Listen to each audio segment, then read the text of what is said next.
It's the International Hot Rod Association in St. Petersburg, Florida. It's the IHRA Monster Energy St. Pete Grand Prix day number 2. We are ready to go racing with the brand new IHRA Offshore Powerboat Series and the IHRA Pro Watercraft Championship. Hi everybody, I'm Ralph Shaheen. Welcome to beautiful St. Petersburg, Florida, here on the Gulf of America coastline. And joining me, of course, my good buddy Shane Landis and my other good buddy Michael Young over here. We got all my pals here. We're ready to go racing on the water, and it's going to be a little different here today if you were with us yesterday. Shane, yesterday, nice, beautiful, calm water, big speeds. Not so much today, my friend. It's going to be a little bumpy out there. Today, on both sides, I think it's going to be quite wild. The wind has picked up quite a bit. The waves are big. We're going to see some rough water on both ends, and it's going to give these guys a real tough test today. So, Michael, I think for the watercraft guys, that means you better have made the right choice on which boat you're going to race. Yeah, obviously, we were talking yesterday about the Sea-Doos being a little bit lighter, Yamaha's being a little bit heavier. We've seen a lot of Sea-Doos at the top of the pack yesterday, and most of the racing that we've seen with the runabouts. But I think today we're going to see a little switch in that, and we're going to see some more Yamahas up there. Yeah, it's going to be a lot of fun. And we're going to start the day off with Pro Watercraft. So what are we going to see first, Michael? We've got the amateur 200 and 300 class. They ran one moto yesterday. This is their second moto. We'll run another one today about 4:15. Guys get a lot of laps in on a weekend, don't they? Boy, I'll tell you, 90 minutes plus 3 laps. I'll tell you what, you better have brought your Advil. Yeah, and in a day like today, as we take a look at the Pro Watercraft pits over there on Spa Beach, and we'll have Taylor Snyder down there covering everything on the Pro Watercraft pit area down there in Spa Beach. We've got some of the riders already gathering up, getting ready to go out, get racing, get warmed up. It's going to be a beating on these racers physically, the guys and the gals. You're really going to find out if you did your work physically in the off-season today. Well, I'll tell you, you just took a look at those palm trees right there, and you can see just how much the wind has picked up. They said we're supposed to have gusts today up to 35 mile per hour, and we're going to have over 30 racers starting in this first race, and that's going to be some controlled chaos out there today. Okay, so Shane, the Pro Watercraft racers, they're going to take it physically. That's going to be the biggest challenge for them. Am I physically going to endure today and the water conditions? How about the boat racers? Their body is going to get a rough ride inside the boat, but it's going to be the boat itself that's going to have the toughest part of the day. You know, I think it's going to be really hard on equipment. You know, the riders or the drivers and throttlemen as well. I mean, they're strapped into a 5 to 12,000 pound rocket out there. You know, getting beat and banged around. So I think they're also going to feel it physically. It's going to definitely push them to the limits. It's going to really test equipment, and you know, I think we might see some breakages and some stuff today. So hopefully everybody stays safe. And we're going to find out, are the throttlemen and the drivers communicating well, because you're going to have to be today. Yes, they definitely have to be in sync today. They have got to get on the same page. Most of these guys are. There's some new, fresh teams, and you know some of that might show today. We'll see what cream rises to the top. So. Your dinghy's going to have a rough afternoon out there, pal. Man, I hope they don't launch it off my cruiser or my yacht that was out there yesterday. I hope they keep me on shore today. So it's going to get bounced around. All right. It's already wild looking. Look at these guys out here.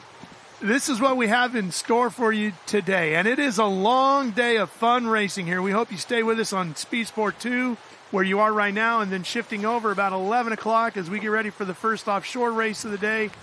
We'll be over on Speed Sport 1. But the first thing up right here live on Speed Sport 2 is going to be the first professional Pro Watercraft race of the day. And what category are we seeing here, Michael? Once again, this is going to be the amateur 200 and 300. And when I say 200 and 300, for all of you spectators out there, that means they're talking about 200 horsepower, 300 horsepower.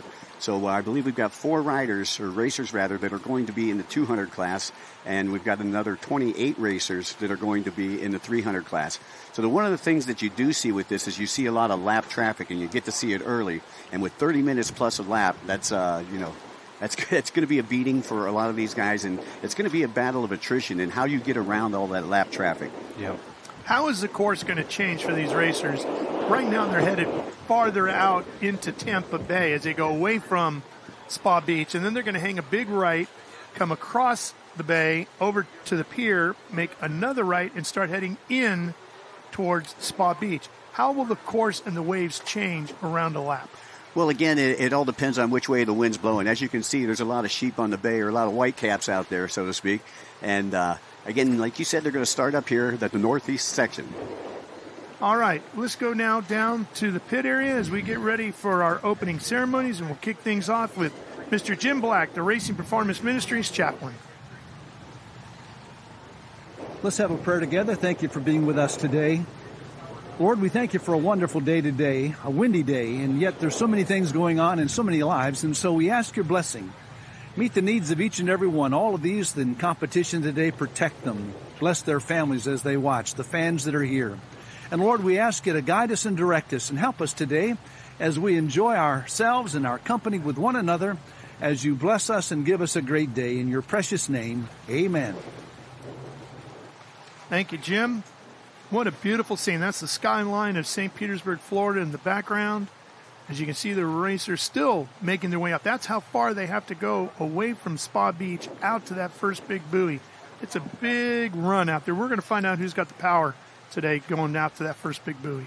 You know, Ralph, if you take a look at the starting line, when they actually do get lined up, it is like a quarter-mile wide. So you've got that many riders all coming in, Shane, to one turn. And I'll tell you, to get that whole shot is something else. Time now for our national anthem. Here's Jessie Kate Riley.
Excellent, Jesse. Very nice. That is a really unique way to do our national anthem. She's knocked it out of the park twice this weekend. I thought she was very reminiscent of Eddie Van Halen there for a minute. Well, you know, I was thinking about that, too. I think we should call her maybe Jessie the Violin Kate Riley, right? There you go. She really brings something different to it. I enjoy that. And Jessie, of course, one of the Monster Girls, too, so we'll see her around all weekend long. You can see they're trying to get lined up out there, and with these conditions. Yeah, we're ready for the first race, right? We are set to go here. Hope you are set to stay with us all afternoon long. Get yourself comfortable, lock yourself in, find something stable, because that you might get a little seasick just watching the broadcast today, because we were watching that boat there earlier on, and it's just rocking back and forth. We had one of the cameras mounted out there in the water. Man, you could just see if you have any chance of getting seasick, Shane. This is going to be the day for it if you're just floating out. Look at this. Oh, man, our patrol boats, they have their work cut out for themselves today. Not only they got to fight the wind, but, man, I hope they took some Dramamine with them. Well, and let me tell you something else. It's chilly. I mean, yesterday, temps got up to 85. It's going to be in the 80s again. But right now, this morning, a little bit of cloud cover. Not a lot, but just a little bit. And that breeze coming in off the water, it's got a little bite to it. I'll tell you what, I never thought in March I would have had to brought my jacket to Florida. No, and none of us did. And I'm regretting I left it in the truck at the airport. Yeah. I'm feeling that right now. Yeah, that's exactly where mine is, too. Well, and you can tell the people who actually came from up north, because they're the ones running around with shorts and tank tops on. Yeah. This is a heat wave to those folks, isn't it? The Floridians are all bundled up. All right, Michael, so who should we keep our eyes on here? As you said, they're all getting spread out. Just like in motocross or supercross, it's a wide line, which I love, because that means everybody's got to funnel down now once we get racing to that first buoy, and that just presents total chaos in the first corner, which for us broadcasters is fantastic, and for our viewers at home. Well, yesterday the Dolly brothers from JetX, they come from the Ontario, Canada area. They did very well. However, Nathan Dolly ended up getting penalized and got docked 8 positions. His and that's because he missed a buoy? It's because he missed a buoy on lap number 5 yesterday. And Noah Dolly will be definitely one to watch as well. Garrett Lofton, he worked his way through the pack. He didn't get the best of starts yesterday, but ended up in second place. Gavin Russo, this is, I believe, his second podium spot here in endurance racing for that first moto. Arthur Couture, he's a new racer, comes from a closed course background, so this is his first shot at endurance. You know, some of the viewers sitting at home, maybe this is the first time they've ever seen a professional watercraft race, and they're looking at the buoys and they're going, those things are big and they're brightly colored. How does a guy miss a buoy? Well, you're about to see. Once this race gets going, that water is going to get so churned up. The spray is so incredible. Even though they're wearing goggles, it is very, very difficult to see what's in front of you. Well, you not only got these 35-mile-an-hour gusts of wind, but you're going to have more than 30 boats on the water. And, you know, between all that wake and all the reverb and everything that you're going to get here from the pier, things are going to get really hairy. You're going to get a lot of wash coming back at you. The spray is going to be something else, Shane. You can see the humidity out there. I don't know if that's just, you know, all the spray coming off just the white caps themselves or what, but, man, the visibility looks like it's going to be a problem today, too. And did you call them sheep, Michael? Yeah, sheep on the bay. A lot of sheep on the bay. I like that. That's when we see a lot of whitewater down here in Florida. I got to remember that. Man, we call them white caps in the Midwest. Yeah, so. I always heard, I was like, that's pretty good. I like that one, sheep on the bay. Okay. So these guys, it looks like it's a difficult thing to sit there and keep these guys lined up, especially with the wind. I mean, once they get them lined up, they just send them. I mean, how's that working for you, Mike? Well, they try to get them as even as possible, and you can see right now they're not as even as what they could be. And then what they try to do is throw that green flag, and it looks like they may have thrown the green flag. We're racing, fellas. Yeah. We're underway live here on Speed Sport 2, the first race of the day on Sunday here at the Monster Energy St. Pete Grand Prix. All the beginning of the 2026 season for the International Hot Rod Association on the water. And I got to tell you, we're going to spend a lot of it like this guy in the air. Look at that guy. That's Todd Sarzinski. Yeah, Todd Sarzinski right there. He hole-shotted yesterday in Moto number 1. He had a good run. Look at that. And Michael, a lot of folks have maybe never ridden a PWC for pleasure don't realize that when you get that high in the air and you come back down, I was going to say to earth, to the ground, you're on the water, but it hits like you're landing on cement. And there is a jolt that goes all the way up through your arms from the handlebars through your body. Yeah, and you got to make sure that you keep those bars straight. You know, if you've got the spaghetti arms out there, it isn't going to work for you, especially on a day like today. Which you're going to have about 3/4 of the way through this race, because this is scheduled for 30 minutes plus one lap. Look at the air. Oh, this is spectacular. Sarzinski, he actually owns the Sea-Doo Museum up there. Well, he's got a challenger, too, coming up on his inside. That's the 114. That's Garrett Lofton right there, challenging him early on as they come to the split here, Michael. Yeah, Lofton took a second yesterday. I'm sure he'd like to stay consistent. It's consistency that builds championships, and especially in these endurance races, Shane. Let's talk a little bit about that split, Shane. They have a choice to make there. Well, on the first lap, looks like they run right back down to the beach. And then so lap 2 is where they start the split. Isn't that correct, Mike? Where they can take the short or the long? Yeah, lap 2, when they get to the yellow tetrahedron, they'll make a left-hand turn into the split. If they go to the right-hand side, that is what we consider the inside split. That's comprised of green buoys. If they go to the outside, those are considered the blue buoys. So it looked like yesterday, some of the guys were kind of testing both, or if they wanted clean water, they'd take one over the other. Some of it didn't seem consistent between the riders. But it looks like the inside line is a little more churned up, and so today I think that might play out for these guys a little differently compared to yesterday with the wave activity we have today, right? And Shane, that's what I seen in the closed course racing. After the first lap, a lot of the racers were taking that outside. It's actually closest to the pier. Yep. For some reason, it seems a little bit calmer closer to the pier than it does on the inside. Yeah, it just seems like you get more wash in the middle of the course that way. On the inside line. And when you say tetrahedron, you talk about the shape of that buoy compared to all the other round ones. That's right. what you're describing. Yeah, that's the triangular shaped buoy. Here they come away from Spa Beach again. You can see how long that run is, and we're going to find out who's got the most horsepower, who did the work under the cowling in the off-season. And you can see some of those lines. They're 3 and 4 wide coming out there. There's Lofton on that 114, the racer out of Athens, Georgia. So you know he cheers for those Georgia Bulldogs down there. He was second overall in the 2025 season. He actually owns Ramjeet's boat, and they won the 2025 world title over at Havasu. He's riding a Sea-Doo today.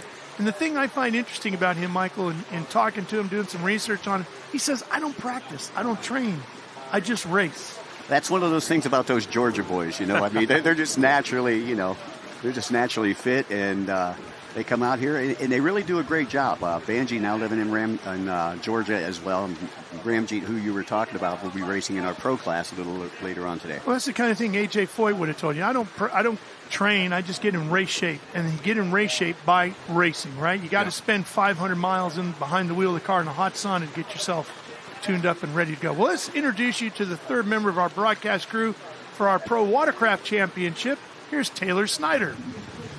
Good morning, guys. Obviously, conditions from yesterday are quite different today. I know you've mentioned already the high winds, but that doesn't seem like it's going to play a factor for some of these racers. I was able to speak with them yesterday, and they enjoy this. As a normal person who is not a racer, this is an absolute washing machine. You would not catch me out on that water, but these guys are psyched to get out there and really put their skills to the test. Obviously, the big thing here is Yamaha or Ski-Doo. Those Yamaha chooses, they're going to have a lot more weight. They're going to be able to push through those waves, where the Ski-Doos, those other manufacturers, are going to be a little bit skatey on top of the waves. The other big thing is the racers, where they're from. If they're used to practicing in the ocean, this may be a bit of advantage today, where those lake guys or guys from different countries may have some little different skill sets from what they've been practicing on. So today's going to be a good day. I'm going to keep my eye on Caden Baldwin in this race specifically, and I can't wait to see how it pans out. I'll be here all weekend on Spa Beach bringing you the action.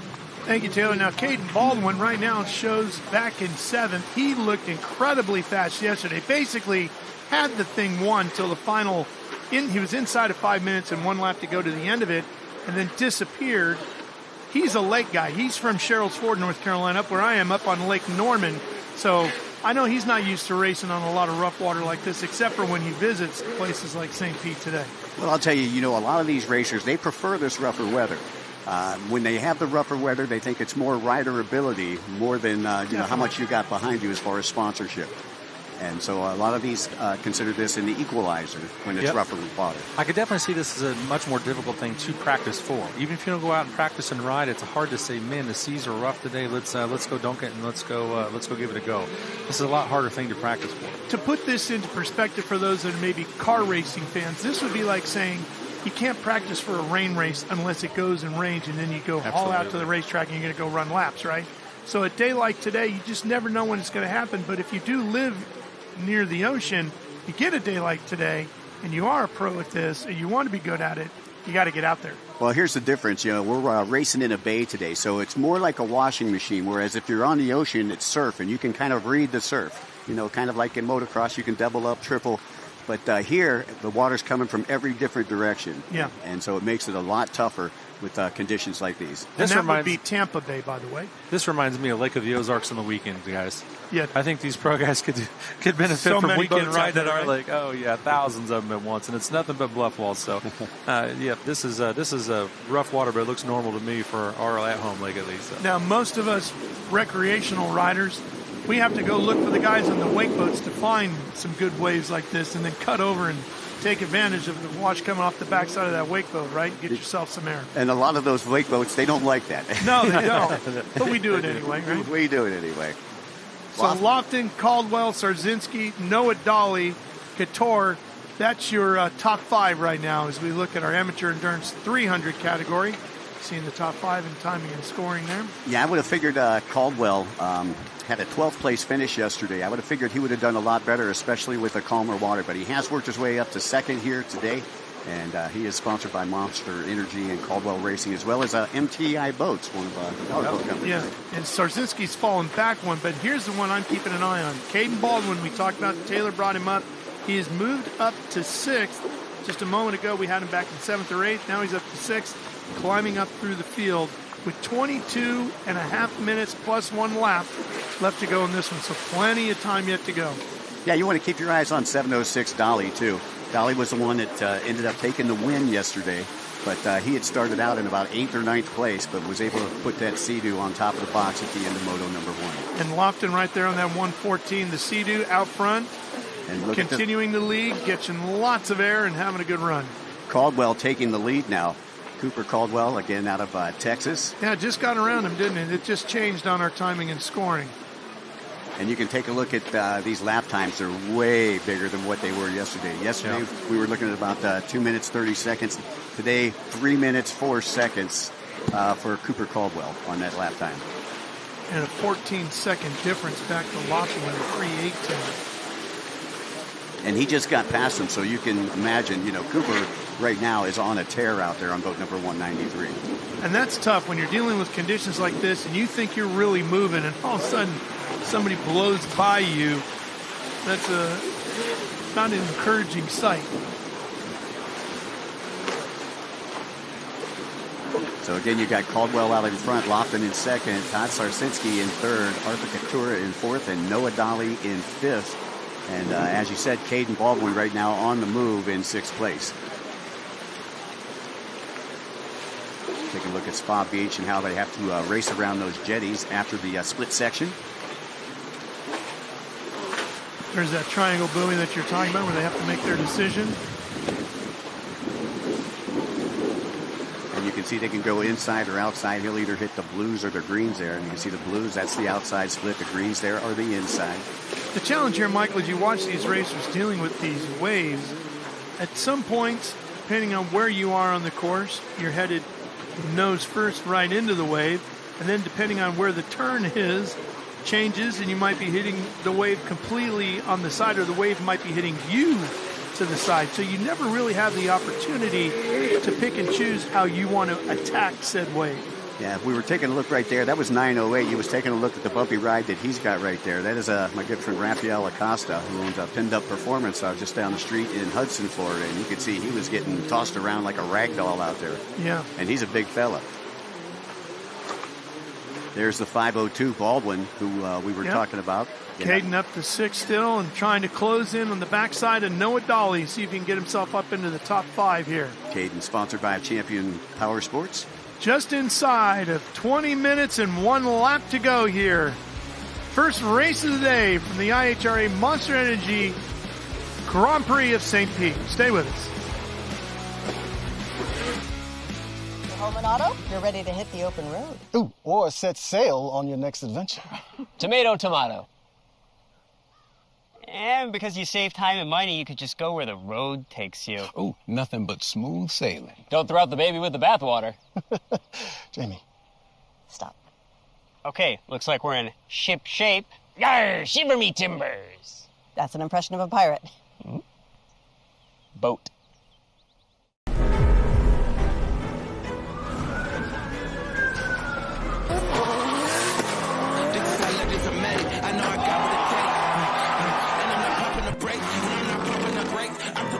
I like the narrative, that I'm the best in the league.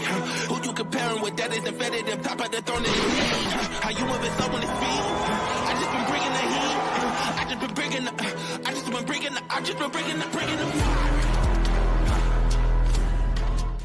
Take a look at this. Sugar white sand, glistening Gulf Coast waters, and record-breaking sunshine. No wonder the beaches of St. Pete-Clearwater have been named some of the best in the world.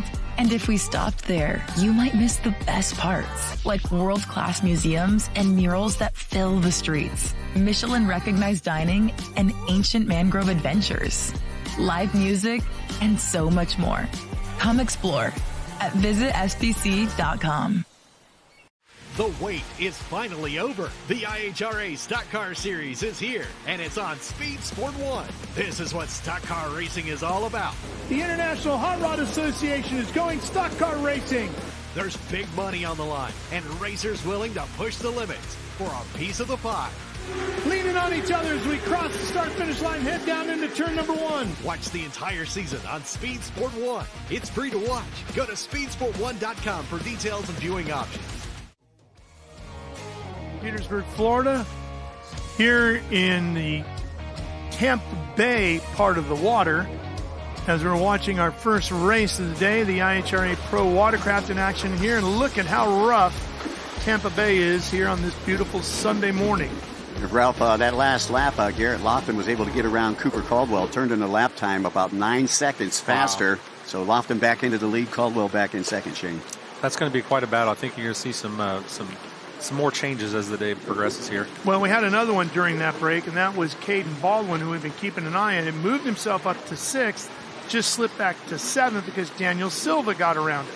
Yeah, Silva coming to us out of Brazil. He is the Brazilian champion, sponsored by More My Wetsuits.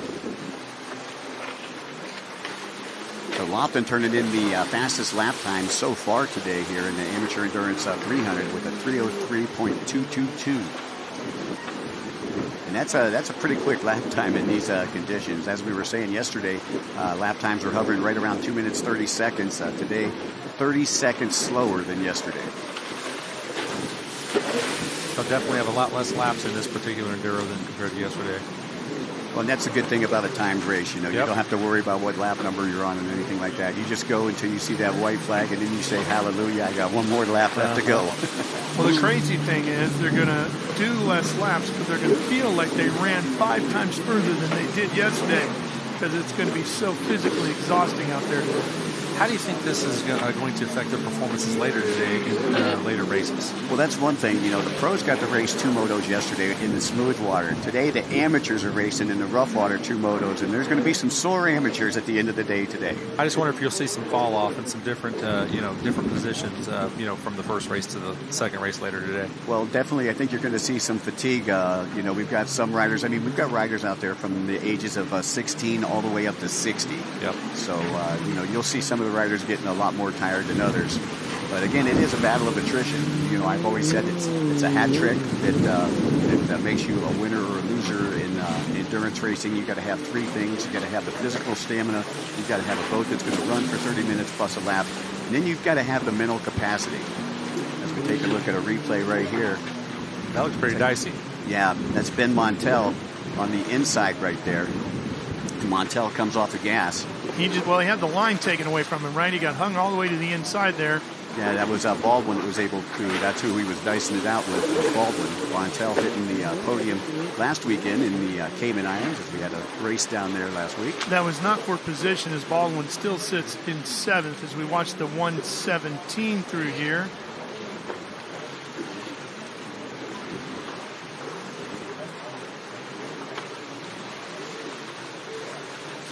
That was 117, but none of us are seeing it anywhere on a grid sheet. That could be a borrowed boat. Like I say, you can see with these conditions right here, a lot of these boats are going to have some mechanical issues, so we'll probably have some number swaps going on. And unfortunately, we're not down there on Spa Beach, so we don't get the number swap right away. Right. Another nice overhead shot where you can see the outside of the course here. Well, we are halfway through this, too. We are inside of 15 minutes, now inside of 14 minutes and 1 lap remaining here. 7:06, that's Noah Dolly, your winner from yesterday, bringing 25 points to the table today. And for those of you folks that are listening in, 25 points for a win. You get 20 points for second, 17 for third, 15, 14, 13, 12, all the way down. But if you get that win, that gives you a 5-point advantage, Ralph. Those are much-needed points. Lofton would like to gain those points back on Dolly because Lofton took a second yesterday, so he came into this one with 20. Let's talk for a second about this championship for 2026, Michael. The IHRA, for the first time ever, sanctioning pro watercraft racing. The pro watercraft racers are going to follow the Offshore Powerboat Championship around the country this year. We're going to move on to Lake Pontchartrain up in Louisiana for our next event. Then it's going to be back down here on the other side of Florida at Cocoa Beach. We're going to be St. Clair, Michigan. We're going to be Sheboygan, Wisconsin. On Orange Beach, Alabama. We'll be in Lake of the Ozarks up in Missouri. We've got a wide variety of places. We're also going to be in Lake Havasu with the watercraft later this year. How does that schedule shape up? What kind of challenges do you see? What are you hearing from the racers about the new sanctioning with the International Hot Rod Association? Well, I'll tell you what, they're loving it. Everything's going off without a hitch. We have a good guy who is the managing director right now, and Dustin Barr. I think Dustin's been racing for over 30-plus years, over 3 decades. He knows what the racers are looking for, and it's good to have somebody in charge like that. You see Sarzinski taking advantage of that buoy, having laid flat down into the water as we watch Lofton back out front here with 12 minutes and 1 lap to go. So Lofton was leading, slipped back to second. Caldwell has dropped all the way to third. wonder if Caldwell's starting to feel it physically, because Sarzinski got around him as well. Yeah, well, Caldwell, again, like I say, having a bad day yesterday, not having the greatest of days today, is Sarzinski able to get past him. Caldwell back into third. And taking a look right now at Benjamin Montel.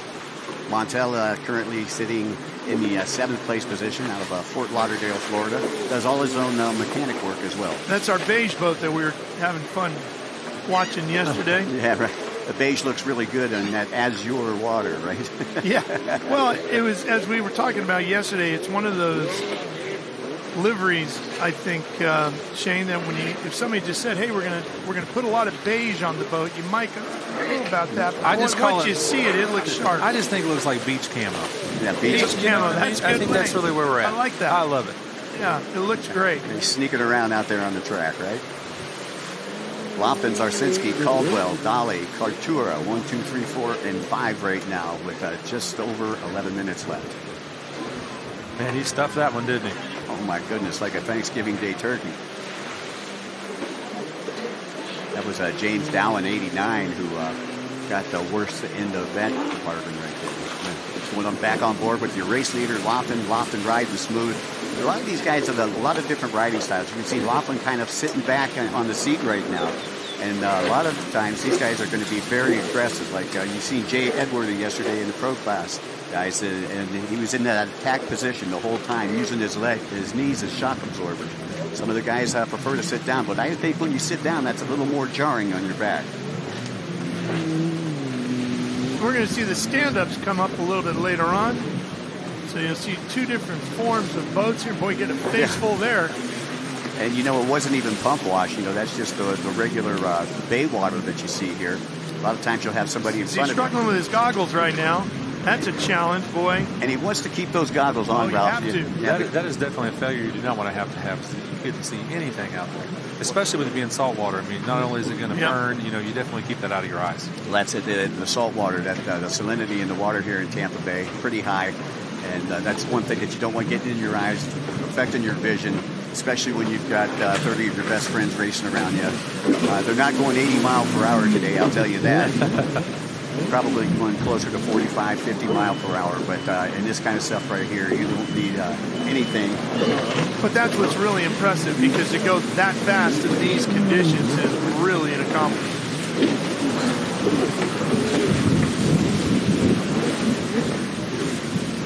That looks like the 851.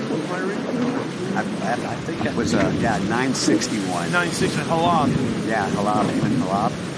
A lot of international competitors coming over here for the first round.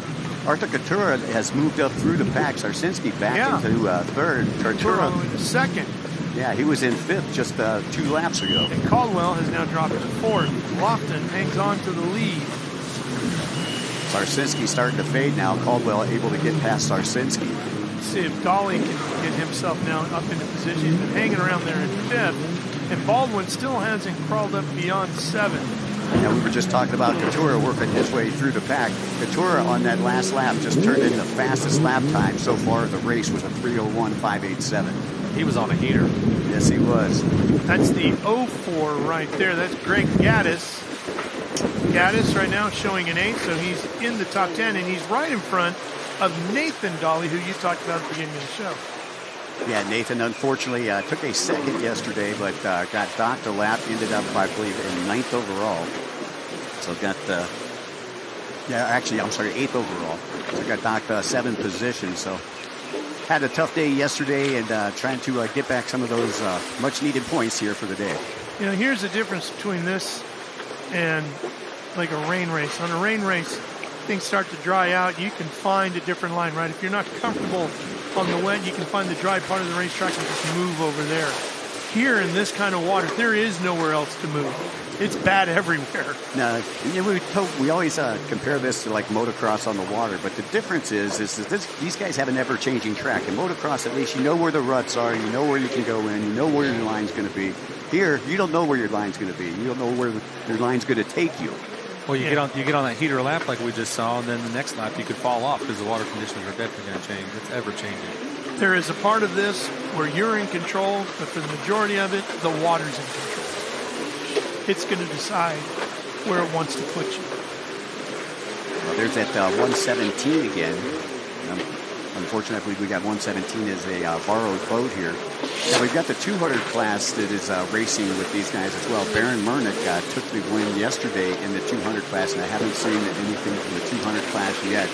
But the problem is these 300 boats start passing them and getting in the lap traffic, so it's hard to keep track of both classes since this is a combined event. Well, I can tell you who 117 is. It is one of our 200 series competitors. That's Andy Martinez out of Miami, Florida. Andy here on a Yamaha, sponsored by Onium Pro Cut. J.I. Performance out of Broward Motorsports, Jet Life from Miami, Jack Attack Racing Team. So Andy Martinez, mystery number 117. He might be our 200 class leader.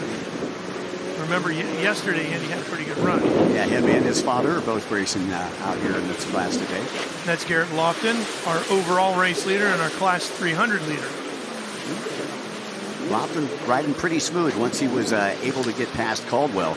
Caldwell gave him a battle there for a while. Now Caldwell fading just a little bit. Oh, just watching that rider to the far left there, just getting pounded as that boat comes driving back down to earth. There's the 281. That's Armando Martinez. That's Anthony's dad, I believe, correct? Yeah. Andy's riding in the 200. Armando's riding in the 300 class. Yeah. Got to see them earlier in the pits today. They're having a great time.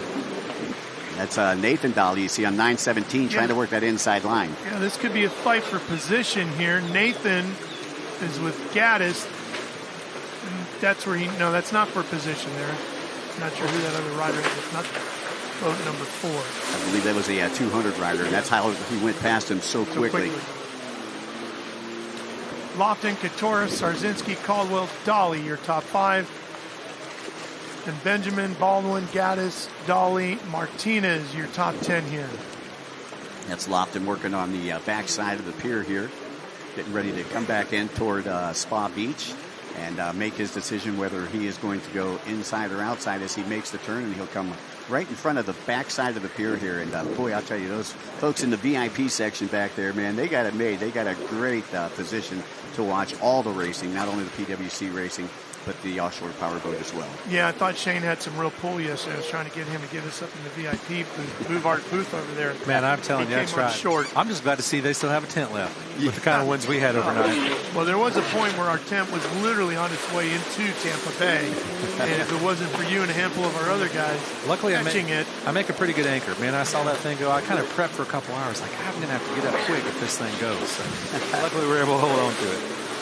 Well, we are inside of inside of 4 minutes and a lap to go. And this is when things really start to show.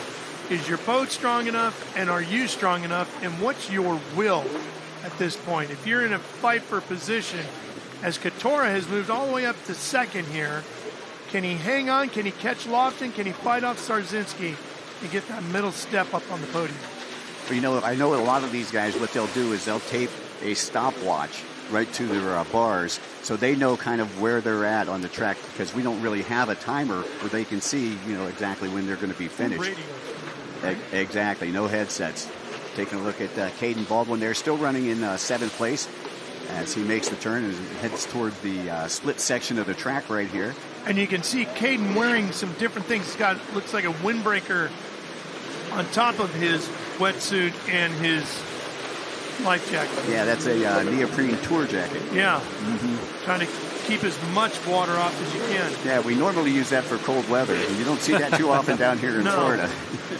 I'll tell you what, with the speeds they're going at with the spray, there's always constantly living on. It's got to be a little chilly today down there in the water. Caden, when he's not racing with us, loves to fish out on Lake Norman. That's a good lake to fish on, too. A lot of pro fishing tournaments on that lake. He plays high school football. Stays busy year-round. Yep. Lofton that last time around put in a 3:03.222 lap. But again, the fastest lap so far put in by Katura. Katura, who is sitting in second right now. Only got just over 2 minutes, 15 seconds left to go here before we see the white flag. So basically 2 laps left. The lap times these guys are running. Lofton just turned a 3:12.706. His quickest has been a 3:03.222. And, you know, I'll tell you, I really love the advancement here with the sport this season and having the GPS units. This is the first year, Ralph, that we've had the GPS units on the boat so we can actually tell the lap times, and it really helps out the announcers. You can always see the gap between them and who's going a little bit faster. Lofton about a second faster than Couture on that last lap. Lofton still putting in some quick times. He just ran a personal best of 26:01.8 through the east side sector of the race course. Course broken down into 4 sectors: the north side, the east side, the split lane, and the beach side. Well, you can see him taking a look over his shoulder right there. He's trying to see where Couture is. Well, Couture went his personal best through the same section. He ran a 26:29, a little slower, but still a personal best for him, 26:29.6. And I believe that is Martinez on 281. That's Armando there. That's Pops. Still in 10th. You can see some of these racers are just physically slowing down. There, you can see it right here. The rider on the left, or closest to us, just physically struggling a little bit. And that was Baldwin that was able to get around him right there on boat number 502. I don't believe that was for position, though, was it, with Caden? That's not Gaddis. No, there's... Caden has slipped back to 9th. Gaddis has gone around him. Dolly has moved up. So... and you can see they're just do-si-do. It looks like a square dance out there. They're picking the boats up, setting them down, and trying to make that turn. And you can just see just how rough it is in the beating that these guys are taking. Wow. Less than 30 seconds to go to the 1 lap mark. That clock will go zeros, and then when they get to the line, they'll get the white flag. So it's Garrett Lofton, Arthur Couture, Todd Sarsinski, Cooper Caldwell, Noah Dolly, your top 5 here, with time getting ready to expire and the white flag getting ready to come out. So clock's at zeros. Here's Lofton. He's just completing the split lane, headed towards Spa Beach, and that's where you'll see the scaffold right there in the water. That's where the white flag will get waved as he comes by. Yeah, there it is, right there, white flag. So 1 lap remaining here in our opening race of this Sunday here at the Monster Energy St. Pete Grand Prix. Boy, I'll tell you, that water is just so rough out there, and this being the first race of the season, and this is only their second moto. They only got out there once yesterday in this amateur class, and it was smooth, and so these guys are really getting the beating out there today, not really preparing for all this rough stuff here in Tampa Bay. And look at over by the seawall. They got 1 more lap to go. So many of them are just pulling in. Are they taking the 1 lap off? Because the checker shouldn't be out yet. Lofton just went by. They may have pulled that checkered a little bit late for Lofton, as you see everybody kind of milling around. For Lofton. Yeah. Huh. They come up here, and you can see all the reverb when you take a look at that seawall. The seawall. This is, man, this is rough. Gnarly. But they definitely were not continuing, were they? No.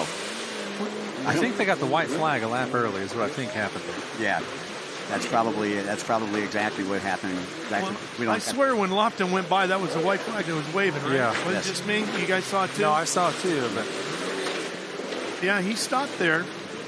And you can take a look again at the seawalls there. Look at that. Jeez. Wow. I mean, they're disappearing inside the waves. That's how high it is back in there. Reminds me a lot of the Atlantic Ocean and not Tampa Bay. Not what you tend to see on this side of the state of Florida, right? That's for sure. The West Coast very much calmer. Here's a look at the replay. And that was Lofton getting the checkered flag right there. Huh. Well, Garrett Lofton credited with the win. Arthur Couture hangs on for second, literally hanging on. Todd Sarzinski had a great start, led early, falls back to third, but he's on the podium. Cooper Caldwell stayed inside the top 5, and Noah Dolly does the same. Yeah, Sarsinski with 2 hole shots for the first 2 motos, ended up 6th yesterday, 3rd today. I'm glad to see he could hold on because he's one of the elder statesmen out there. And here's a look at the rest of them behind him. Benjamin on the 724 and 6th. Nathan Dolly, 7th. Greg Gaddis. Caden Baldwin had fallen outside the top 10, falls back into it. So a very up and down day for Caden, but I think in the long run, at the end of it, he'll be happy with the top 10. And Armando Martinez finishes in front of his kid to finish 10th, because his son Andy fell all the way back, but he'll finish second in the 200 category as Baron Mernick just gets around him to take the win in the 200s, with Kevin Sullivan final podium position in the 200 category. That was a good race, good way to start the day. Yeah, great way to start the day, and very exciting way to start the day. You know, on the flat water races, you know, once somebody gets out in front, there's not a whole lot of lead changing and stuff like that, whereas we've seen a little bit of that here, especially behind the first place position. Well, Mother Nature threw everything at him today, and our racers weathered that storm.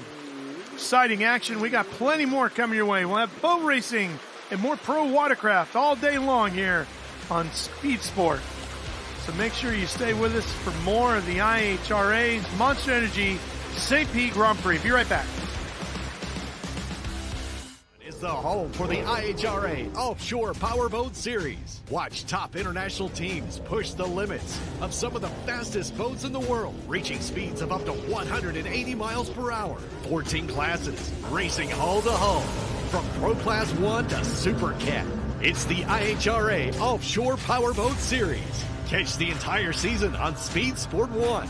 It's free to watch. Go to speedsport1.com for details and viewing options. And we're going to get into the SMX 250 World Champion. He's going to destroy those people that doubt him. When it counts, I'll make it happen. Let's go. Come on.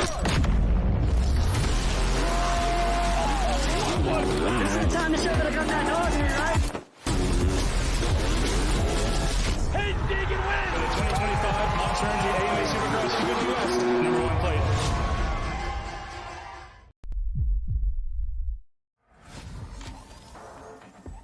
Intensity doesn't ask for permission. In the fit, it's presence. On the turf, it's power. In the gym, that's discipline. In the shadows, under pressure, off the clock. There's no on or off. It's just who I am. Retribution. Oh yeah, we want retribution. Oh yeah, we want retribution. Yeah, we ran out of patience. Boil up with a cold hard hatred. I can feel the vibration. Beat in the streets, it's a new sensation. I wanna break faces on the pavement. I wanna make greatness look complacent. Adrenaline away. The Monster Energy St. Pete Grand Prix is brought to you by Monster Energy, Unleash the Beast. Progressive, fast boats, smart coverage, Progressive Insurance. And by Visit St. Pete-Clearwater, America's best beaches. We are back here. That's a look from high above of Spa Beach, as it's called, here in St. Petersburg, Florida. We've just wrapped up our first race of the day for the Pro Watercraft Championship. We will be shifting over shortly to live coverage over on Speed Sport 1. We encourage you to join us over there for all the great racing throughout the course of the day, live and free from here in St. Petersburg. Should be a great day of racing over there. We're going to have some boat races kicking things off, a lot more Pro Watercraft Championship action as we work our way through the day. Michael, you're going to be with us for a few more minutes, and then we'll have you back on again later on throughout the course of the day as we get back to more Pro Watercraft racing. But size it up for us. What'd you think of this first one? Boy, I'll tell you, very exciting, Ralph. Man, oh man, you never would know, like yesterday and today, how the course has changed so much. And these guys out here are really, I'll tell you what, they braved the wave, I guess you could say. 30 minutes plus a lap in that first race. Lap times we've seen falling more than 30 seconds off the lap times that we've seen yesterday. Just speaks to the conditions that we have out here this weekend. And that was only their second moto, so we're going to see the amateur 200s and 300s back out here about 4:15 this afternoon. Okay, so that wind is only going to continue. The waves are only going to continue. what will they be doing between now and then to these machines? I think what they're going to do is they're going to probably take them back. They're going to make sure that everything is tight. You know, a lot of times, you know, these hose clamps with all the beating that they take, you know, will get a little bit loose. So they're going to make sure that everything is tight and right before they come back out for their third and final moto. That's definitely going to be a nut and bolt check type of a situation. You know, they want to make sure that something didn't happen out there that's going to foul up in the next race for them. Well, and then the rider themselves, they're probably going to be laying down, taking a nap, chilling out, and then right before the race, they'll get back on their bikes and stuff like that, or go for a jog, you know, so they can warm back up. But, yeah, right now they don't want to rest. They want to focus on making sure that they're healthy when they come back out there for their third and final moto. How many of these guys are already calling their chiropractor? That's what I want to know. Well, that's what we need. We need a chiropractor in the pits. Absolutely. Let's go back and take a look at some of the highlights from this first race. Our amateur 200, 300s. If you're just joining us, that's based on the horsepower, 200 or 300 horsepower. And here's how this one got underway. That land rush, or in this case, water run, to the far end into that first buoy. And Sarzinski, man, he got another great hole shot. Yeah, I'll tell you, that boat is quick, and Todd knows how to spin the wrenches the right way. Again, he owns that Sea-Doo Museum up there in Canada. But then there was the Garrett Lofton show. Garrett Lofton and Cooper Caldwell battling it out. Caldwell fell off the pace a little bit. But, yeah, the waves just relentless out there during this first moto. You can see the boats actually disappearing in between the waves as Laughlin was able to, again, make that pass on Caldwell. Once he got past Caldwell, Caldwell fell off just a little bit, ended up in that fourth place position. There's Montel battling it out. Montel getting beat up as well. And Montel rides in Fort Lauderdale all the time, so he's used to surf, but he's not used to a washing machine. And the sheep on the bay, right? The sheep on the bay. It was Sarzinski. Sarzinski with a good finish there in third. But that was the guy, he was the man with the plan out there. And that was our race leader, Garrett Lofton, who did a great job. Once he got out front, boy, he looked over his shoulder a few times, but didn't see anything back there, did he? No, he sure didn't. And that first place will give him 45 points going into the third and final moto, and he's going to be the points leader going into that moto, so he'll have the bullseye on his back. No doubt about it. And there's Andy Martinez, who took a second in the amateur 200 class. His dad was in the top 10, Armando, of the 300 category. There's the checker flag. See that scaffolding? They actually have to go build those scaffoldings out in the water in most of these races, don't they? Yeah, and I noticed that the tent was off the scaffolding out there because they had some cover yesterday out there, but with the winds the way that they are, that thing would just be like a kite out there. Yeah, well, it's the same thing with our booth. We literally had to move our booth from behind two trailers to in between two trailers to give us a windbreak as well. It's going to be a long day, lots of sunscreen being used by our officials standing on that scaffolding out there. Great look at the skyline here in St. Pete. Michael, how long does it take for our race directors to set up a course like this, put all those buoys out there, get everything prepared? What types of things do they have to think about and do to make sure we can have a safe race course? Not just for the racers, but the marine life and our fans as well.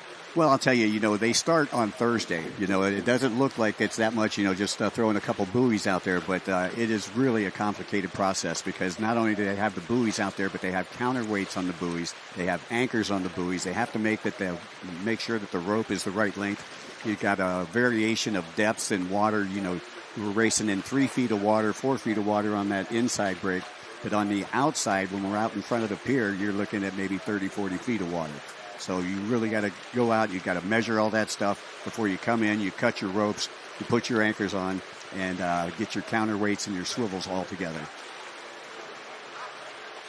But yeah, it takes a small army, and we've got a great safety crew out there. And the safety crew makes sure that, when we go into that split section that we have after the tetrahedron, that is absolutely perfect. They time and time and time, and they'll do it 6 times before they'll make sure that that's where the buoys are going to stay. And Shane, on the other side of the bay, the cranes are getting active and boats are getting put in the water. It is just about time for boat racing here as well as we get the first boat loaded in. Yep, that looks like Sean Trente and Matt Schminsky there. They're probably getting ready to go out do a little testing. That's going to be one wild ride of a race later. That's our biggest class. That's going to be the last show of the day, and I will tell everybody they need to stick around to watch these guys battle it out. as they go deck to deck in conditions like we have today with the wind and the waves and the visibility, I'm telling you, this could be any man's game. Well, let's talk about that for a second. So at most races you go to that our fans are used to watching, our viewers, you don't just get to go out and go testing whenever you want at the racetrack, right? There's a schedule, practices at this time, races at this time, qualifying at this time. Here, guys can just load in, go take a few. Well, they have scheduled sessions typically. And the tough part about for some of these teams, if they encounter some struggles or they have some issues, they might not get as much testing time here, where they have to have all the testing done prior to getting here. Get all their data, their acceleration tables based off the props they're using, or whatever that looks like for these teams and however they collect their data.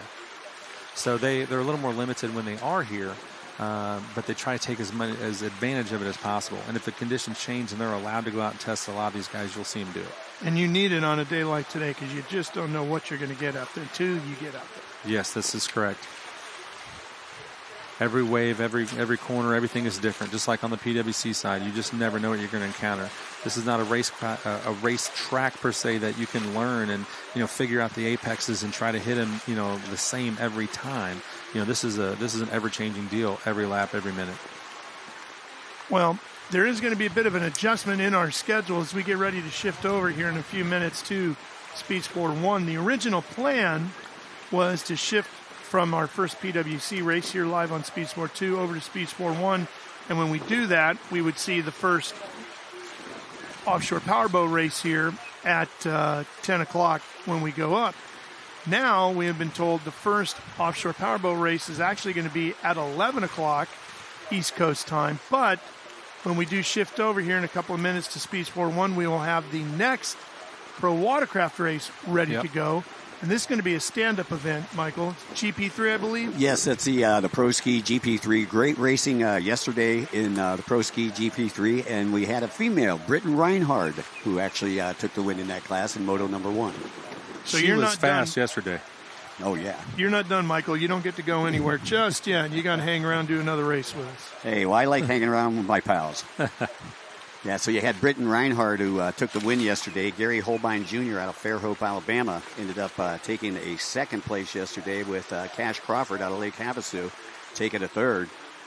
And that's the way they stacked up 1 through 3 yesterday in the first GP3 moto. So we'll see the GP3 class, 2 motos today, very similar to what the amateur 200 and 300. So they're getting a rough ride, 2 motos with a rough ride today, whereas the pros got 2 motos with a smooth ride yesterday. So again, Britton Reinhard. Let's head down to Spa Beach. Here's Taylor with our most recent winner, Garrett Lofton. Garrett, I've been able to catch you over here in tech, but what incredible race that was. The water out there obviously was the biggest thing. What do you think set you apart and gave you that advantage to take the win today? I mean, main thing is I grew up racing dirt bikes, so kind of treat it like a dirt bike track. Obviously, it was really rough. Patience was the main thing, and just, I did a little bit of exercise this off season, so hopefully that paid off, and hopefully I can do the same thing for Moto 3. So excellent work today. Congratulations. Thank you. All right, we'll see Garrett again a little later on today. So again, the second moto getting ready to come up here. Again, we'll go through the top 10 from yesterday. It was Britton Reinhard, followed by Gary Holbein Jr., Cash Crawford in third, Emmy Garcia in fourth. Steve Hayden, Kylie Meyer, Massimo Casarini, Brad Adams, and Ryan Shortstroke Stevens. All right, well, we're going to dip out here in just a second. We want you all to shift over now live and free to Speed Sport 1. We will join you over there, and when we do, we will have that GP3 race live for you. So we'll see you over on Speed Sport 1.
It's a windy, rough water day here in the Sunshine State, but the International Hot Rod Association is ready to make history with day number 2 of the first ever event for the all-new IHRA Offshore Powerboat and Pro Watercraft Championships. It's the Monster Energy St. Pete Grand Prix, presented by Visit St. Pete-Clearwater.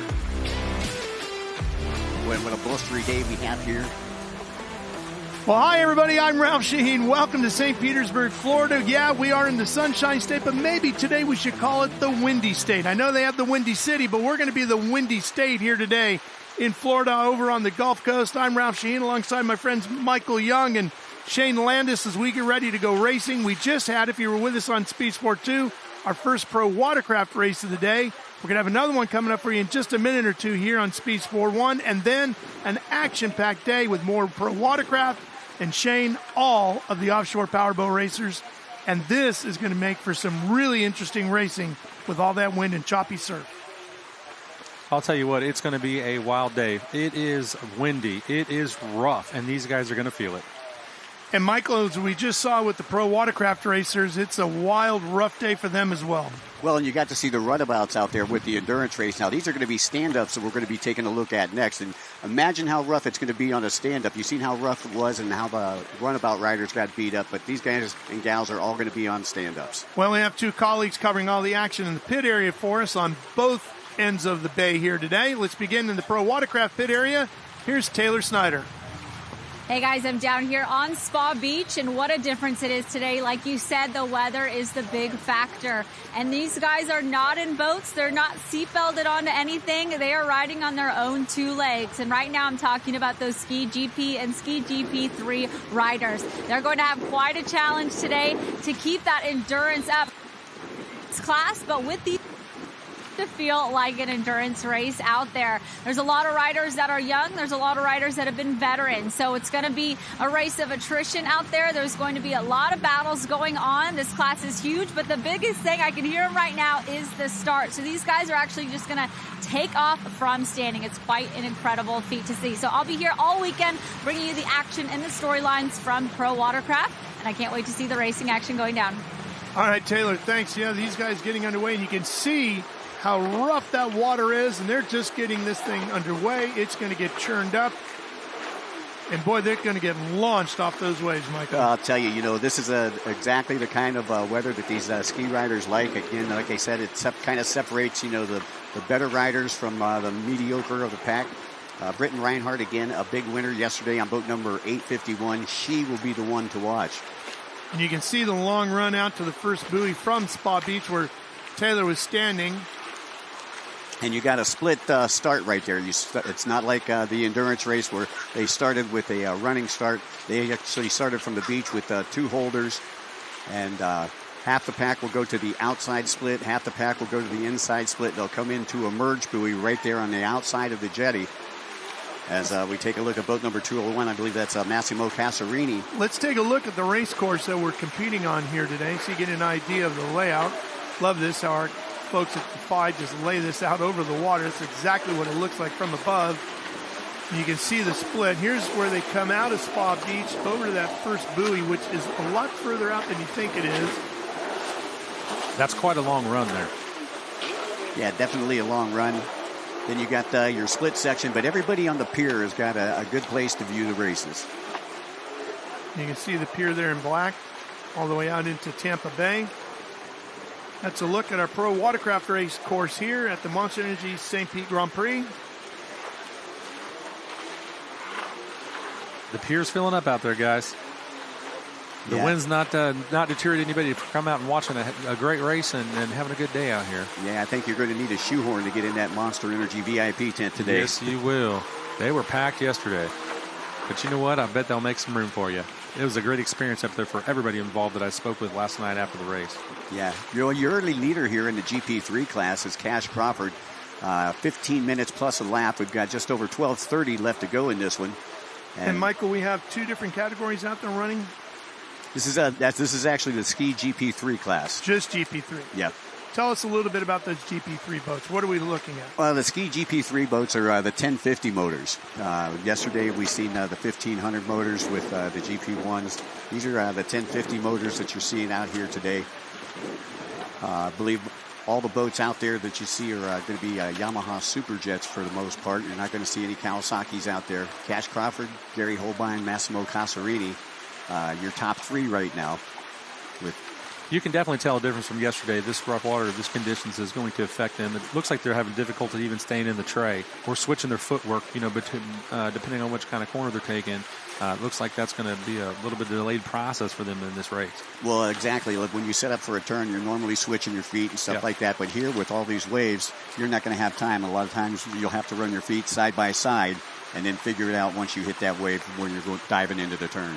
Hoping you got it right. Make sure your dance steps are all in order, right? That's it. That's Crawford, your race leader. See how his feet are parallel to each other right there? Normally, his foot, one foot's going to be in front, one foot's going to be in back. He's going to try to keep that pump hooked up on the backside and then use that front leg so he can turn. Yeah, we were watching switch their footwork. Even in the S's, those guys were just dancing back and forth. I mean, it looked like they were really working it. And you can see 201 Casarini doing that right there, a quick little switch foot.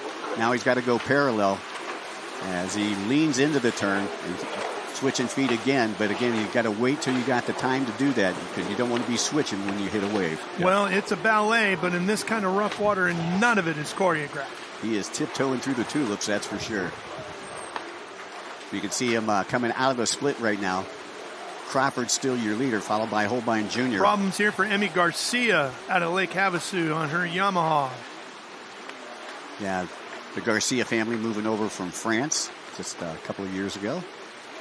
And they are Havasu locals now. Spending most of their time at Body Beach, where it's kind of the mecca of personal watercraft racing out there. You've been out to the World Finals before, Ralph. Oh, yeah. Havasu is an amazing place to be. I mean, you just can't beat a beautiful lake in a desert like that. And we're going to be back there again this year, the IHRA taking the Pro Watercraft Tour out there in the fall. And that is going to be a highlight to the season, no doubt about it. If you've never been to Havasu for a watercraft event, you can't explain it, you just have to experience it. That needs to be on everyone's bucket list, I promise. For sure. Casarini was able to take the lead that last lap around from Cash Crawford. Holbein Jr. slipping down into that third place. Britton back there in fourth. The surprise out there, Steve Hayden back there in the fifth spot. Steve was an expert champion back in the 90s. So he's in the 50-plus crowd out there playing with the kids. Yeah. We call that loads of experience. Right. Oh, issue there. One rider falling off the ski, then gets back on again, gets going. Not sure who they are. Too far away to see a number.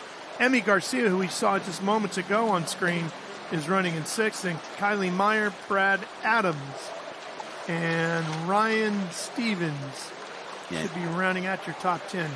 That's Casarini right there that you're taking a look at. He's actually riding on borrowed property that belongs to Chris Landis. That's one of the Riva Racing Mark Landis boats out there. But Massimo Casarini, he actually came to town from Brazil. He is the Brazilian ski champion down there. And he is sponsored by More My Wetsuits. I find it so interesting to see all these people traveling from such afar to come in here. I mean, that really is a testament to this new course, this new series, and what IHRA is doing for the Pro Watercraft Series nationwide and worldwide at that level. Yeah, I think that we counted on our sheets. We had like 10 different countries that were actually represented out there this weekend. I know that we got Belgium and we got France and we got Japan and I mean just Canada, obviously Mexico, Brazil. A lot of different folks coming from a lot of different areas. And again, Dustin Farthing and the IHRA crew have done an amazing job, in getting the word out there. I know it's been all over social media here in the States for the last several months. Dustin, I believe, took on this responsibility about 2 months ago.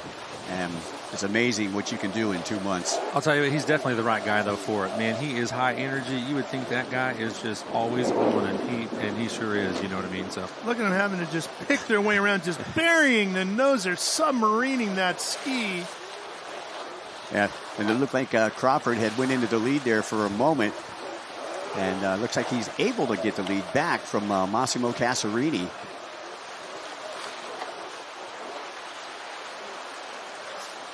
Again, just over 7 minutes to go here in the Ski GP3 class. Reinhardt, a winner yesterday, currently sitting in 4th today. Holbein sitting in 3rd today, took a 2nd yesterday. Cash Crawford took a 3rd yesterday, running in 1st right now. So as far as the points go, points a little different here than the endurance race. We've got a 60-point scale in this class right here. You get 60 for a win, 53 for 2nd, 48 for 3rd, 43 for 4th, 39 for 5th, and so on down the line. But if you take the win, you get a 7-point advantage. So how's that going to play out as the season unfolds, to take an advantage like that and start the season off correct with good points? What's that going to do for them? Well, I'll tell you, you want to just stay consistent. You want to stay up there in the top 3. I know that you're not going to win every battle, but you don't have to win every battle to win the war. And, I experienced that in the National Arena Cross Series several years ago, where Buddy Antonez never won a main event, but ended up winning the overall series on his Suzuki. Oh, buddy. Cash Crawford still your race leader. Let's take a look at this replay right here. That's Kylie Meyer out of Jacksonville, Florida. Young lady. I believe she's only 17 years old. She's not thirsty anymore. No. But she's used to the saltwater, being from Jacksonville. Oh, yeah, no doubt about it. She's from the Glidwell racing team, does very good here in all the regional circuits, and has really come a long way in a short time. I think if I was out there today, I see everybody has, good safety equipment. They've got their goggles, but I think I'd also have to have a snorkel. These guys are really, really taking it. Yeah, it's the one piece missing, right? And when you're out there for 15 minutes, you're bound to, sub it at least once, especially in these conditions right here. And you can see how careful Cash Crawford is being going around these waves, because you don't see this kind of waves in Lake Havasu. No. I would think, especially in this type of race, slow is fast sometimes, really. You want to be very, very particular about how you're taking everything and navigating through these waters. 8:51 is Britton Reinhardt, who was so fast yesterday. Today, Britton running in 4th, as we are down to almost just 5 minutes and 1 lap to go here. You were talking about, Shane, how sometimes slower is better. And, Ralph, you'll know who I'm talking about. Chris McCluggage was a master at that. Stephen Hayden right here running in 5th. Good to see Steve coming from Naples, sponsored by Cloud9. Yeah, Chris was incredible. Fight on here. Emmy Garcia is in 6th. I believe this is that fight for 5th. Oh, no. Submarined. Is that Hayden that just submarined it? I believe it was. Man, they recovered quickly from that, though. Hayden and Reinhardt, I believe that's who's battling right there. So that's for 4th then with Britton. There's the 11. That's Emmy right there. Emmy picking up a win on Friday in the women's ski division. But again, conditions have changed here seriously since Friday. Back out to Cash Crawford. Cash trying to tame the waves here in Tampa Bay. Got just over 4 minutes remaining in this 15+1 GP3 Moto number 2.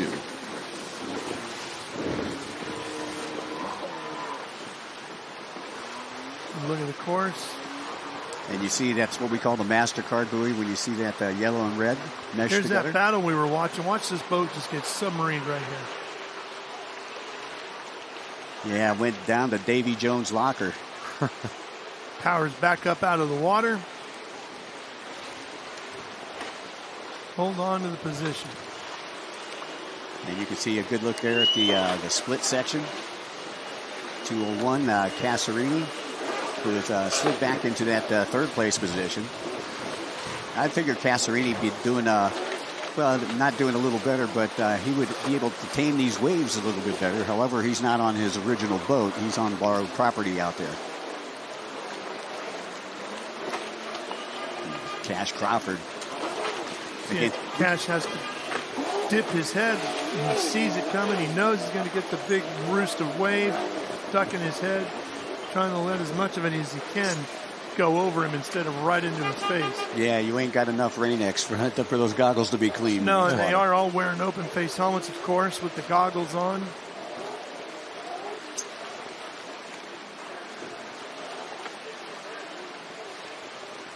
That was 8:51. Reinhardt that we're taking a look at right there with the win yesterday. And that is one tough female right there. And fast. Very fast. Look at Cash just picking his way around. You can definitely tell that these conditions are wearing on these guys and gals.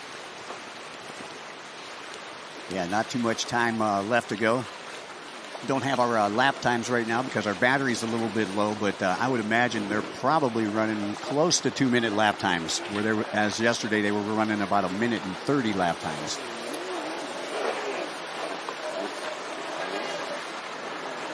I believe that's Reinhardt that we're taking a look at. Back over to Steve Hayden. Great to see Steve come back. He came out of retirement about 2 years ago. And he had raced about 20 years and then took about 15 years off before he made his return to personal watercraft racing. And it's great to see him out there. So with 1 minute 30 plus 1 lap to go, Cash just ran his personal best in the east side section. And Holbein did the exact same. So they're still finding ways to find speed out there that they didn't have early on. Late in this race, as tired as they have to be physically, they're still pushing as hard as they can. Massimo Casarini also in that east section. The race course broken down into 4 sectors, the north side, east side, the split lanes, and the beach side. And Cash just goes personal best through the split lanes at 12 flat 0.2. Yeah, fastest lap time that we've seen out there so far in this class has been actually Massimo Casarini with a 2:26.674. He's currently sitting in third. Cash Crawford with the second fastest time at 2:29.830. So we're down now to less than a minute to go, 30 seconds plus 1 lap, and the clock goes to zeros when they come by the finish line scaffolding area. Cash will get the white first for 1 lap to go, and then the checkers after that. Yeah, we was taking a look there at Kylie Meyer. Kylie still running in that 7th place position, sponsored by the Glidwell Racing Team out of Jacksonville. And normally you see her up toward the front a little bit more, but I don't think that she's used to this washing machine type water either. She's more used to that surf in Jacksonville. Now they might just throw the checker like they did. There's the white flag coming out right there off the scaffold. As Crawford comes through the Monster Energy start-finish line. Uh-oh. Looks like we got a rider goes down there for a water sample real quick. Right after taking the white. Is that Cash? That was Cash. That was Cash. That was our race leader, Crawford. Now what does that do is we have 1 lap to go here. Cash had a bit of a lead. Trying to scroll across her. 12 seconds was the gap between Crawford and Holbein. And that is Britton Reinhardt back in 4th. I don't think that bit of a bobble is going to give Holbein too much of an opportunity. But if Cash is getting real tired, we'll see what happens here on this final lap. That looks like him down there. And you can see him getting a handful of throttle there. Yeah, if Cash would have got separated from his boat. That would have been a different story. Now, I'm not sure if that's Holbein right behind him on screen or not. Too far away to see. But that's Cash there, pounding through the surf one more time. And Gary Holbein Jr. out of Fairhope, Alabama, sponsored by the Jet Blast Racing Team up there. Look how far back he's standing in the tray there. Yeah, definitely want to stand far back. And again, like I say, his legs are parallel. He's not really using that switch foot. And jello too by now. I would imagine so. Going back to Steve Hayden. Yeah, who runs in 5th on the 9. Steve doesn't look like he's 51 out there, does he? Sure doesn't. Doing a great job. Fantastic. Hayden from Naples, Florida on a Yamaha. Cloud 9, Claims 3-6 Racing, all sponsoring his effort. 53, that's Holbein there. From Alabama, as you said, on a Yamaha. Jet Blast Performance, Jet Blast of Mississippi. Yeah, Gary's Commander Industries, Jet Pilot, all sponsoring him. His dad actually was my first race director back in 1996, a former racer. Checkers for the 177, our race leader, Cash Crawford. Doing a great job fighting his way through it. Cash going to change the first name to Check as he's going to get that winner's check here when he gets to the top step of the podium. Go around the jetty. He's got 2 more sweepers before he hits that front straightaway. Got a double red right here that he's going to go around into a double yellow that's closest to our pier on the north side of the pier. Quick look over the shoulder, make sure you're not getting chased in the line. There's Spa Beach. There's a checkered flag. Here comes Cash. And he's going to take the win in Ski GP3 with the IHRA Pro Watercraft Championship here at the Monster Energy St. Pete Grand Prix. And there goes Holbein behind him to take second. And he finished up. Well, he closed up on him really good. The gap at the line was just a couple of seconds off. It was 6 seconds. He cut half of it out. Wow. He made up 6 seconds on that last lap. Yeah, great effort by Holbein, who must have been exhausted. And the top two had separated from the rest of the pack. Massimo Passerini now coming in, throwing in a lap time of 2:39.861 on that final lap. Nice run by Massimo. 3-1 finish for your winner, Cash Crawford, so far. Britton Reinhardt's going to take fourth. With Emmy Garcia in fifth. Hayden fell back to sixth. Emmy got him on the last lap. Taking a look at your top riders. First place, Cash Crawford. Second place was Gary Holbein Jr. Third place, Massimo Passerini. Britton Reinhardt took fourth. Emmy Garcia fifth. Steve Hayden in sixth. Kylie Meyer in seventh. Brad Adams was out.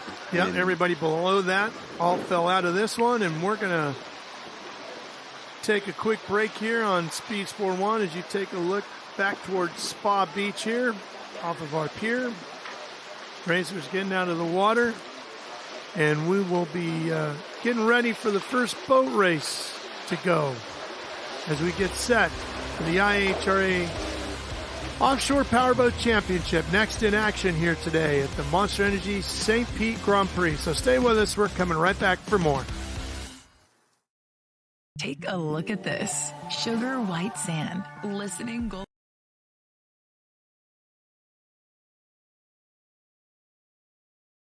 Take a look at this. Sugar white sand, glistening Gulf Coast waters, and record-breaking sunshine. No wonder the beaches of St. Pete-Clearwater have been named some of the best in the world. And if we stopped there, you might miss the best parts, like world-class museums and murals that fill the streets, Michelin-recognized dining, and ancient mangrove adventures, live music, and so much more. Come explore at visitspc.com.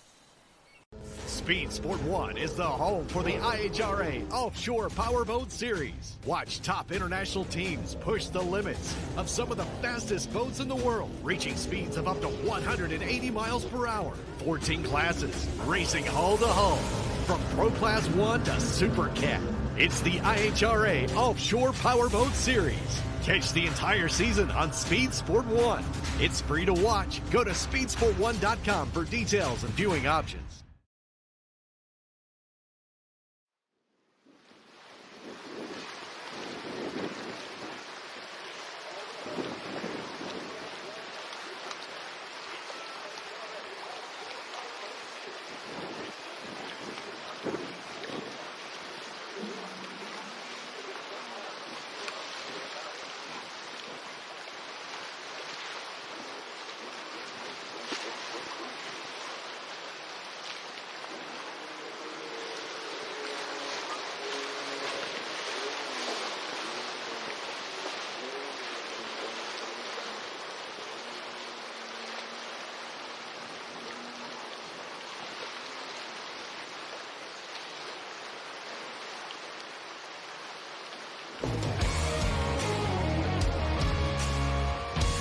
The Monster Energy St. Pete Grand Prix is brought to you by Monster Energy.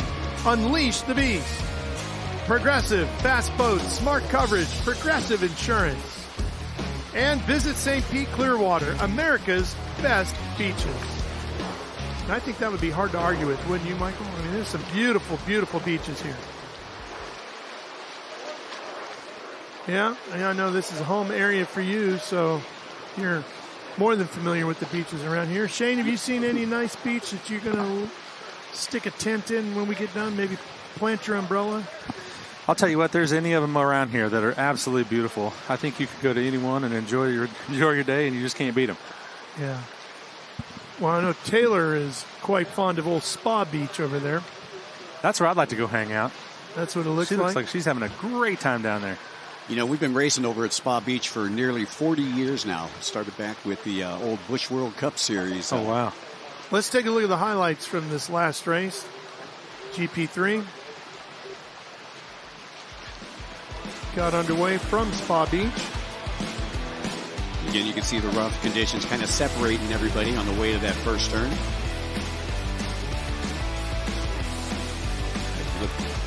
Cash Crawford there, boat number 177. But it was boat number 201, Passerini, who would get the whole shot on lap number 1.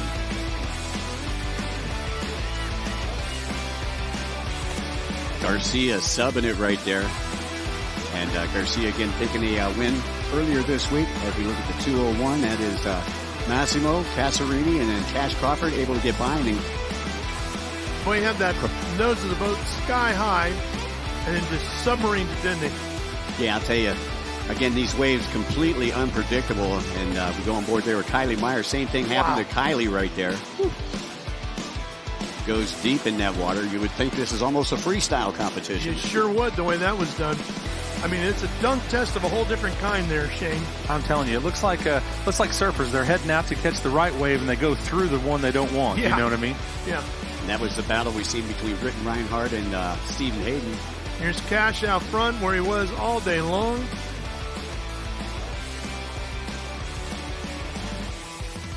White flag came out, and that was when Crawford went down. Yeah, right there. Yeah, that was rough.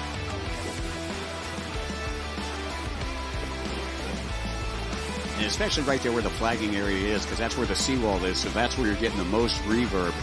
And the checkers for Cash Crawford as he takes the win here in Ski GP3. Here's a look at your results. Crawford, Holbein, Massimo Passerini, Britton Reinhardt, and Emmy Garcia doing a great job, both of them getting top fives as we close out Ski GP3.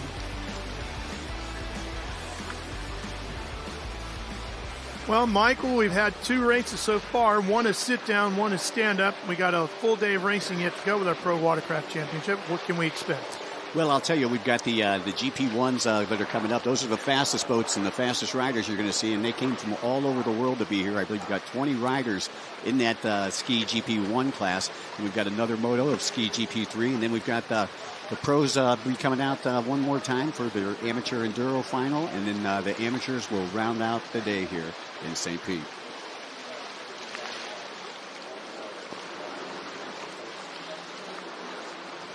All right, Mike, well, thanks for joining us. We'll have you back here with us on Speeds 4-1 when we get ready for more of the Pro Watercraft Championship races. Well, I think I'm going to go to the end of the pier and hear you guys out there on the big screen. There you go. The VIP area. I tell you, don't rub it in now, man. Make sure you eat some of that great food and drink that they have out there. He's lathering up sunscreen and headed to the beach. But we'll be back here for some offshore powerboat racing. So stay with us here on Speeds 4-1. More coming your way, live and free from the Monster Energy St. Pete Grand Prix.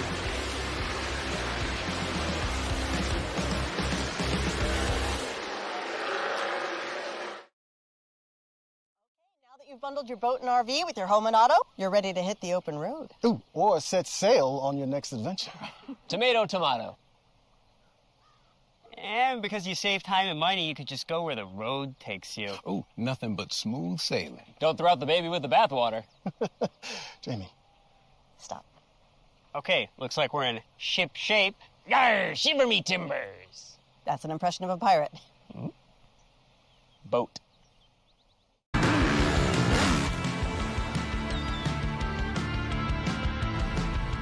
I think I'm just so passionate and so motivated back to where I belong, and that's on top.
Welcome back to St. Petersburg, Florida. That's a look at what we call Spa Beach here. That's where the pro watercraft racers are. But here in our booth, we are joined now by Jimmy Jensen from the Back in Action team, the Class 500 winner from yesterday. Hi, everybody. Welcome back.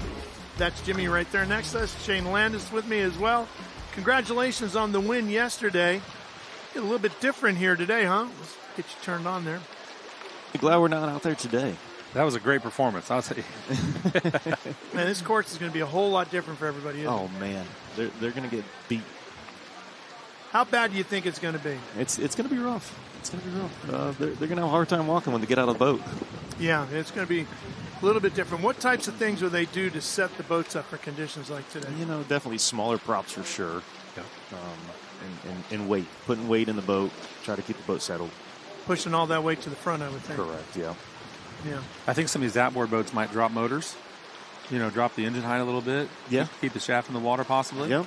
Make sure they're sucking up enough water. They're going to spend a lot of time out of the water today, so we don't want things getting hot or Guardian shutting them down, right? Guardian's Let's go back and take a look at some of the action from yesterday, Ricky's event, Class 500 in action here on much calmer water. Look at how different that is for your Back in Action boat than what we're going to see here in just a little bit. Yesterday was definitely a drag race. Tell me about this course layout. I like this course a lot better than last year when we raced it. Why? What's different about it? It's definitely more fan friendly. Spectators get to see us a lot more, and then also the turns were a lot easier and the dog leg. Hopefully we'll get some video of your boat here soon. Yep. There was a lot of switching back and forth because there was so much action yesterday. It was hard to stay planted on one boat for too long. There's some Class 4 boats. Tell us a little about your Class 5 boat. So my Class 5 boat, it's a 30-foot Phantom. I actually used to race it with a guy, the previous owner, Dan Race, who lives here locally. I throttled that boat and was fortunate to have the opportunity to buy the boat about 3 years ago. There we are. There you go. Yep. Pumped up about the win, too. Yeah. Yeah, it was all fist bumps and high fives, right? Of course. We knew we had it. If that race was today, you'd probably have to still hold on and do your high fives once you get back on the trailer, right? Different race, it'd be a race of attrition. Yeah. In order to finish first you must finish. I think we're going to see some of that today. I think we're going to see a little breakage and some carnage and stuff. And I think that's definitely something to be mindful of. These guys are really going to have their work cut out for them today. Yeah, for sure. Let's talk for a second about the differences between what the driver and the throttle man are going to have to do on a day like today in these types of conditions as opposed to what they had to deal with yesterday. I mean, the throttlemen, they're going to be working it, so that they don't break a prop, when they load and unload the boat coming out of the water. And then the wheelman, the boat's going to get pushed around a lot, so he's going to be working that wheel a lot.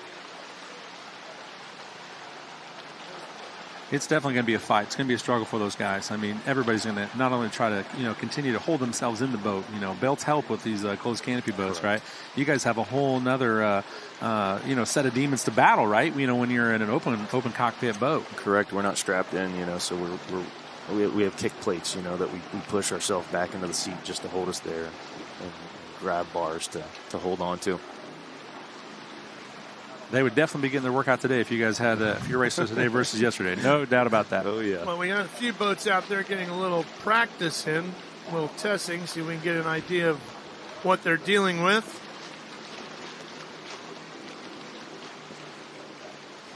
It's our pro watercraft pit area. We've got one set of V-bottoms today. I think that's going to be our first race up. It's going to be Mod V. That's going to be our next race coming your way. Then we're going to be followed by primarily all catamaran classes today. So those boats definitely handle the water much different. You're a V-bottom guy yourself, so Correct. How's that this disruption in the water going to handle affect these guys when you're cornering? I mean, when you're laying over and you're banked in that corner, you really got to worry about jumping wakes and hitting wallers and everything like that. So.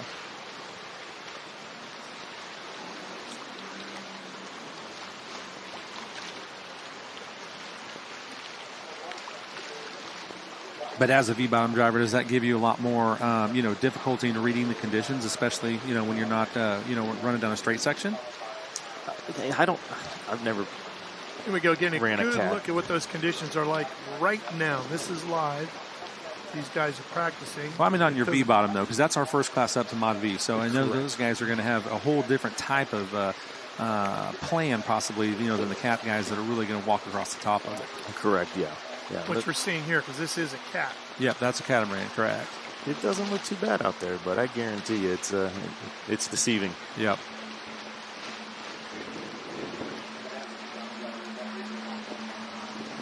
Even the support boats, the safety boats, they're definitely bouncing around out there. Oh, a lot of spray. They're going to be wet. Yeah, you're going to see some washing down, I think, when people are trying to make some lane changes and stuff in the races today. And Big Cat hit it back to the crane. That's one boat. And we'll take a look at some highlights from yesterday, Pro Class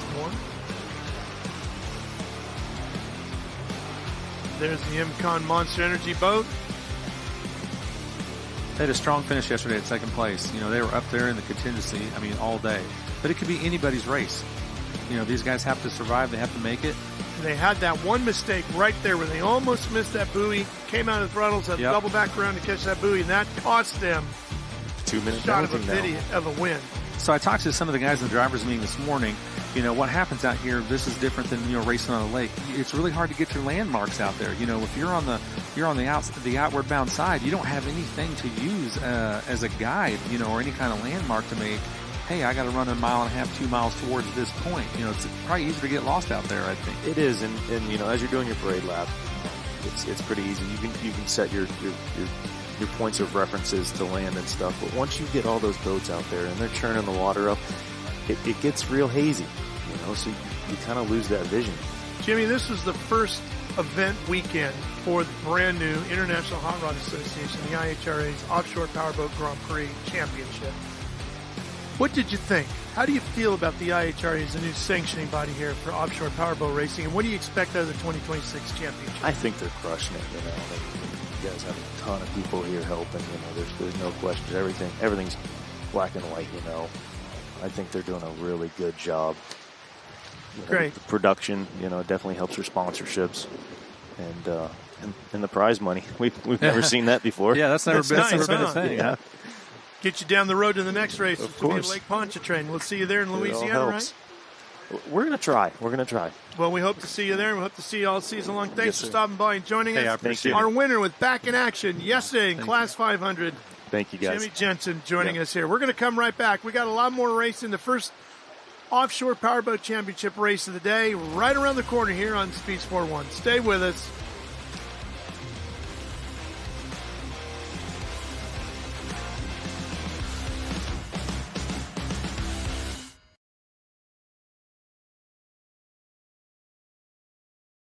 Speed Sport 1 is the home for the IHRA Offshore Powerboat Series. Watch top international teams push the limits of some of the fastest boats in the world, reaching speeds of up to 180 miles per hour. 14 classes, racing hull to hull, from Pro Class 1 to Super Cat.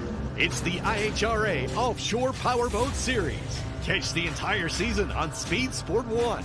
It's free to watch. Go to speedsport1.com for details and viewing options. Take a look at this. Sugar white sand, glistening Gulf Coast waters, and record-breaking sunshine. No wonder the beaches of St. Pete-Clearwater have been named some of the best in the world. And if we stopped there, you might miss the best parts, like world-class museums and murals that fill the streets, Michelin-recognized dining, and ancient mangrove adventures, live music, and so much more. Come explore at visitspc.com.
Back here at the Monster Energy St. Pete Grand Prix.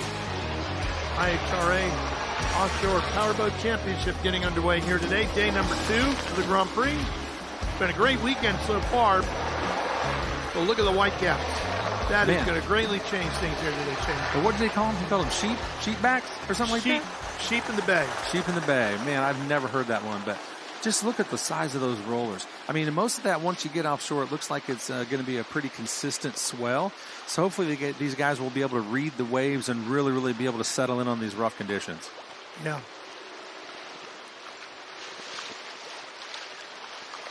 And the thing is, you can't really look at our. Oh man, look at the support boats. These guys are just getting tossed. It'll be a long day. I just hope everybody stays safe. We can fix boats. I'm just excited for the event, and luckily we got really, really good support people out there to help make things happen on the water and keep everybody safe and where they need to be. That boat is moving 5 feet plus up and down. Yeah, it's brutal out there. Well, we've been talking a lot about the weather. As you can see, we have blue sky. Temperature mid-80s here today. It's a gorgeous day in a lot of ways. It's just the wind has picked up from yesterday and Friday, and what was smooth water is now extremely choppy and very rough for our racers. Now, Shane, we've seen other events, certainly on the east coast of Florida, where the wind produces much different waves, not just choppy like this, but big waves. Yes. You know, it's a whole different ball game. Yeah, this wind, I mean, the frequency's a little less consistent. Look at that cat just trying to make its way out into the bay. I mean, you've got I think a 388 skater. So you got a 39-foot boat, and just look at it just at idle, just bouncing around. It is going to be wild. Once these guys get up on plane, you know, the catamaran hull is going to be able to pack that air and ride, kind of dance across the top. But the guy on the throttles is really, really going to be working it today to keep the prop in the water and, you know, not trash a gear set or blow a prop up or throw a blade or something of that nature. So. Yeah, even that big, beautiful cigarette Top Gun V-shaped hull having its issues getting out through there smoothly, right? We're watching him come back in the bay off to our right, and man, just barely on plane he's coming out of the water. So yeah. Well, we talked to some of the racers earlier about the weather here in St. Pete on this Sunday.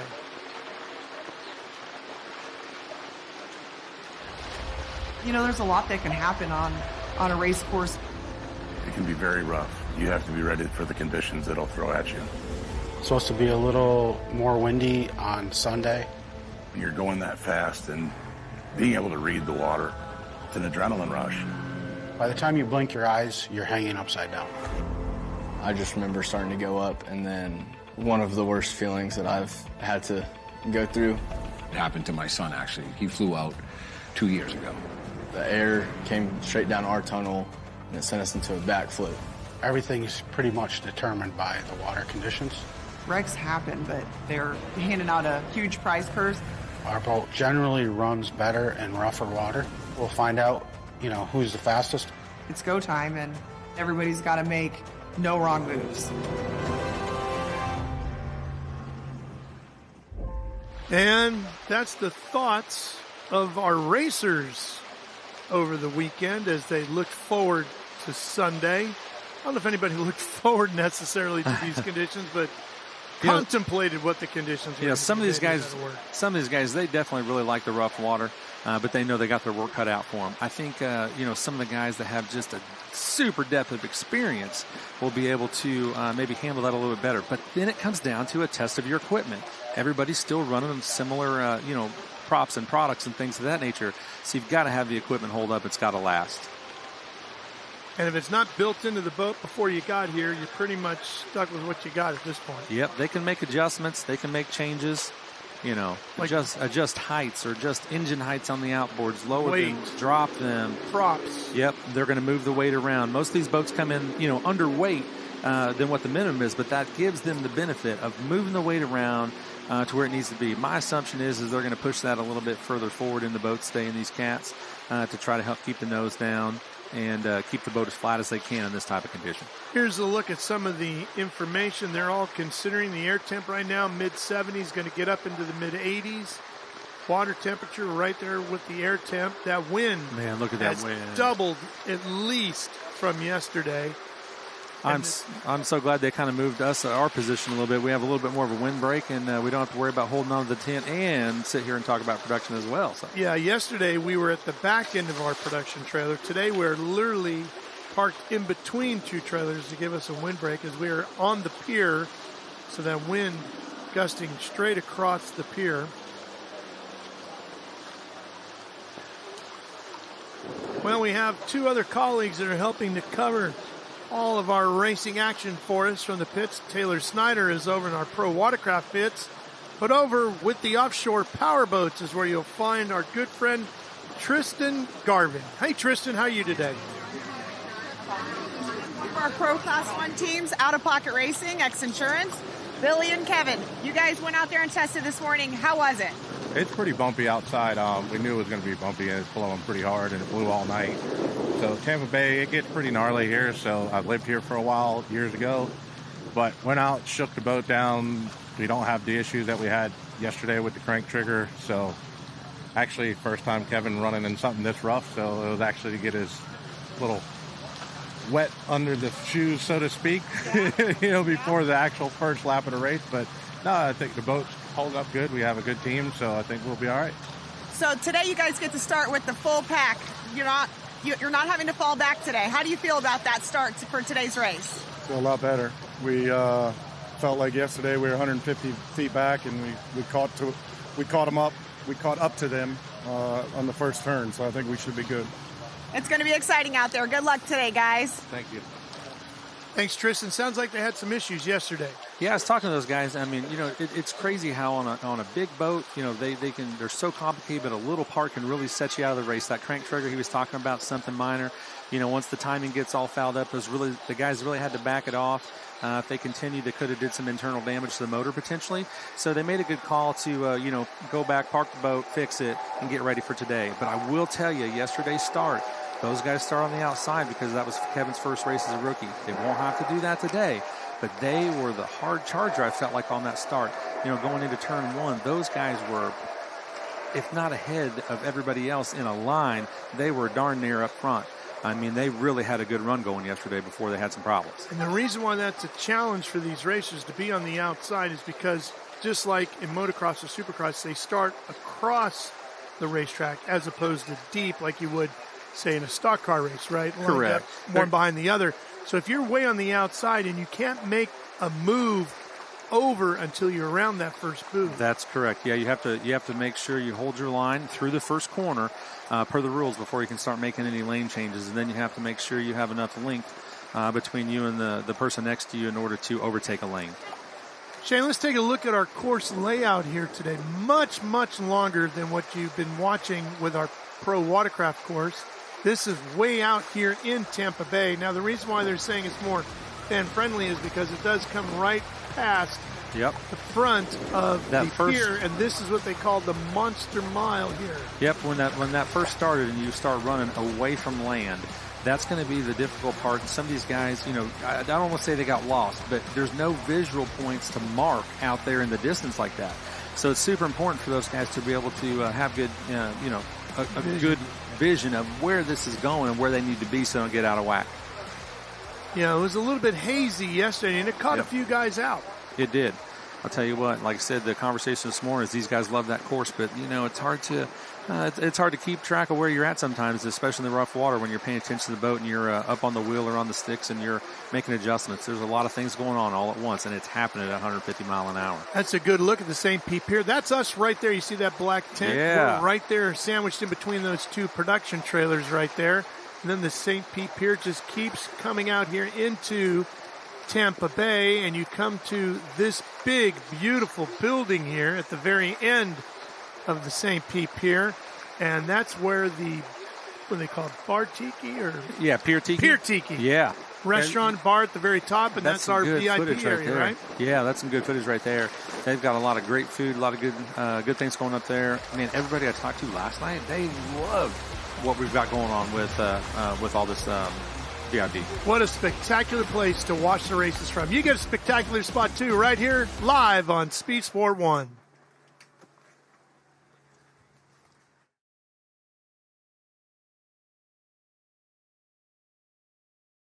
Take a look at this. Sugar white sand, glistening Gulf Coast waters, and record-breaking sunshine. No wonder the beaches of St. Pete-Clearwater have been named some of the best in the world. And if we stopped there, you might miss the best parts, like world-class museums and murals that fill the streets, Michelin-recognized dining, and ancient mangrove adventures, live music, and so much more. Come explore at visitspc.com. Speed Sport 1 is the home for the IHRA Offshore Powerboat Series. Watch top international teams push the limits of some of the fastest boats in the world, reaching speeds of up to 180 miles per hour. 14 classes, racing hull to hull, from Pro Class 1 to Super Cat. It's the IHRA Offshore Powerboat Series. Catch the entire season on Speed Sport 1. It's free to watch. Go to speedsport1.com for details and viewing options.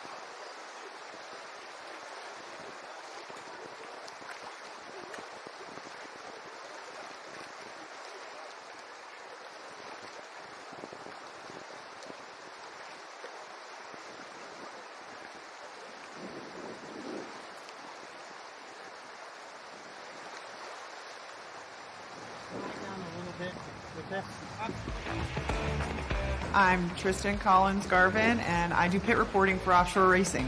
IHRA has really stepped up, handing out a huge prize purse, which is amazing for our racers to have that monetary support now that they really haven't seen for a long time. The whole team behind the scenes is giving out their hardest work, and you can really see it everywhere around the race. A lot of these teams have been racing for a long time, and we have a lot of new racers. I think the purse has brought in a lot more enthusiasm. They travel from all over the country. There's so many great teams here. All of them come out and put on the absolute best show for our viewers to love this sport. And we've got Cole in there. Those guys, they get in there and they are a two-man crew, and they do it just like the big crews do. There was a lot of, we'll say, drama the last couple seasons. Dirty Money really stepped it up with some technology that a lot of teams haven't, been able to get into yet. They won a lot of races. They were really fast. There was a world championship that was awarded to another team. Ultimately, that was withdrew, and Dirty Money got it. So there's racers who took checkered flags home and then later found out that they didn't win. And that's hard because, you're excited. You think you got yourself a first place win, and then come to find out weeks, maybe months later, it got pulled from you. The sport has so many professionals in it, and they can sometimes be paired in the cockpit with a guy that's only been in a race a couple times or never. We have some racers here this weekend that have never raced offshore before. There's some really impressive boats out on the water this weekend. That's a hard place to be as a new guy. From a viewer's standpoint, we want to see racing. Let's see the standings. Let's get a world champion at the end of the year. As soon as you get out there with your class, it's go time, and no mistakes coming out of that is usually who holds the race. Shane, Tristan was talking about the purse being provided by the IHRA, and Daryl Cuddle, the man who owns the IHRA. That is a huge, huge step up for this form of racing. It's extremely professional, but it's always been considered a very high-end rich man sport, a gentleman's sport, and we're going to race for maybe a trophy and some bragging rights. Money, we pretty much thought was you already have it. You don't need any more of it to cover your racing expenses. If you can't afford it, you shouldn't be doing it. I'll tell you what, though, it's changed the game, right? Yeah. Even if somebody has the ability to completely fund their operation, man, this is just supplementing their ability to get better. Buy that next part. Have an extra motor or drive as a backup. Bring an extra crew person. Yeah, absolutely. It's going to help cover some travel because we have the tow money program as well for these guys. I love it, even down into the brackets. We just had him in here giving us a little play-by-play what happened in class. Yeah, 500 yesterday. It's just great. All these guys are out there working. They're putting all their efforts into it, and it just helps make it better for everyone. Well, there's one other thing it does, too, and that is it gives respect to the racers from the sanctioning body, saying, we appreciate you being here. Thanks for coming and supporting us by coming and racing with us, because there are other options. Absolutely, there are other options, but you've always had, I feel like a big disconnect has kind of always been between a sanctioning body to a promoter to the racer, and the racer's always the one that throws out the money, never gets paid, and the promoters have always tried to utilize that. So this is gonna be better for them. Well, we're looking at right now, those are the two big cranes that lift the boats up off the trailers. Yep. And put them down in the water, or reverse the operation when they're done with a race or a practice session. Behind that is the St. Pete Airport, which if you're a fan of IndyCar racing, that is where the IndyCar Grand Prix is held, right through there. In fact, our pit area for these big boats is physically on part of the race course for the IndyCar Grand Prix here in St. Petersburg, which was a few weeks ago. As you're walking around, you still don't want to trip over the red and white curbing they poured in there, so those guys have the gaiters there, and they're still there. Yeah. Yeah, right now it looks like that was Chris Hopgood's, Team Celsius Valvoline boat that was getting lifted. I don't know if they were getting put in the water or pulled out. So that's part of the pit area there for the boats. You can see all the different tents from the different teams and all that. They pit them, they work on them at their trailers, and then they bring them on a trailer around to those cranes, which can be, for some of those racers, a half a mile or more away. Yep, yeah, they definitely have to have their crew. This is where extra hands in the pits is helpful, right? Just a guy driving the truck and managing that can be quite a feat, making sure timing's good. They need the truck there when the boat comes back. What happens if the boat has an issue and it's taken on water and they're stuck a half a mile away, and they got to get that boat out right now? Tristan had an opportunity to catch up with our Class 300 winner from yesterday.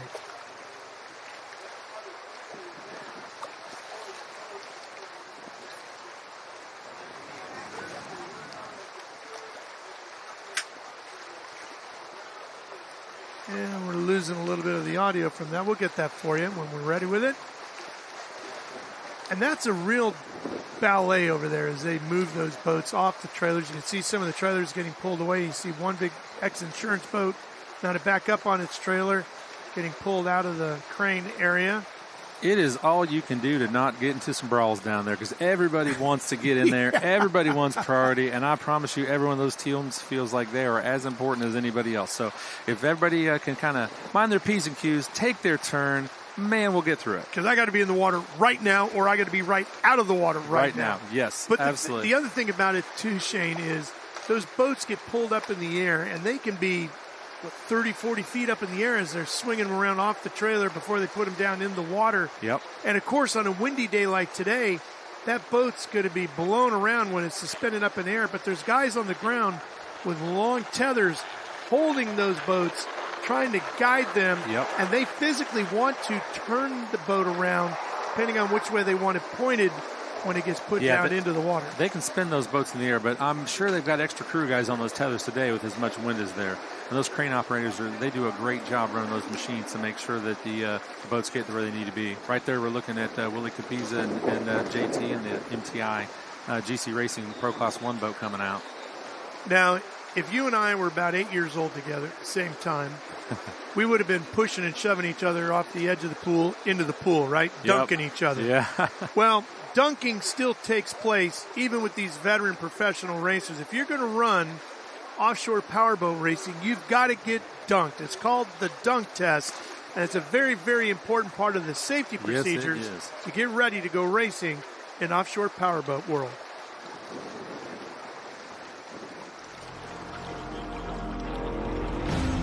This is David Harshfield. We're at the Aquatic Center here in St. Petersburg, Florida, doing the capsule training for the race teams at the St. Petersburg IHRA offshore event. This is super crucial to the racing. If they don't pass, they're not racing. Everyone has to go through the dunker. Yeah. With 70 boats out there on the race course and the prize being so enticing, I think the guys are going to push their limits a lot. There's inherent dangers to this. This is a completely different animal. My name is Todd Graham. I am the lead diver I've been doing this for 16 years, so everyone's pretty seasoned as far as goes into all the guys are pros. We basically run race teams through a simulation of their boat getting into an accident, and we teach them a brace acronym on how to escape comfortably. So they have a plan. We let them escape on their own. We have 3 or 4 divers inside and on top helping them through the process. 1 minute you're racing, probably doing anywhere from 100 to 150 miles an hour, and you catch some wind and the boat's overturned. These guys have seconds to react. The shock and awe of being flipped upside down, getting disoriented, and have to realize what they need to do, which is, release their harnesses, stay calm, get a regulator in their mouth, and then swim out the bottom. Usually the first race of the year is the most important because that's when they all get certified, and then periodically throughout the year we'll do it again just as a refresher because this escape training is critical. We have a 15-man team as far as the rescue on this particular incident. I'm Fabrizio and Fabio, coming from Italy, joining the rescue team. We have a very long specific experience. We have the most complete experience in all the championship, all the different typology of boats. There is some possibility to improve or some suggestion. This is the reason why we are here. We have almost an instant reaction time, and then the response time is only seconds after that. We have boats stationed around the course and an aircraft with divers in each boat and in the aircraft to deploy if there's an accident. I think it just builds confidence in the racers, just to get them through the scenario, because first time when you flip around upside down, everything gets kind of disoriented. If it doesn't happen right away, you start to get that panic mode, and that's where we go down and we make sure we get them out.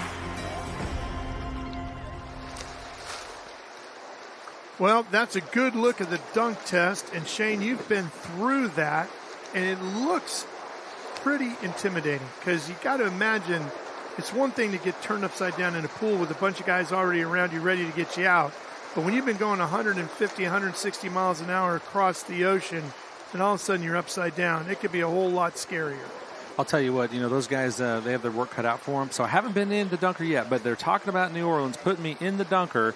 And I talked to Leanna Shadlow with the Demon Bikini Superstock team, and she even told me she'd do it with me, and she wouldn't mind washing her hair afterwards.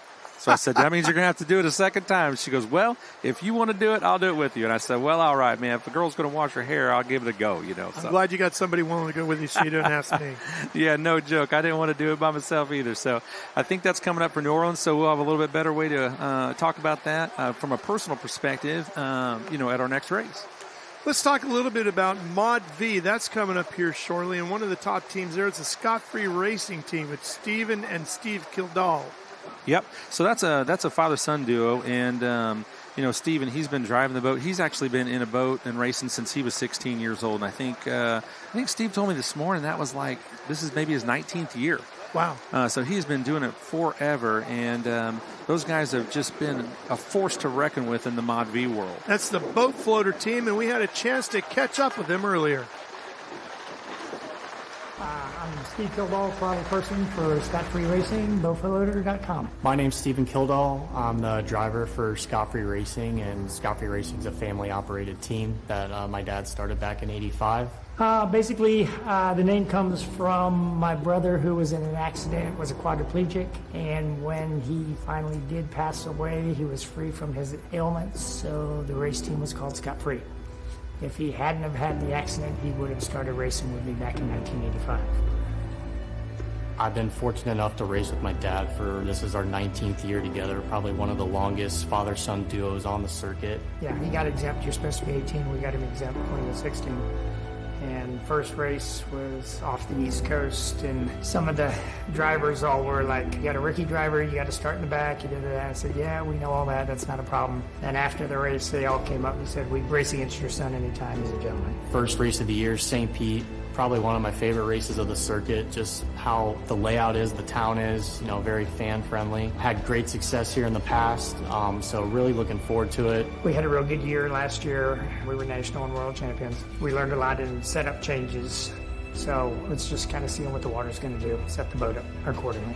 In the Mod V class that we race, the boats are super sensitive. Prop setup's everything. You know, if you're one pitch off, you're going to be about a half a lap behind the leader at the end of the race. Innovation Marine, who does our engine, you know, did a really good job in the off season trying to find us more power. So, you know, hats off to them. We changed a few balance points on the boat as far as where we run the weight, and that really improved our calm water setup. Our strong water game's good, so we were hoping for some calm water this weekend, but it looks like Mother Nature's going to throw something else our way. There's a couple new cockpit duos we got in the Mod V class for round 1, so still got to figure out how they're going to gel together. Never raced against them before, so it'll be a learning curve. It's going to depend on what lane we draw at the start and how cleanly we get through turn 1, but we're coming off a great 2025 season, so we're looking to continue that momentum for this year. It's an honor to be racing with my son, and he's got a young boy and a young daughter, and I'm sure down the road someday he'll be racing with one of those. So it's super exciting. How cool is that? And there they are out on Tampa Bay in the bloat floater machine, getting ready to go. They're out there doing the parade lap. Shane, we've had a big update. The IHRA has decided, our officials have, that our offshore powerboat racers will move to storm conditions for this race, which means they will cut the race down to 5 laps, I believe it is, and they will run the short course. Talk a little bit about what that means for these racers. Well, I think that's going to, you know, probably make it safer for these guys in the long run. It's going to, you know, shorten up the laps so that way these guys don't get, you know, too beat up, too broken. And that way everybody stays safe and everybody can be put back on the trailer and try to keep it all together. I think it's going to save their equipment as well. But you can't discount these guys. Even if they shorten up their laps, these guys are a handful and just a ball to watch. They are amazing boats. This is our modified V Talent. Man, just look at how much they're coming out of the water right there. You got the Killdalls in the boat floater, Scott Free Racing Team. We've got Kirkhan and Mark in the you know, the North Myrtle Beach RV Resort red rig right there. And I got to tell you, you know I'm partial to red, Ralph, and that red Mod V is fantastic right now. It looks great when you walk by it. Yep. It really does. It stands out. We've got another new team here. You know, that Cartel Offshore Racing? Yeah, we've got Kluwat Cartel. We've got Dustin Kluwat, and we've got Owen Buis in the boat.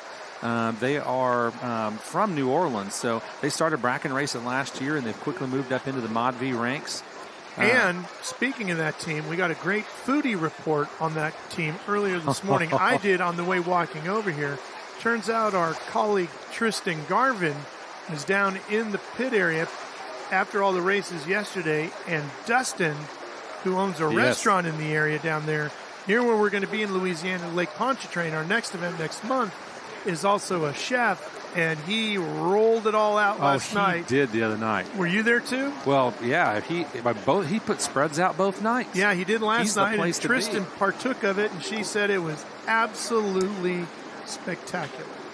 We look forward to visiting his place when we get to Lake Pontchartrain. You're buying, by the way. Hey, I think he did a big jambalaya last night, and then 2 nights ago he had 2 big coolers full of crawfish. And I'm telling you, there's a bunch of people who looked at that, didn't know what was going on. But I'll tell you, if you spend any time in the South, you know that is going to be a delicacy that we're looking forward to in 2 weeks in New Orleans. Yeah. As you can see, they're starting a little bit behind. The first 2 boats up front, since they are a rookie, they're going to start outside and about 150 feet behind. That's just a new rookie rule to make sure that everybody gets comfortable in the boats and allows them to get in the mix at the right time. It is a 3-boat field, not one of our bigger fields, but we do have about close to 70 boats here all together in all of our categories combined here at the IHRA this weekend. And that is a huge field of boats. Last year here, under different sanctioning, they had about half that. So you can see everybody got excited about IHRA getting involved in offshore powerboat racing. And they have come out from the different marinas around the world ready to go race. We had racers here yesterday from the United Kingdom competing with us. And we're excited to have more of them as we move on into the 2026 season. This class is typically a little bit bigger class. I think it's just, we're early. We told everybody, hey, we're going to start out early. You guys want a few more races, and we want to put this together and make it great. We're just going to start a little earlier than typically they're used to starting in May. So here we're going to have 2 races before most teams are typically ready to go. That could mean that some of these guys are still waiting on engine shops. Yeah. They could be waiting on drives, backup parts. And, to be honest, some guys are still waiting on boats. Heck, the Killdalls, they've got a brand new boat on order that they haven't got yet. So they've been running that boat for, I think that boat's in 2003 or 4, if I remember right. But they've got a brand new one coming from Britt Lilly.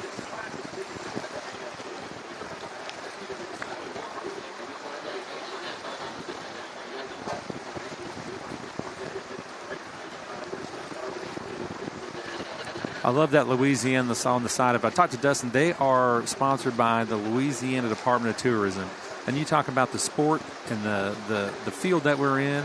For them to be portrayed like this in all of the parts of the country that are good areas, this is a good thing for them. Shane, that Louisiana boat, the reason why it's just floating there is lost power, unfortunately. No, did he? So that's Dustin and Owen. They are out of power right now, unfortunately. That's a rough way to start the season for those guys, especially being a new team. Gosh, I hate that for them.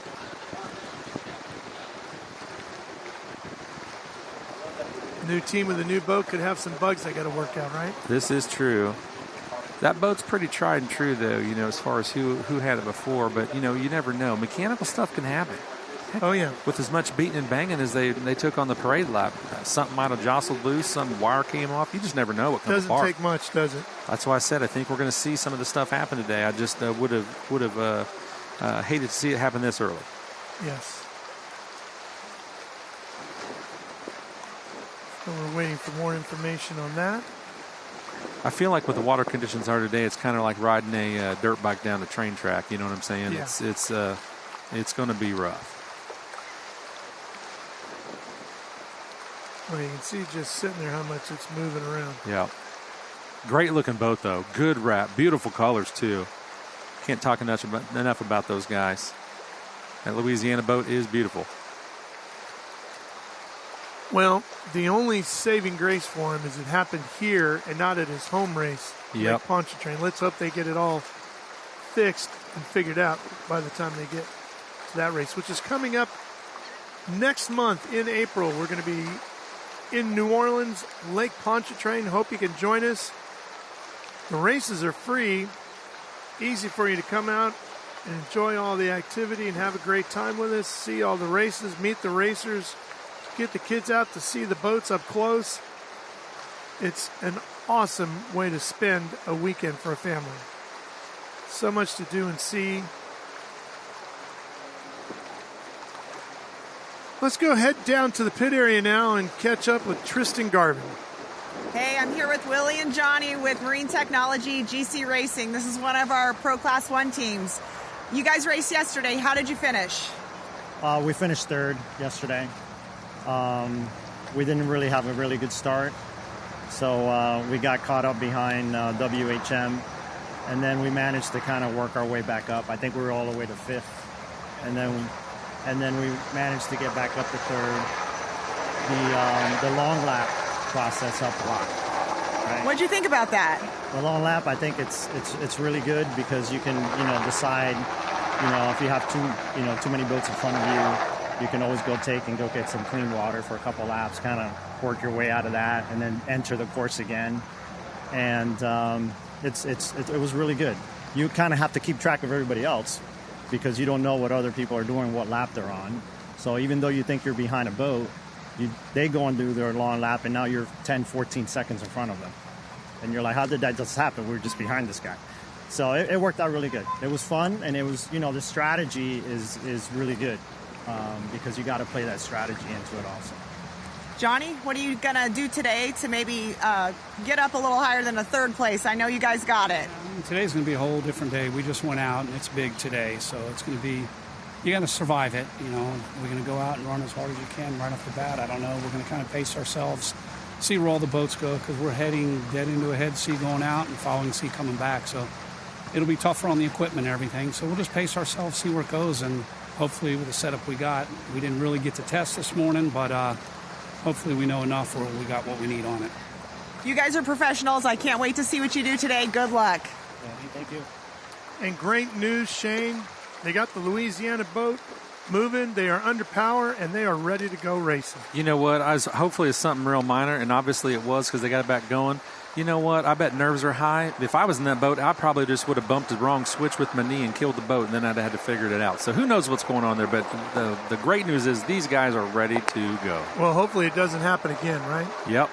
Lined up, ready to go. There we go. Under pace there we boat go. control, There's green. We are racing right now. Look at these boats coming up out of the water. Oh, my God. Wow. Yep. There's going to be spectacular action here early on in the Monster Energy St. Pete Grand Prix. Could you imagine when I get all 10 of these guys out here at once, you know? Oh, man, that North Myrtle Beach RV machine getting airborne completely out of the water. Props way up out of the water. Man, you know that Mark, he's on the throttle in there, and he is really working it right now. They are not saving anything, Shane. No, he is holding on for dear life, and they are thumping down the lake. We got Kildahl's coming right in behind him, though. They are right there in that boat floater machine, the white and green, running in second as they head towards that first buoy. You could never count those guys out. Scott Free Racing is always on it. They've got a great program. Well, they can see quickly what they're going to have to do if they want to win this one, because Kirk and Mark are just hammering it. Yes, they are. A little bit smoother water here, and you can see that thing skimming across the top of the waves. And guess what? I wonder if whatever. More issues for Dustin and Owen. I wonder if it's something that got loose. They got it started, and maybe some kicked back off. I don't know what's going on with Love that Mardi Gras paint scheme added into the Louisiana logo. Yeah, beautiful wrap. Look at these guys going. They're really pulling. What happened to our boat floater machine? It should have been a lot closer. Did they have trouble too? I don't know what's going on there. Because Steven and Steve should have been right there behind him. They were less than a boat length behind him. Not sure where they went, but we don't see them anymore on our screen.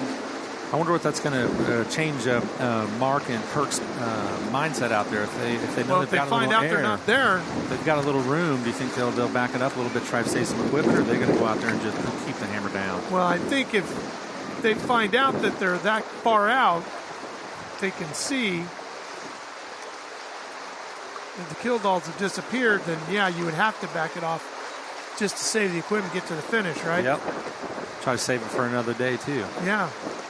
No need to stress it out. But you can tell, guys, you know, we're talking about, yet. You know, these boats in the Mod V class, you know, this is a V-bottom hull. They're a 29 to 32-foot boat for our viewers at home that don't know what they're looking at. And that's one of the shorter boats, isn't it? Yeah, I mean, the grand scheme of things, it is. There's boat floater. They're still there. They're digging. They're just further back than they've lost some ground. Maybe they figured, and this could be smart, let's let these guys, let's do a little rabbit hare thing here. Let's let these guys take off. Ooh. Maybe they make a mistake like they almost did right there, and then guess what? We'll take over and play the smarter game. Anything can happen. I'll tell you what, they might be just biding a little bit of time, or they might have had a little biffle like what we just saw there with Kirk and Mark. Yeah. Yeah, that North Myrtle Beach RV resort machine is one awesome boat, too. They're hanging that right, coming out onto the main straightaway here in front of the St. Pete Pier. We can see them off to our right from our vantage point here. Yep. And you can hear that engine, and boy, they are just having at it. Mark is deep into the throttles on that thing. We got Dustin sitting there bobbing. You know those guys are upset, him and Owen. Boy, they want to get that Louisiana machine cranking. Especially when you see your competitors come by and you know, man, we should be out there doing that very thing. God, look at that boat. Look at that boat just getting tossed around side to side. Oof. Oh, if that tips over just a little bit further to the side, Shane, they bury that nose, it's going to get ugly in a hurry. Yeah, you definitely don't hope. You hope that when you're coming around a corner and you're in the middle of a turn, you don't jump over a wave and drop into a trough the wrong way. Here's the Kildahl's hanging on in second place in boatfloater.com. Yep. You can hear them working the throttles, yes, too. Yes, you can. They're probably off the throttle as much as they're in the throttle on a day like today. Father Steve, the man on the throttles, younger Steven, the son, behind the wheel. Ooh. Kirk Hanna driving this one while Mark is working the throttles. Yep.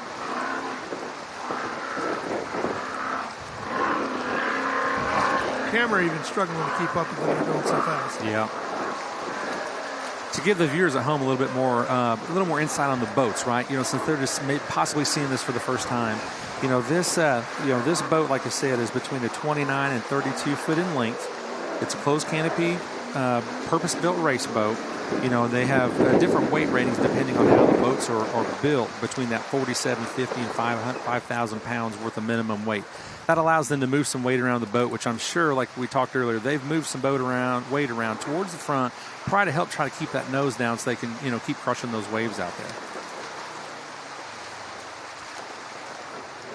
The engines in this boat are a 510 cubic inch maximum big block. Is what the power plant looks at. But they're restricted to a 9-to-1 compression ratio. And I'll tell you what, the tech guys check these guys really hard. They make sure that everything is within specification so they can keep the field as even as possible.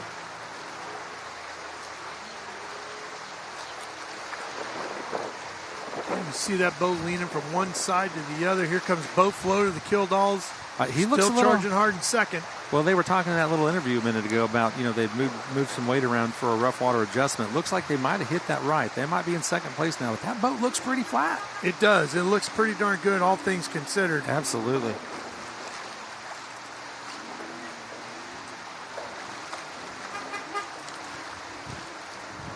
Wow. Look at that. Yeah, these are also a naturally aspirated, carbureted type motor. Which you've got to tune for that, too, on a day like today, because there's a lot of moisture in the air. Absolutely. When you're dealing with, look at that. You want to see the underside of these? Just hang around. You're going to get a good look any second now. I can only imagine how to set a carburetor up for this and making sure that your floats are right, nothing gets stuck, and the bowls constantly have fuel on them. The cockpit of these machines, at some points around this course, easily 5 to 10 feet out of the water. Oh, yeah.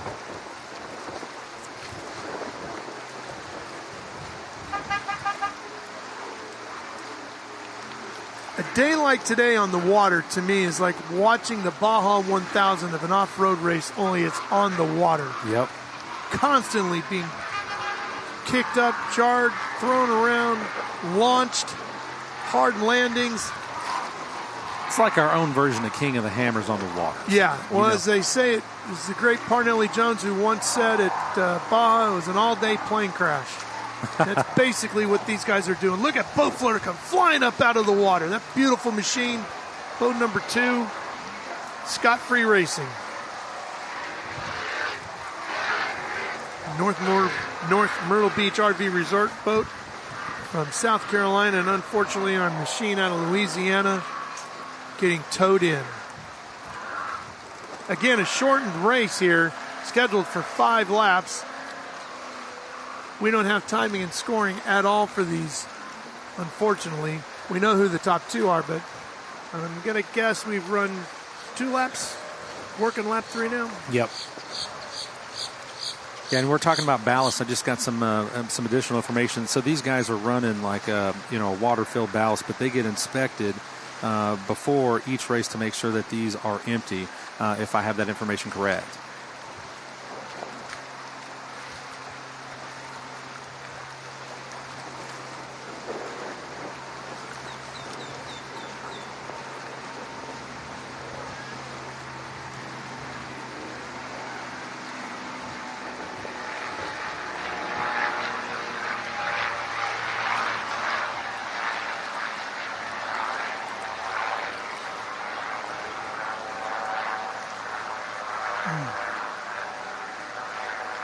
Really hard to read the wave in front of you, too, isn't it? The way the wind is blowing there today, coming from both sides, coming straight at you. Yep. You get in just a big wave C type situation. You can see the waves rolling in, and you can pick and choose your line a little bit. Here, you're just thrashing your way through it. Yeah, this is a bit of a washing machine today. That looks like they might have calmed down a little bit. I don't know if they've toned back a little bit or if the seas are changing, but man, it still feels windy and rough. It sure does. I love how the window on that boat just wraps back behind it. It's got such a sleek look on that canopy.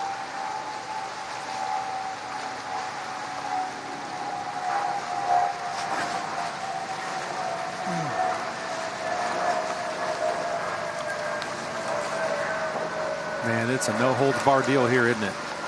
Sure is.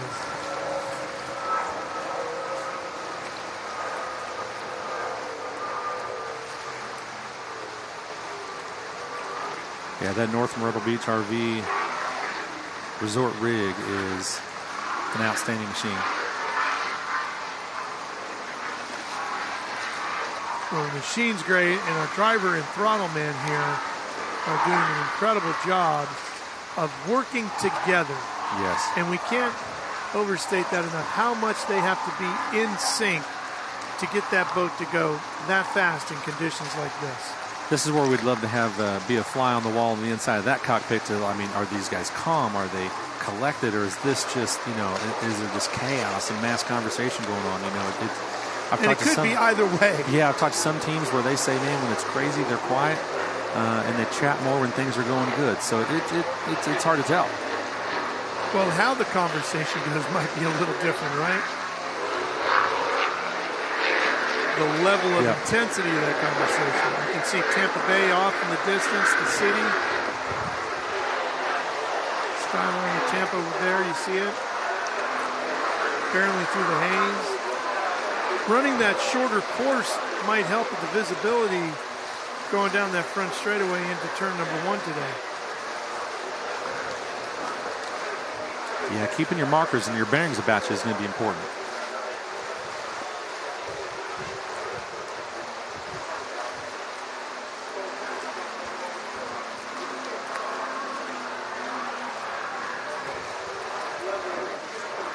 See those props coming right up out of the water. Yep, they are riding the edge of it.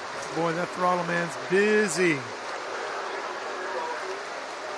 Yeah, one thing they do to try to help keep these boats, you know, kind of equalized is this Bravo-based, you know, outdrive system. They're limited to a certain gear ratio where it has to be 1.5 at the prop shaft. Shame for those that maybe don't spend a lot of time in the boating world, certainly the boat racing world. That throttleman has to be very aware of where those props are, whether they're out of the water or in the water. Yes, I think that's definitely a feel for them, and they have to be able to read the water. You want to make sure you get off of the throttle at the right time, because you keep that RPMs coming up, bouncing off rev limiters. You know, you can damage the prop or the outdrive, the gear set, throw a blade. There's a lot of things that can happen on conditions like this. Tell you what, the Kildahl's in that Scot-Free Racing BoatFloater.com boat, they're still pushing pretty hard. Again, we don't have timing and scoring, unfortunately, folks, so I can't tell you how far behind they are or what kind of lap time they're running. But you can see from the attitude of the boat, they're still pushing. Yep. As these two are here. You can tell, depending on whether it's the front or the back straight, which appears to be rougher for these guys. When they're running the wind, you can definitely see them just like that, getting a little more airtime.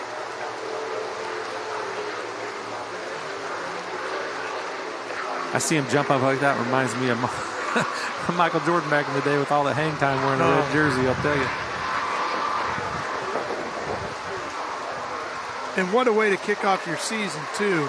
You know, it would have been a lot easier for these guys to have a nice, smooth day to just get back into the flow of things, right?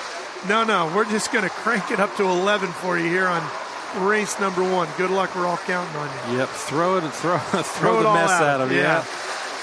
Everybody needs to bring the kitchen sink on today. Yeah. Get the Lake Pontchartrain in a few weeks. Probably not going to be like this. White flag is out. This is the last lap. These guys are probably seeing that, and they're just hoping everything stays together.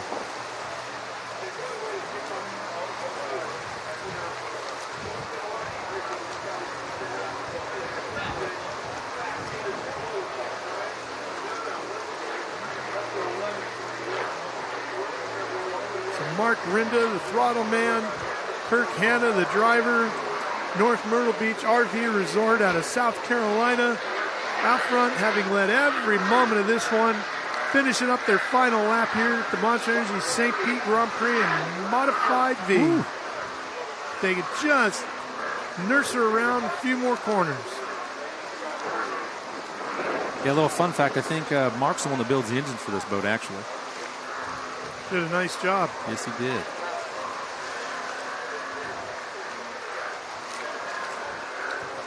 Builds a strong, fast motor. Both of these guys, you got Kildahl's here. These guys have got to be excited to be able to take a podium position on an inaugural IHRA, the first offshore race of the season. I bet you, too, if you went back to the offshore pits right now, every competitor is standing on the shoreline watching this one, looking to see what these boats are going through. And as soon as the checkered flag falls here, they're all going to run back to their pit and Yep. make whatever adjustments they think they need to make. Yeah, this video call is giving these guys some good footage of what the water looks like, so they know how to prepare for that too. These are going to be the two most popular guys in the pit area when this race is over, because everybody's going to want to know what they did to their setup, right? Yep. Where was your weight? What kind of prop did you run? So they can all go back and make adjustments based on their class and their boat design. Yeah, reading the water is going to be tricky. It's going to be this is definitely going to be an endurance and a setup game, I think, today. Coming towards the checkered flag.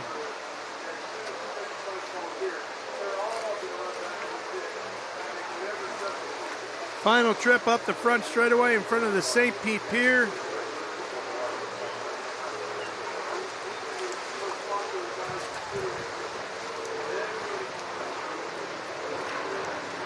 Checkered flag waves as they get airborne for the last time here in Tampa Bay. Boat 33, North Myrtle Beach RV Resort. Kirk Hanna, the driver. Mark Renda, the throttle man, out of South Carolina, taking the win here today in the Sunshine State. Man, that's going to be a fun trip home for those guys. Yes, it is. Straight up 95. Back home to Myrtle Beach. And Scott Free Racing, Stephen Kildall, the driver. Steve Kildall, father and throttle man, put the boatfloater.com machine up on the podium in second as they come around the final corner, headed to the checkered flag as well.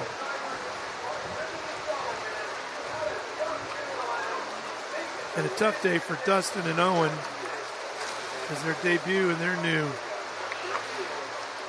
Louisiana-sponsored boat. Never got much further than the green flag.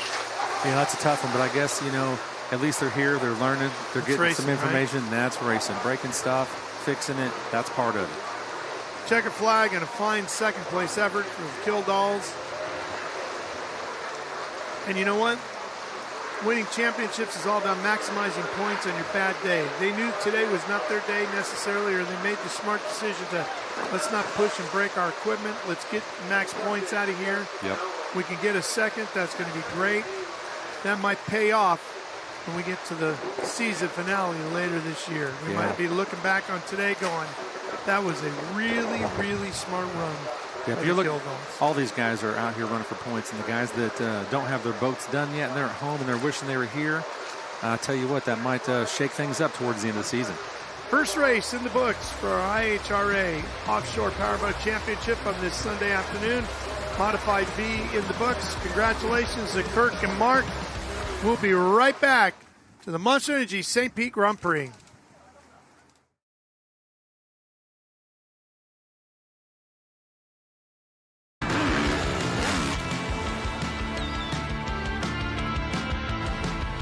I think I'm just so passionate and so motivated back to where I belong, and that's on top.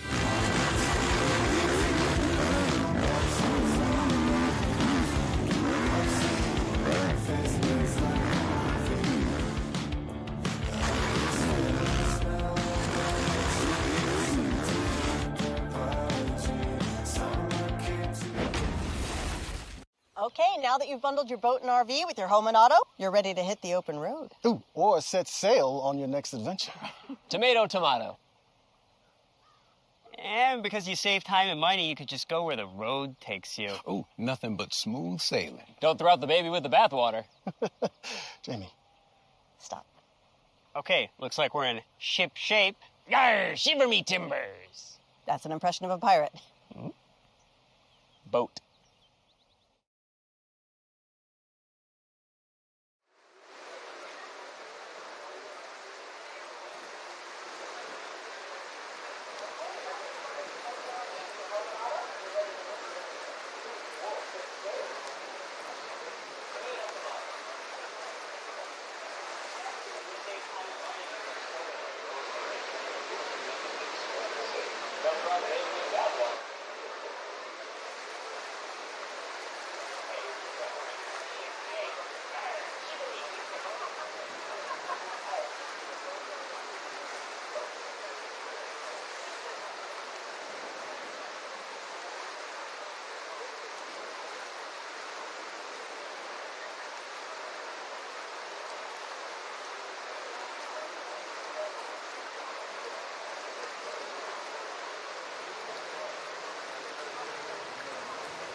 Yeah, I'll tell you, Shane, next up, we're going to be doing our Ski GP1 class.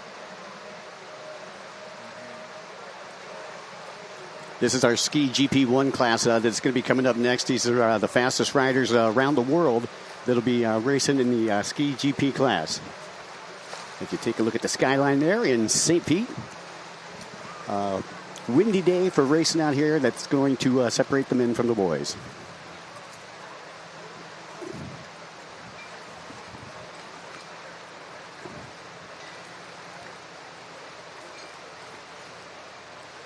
As you see the GP boats getting lined up. So what's going through these guys' heads right now? I mean, you know, they're getting ready to take off. They're getting ready to head out. What's their mindset right now after seeing what's going on and the abuse these guys are taking earlier in the day? Well, I'll tell you, you know, it's the rough conditions. They ran 2 motos yesterday. This is their 3rd and final moto here. Coy Curtis was perfect. It's a Ski GP class. And again, these are the fastest boats you're going to see all weekend long. They got the bigger motors. And you'll hear when they take off just how loud these boats are. I mean, it's just absolutely crazy. It's like, you know, you're watching your offshore guys take off. But I believe we should have about 20 of them down on line. Coy Curtis so far is perfect in this class. Well, as we get ready to get this one underway, let's head back down to the pit area, probably in the surf if I know her right. Taylor Snyder's right down there in the middle of it. I wish I was in the middle, but maybe not today out on the water, especially with these guys starting here. Like Mikey said, they have 2 guys that hold up the bikes, and then when that green flag drops, they take off from there. The guys that I have my eye on, Coy Curtis. Obviously, he took the win in Moto 1 and 2, so can he make it a clean sweep this weekend? We're going to find out. The other guy I'm going to keep an eye on is Quentin Bosch. Obviously, he made his way all the way over here to the U.S. He's not on his own equipment. Will that make a difference today? Who knows? Also, the water conditions. Are these riders that grow up in lakes and not oceans how are they going to fare on these waves? It's going to be quite a good race, and I can't wait to see how it all pans out. I'll be down here bringing you the action as we go, and then if not, I'll bring you the winners. All right, Taylor, thank you. Yeah, Coy Curtis coming in the points leader with 120 points in this win. Revan Harris with 106 points, and Quentin Bosch, who she was just referring to, with 82 points. Bosch, the current World Grand Prix champion. Michael, being one of those holders is a bit of a thankless job, isn't it? I mean, you're down there, you're getting soaked, and then when the rider takes off like that, you get covered in the spray as the field heads off to the first buoy. Now, unlike the ski class that we've seen a little earlier today, the GP3 class, this class here, these guys don't have any styrofoam or anything in their boat, so if they lose a hood, we might have some boats at the bottom of Tampa Bay today. That'd be a problem, and an expensive one. And yesterday we saw one where they lost it, so... And that is Coy Curtis, your early leader. And I believe he is working on the inside right now. Coy, Lake Havasu City, his father a former free ride champion. And Coy used to be a freestyle standout. That's where he got his start. He was only 8 years old, and he was backflipping jet skis. Which there's a trick to that. If you see me backflipping a jet ski, it was not on purpose. Me neither. And you might want to call for help. Yeah. Today, you see your riders working their way through the split section right now for the first time. We'll see how things sort out here as they get ready to come down the front straightaway. I believe that's Curtis on the inside. Easy to pick out with the yellow number 155.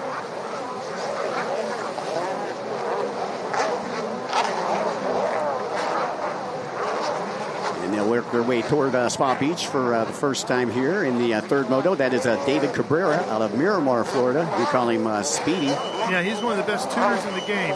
He is. Everybody wants those Cabrera tunes, but there is your leader coming through the Monster Energy start-finish line right now. That is Coy Curtis. And Coy picking up where he left off on the first 2 motos. Yeah, Coy has been leading this field all weekend long, hasn't he? They've been on the water. Coy Curtis has been at the front of the pack all weekend. 15 minutes plus a lap here in this 3rd and final moto, and you can see the rest of the crew in a good outline of the track here in St. Petersburg.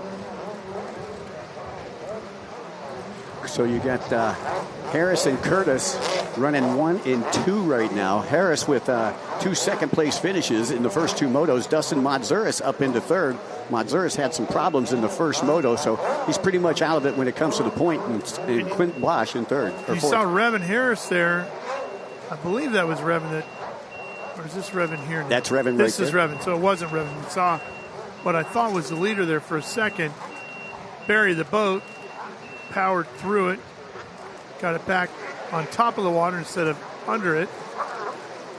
Yeah, and these guys are out there. They're sending it out there today, you know. No doubt about it. They're loving this, and these are all like aftermarket boats. They're not your normal Kawasaki's or your Yamahas. These right. You got the Fast Power Sports boats. You got the Commander Industries boats. You got the. And Michael, let's talk about Commander.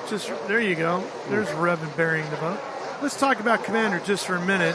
For those that are new to pro watercraft racing, they're used to Yamaha, Kawasaki, Sea-Doo, those brand names. Commander is not something you're going to find at your local power sports dealer. No, those are specially made hulls. They're actually made lower to the water, so your center of gravity is lower to the water. The boat sticks to the water, and you tend to be a little bit faster, especially around the turns. What you basically do is you go buy your Yamaha, for example, or your Cowie, and you send it to Commander. They redo the boat and send it back to you. Yeah, right. What they'll do is they'll put one of the Kawasaki or Yamaha engines in it, and they manufacture the hulls. I know it's Steve Webster that manufactures the hulls for Commander. And then at Fast Power Sports, it's Dustin Matzuris. And then at Pro Watercraft, it's Chris Hagas. So those are the top three aftermarket manufacturers of the hulls. So now, are these like an injected molded type of a hull, or are these a laid up type of construction? They're injected molded. Okay. Back out to your race leader there, Revan Harris. And Revan looking for a 2-2-1 finish here for the weekend. That still would not give him enough points to take the overall if Coy stays in second. But Coy has slid back to third right now. Matzuris has moved up into second in these rough water conditions.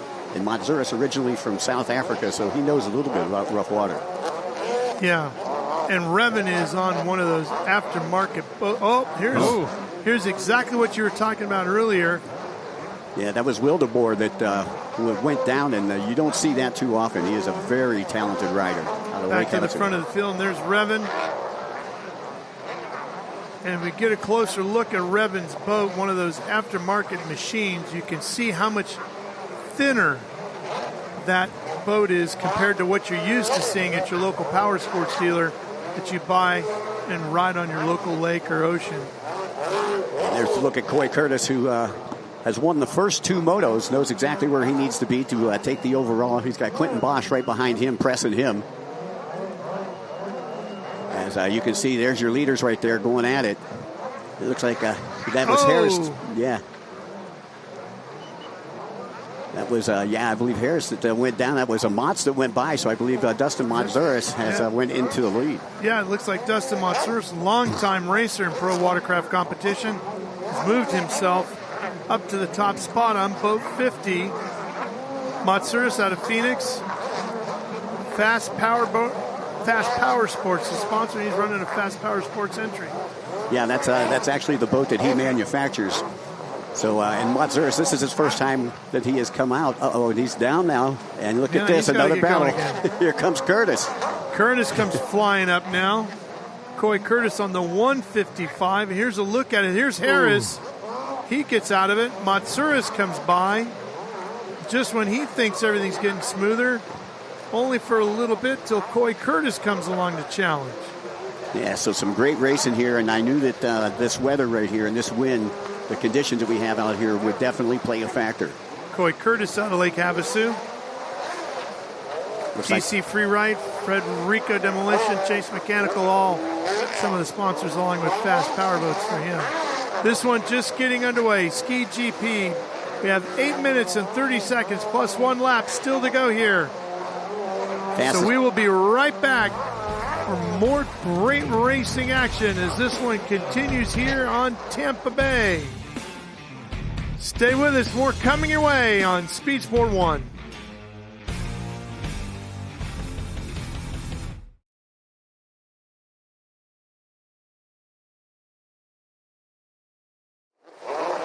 Racing action continuing here with our Ski GP category. There's the 201 machine. That one belongs to Chris Landis. It's Chris Landis out of South Florida, sponsored by Riva Racing. One of the top riders down here in the southeastern United States. Not up on our leaderboard here. Yeah, he's in 12th. 12th, yeah, okay.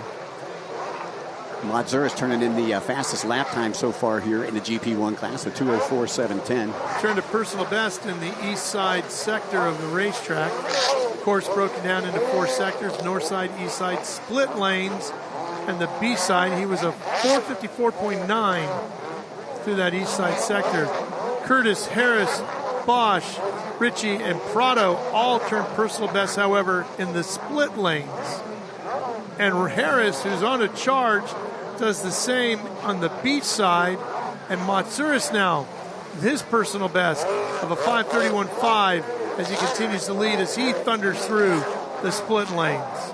Well, just under 7 minutes to go as we take a look there at boat number 88, Jake Pierce. Pierce making the switch from Bullet Racing to Fast Power Sports, and he's on one of the new F-16s from Fast Power Sports. And it's working for him as he sits in 8th right now. Got Hugo Pastorello in front of him in 7th. Hugo was the French champion. But Revan Harris has reclaimed that lead. Coy Curtis back into 2nd. I'm wondering what happened to Matsouras. He's back down to 5th. Yeah, he must be having a mechanical problem or falling off the boat because he's fallen right out of the top 10. Yeah, that's a tough break for the Mots right there, boat number 50. But a great break there for Revan Harris. Revan Harris needs all the points he can get. Again, he's got 2 seconds. And he's looking at a first right here if things stay as they are. And we welcome back our Speed Sport 1 viewers to the racing action here at the Monster Energy St. Pete Grand Prix. Had a change for the lead as Revan Harris has moved back to the front of the field. Coy Curtis is 2nd, Quentin Bosch to 3rd, and our former race leader, Dustin Matsouras, has drifted all the way back to 7th. Not sure what has gone wrong on boat 50. Well, I'll tell you, he had some mechanical issues, Ralph, in moto number 1, and the gremlins still might be following him. As we take a look there at Revan Harris, your race leader, you can see at home just how rough it is out here on Tampa Bay today.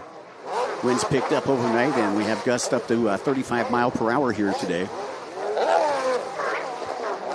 Boat number 11, Harley Ritchie, up into that 4th spot, just in front of Pastorello, who is in 5th. Davey Prado out of Brazil in the 6th spot. It looks like Matsouras has reclaimed that boat. Probably wasn't a mechanical issue. Probably got separated from the boat.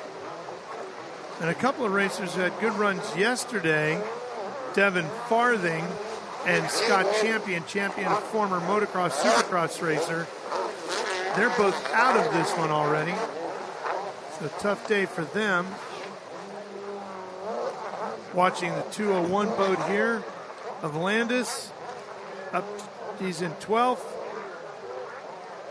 Yeah, he's part of the Markham Park crew down there in Fort Lauderdale. They practice, they got their own buoy course, a permanent buoy course down there in Fort Lauderdale that they run every weekend when they're not out racing. Which I'm guessing if it's in a park is a lot smoother than what we're seeing here today. Oh, one rider losing it right there.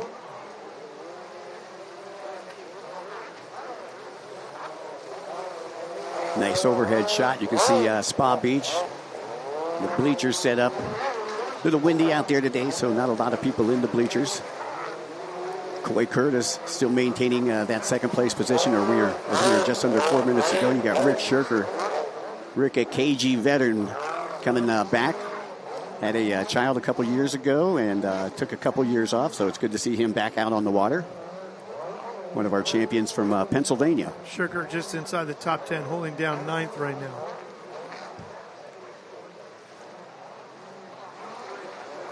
Shirker from Ottsville, Pennsylvania, riding on a fast, sponsored by Fly, Riva, and Jet Trim. And we're taking a look at that get off here, the replay. Yeah, hard to tell who that was too far away, unless you could see. I'm not sure. It kind of looked like it might have been a lapped rider. Yeah. But that was Curtis that was going by on the outside. Which would make you think of Cabrera and Landis, Crawford all at the back, but we just saw Shirker, so it wasn't him. Wow, and it's hard to see all the folks that went out, right? Wildebor's out, Champion's out, Powell's out, Farthing's out, Fabro's out. Bastianisi and Jean-Marie Garcia. Yeah, all out of it. John Marie actually let Harley Ritchie use his boat, so Ritchie will be penalized for that second moto. Ritchie had a boat issue in the first moto, and Jean Marie, one of his neighbors out in Lake Havasu, allowed him to use his boat to keep up the points. Whoa, hang on. You see that foot come right up out of the trail. Is that Landis there? That's Landis. It looked like a Bruce Lee movie right there. You see it, one leg completely up in the air, about equal to his head. The other one just hanging on in the tray, doing everything he could to try to not lose grip of the handlebars. And again, Coy Curtis has retaken the lead over Harris, turning in a minute 54, 8:34 lap time on that last lap. There's another rider coming right up out of the tray. Couldn't tell if they stayed in it or not. Our camera moved off. And that's Curtis riding pretty smooth, and it's pretty amazing to see his talent out here in this choppy water. Again, like I said, he's used to riding out there in Lake Havasu. Watch this right here, Landis. Look at that. Wow. Just a testament to these conditions out here for those of you who are watching on. And you can see. If you've never ridden one of these stand-ups in smooth water, it can be a challenge with your balance if you haven't done it before, right? I mean, they're not the easiest thing. Just go out and figure it all out in the first 5 minutes. It can take you a bit. But you add in the challenge of rough water like this, and it's really impressive what these athletes are able to do. Yeah, I mean, you've seen how rough the conditions there with the offshore powerboat racing and then the endurance racing a little bit earlier today. And these guys are on stand-ups, so that's not only, you got to have balance. You don't have a big hull underneath you.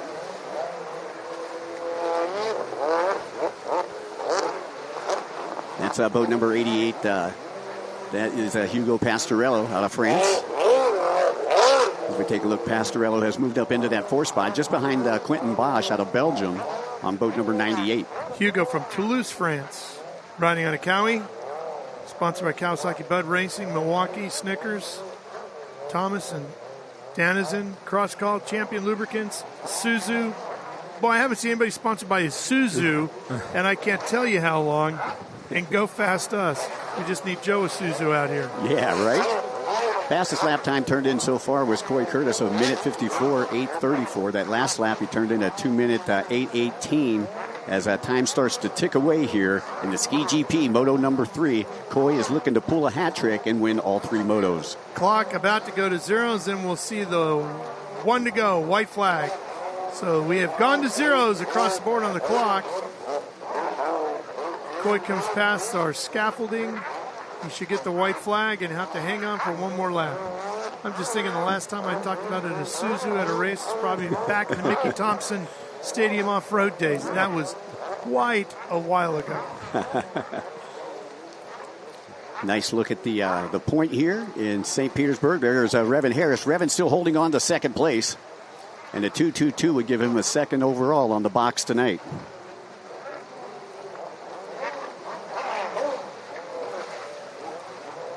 Curtis trying not to make any mistakes. He'll be coming from the outside split. Once again, the outside of the blue buoys. See him on the green buoys. That is the inside split. And Curtis, look at that. Luckily, he used to be a freestyler. He can handle that. Well, and he did that just to our left off the pier here, and you could hear him gasping and just buried the nose, came right out, and then as he powers back out of it, right? Yeah, like he was in a submarine. Dive. All right, he'll come here with those devil yellows. He's got a front straight away. Up on the scaffold, you got to hold on to that flag with a big grip today, Shane. Oh, man. I'd put 2 hands on that thing. I would They're going to lose it. I would too. One thing I love about this form of racing, you can really hear these racers working that throttle. Yeah, and you can tell when they're not working the throttle too. Where they are, what they're dealing with. Yeah. You can see. I see everybody taking more of the blue side. Yeah, do you think there's some theory behind that? What's the theory with the stand-ups here? I'll tell you, we've seen that since Friday. After the start, when you don't have to go to the inside, a lot of people have been staying to the outside just because the water seems a little bit calmer here to the outside. The inside seems a little more chopped up, and maybe it's because they're getting a reverb off of that seawall.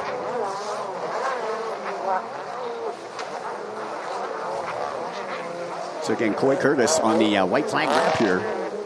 Sponsored by TC Free Ride. That is his father, Taylor Curtis, Free Ride. Former world champion in free ride, and obviously he comes from good stock. Subs it again. Coming to the checkered flag, here comes Coy Curtis. And I'll tell you what, getting a champagne bath after a day of doing this is going to feel like nothing. It'll be like a trickle compared to what he's been dealing with here. You can see once again the top two going to that outside split. As you pointed out, Shane, that outside very popular after the first lap. You can see Coy look behind him. He can hear Revin behind him. Yeah, he's wanting to try to lock this up. He didn't want to get a last-minute pass. Well, he was about 7 seconds behind on as they came past the white, so he's closed it up a little bit more. There he comes. Well, you can see him. Here comes the white. Was out for everybody else. Now they're going to change hands. He's got the checker ready to go. Yeah, Curtis should be coming down. There we go. There it is. Coy Curtis takes the win in Ski GP, the IHRA Pro Watercraft here at the Monster Energy St. Pete Grand Prix. Well, congratulations, Revin Harris coming through in that second place position, and the top two are pretty much separated from the rest of the pack. You got Hugo Pastorello. We're waiting on him to come through in third place right now. He was on the number 88 Kawasaki.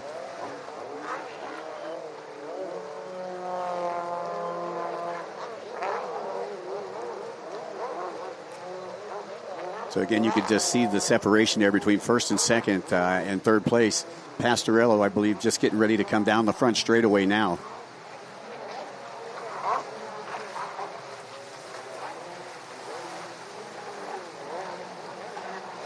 Race officials up out of the water on top of our scaffold.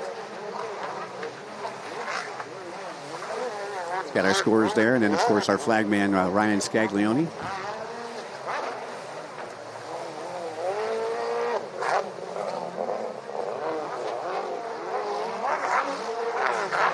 And another battle here down the front straightaway. Yeah, that's Lucas Cervera on that 28 out of Lake Havasu. And 177, River Crawford, also out of Havasu. Yeah, aren't they all?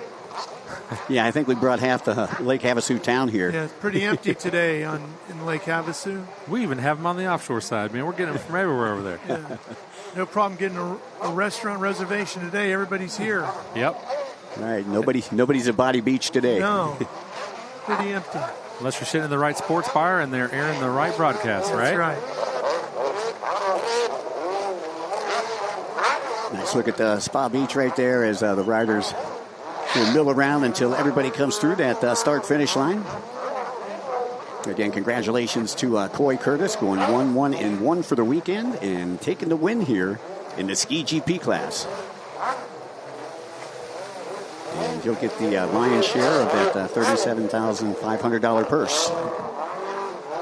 Let's take a look at the results one more time.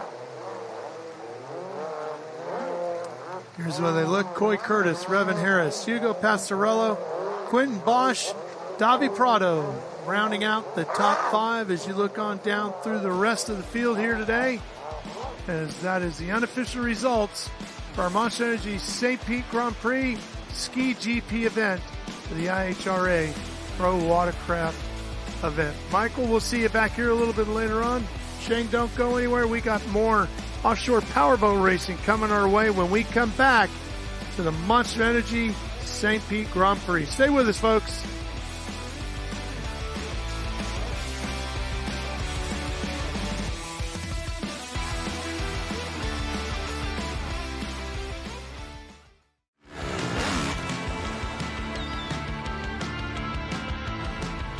I think I'm just so passionate and so motivated back to where I belong, and that's on top.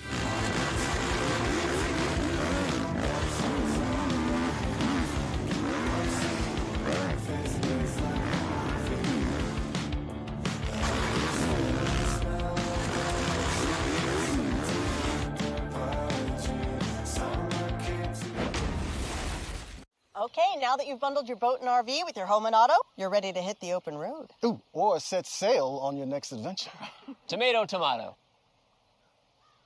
And because you save time and money, you could just go where the road takes you. Ooh, nothing but smooth sailing. Don't throw out the baby with the bathwater. Jamie. Stop. Okay, looks like we're in ship shape. Yar, shiver me timbers. That's an impression of a pirate. Boat.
The Monster Energy St. Pete Grand Prix is brought to you by Monster Energy.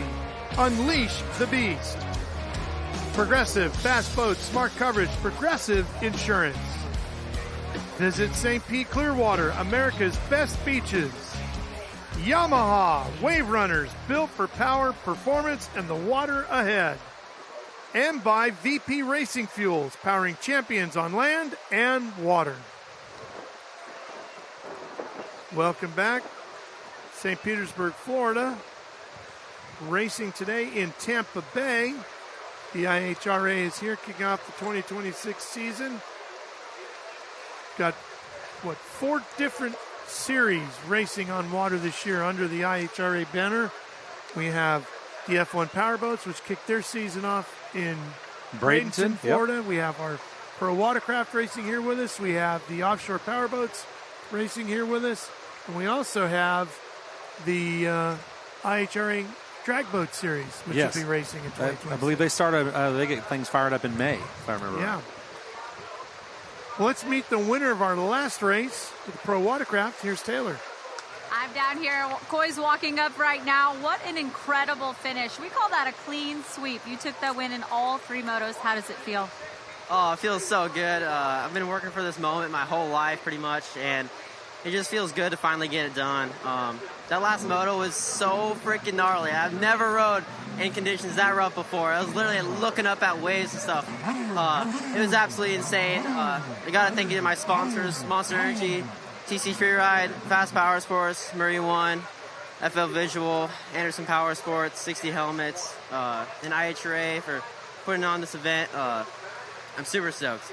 Listen, we could not tell that this was your first time in those big waters. You were pulling lap times. Your fastest was a 1:54. Nobody else was even coming close to the under 2-minute mark. Where did you find that speed? Honestly, I feel like I got one decently clean lap. It's like it's every other turn, like you're subbing or going over waves. It's super hard, but yeah, I got one clean lap in. So you got it done. That one or the whole race, you made it happen. So congratulations. Hold up those number 1s for me. Let's get a good celebration in. Congratulations, Coy Curtis.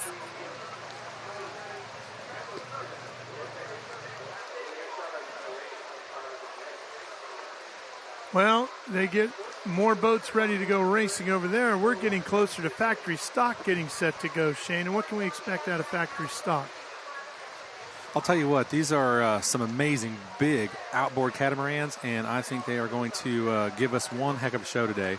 You know, we've got factory stock's finest here in-house this weekend at the St. Pete Grand Prix, and I think they are ready to put on a show.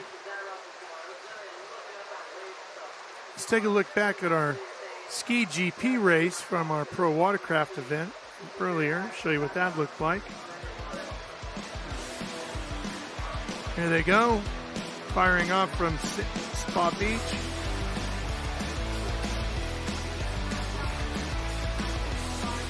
That was a wet and wild ride. I'm telling you, these guys have got to be tired. Problems for many. One boat getting sunk there. I mean, this is many of the races submarining at different points around the course. And who could survive, get to the finish line first here today. Coy Curtis on that 155 had his issues, but got it all together at the end and hung on. take the win.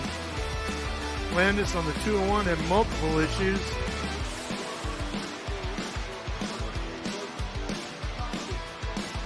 Nobody went unscathed in this one. No, they are definitely going to have to check those machines when they get out and when they get them back off the beach. They have got to just be taking a beating out of it. Oh, no doubt about it. And here comes Coy Curtis. One more submarine.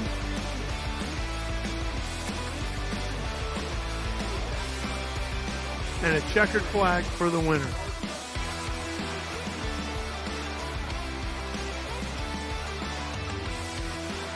There's a look at the results, confirming who finished where.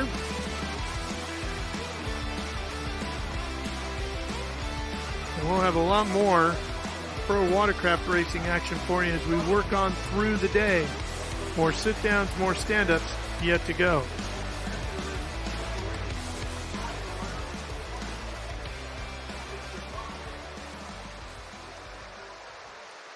Well, already today, we've had one offshore powerboat race, and that was Mod V. And it was thrilling to see how hard these teams pushed.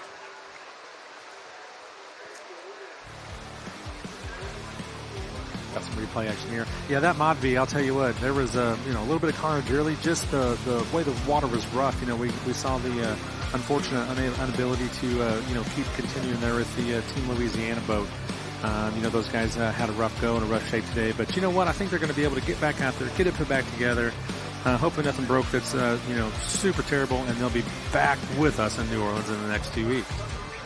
Man, look at Kirk and Mark there. Those guys are just riding the prop right off of that boat. Kildahl's look nice and easy. They're taking that rough water like a champ.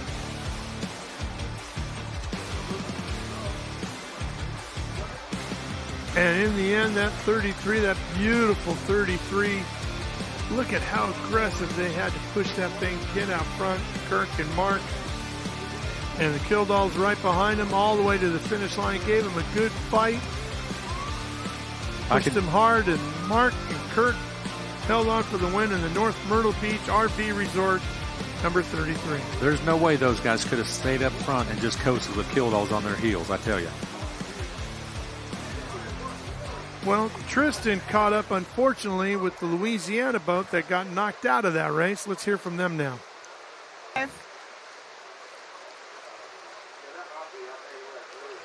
Hey, it's Tristan. I'm down here with Dustin and Owen. What happened out there? We were having some electrical issues before the race started. I mean, I'm sure y'all seen we had every team in here trying to help us, which was amazing.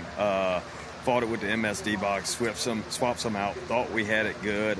Owen got in the second turn and on the parade lap, and we had half throttle. We had about 50 miles an hour, and then it killed on us, and we fought like hell for 5 minutes, got her started, thought we were back in the hunt, and back to 50 miles an hour, man. And the boat felt, look, we were a little nervous out there in the chop, but the boat felt freaking amazing. That was pretty stoked, right? Bummed, not stoked. Bummed would be the word. Yeah, right. Owen, what do you think? What's the rest of the season look like for you? This one's kind of a bummer, but I know you got your sights set high. Yeah, this one's definitely a bummer, but knowing Dustin and knowing the great group of guys we have backing us, we'll definitely get something done this season, hopefully take home a world championship, and hopefully make my dad proud.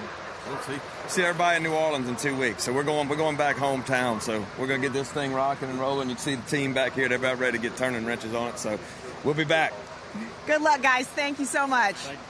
We look forward to visiting that restaurant when we get down there to New Orleans, don't we? Absolutely. We're going to definitely have to sneak away for dinner if time permits. So I might even put it on Dustin's bill.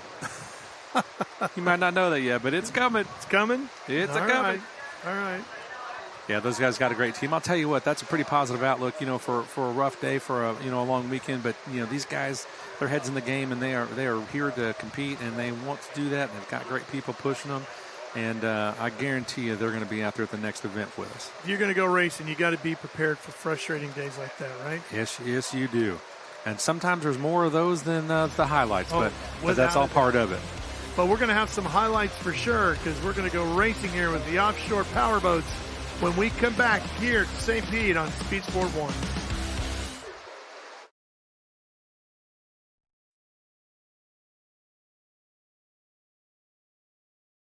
Take a look at this. Sugar white sand, glistening Gulf Coast waters, and record-breaking sunshine. No wonder the beaches of St. Pete-Clearwater have been named some of the best in the world.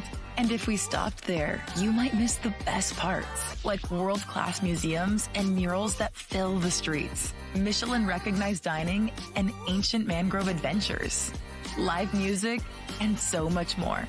Come explore at visitspc.com.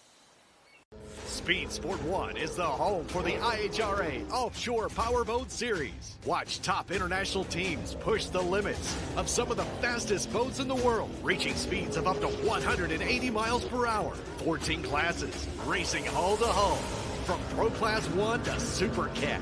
It's the IHRA Offshore Powerboat Series. Catch the entire season on Speed Sport 1. It's free to watch. Go to speedsport1.com for details and viewing options.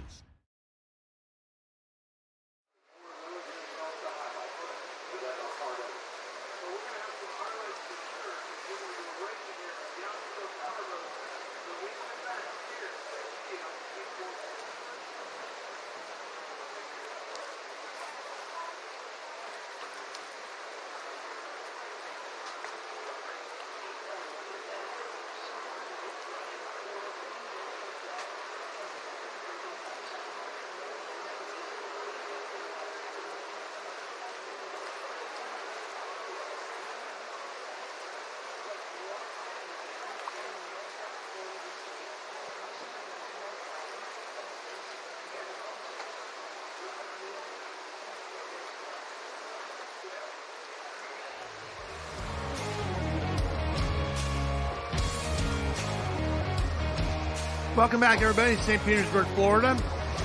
Back here for the Monster Energy St. Pete Grand Prix. It's been a fun weekend. What's been the highlight for you so far, Shane?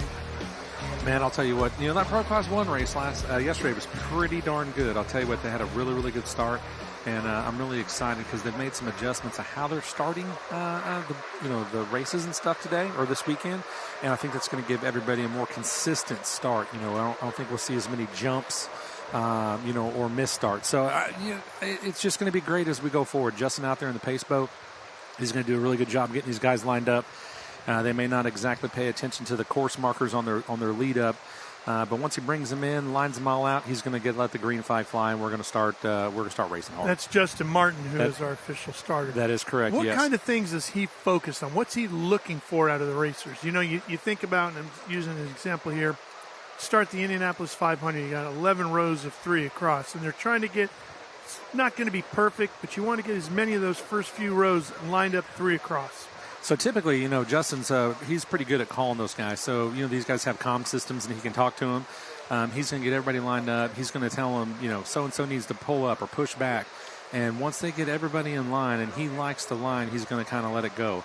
It doesn't necessarily start exactly on a certain fixed point like you would at a racetrack when you have a start-finish line. He's going to make sure the lineup looks good before he lets them fly so everyone has a good, fair shake. That way we don't get any slingshotting or anything like that as everybody tries to run through that chute.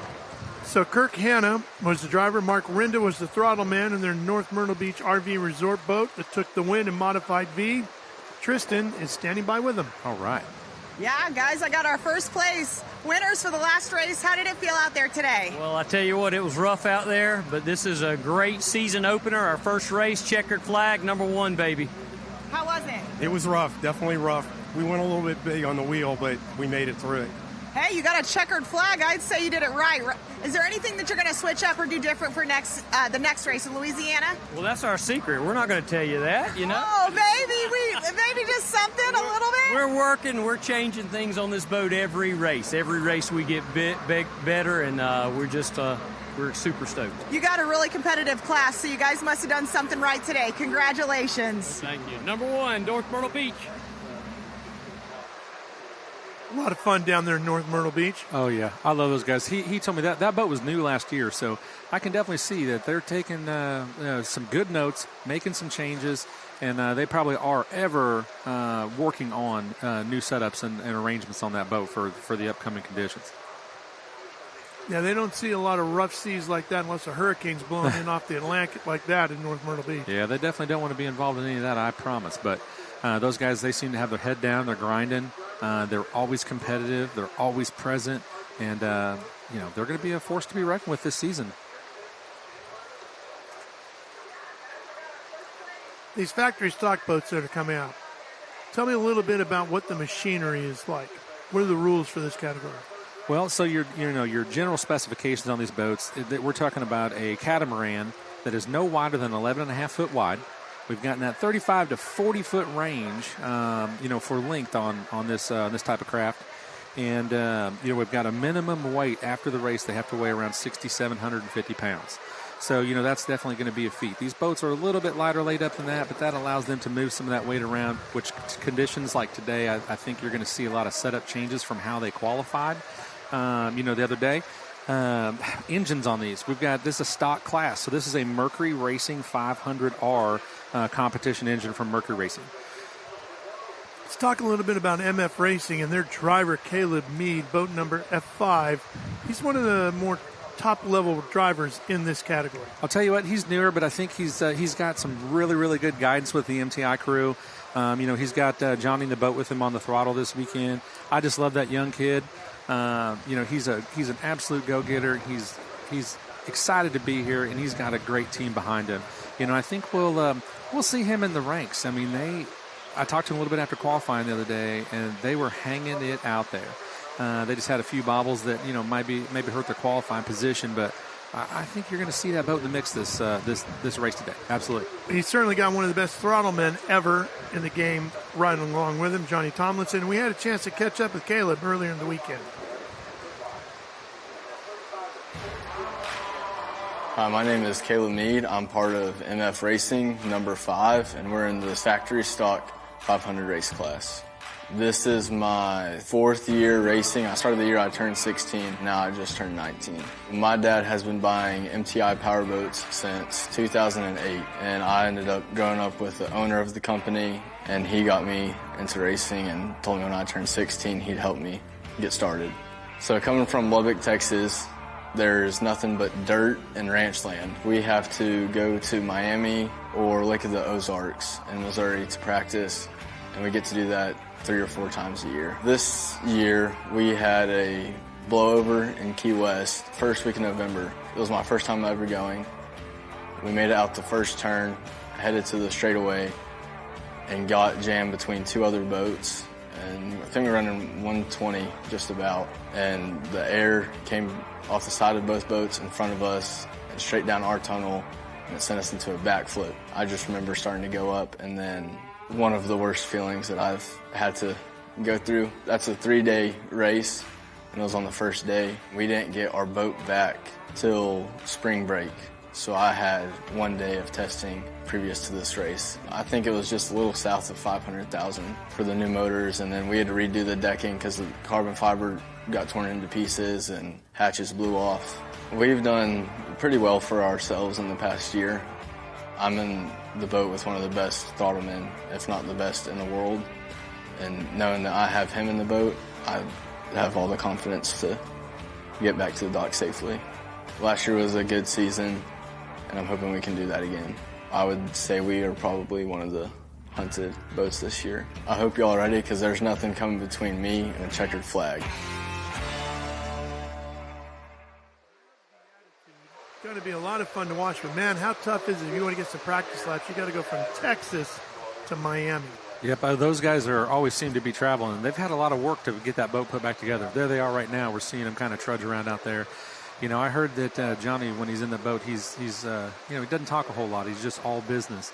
And I might have heard through the grapevine that when that blowover started to happen, he might have had a few choice words or two on their ride over. So it was kind of interesting to hear that out of the last race in November that they were participated in. So at least everything was good. They were able to walk away unscathed. That's what it's all about. And they're back here today, getting it done, starting the season. The 2 boats you saw there, their boat was the one on the left. That's correct. Silver with the blue. At number 5, yep. That's Mead Family Racing. That's an MTI. Yeah, if he's out of Texas, Ralph, we might have to get hooked up with those guys on the off season and head down there and maybe do some hog hunting or something fun. I bet they know somebody down there we can go enjoy a little pastime or a little off season fun. Oh, man, look at that helicopter view. Having fun with the guys. Such an important part of offshore competition. A, we need them for the cameras to watch what we're doing.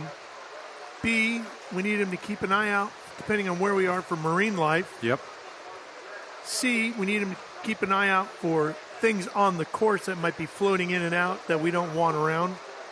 Could be just about anything, depending on where we're racing. Absolutely. And most importantly, we need them for the safety of our racers, to be able to get to and get a diver into the water as fast as possible if we have an incident on course. Yep, we've got, first and foremost, like I said, we'll have divers in a helicopter. We also have them stationed strategically all the way throughout the race course here today. You know, sometimes the helicopter isn't always the one that gets there first. It could be a boat, but either way, it doesn't matter. You know, seconds count, and that's what we are counting on them to do, and those guys do their job very, very well. We need people in the water assisting the racers as quick as we can. And Progressive, a big part of helping with our safety rescue team this year. Yes, they are. Just incredible. Yep, it looks like we've got the pace boat there. It looks like we've got Chad Rutzel and Rusty Williams in the Say Less MF MTI factory stock boat there. They're milling around, getting ready to make a good run today here too. That team's an interesting dynamic duo because they also run a super stock boat. So, you know, they are heavily ingrained in the outboard catamaran world. And Shane, you weren't wrong. That is a pace boat. Because we're going under storm conditions, the race has been shortened to 6 laps. Yes. So they're not going to do any pace laps. They're just going to begin from here. Yep. And there's Reese Langham right there in the orange jackhammer boat. That boat is a Valor. It's around a 38-foot catamaran. And again, like I said, all these guys in this class are going to run these Mercury 500R outboard motors. Bringing everything up temperature-wise, getting everything ready to go. You've got Julian Maldonado, who's in the boat on the throttles with Reese Langham in there and the jackhammer.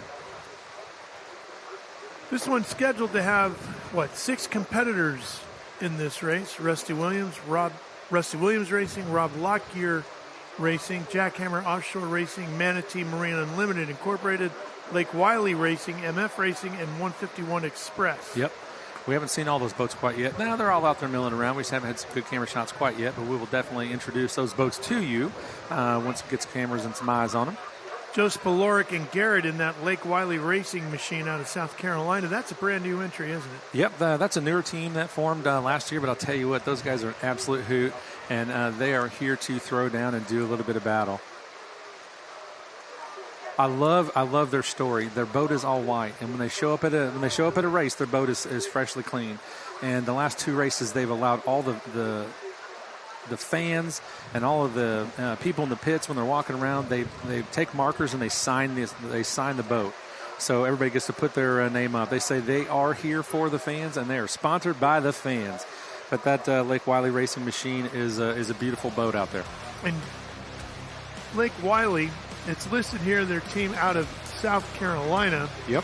And if you live in the Charlotte area like I do, we have 3 lakes in Charlotte. We have Lake Norman on the far north side. We have Mountain Island Lake dead smack in the middle.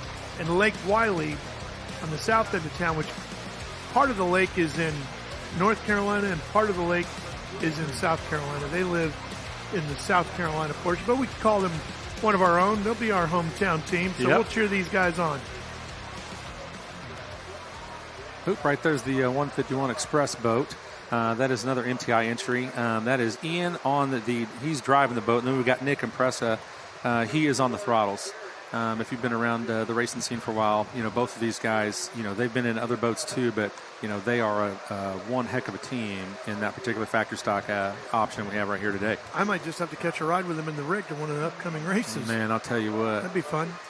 Looks like we're getting ready to go. We are green and racing here on Tampa Bay.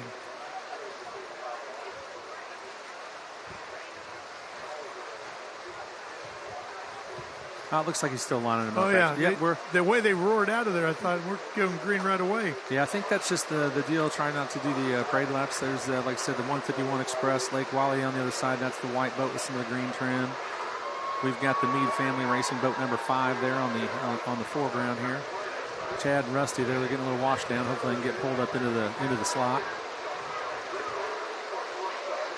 There we got We got Reese and the Manatee Marine and Jackhammer rig. Now, these boats like to run on air, and they're going to have a lot of air and a lot of waves run across the top. There's our good boy vodka entry. That is Rob Lockyer Racing. We've got Earl Tucker driving. We actually have Alex Pratt as running the throttle this weekend. So, man, that's a good-looking fleet of boats. Sure is.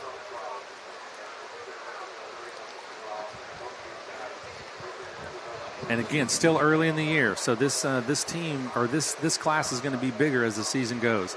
The Monster Energy Pro Class 1 team with Tyler Miller and Myrick Coyle, they actually have a new factory stock being built right now. Then they might have it done by Cocoa Beach. That would be great, wouldn't it? Oh, man, it's going to be great. Wow, it looks like we've got the racing 151 now. Express pulling out to We are the green flag and racing.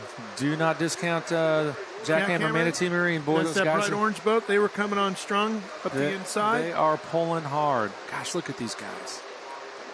I'll tell you what, that 151 Express is looking pretty planted. But you know what? When you got Nick on the throttle, he's keeping that boat pretty flat. Nick Impressa is being impressive right now. Yes, he is.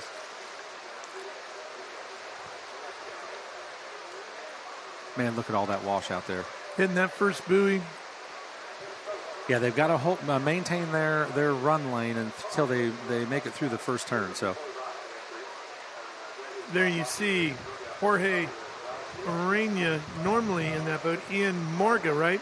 Behind the wheel today? Yeah, he's on the wheel. I think George is the owner of that boat, if I believe. I hate to misspeak, but I believe George is the owner of that boat. Or he's one of the driving factors behind it. And for Nick 151. Impressa, the throttle man on it. 151 Express. Number F66. And the F44 is that Lake Wiley machine. Yep. It looks like we've got Reese out front here. I'll tell you what, this is going to be a good example for him to be able to see these water conditions before he crawls in that Pro Class 1 boat later this afternoon. Uh-oh, man, did you see the nose carry on that? Whoa, look at that. That's that boat, F42, the Jackhammer Offshore Racing team. I'm hoping we get a replay of that one. I promise you somebody's going to need new underwear after that. Reese Langham behind the wheel, Julian Maldonado on the throttles. Whew, that was a close one. I think when they start running into the wind, you're going to see those conditions change. And that wind is going to be blowing as they're coming up just in front of St. Pete Pier, up the front straightaway, if you will, the Monster Mile, and then pushing from the back down the backside. Looks like he look at that. That was almost a blowover. Man, I'm so glad he brought that nose back down. But you know what? These guys of throttlemen inside the boat is just incredible. Absolutely. These guys are impressive, and they are at the top of their game. Look at that. That is a big, big boat coming that far up out of the water. That was a perfectly timed throttle job right there. He was able to get off the throttle just enough time to keep the nose down, enough to keep that boat coming down flat. Shane, if Julian Maldonado is half a second slower on those throttles, that boat's going backwards. That could have been catastrophic. I told the divers this morning after the meeting, I said, boys, I hope you stay dry all day. Yeah. And with good drivers and throttle like that, hopefully they will. Oh, there we go. Getting some air again. But you know what? Look, we got 151 back there cranking. They're nipping at their heels. They're not far behind them.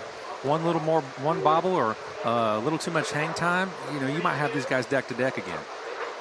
I'll tell you what's impressive about that Jackhammer boat. Oh, there we go. We got Lake Wiley here. We got Joe and Garrett. Those guys are a riot. If you haven't had a chance to spend any time with them, if any of the fans at home get to go to a race, you have got to go see those guys. And make sure you sign the boat while you're there. Watching again with Maldonado and Langheim in that Jackhammer boat, our race leaders here, getting that boat so far up in the air as we watch Good Boy Vodka, which sits back in sixth right now. Not only is it incredible that physically he was able to get that boat back down, but then mentally they have to get back in the game and go, okay, that's behind us. Now we go. Yep. Yeah, you got to shake that one off pretty quick and get back to work, because I'll tell you what. Oh, here we go again. Oh, man. Almost burying the nose. I'm glad we didn't stuff that one. But, gosh, that's just a testament to how hard these guys are running and how rough it is out there. And they're about to get pushed from behind. Yes, they are. Here comes 151 Express pushing hard on them. We got Lake Wiley right nipping on their heels as well.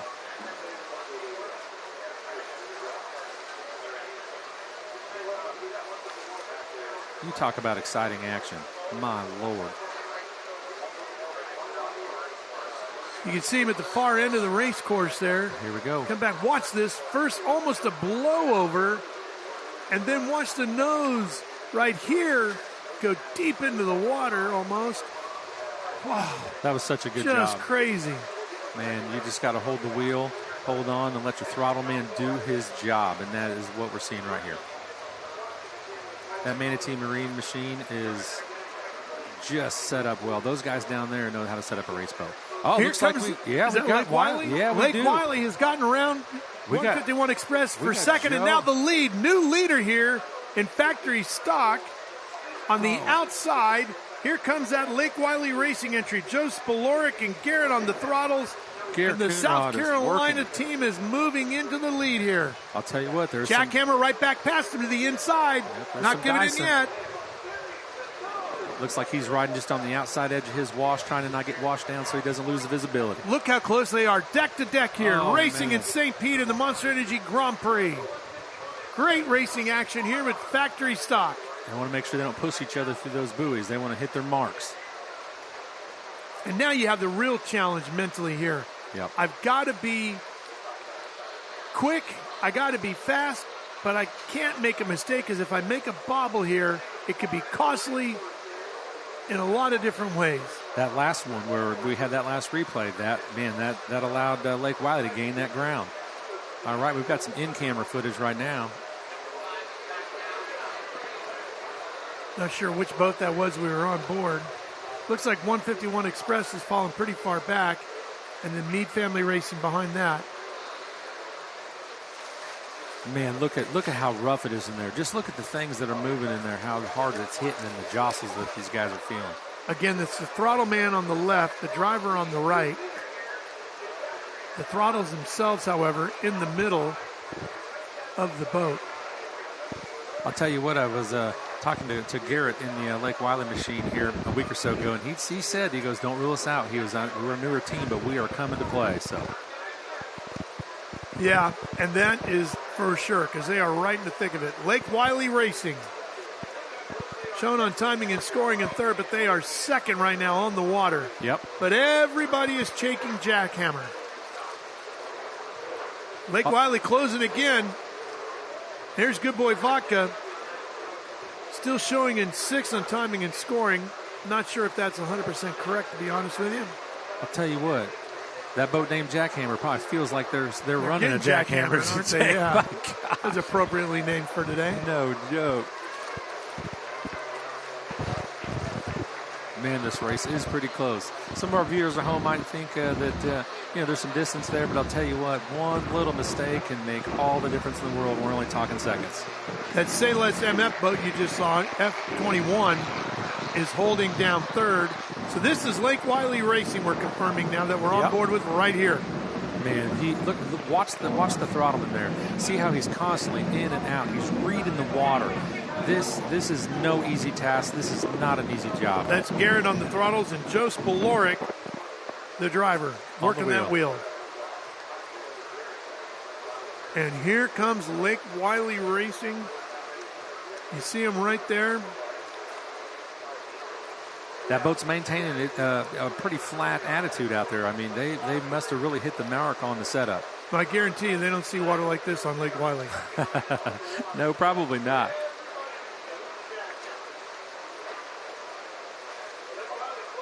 And they're only about a second behind. Here's your third place boat right here. Say Less MF.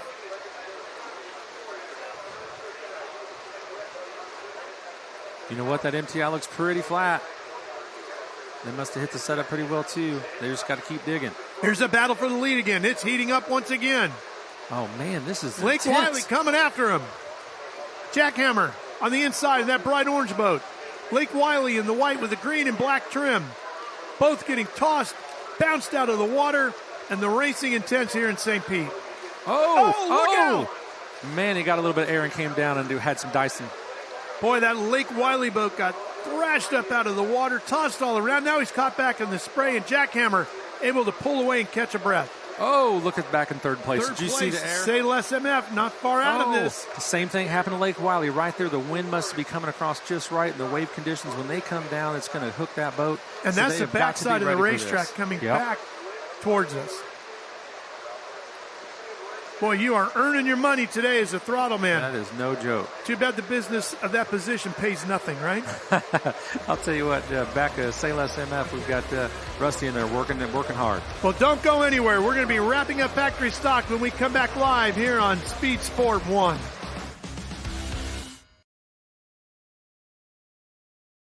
What is Garrett?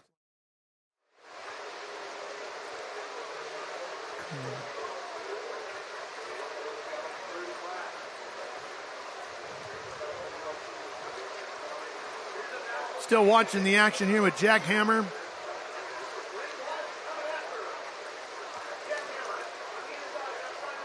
You know, I almost think conditions are worsening a little bit, Ralph. It doesn't look like they're getting any better. That's no joke. It's not a day to go out for a pleasure cruise, I'll tell you that. No. I don't see that cruiser out there today with the dinghy floating around. He'd be a big old bobber.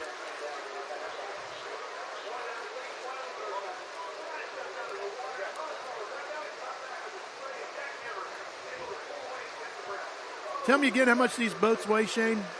These boats, well, they have to come in at a minimum weight of 6,750 pounds. So right now with driver and throttle and some fuel weight and whatever, they are a little heavier than that now. They just have to come out at that weight as a minimum. To think that 7,000 pounds of boat and man is getting tossed around like a dinghy out there. Oh, man. It's incredible what the got conditions are like. Feel like a rag doll. But you know what, though? These guys are just thundering ahead, grinding it out. Here they're coming around the corner there. Let's see what happens with the wind coming across there. You can kind of see the wave activity in the direction that the wind's moving. Let's see what happens as they come around that corner.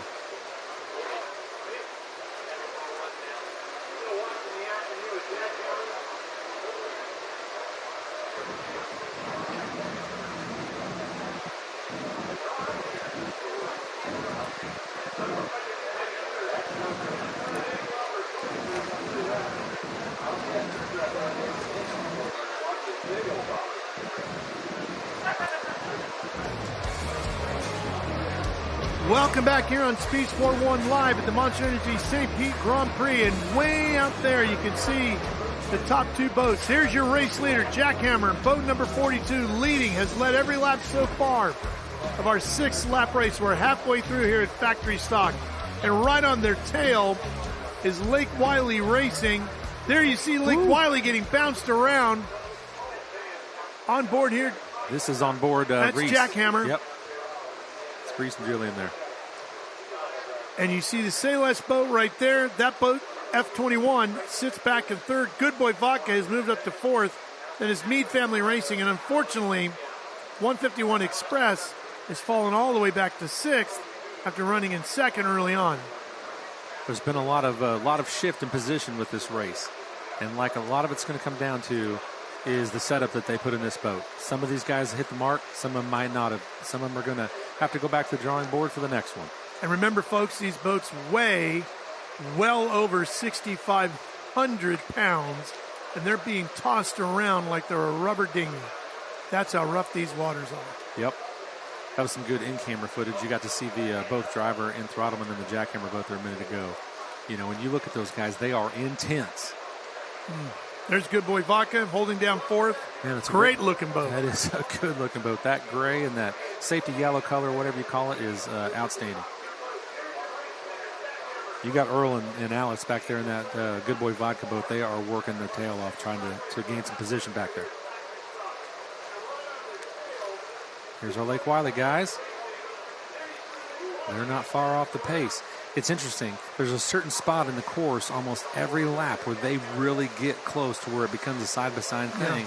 Yeah. And then, either due to condition or a setup situation, then they might drift back just a fuzz. Yep. Again, way up out of the water in Jackhammer. Yep. Jackhammer Offshore Racing, Manatee Marine Unlimited. Reese Langham, the driver. Julian Maldonado on the throttles. Boat 42.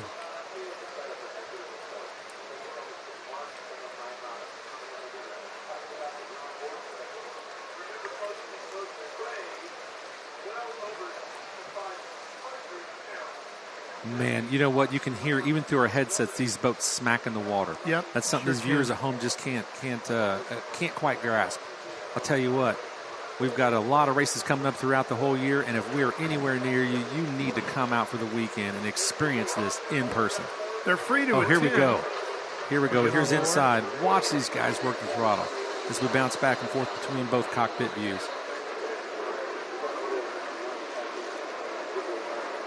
I'm guessing due to how rough it is, they're having trouble getting good, consistent footage right now from the in camera. The boat looks like it's settled in a little bit. Ooh. This is that same spot. Right out in front of the pier where these guys are getting wound up. Well, if you're catching that put on a show, crosswind. do it for the fans right in front of them, right? Man, VIP has got to be just hopping right now.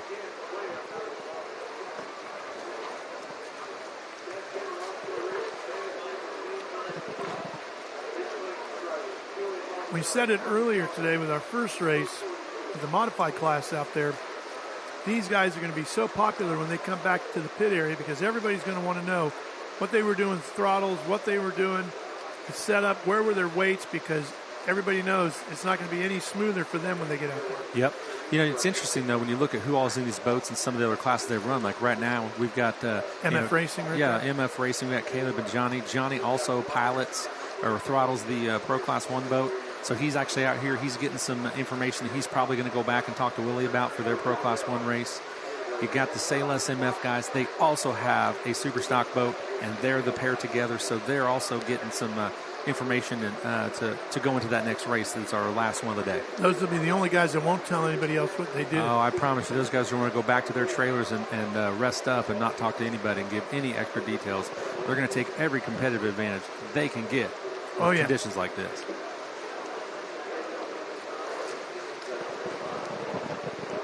Oh. And what's interesting, sitting where we are outside here on the pier down near the VIP area, as the boats come by us, Shay, not only do you hear them working the throttle, but you hear that boat pounding back into the surf. You hear the smack. You hear that hole just the air just push out as they land on the rough water right here. The only thing I can compare it to would be like standing on the sidelines of an NFL game. You hear the hits at a whole different volume.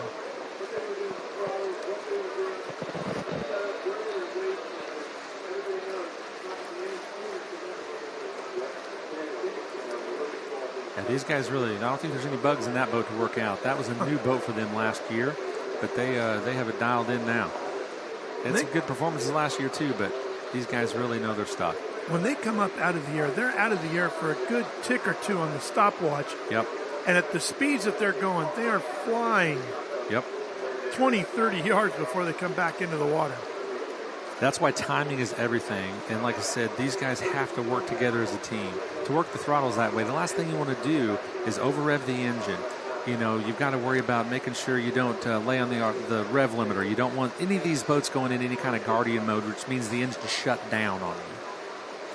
And if you haven't noticed from any of our onboard camera shots, let's talk about those throttles just for a second, Shane. For those of you, again, maybe new to the sport, yes, there are two engines and there are two throttles, but they're together on the right side. So when you move it, you're basically moving those two as one. Yes, you're grabbing both sticks and you're moving them together.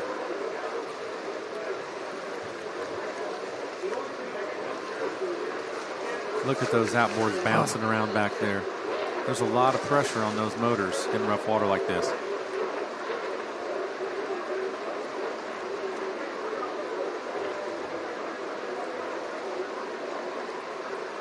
The fact they don't just get ripped off, which they can. Actually, sometimes they do. Sometimes they do. But how they just don't all get ripped off is a testament to the ingenuity and the craftsmanship of the build of these boats. Yep. And we're on lap 5 of 6. We're bringing her down in the home stretch. And we got Chad and Rusty. They are still grinding away, sitting in third position, trying to gain on Lake Wiley. They've had a quiet but solid race, haven't Yes, they have.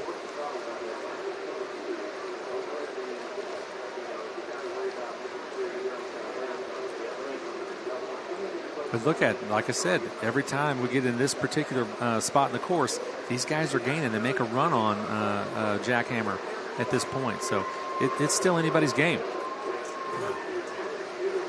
This becomes an air race. Jackhammer might win that one, too. We are on the white flag lap.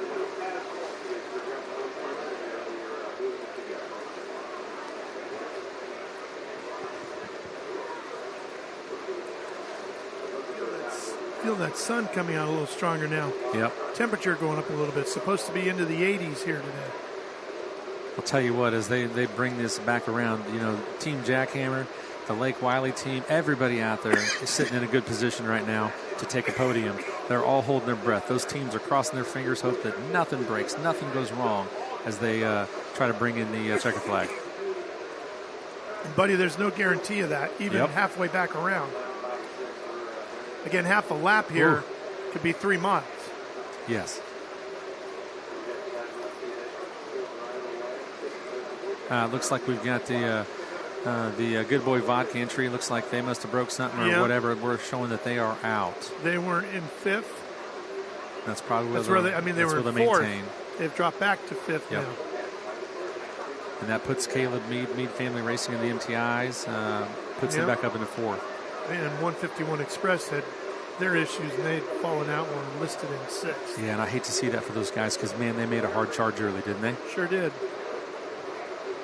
I see a lot of that here today. Yep, there's Caleb and Johnny just getting it done. That boat looks pretty secure back there.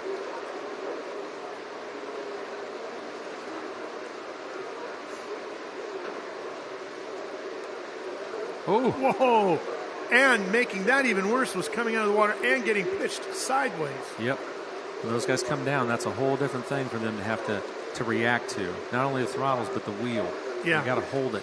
But the stress on those engines when you come down sideways like that and they get back into the throttle is really intense. Yep.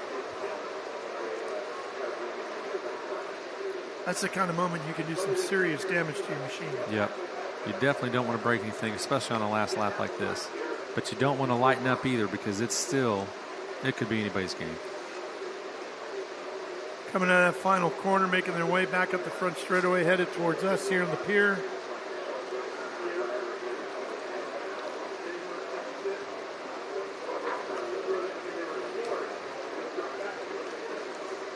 Nobody's been able to keep up with Jackhammer, not any of the competition out of the water or any of the helicopters in the sky. They are coming to the checkered flag, and Jackhammer is going to take the win here today at the Monster Energy St. Pete Grand Prix in factory stock.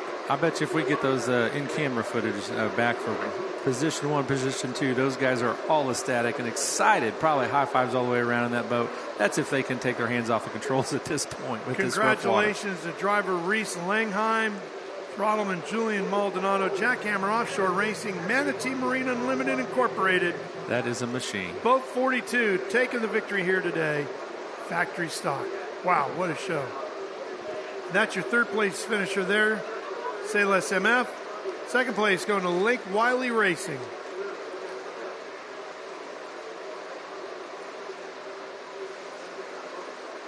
Good Boy Vodka credited with fourth, and 151 Express gets sixth. Good Boy Vodka should say in fifth. 151 Express in sixth.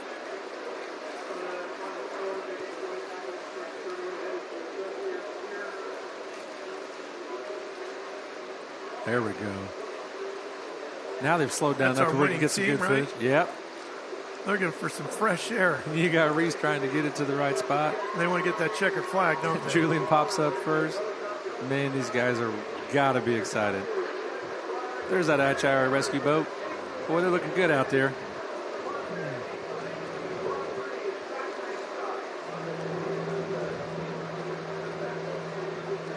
Well done, boys. Get up there and celebrate. Get out there. Yeah, look at that. Get the picture there. Yes, sir. Take that bow. You boys earned it. They sure did. You know what? I'm going to tell Reese he needs a curtsy next time. I'd like to see that. I want his next one. I want to see a little dip.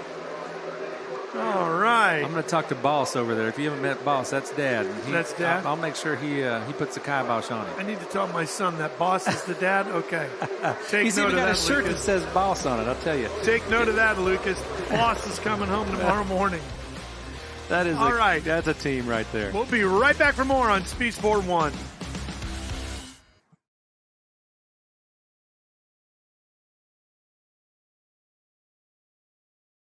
Take a look at this. Sugar white sand, glistening Gulf Coast waters, and record-breaking sunshine. No wonder the beaches of St. Pete-Clearwater have been named some of the best in the world. And if we stopped there, you might miss the best parts, like world-class museums and murals that fill the streets, Michelin-recognized dining, and ancient mangrove adventures, live music, and so much more. Come explore at visitspc.com. Speed Sport 1 is the home for the IHRA Offshore Powerboat Series. Watch top international teams push the limits of some of the fastest boats in the world, reaching speeds of up to 180 miles per hour. 14 classes, racing hull to hull, from Pro Class 1 to Super Cat. It's the IHRA Offshore Powerboat Series. Catch the entire season on Speed Sport 1. It's free to watch. Go to speedsport1.com for details and viewing options.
Welcome back to the St. Pete Grand Prix here in beautiful St. Pete, Florida. We've got some rough conditions today, but I'll tell you what, these guys are out here and they are getting it done, and we've got a lot of racing action coming your way, so stay tuned with us as we pour through the rest of this day. We've got our winners there from the factory stock class heading back to the crane. Those guys are definitely have some things to celebrate tonight.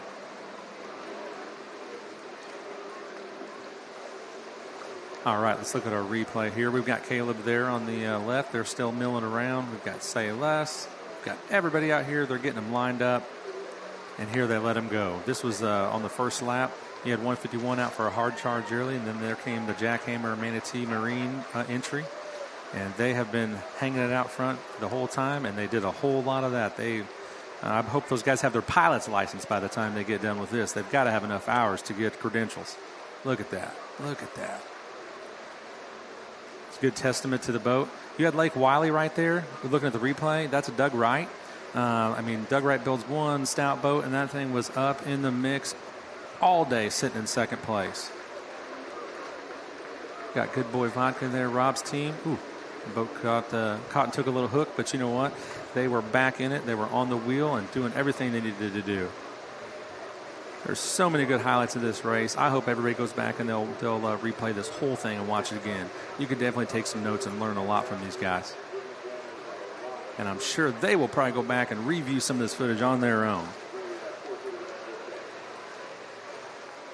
I'll tell you what, one thing that those guys up front did is everybody's got such good teams behind them, but I think that the Manatee Marine team, they have their rigging dialed in on a boat, and they've been in the boat together. They've shook everything down last year, and they are here and a force to be reckoned with as we move forward in factory stock racing through the 2026 season of IHRA Factory Stock Racing.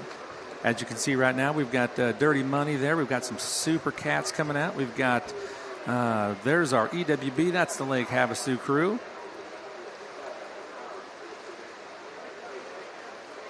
All right, guys, I want to send you guys down to the pits. I want you guys to hook up with Tristan down in the Powerboat pits, and we're going to see what's coming up next. Tristan, take it away. Hey guys, I'm down here at the crane. The Supercat race is about to start, and that factory stock race was wild. I know the drivers in these boats were watching that race to see what they're going to expect out there. This water's big.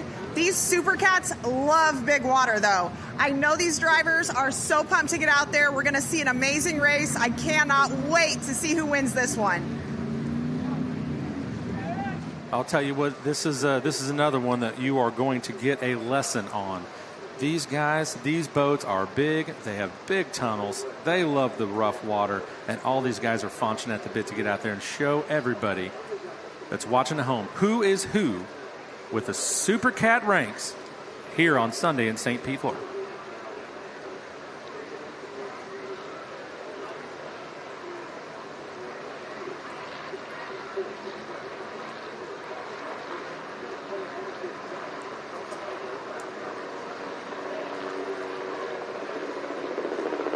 Right there you see Dirty Money milling around. That's going to be Britt Lilly on the wheel, Bill Pyburn on the throttles. And we're back to the crane. We've got Team Wicked rolling out. That's Jason Moeller racing. We've got Chase and Jax in that boat. They're from New Jersey, so they're a little ways from home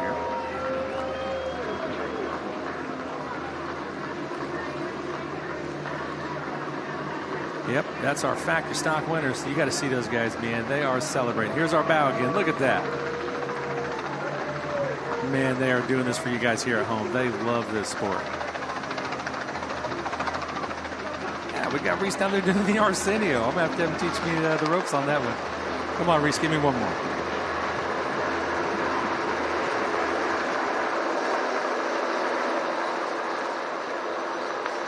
So for your viewers at home, we're kind of going back and forth from the previous race, which was factory stock. Now we're going into Supercat.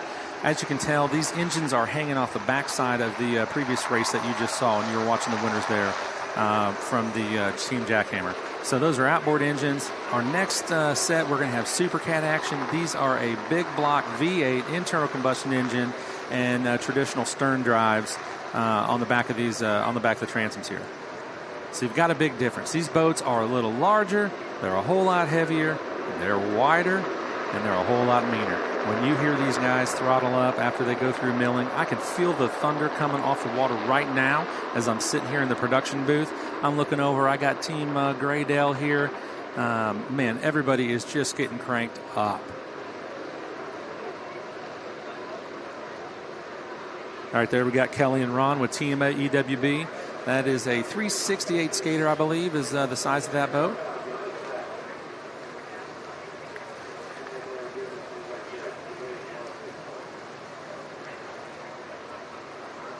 Just so everybody knows, Helm, these boats, to maintain a temperature, they're pulling water out of the lake. I mean, most of your boat guys might know that, but some of you fans at home that are on the motorsport side or car side, they may not get that. So these are definitely cooled with the water that they're running in. So keeping the drives in the water is very, very important to make sure there's enough water to keep these engines cool, so we don't have any heating issues, with the race that we're getting ready to move underway. Right now we're looking at How to Live. That is going to be Mike Howe, and we've got Cade Wilson in that boat getting ready to go get it done. This is a newer team, but this team is going to be an interesting combination to watch all year. They've got such great following, and they're such a good team to partner up with that I think we're going to see some interesting stuff out of them this year, and possibly even here today. Got Supercat Offshore here up next, as you can see. There's Team Graydale. They're all the way down from Canada. I've got Chris Grant. He's the owner and driver. And I've got Jay Moeller on the throttles. Jay's one of those throttlemen that we were talking about earlier that runs several different classes. Oh, here we go. Here is Team CR Racing. We have Rob Understall and Casey Boaz. It's another interesting dynamic duo. Those guys qualified extremely well. They've been shaking down some issues last year on that new boat that they put together, and I think they've got them lined out this season because qualification looked really good. Those guys were running good, sounding great, and I think they're finally hitting their stride.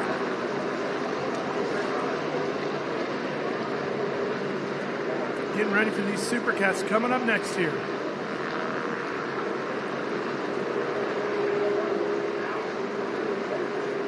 at the size of these things. Yeah, these are just big boats. They can be as small as 34 foot to be entered into a Supercat, but most of these boats are around that 40-foot mark, up to 42 feet. These boats, like I mentioned earlier, these boats are a little heavier. They have minimum weights where they've got to run 9,500 pounds as a minimum coming out of the coming off the scales over there on the cranes. Let's talk about the props on these machines a little bit. How do they differ from some of the other boats that we've seen earlier? Usually you'll run more. These guys will run probably in that 29 to 36 foot or 36 pitch props. So they're going to have, quite a different range. I'm sure with conditions like this, my assumption is these guys might have propped down just a little bit, to try to take some of that top speed off of it because of the condition. But it's hard to say. Some guys might feel comfortable enough to just run it hard out, and they may have stuck with the setup they had during qualifying. Yeah, that smaller number on the prop, like 29, like you said, is going to give you more drive off the corner. That bigger number, like 36, is going to give you more top end at the far end. So you got to consider what the water conditions are, what the course distances are, and each team gets, depending on the category, a certain amount of props that they can utilize all year, and they have to be teched and marked. That's a very secretive process. The IHRA tech officials don't want the teams to know exactly everything they're looking for on those props on purpose, Shane, because they want to make sure they have the upper hand, the tech officials, when it comes to making sure it's a level playing field for everybody. Yes, they definitely dig into that a little bit. They use micrometers and all kinds of different tooling to make sure that the templates. The props aren't too thin. Because they have to meet these certain specifications, but that's going to help keep these guys a little more even as much as possible. With this type of engine configuration, these engines are limited, to a 7,000 RPM, maximum. So they've got to prop these boats right in these kind of conditions to where they're not over revving them. They don't want to hurt a motor. They definitely don't want to lay these things on a rev limiter for too long. And it's really easy to get that guess wrong. Yes, it could be, especially if they're coming in and out of the water. These guys really, really want to stay off they want to stay off of that limit. And you get up to these big boats like the Supercats, Pro 1, you could be talking a set of props costing $30,000 just for the props. Yeah, I mean, you could probably get a set like that. I feel like a lot of these props can be in that $10,000 range. It just depends on what they've got going. There's a good shot of a prop on a factory stock right there.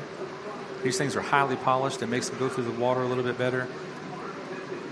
They have different leading edge and trailing edge thicknesses that they have to maintain, and that's some of the things you were alluding to a little bit ago. That's some of the things that they have to check. You would think they were carrying crown jewels around when the way these teams keep eyes on their props and make sure nobody else is looking at them. They're always covered up. Yep, they do that for safety, but they don't want anybody taking sneak peeks at anything that's printed on there. Absolutely. But you talk about safety. Yeah, you don't want to be running your finger across the edge of one of these, because think of like having the sharpest knife in your kitchen. It's way duller than the edge of one of these props. I promise you. Oh yeah, definitely. And there's a leading edge and a trailing edge to that prop, but there's a good look at them right there. Yep. As you can see, these things are sharp. That's one of the reasons why they keep them covered up, because as they're going back to their pit space, they don't want anybody to possibly touch those, and they don't remove those until they get back to their pit. Yeah, that looks like that boat took on some water. I don't know if it's just because it was rough or what was going on there, but we've got the MTI concierge crew down there making sure the bilge is cleaned out. Oh, here we go. Here come our big Supercats. They are getting them lined up. Let's get ready to go. Have you thought that's last race was exciting? Wait till these big guys get churning up that water, and then wind gets up underneath there. This is going to be a thriller.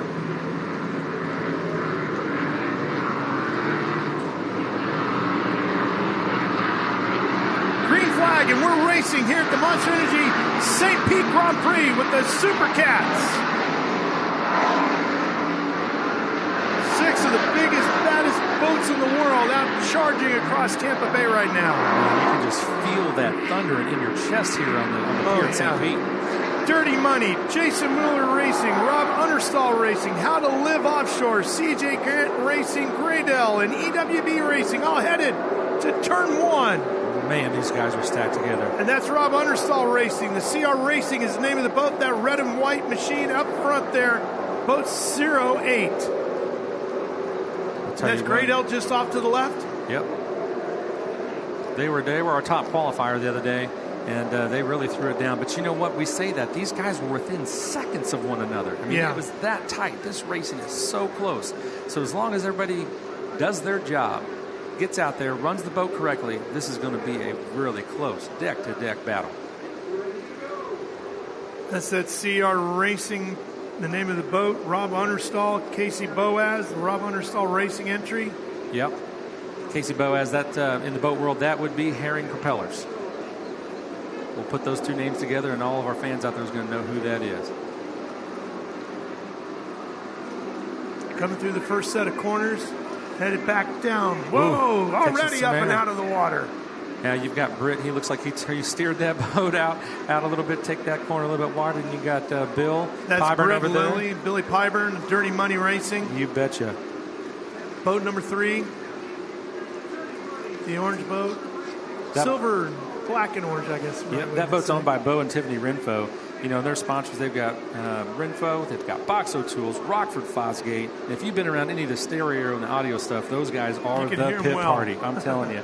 They got Okuma, they got Axum, they got J.O. Billet behind them. They've got a lot of really good sponsors, and they take good care of those guys. There's Understall's machine right there. That's 08. CR Racing. There's our boys from Havasu, the EWD team. That's Kelly and Ron. Kelly Crace, Ron Gibbs, EWB. Yep. Boat 77. They are the furthest, I think, drive from home, but we got Tim, who's their driver, and I think that guy drove for 3.5 days probably. Oh, man. Well, our buddies from Piston Broke came 38 hours with their class. Yeah. What was that, a class? A 700 boat. 700 boat from Canada. Hit every Buc-ee's on the way down here. Probably hitting them all on the way back, too. You can tell these boats are bigger. They're still getting the air. They're not still coming flying, out as far. Yeah, you can tell they're a little heavier, but these boats just turn hard. Got CR Racing out to an early lead. CR Racing followed by Dirty Money and Gradell. That's your top 3. EWB's holding down 4th. And then after that, it's How to Live Offshore and Wicked. A beautiful Wicked boat running back in 6th. These are some fantastic teams.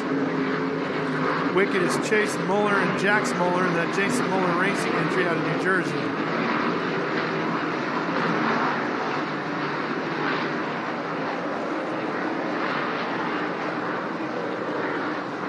That skater is looking very comfortable up front in that rough water. Oh, looks like we got a pass. Is that How to Live? No, that's Dirty Money going to the front. To the lead. I wonder if there's any celebration yet, or if they know it's too early quite yet to do that. But they are taking up to the front. That's Britt Lilly, the driver, Billy Pyburn, the throttle man, putting Dirty Money into the lead here in their home state of Florida. Here's Gradell, boat 54 from Canada. They're holding down 3rd, but charging. Yes, they are. I wasn't sure what happened there with our CR boys, but they might have had a bobble, and that's about all it's going to take.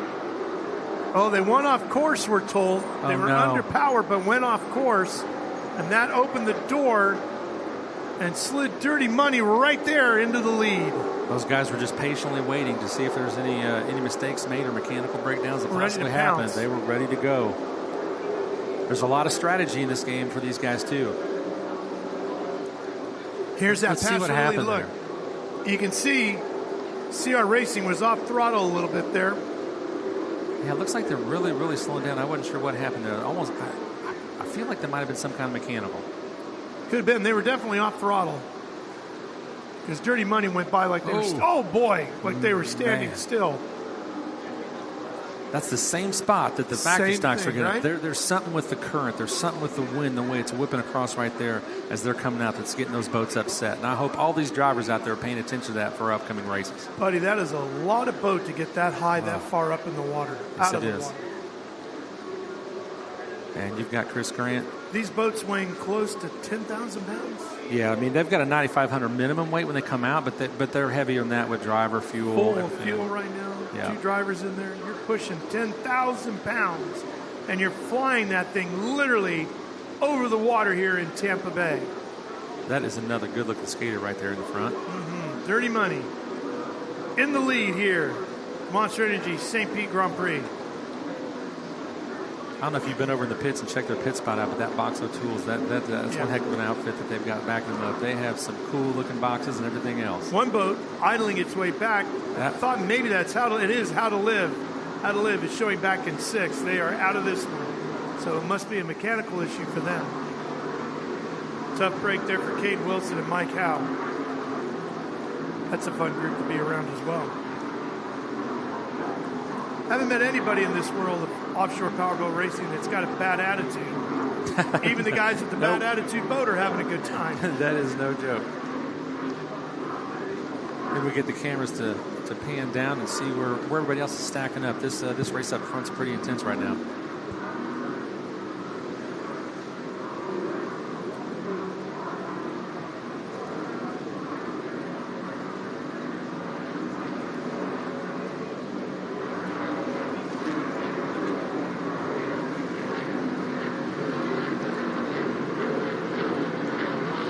There's How to Live. I think be CR. Yeah, I think it was C. There's How to Live. I wanted to make sure that those guys are still in it. Well, on timing and scoring, they were shown in 6th. So I just figured it was them since they have the orange boat as well. Next time they go back to that boat, I want to point something out because they have got a camera set up on the back of that boat on the crossbar between both drives, and they are getting some awesome camera footage back there for their socials. Stuff on social media. Wicked has moved all the way up to 3rd.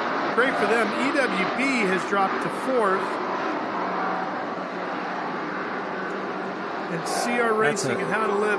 That's an unfortunate way to start the season for these guys because they came out, they've been doing all the prep work, they've been putting the time in, and to come out as top qualifier and have something take you out of this thing, that's got to be disheartening for them. But I'll tell you what, I know Michael that helps run that team and those guys, they're in good hands and they're going to get that put back together and they are going to be ready for How to Live still running. CR Racing now back in 6th. Oh, this looks like we got a little battle here. Yes. Was there a pass, and now we're getting passed back? I can't remember. I don't know if there's any replay on that or not. That would be Graydell and Dirty Money. Man, that is a battle. For the lead.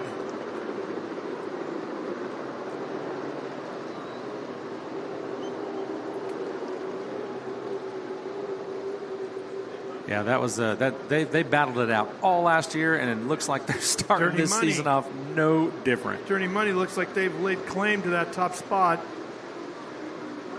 And there's Graydell just popping out to the outside. Yeah. Right there, they were just caught up in the spray. We couldn't see them. I don't know if they're taking a little bit wider line to... taking a different angle into that corner for sure, aren't they? Maybe carry a little more speed, or maybe they're making an adjustment because of the wind, the way it's hitting the boat. I'm not sure. Yeah, and there's that battle right there. That's it. That's the fight for the lead here in St. Pete. Man, and that is a... That's a close race. Apart. Yes, it is. And these big Super Cats, that is a tight fight right there. Both of these big, monstrous Super Cats getting flung up out of the water at full throttle, capable of speeds reaching 170 miles an hour if the water was smooth.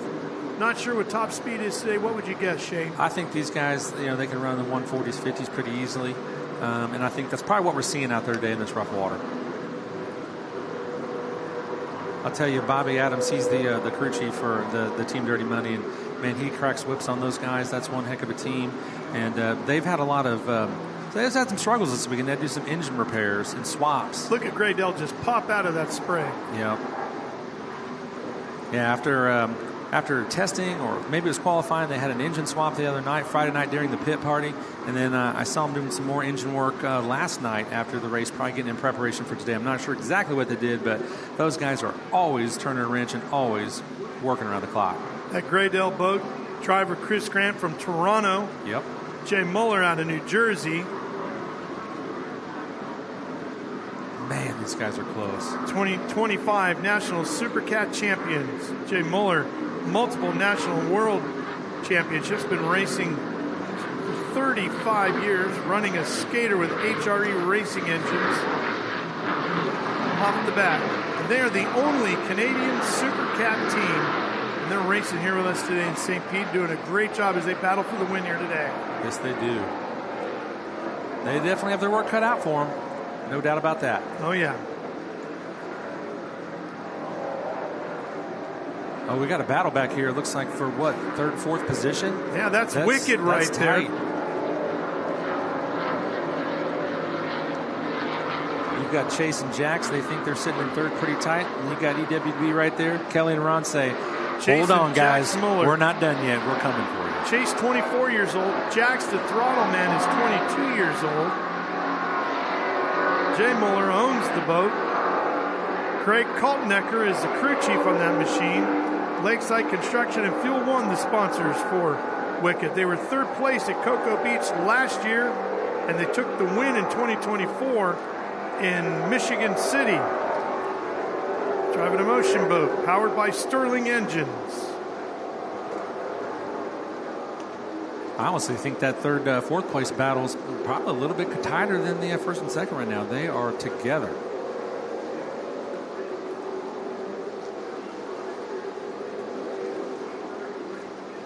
Those guys from Havasu are used to the heat, and I think they're bringing it today.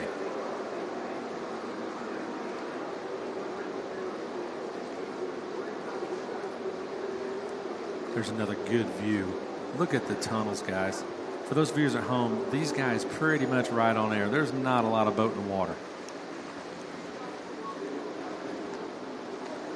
Looks like right there they're getting, maybe Graydale's getting a little bit of a run on it from that angle. I can't tell, but man, it looks like they are in the spray.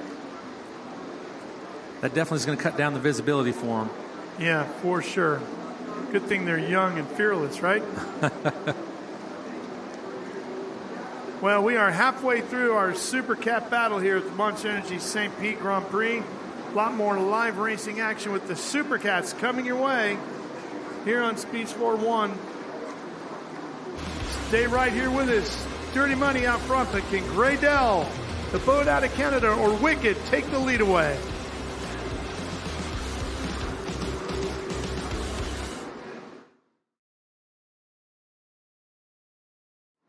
Racing continues here. Dirty Money getting ready to work into the backside of the six-lap affair here with the Super Cats in St. Pete. A couple of laps remaining here in this one.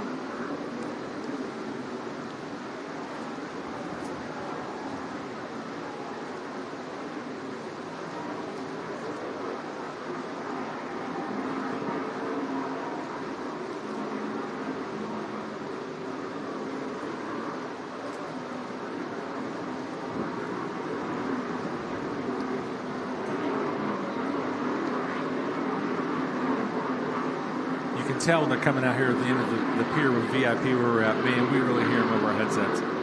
Feel them, sure hear them, smell them.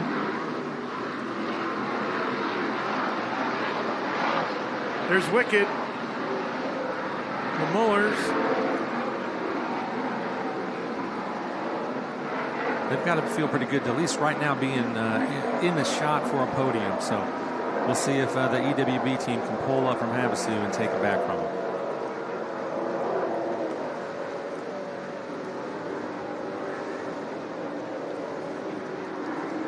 And they just might do it.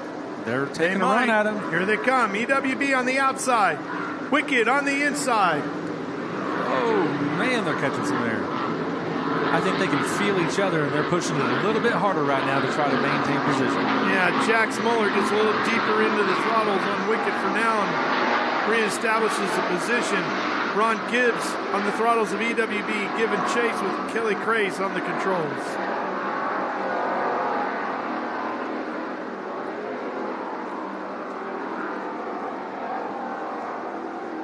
And we're back here on Speed Sport 1 watching Monster Energy St. Pete Grand Prix as we have 2 laps remaining in our Super Cat battle. And there's your race leader, Dirty Money Racing out front. Britt Lilly on the driver's side, Billy Pyburn on the left as the throttle man.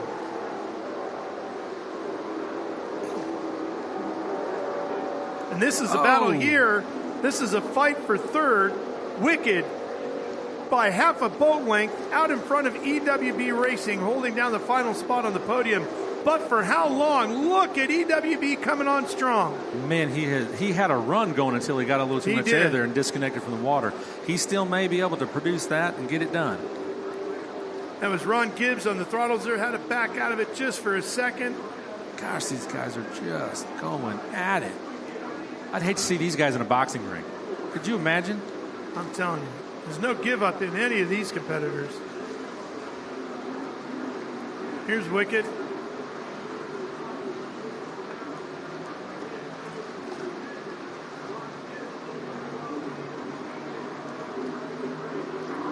And this looks like our battle for the lead, right? With Dirty Money and Graydale behind it. The only Super Cat out of Canada running in second. And we go back to the fight for third here.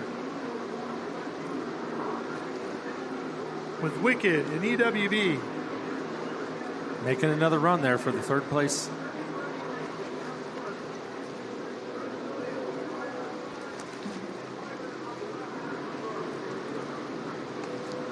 These guys are only mere seconds apart. Oh, yeah.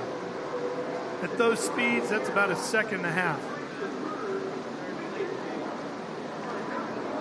Probably about 3 seconds apart. That's so close.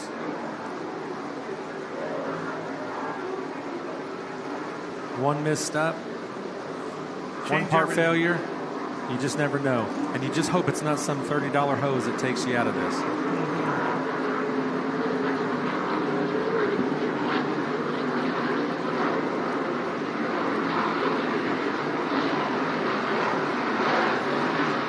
White flag is out for Dirty Money. One more lap around here for Britt Lilly and Billy Pyburn. What do you think, Ralph? You think our team Graydale sitting in second place has got anything for them? Do you think they're going to make that run? Do you think they got a little something up their sleeve, possibly? They're going to give it a run, but I like Billy Pyburn on the throttles in that Dirty Money boat. He's been pretty spectacular so far today. Hasn't really made any mistakes, and that's the way you got to go to get a win here, right? Yep. I think you definitely have to be on your game, and it looks like those guys are at the top of it right now. And these two together, they're also going to be in a Pro Class 1 boat later today. So as we mentioned earlier, they're getting some good test time for that later race. And just as we say it, here comes Graydale right behind him. Yep. What you were saying was 3 seconds, I think, is a little closer now. It could be. Between these two boats as they make their final run down the front straightaway here.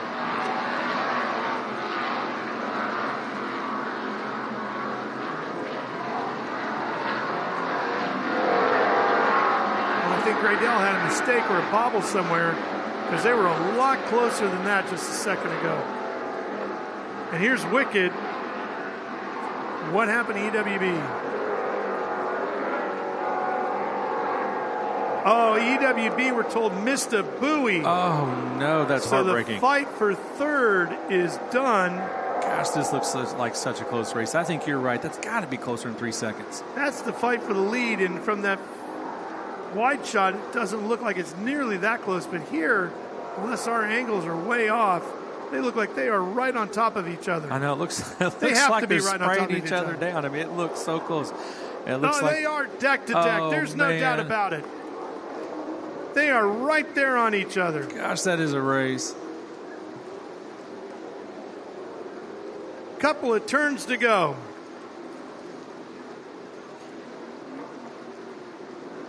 You talk about a way to start out the season with Super Cat action. Yep. Good Graydale night. cutting back across to the inside, right in the spray. Wonder if he's playing a bit of a game with him, hiding in that spray and not letting him know which way he's going to go, inside or outside. I'll tell you what, that's a tough game to play because you got to have visibility. You never know what these guys are going to do or where they're going to go. Because so he just pops out all of a sudden. They're going to take that next turn wide, or are they going to stick the pin? He was going wide here before. Looks like that's what he's going to do again. And he's definitely closer than he was a little while ago.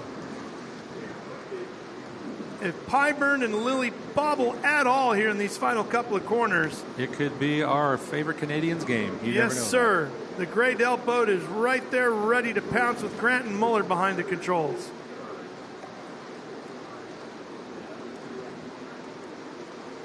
Through that final corner, headed back towards the St. Pete Pier. Here comes Britt Lilly driving Dirty Money powered by Billy Pyburn to the checkered flag to win the Super Cat category here at the 2026 Monster Energy IHRA St. Pete Grand Prix. Man, Dirty Money Racing has got to be happy. That is the second win for them for the weekend as they took the win last night in Pro Class 1. They put on a show here today in Super Cat, that is for sure. Like I said, they got a good team behind them. They got Bobby Adams down there running the crew. We've got Boxo Tools, Rockford Fosgate, Okuma, Axon, and J.L. Billett.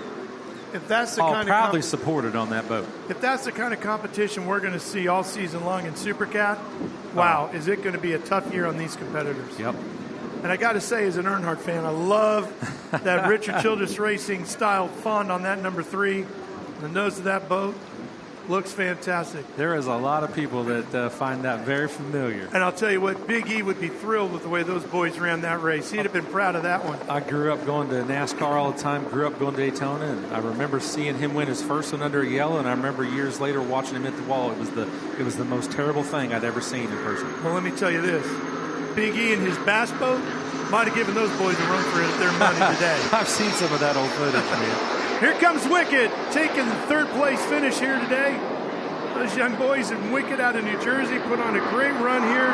They had a chance to fight for a further position up on the podium, but they'll settle for third, knowing they handled EWB here today. Yep, and the EWB comes in a good fourth place position. They were really hoping to get on the podium, but looks like a few of those runs, they might have had a mistake or something happened. But I'll tell you what, those guys are here this year to let everybody know that team from Havasu is no joke. Yes, they did. Tough afternoon for CR Racing and How to Live, but we know when we get up to Lake Pontchartrain, they're going to be ready to go again. Yes, they will. And either one of them could be up on the podium, maybe the top step.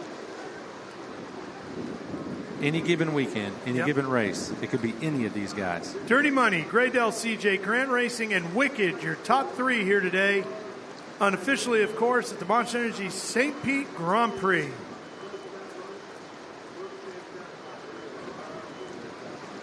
Well, we got a lot more offshore powerboat racing to go, Shane, and then we're going to have some more pro watercraft competition. I'll tell you what, I love watching those guys in this rough water. Those guys are taking it through the paces over there. Dirty Money out of the boat. Excited to go. I think we're going to have some pro watercraft competition coming up here very soon. See Michael Young making his way over into the booth. So stay with us. We're going to be right back here to St. Pete. More racing coming your way in Tampa Bay.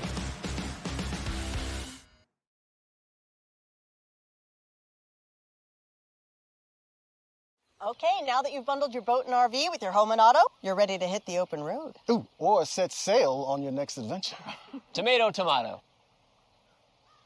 And because you save time and money, you could just go where the road takes you. Ooh, nothing but smooth sailing. Don't throw out the baby with the bathwater. Jamie. Stop. Okay, looks like we're in ship shape. Yarr, shiver me timbers. That's an impression of a pirate. Mm-hmm. Boat.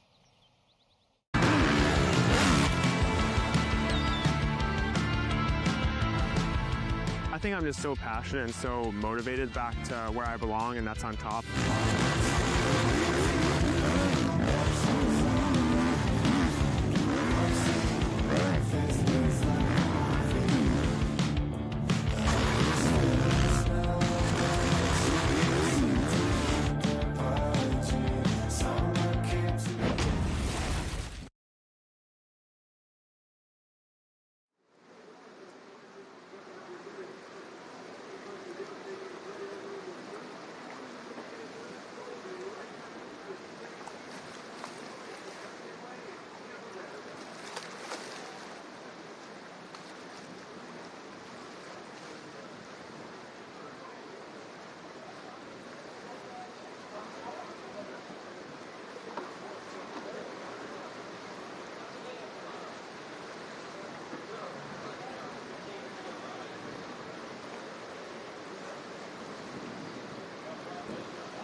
The Monster Energy St. Pete Grand Prix is brought to you by Monster Energy, Unleash the Beast. Progressive, fast boats, smart coverage, Progressive Insurance. And by Visit St. Pete-Clearwater, America's best beaches. Michael Young joins us again here in the booth. We're going to take a second and look back on some of the great action that we've had from our Offshore Powerboat series.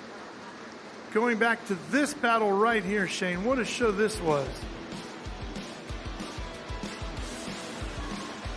Yeah, that was a great start there in that factory stock race. Lots of air, lots of hang time, major battle up front, different battle through the middle, and at the end, oh, look at that. That was the ride. Those boys saw nothing but sky. What you don't want is water, sky, water, sky, water, sky. Right? Exactly. One or the other is okay. Both at the same time, not so good. Like I said, there was that Lake Wiley there earlier. They had a Doug Wright powerboat, and they were just up in the mix, and they were pulling strong all day. So I mean, you got to be happy for a second place finish for a new team. And if you're Doug Wright powerboats, you got to be happy to see one of your boats up in the mix. That was a great debut for those guys. You can see how the driver and the throttle man wedged themselves into the cockpit with those on the floorboard there. Ooh, man. There was multiple incidents like that. And you know, I mean, they had it just hanging out, riding the edge.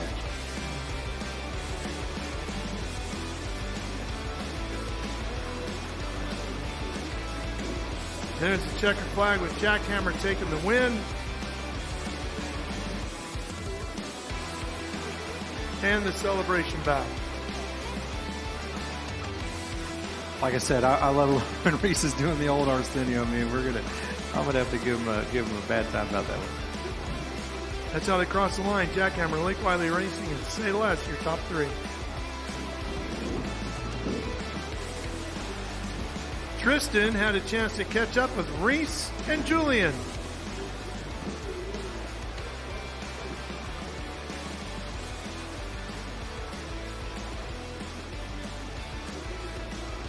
And we don't have the audio on that right now. Hopefully we can play that for you here in a little bit. Well, Michael Young joining us here in our booth. Michael, what's up next on the pro watercraft side of the pier? Well, on the north side of the pier, we got the Ski GP3 class. That'll be coming up next. And the water started to calm down just a little bit. Looks like the wind is dying down just a little bit here. And these guys might have a little easier ride than they did in Moto number 2. That's like saying the rain looks like it's letting up and then the hurricane blows through. That's right. Big stuff. The rough stuff ain't coming down till later. Yeah, I don't think the heavy stuff's coming for another 3 to 4 hours. Anybody's ever watched Caddyshack? Yeah, I'll tell you, the points are really tight coming into this final Ski GP3 class. Cash Crawford will be on boat number 177 out of Lake Havasu City with 108 points coming into this one. Gary Holbein Jr. out of Fairhope, Alabama, coming in with 106 points, and Britton Reinhardt from out in Arizona with 103 points. So only 5 points separating this class right now. That should be pretty interesting between those 3 riders. Whoever has the better finish will be standing on top of the podium later on tonight. Great shot of the marina there with the city of St. Petersburg in the backdrop. Looks like a postcard, Ralph. Yeah, sure does. I'm sure it is one somewhere inside the Tampa airport. Dirty Money idling back in, looking for the crane. In the process now for those guys, Shane, get craned up out of the water, go through tech. Yep, they got a strenuous check ahead of them. But I'm sure they'll take their crew and send them on to tech as they're going to get ready for that Pro Class 1 later, or boat. It's basically 2 different techs. There's one tech as soon as they come out of the water, quick look at the props and all that sort of stuff. And then they go over and get a much more aggressive tech. They're going to dig in. They're going to dive in. They do pre-inspections, before to make sure that everything's on the up and up. And then they're going to check it all after the race to make sure it maintained staying on the up and up. And it's top 3 plus 4th just in case something goes wrong with top 3. Right? Yeah, it is. They're going to look at the top 4, possibly tear them down, look at whatever they're going to look at, consistently on everybody's boat. And if everybody, does good positions 1 through 3, then they've got a fourth there as a backup in case they discovered a problem. Yeah. Everybody's ready to go. How about tech with the Pro Watercraft? Michael, how's that work? What's their process? Well, every class has something different. That We're underway. Not to cut you off there, but the green is out and we're racing with our GP3 machines. I was just taking a look, and there was only 7 people down online, and we had started with 12. So that's how many boats that got taken out here in our second moto a little bit earlier today. Cash Crawford, a winner in that moto, and that looks like Cash Crawford right out now. front. Mm-hmm. Boat number 177. Again, coming in with that points lead, 108 points. It looked like Cash had some company, but that rider just lost his boat. Cash doing everything he can to hang on to his. Establish that early lead, push hard here on lap 1, get yourself out front, and then you can, I don't want to say nurse your way around to the finish, but you can be a little bit more careful with potential mistakes, right? Yeah, now we're not racing by laps, too. We're racing by a time deal. So we're going to be going 15 minutes plus 1 here in this class. And you can imagine 15 minutes on one of those stand-up machines in these conditions. Boy, that's got to wear you out, and they've already done it twice this weekend. 15 minutes on a smooth water would be tough on one of these stand-ups. It'd be full exertion like racing moto. Same type of deal. And then you add in the rough water, and boy, it really elevates the athletic durability of these racers. Crawford going around the turn. Looks like he is headed out of that inside split, headed toward the Spa Beach area, inside the break right here. And you can see Spa Beach up there at the top side of the screen. As he goes around the Devil Yellows, and he'll come down the front straightaway. With a few less riders in this race, it looks like they're going to maybe have a little bit cleaner water. And as you mentioned, it might be calming down just a little bit in the bay. Yeah, and that's good news for Crawford. Like I say, he's coming off of a win, but he needs this win here if he wants to win the top spot tonight. And you can see the gap right there between first and second and third a lot closer. But Crawford right now starting to check out of this one. You could see Crawford as he was coming up to that buoy there, really taking it easy, letting off the throttle, coasting into that buoy, setting the boat in the turn, and then getting back into the throttle. A much less aggressive approach than what we saw him doing in the first race earlier today. Yeah, and that overhead shot, you could just see how the waves are just kind of mixed up. There's no general direction that the waves are going. They're coming from every different direction, and that's one of the reasons he's hitting the brakes and setting it down in these turns. While we see Cash Crawford out front dominating here in GP3, Ski GP3, let's go quickly over to the Offshore Powerboat pit area as Tristan is caught up with the winners from Dirty Money. All right. Yeah, I've got Britt and Bill here. How was your Super Cat race? Man, those conditions out there are pretty sporty right now. You're catching flyers left and right. I mean, it's really hairy around the dog leg. But, we just did what we had to do to stay out front. Great L made a couple good runs at us. We just picked up the pace each time. And it was really just one of those races where you drive defensive and just try to get through the race without tearing the boat up. Britt, what did you think? Man, it was super bumpy out there, but hats off to Bill. Did such a great job. The crew giving us everything we need. We were able to hang on to it.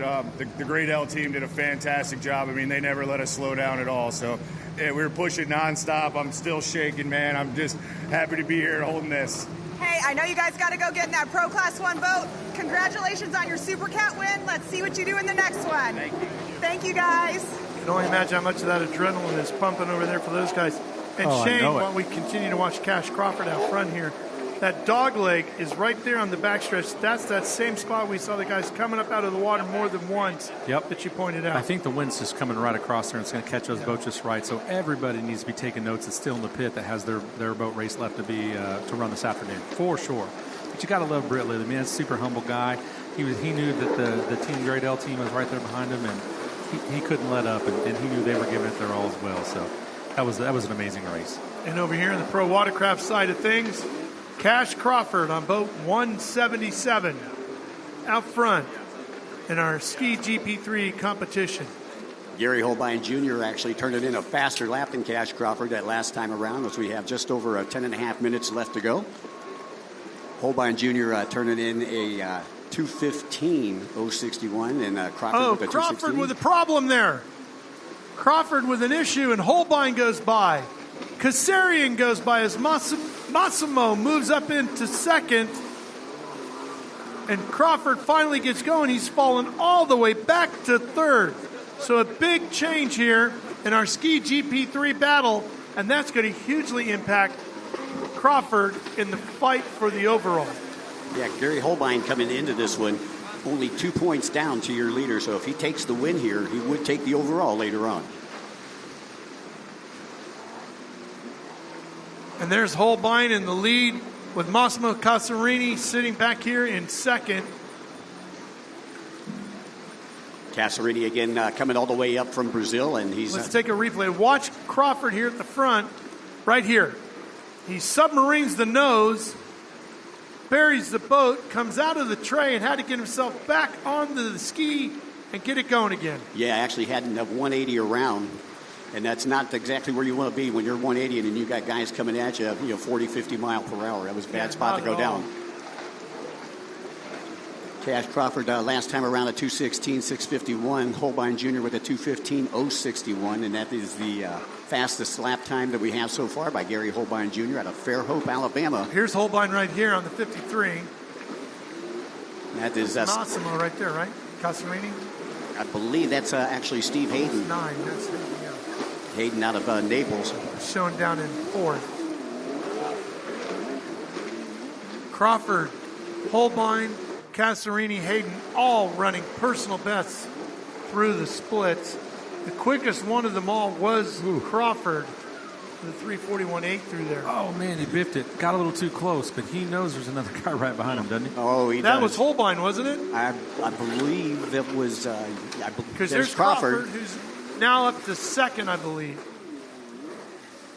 See how everything crosses up when they... No, Crawford's showing in the lead again. Man, these guys are giving it everything they have, aren't they? Well, they are grinding for these points. Got to let it all hang out. This is what it's all about. This is the third moto. With 5 points are separating first through third. So whoever wins this race between Britton Reinhardt, Gary Holbein Jr., Cash Crawford will take the overall for the day. Wow, there's a lot on the line right here. Holbein has fallen all the way back to third. Casarini in second right now, and Crawford back out front. Holbein Jr. getting, boy, he really buried that boat as he was coming out of the split section there, right after the jetties.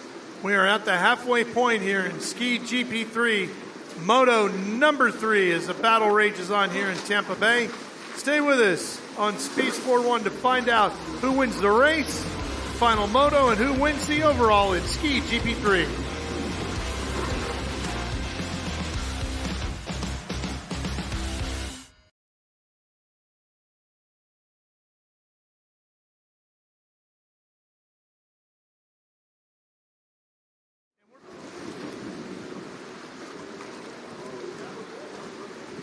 Casarini again advancing into second.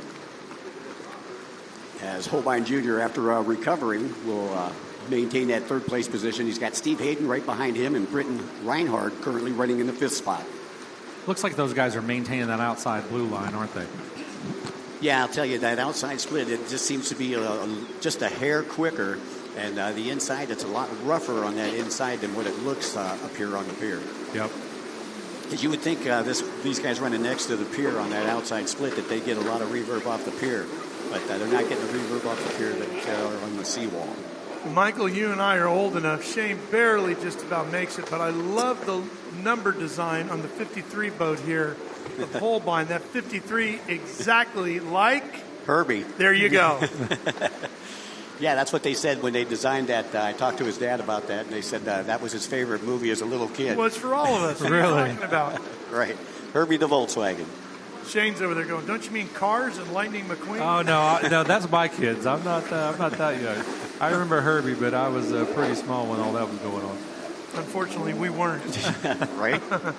There's 851, Britton Reinhardt. Yeah, she has been either in the lead or in the top 5 at least all weekend long. Well, I'll tell you what, she really liked that smooth water yesterday. Again, coming from Arizona, she likes that smooth water. You don't get a lot of this choppy water that you get here on Tampa Bay. And Britton was actually the winner of Moto number 1, taking a 4th in Moto number 2.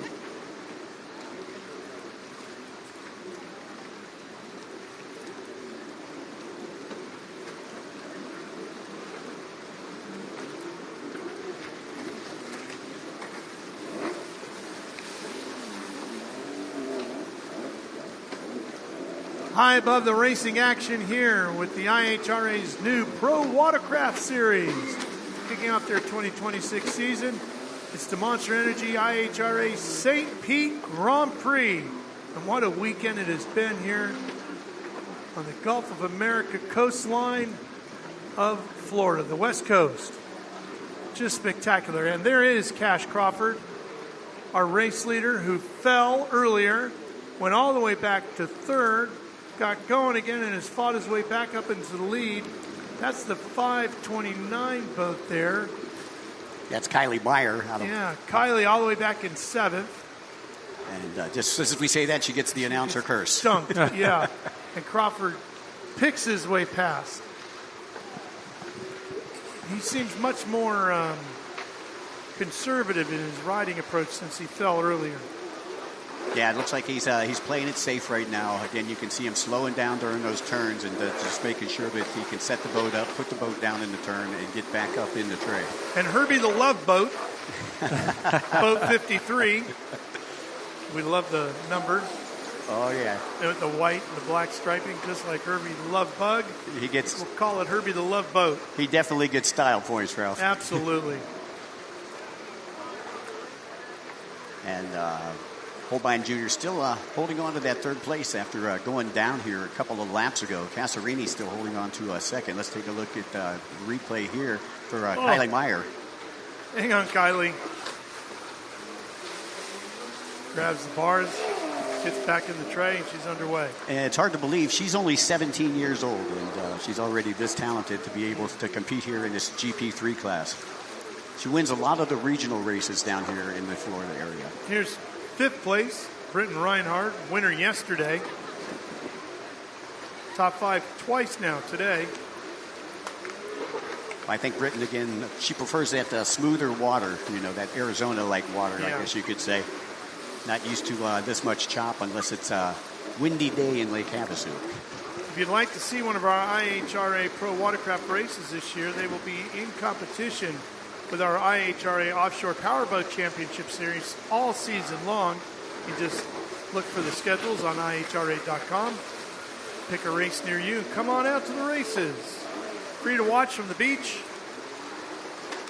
We do have VIP areas if you'd like to upgrade your weekend, but bring the family on out, picnic on the beach, make sure you got some good suntan lotion, and have a great time.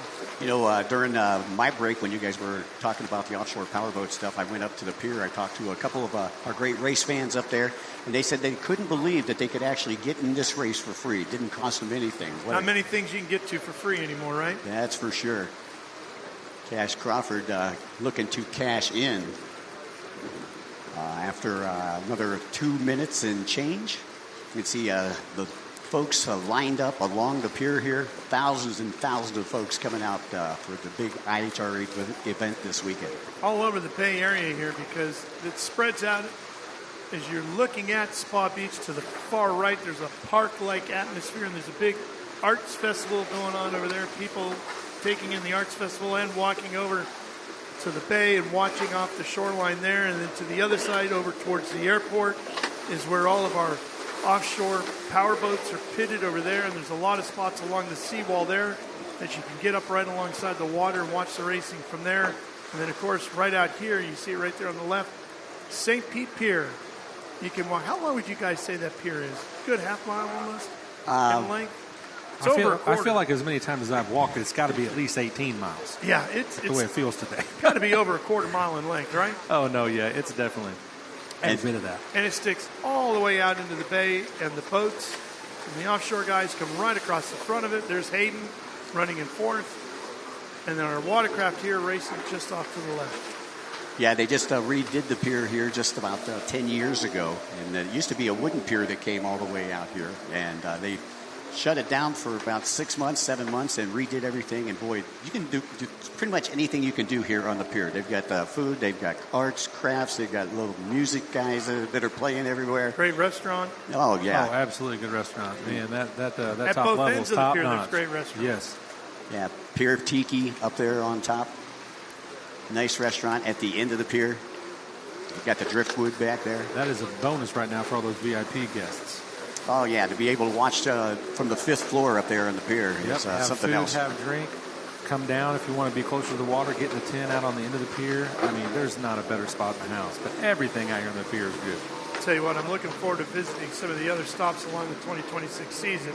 However, if you told me all of a sudden we were going to do all 8 races right here in St. Pete over the course of the year, I'd be okay with that. It's a beautiful spot. It's a great location for this.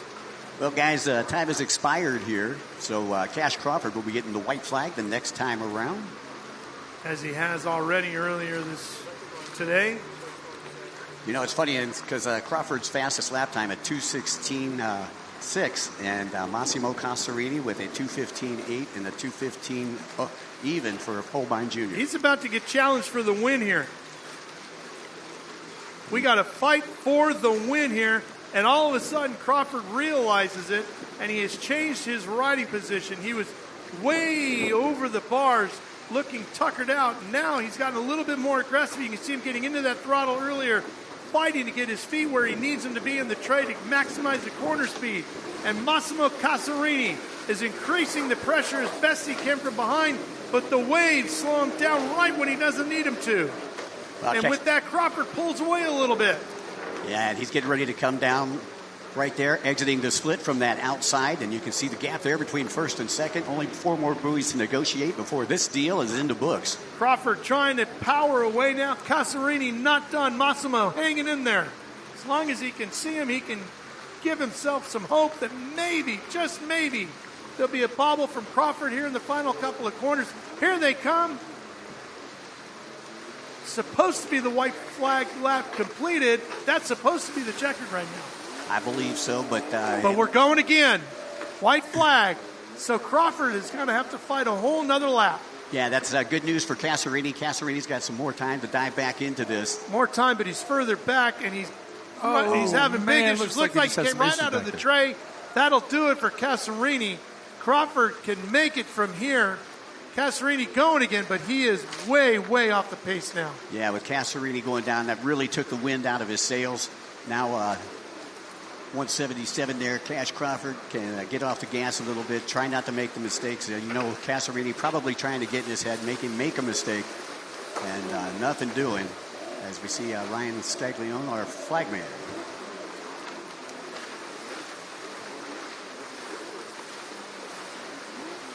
This will be his final trip into the split lanes. And he looks over the shoulder. You can see that Casarini is well behind now. Yeah, he's got about a 5-second advantage over Casarini. That's your gap there between first and second. Again, Crawford on boat number 177. Going to be coming right alongside the pier here, heading west. And we'll see what side of the split he opts to go to. I'm guessing he's going to go to the outside. That is going to be the blue buoys closest to the pier. You can see him picking his way through. Here he comes, pops into view. Really taking his time through there, looking again back to see. There's Casarini back there. He's closed back up, hasn't he? I'll tell you what, the Brazilian bomber is making it happen. He is not done. Casarini is giving it, and he fell again. Man. Oh, you've got to be kidding, Massimo. He is pushing so hard to get it done. You know. Oh, Massimo Casarini. But twice on the Cash final Crawford lap has not want to crashed. make a mistake up there, so he's taking his time to make sure everything he's doing is just right. Casarini. Yeah, still in the picture there, but that's the problem with screaming through that last straightaway there, and then he gets into the rougher water here, and he really struggles to get to that next buoy quickly. And Crawford, the biggest thing Crawford is doing is not making mistakes. Yep, taking his time to navigate the rest of this course until he can take that checkered. Final 2 corners, right there, last 2 buoys. There's the checkered flag that he's looking for. And Cash Crawford takes the win here in Moto 3 for Ski GP3, which, Michael, if my math is correct, should give him the overall as well. Yes, that will give him the overall. He came in with 108 points, 60 more, going to give him 168 points. Holbein Jr. will be the next closest, and he'll end up with 159 points. I think Britton Reinhardt, who is currently sitting in the 4th spot, she will end up 3rd on the podium tonight. She got around Stephen Hayden here late in the going of this one. There she is. And that win yesterday will really help her out in scoring and get her up on the overall podium. That's a great weekend for Britain. Yeah, Casarini had 2 good motos, 2 final motos, but he got a 7th in his first moto, so that'll put him 4th on the podium tonight. Yeah, that 7th and those 2 crashes on the last lap crushed him. Because if he'd have won this one, who knows what would have happened then with the scoring. Well, can you imagine how tired you are after 14 and a half minutes, and then you go and then you hit a digger and then and come Britain off the boat? just submarines it. She's not to the line yet. This is still her last lap, isn't it? Yep. And she's got to get there. This is not all done just yet. Uh-oh, and that might have been Hayden that just got past her. That might have been Stephen Hayden. It is. Yep. So this is not over. Stephen Hayden might end up on the podium. Oh, Britain, no. Hayden with a 5.65 finish. That's what it's looking like if they can stay in front of Britain right here, which he ain't got too much more time to go. No, but it doesn't take much. Britain closing quickly. Did she get a shot? You see the last 2 buoys just in front of them, those 2 yellow buoys. They got to navigate around those right-handers and the checkered flag, and Hayden's going to get there. Oh, what a tough break for Britain Reinhardt. A little air to celebrate. Stephen Hayden takes 4th and the final spot on the overall podium as Britain Reinhardt floats across the line in 6th, because it's showing Emmy Garcia now in 5th. Yeah, really proud of Stephen Hayden. Even further back for Britain. Stephen, 51 years old out there racing against these kids in these conditions. I talked to him a little bit during the break, and he was telling me, Mike, in that first moto, I would have pushed it harder, but I didn't think I was in 5th place. So taking a look here, you got Cash Crawford, followed by Massimo Casarini. We got Holbein Jr. in 3rd, Stephen Hayden in 4th, Emmy Garcia in top 5. 6 through 7, actually Britain Reinhardt, Kylie Meyer. We started with 12, but we only ended up with 7. So congratulations again there to Cash Crawford, winner of your Ski GP3.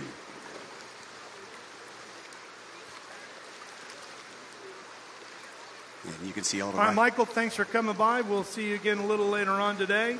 We get back to more watercraft racing then. We're going to go boat racing here when we come back to the Monster Energy St. Pete GP.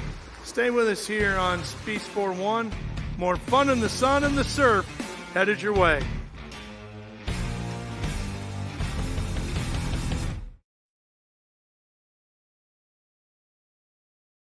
Speed Sport 1 is the home for the IHRA Offshore Powerboat Series. Watch top international teams push the limits of some of the fastest boats in the world, reaching speeds of up to 180 miles per hour. 14 classes, racing hull to hull, from Pro Class 1 to Super Cat.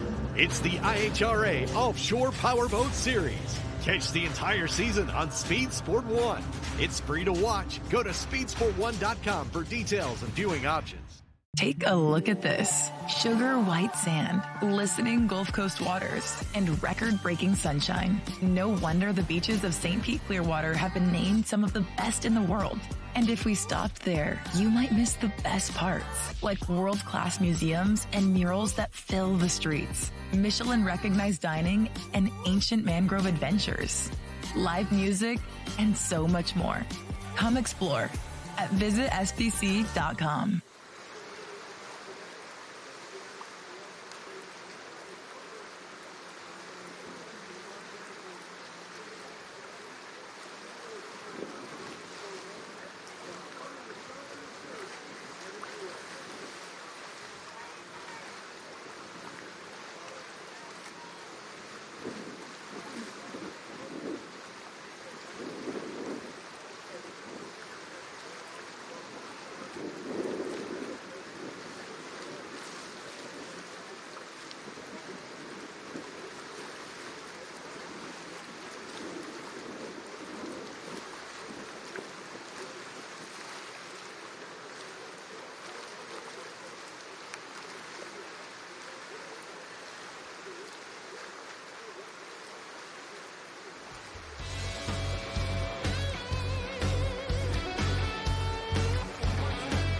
The Monster Energy St. Pete Grand Prix is brought to you by Monster Energy. Unleash the Beast. Progressive, fast boats, smart coverage, Progressive Insurance. Visit St. Pete-Clearwater, America's best beaches. Yamaha Wave Runners, built for power, performance, and the water ahead. And by BP Racing Fuels, powering champions on land and water. Well, another exciting, thrilling pro watercraft race there, Taylor. Down here with our winner, Cash Crawford. What an incredible moto that was. There was definitely some guys. I know Gary's out there. You got some strong competitors, but you pulled it off. Not only for this moto win, but for the entire overall. You've done it. Yeah, it was really hard. Like, those were the longest motos I've ever done. Ever. It was so hard and long, and it was so choppy out there. But definitely worth it. You showed your skill out there. Sometimes it's all about just sticking in to the end. Where do you think you found your speed? Well, I'd like to thank Joey at Marine One for making my ski rocket, and I just tried to keep it hooked up and let off if I hit a wave, so I don't boost it and fall. And yeah. Well, you did just that. Congratulations. That was an incredible finish. Thank you.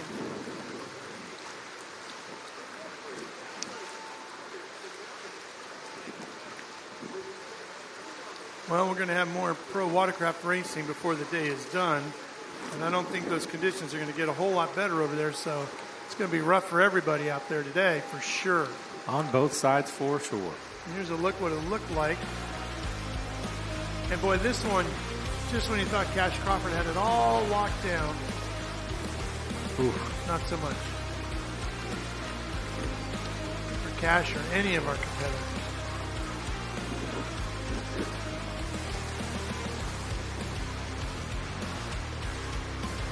That was 53 of Holbein right there.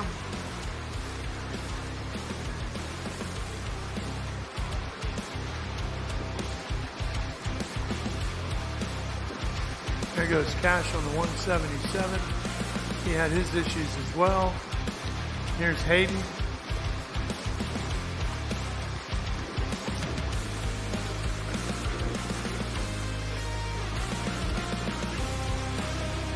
And there's Britton Reinhardt, who really looked like she was going to get up on the podium here today and crashed on the last half a lap. And that's got to be disheartening because she has been grinding all weekend.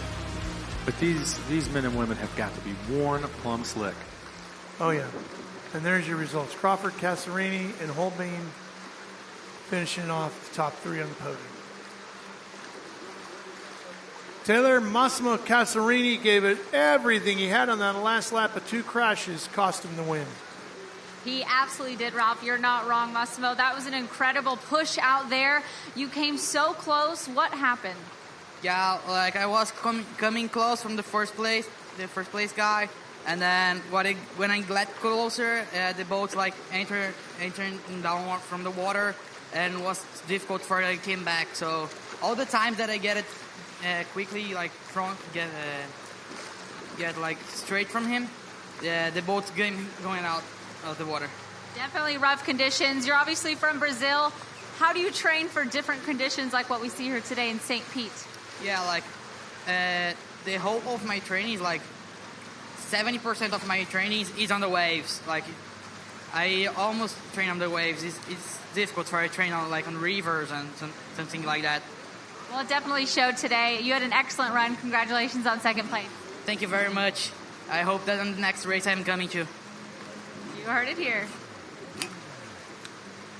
Well, he did a great job, and I'll tell you what, with the amount of heart that he races with, there is no doubt he's going to be a top competitor each and every week. Yeah, we are excited to see him come back, and hopefully he can make that trip and get it done again. He's got plenty more opportunities with the IHRA Water Sports Series with the remainder of the season.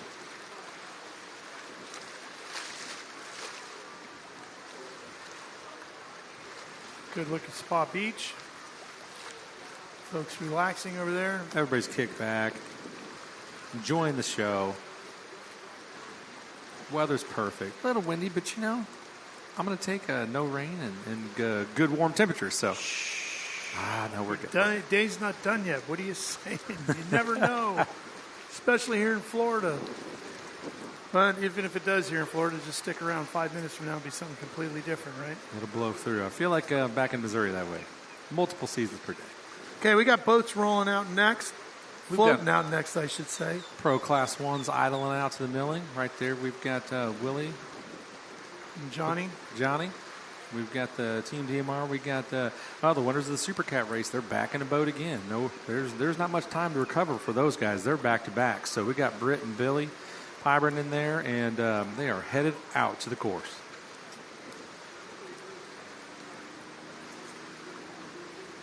So the Super Cats are monstrous in size, but boy, these Pro Class 1s are every bit as big. These are actually a lot bigger boats. That's around that 47, 48 foot. I think it's a 482 MTI that you're seeing with a Team MTI GC Racing bunch right there. That's a Victory behind them, which I believe that boat's right at about 45 feet. Let's take a look at the highlights from that Super Cat race, which was very exciting. Here we go.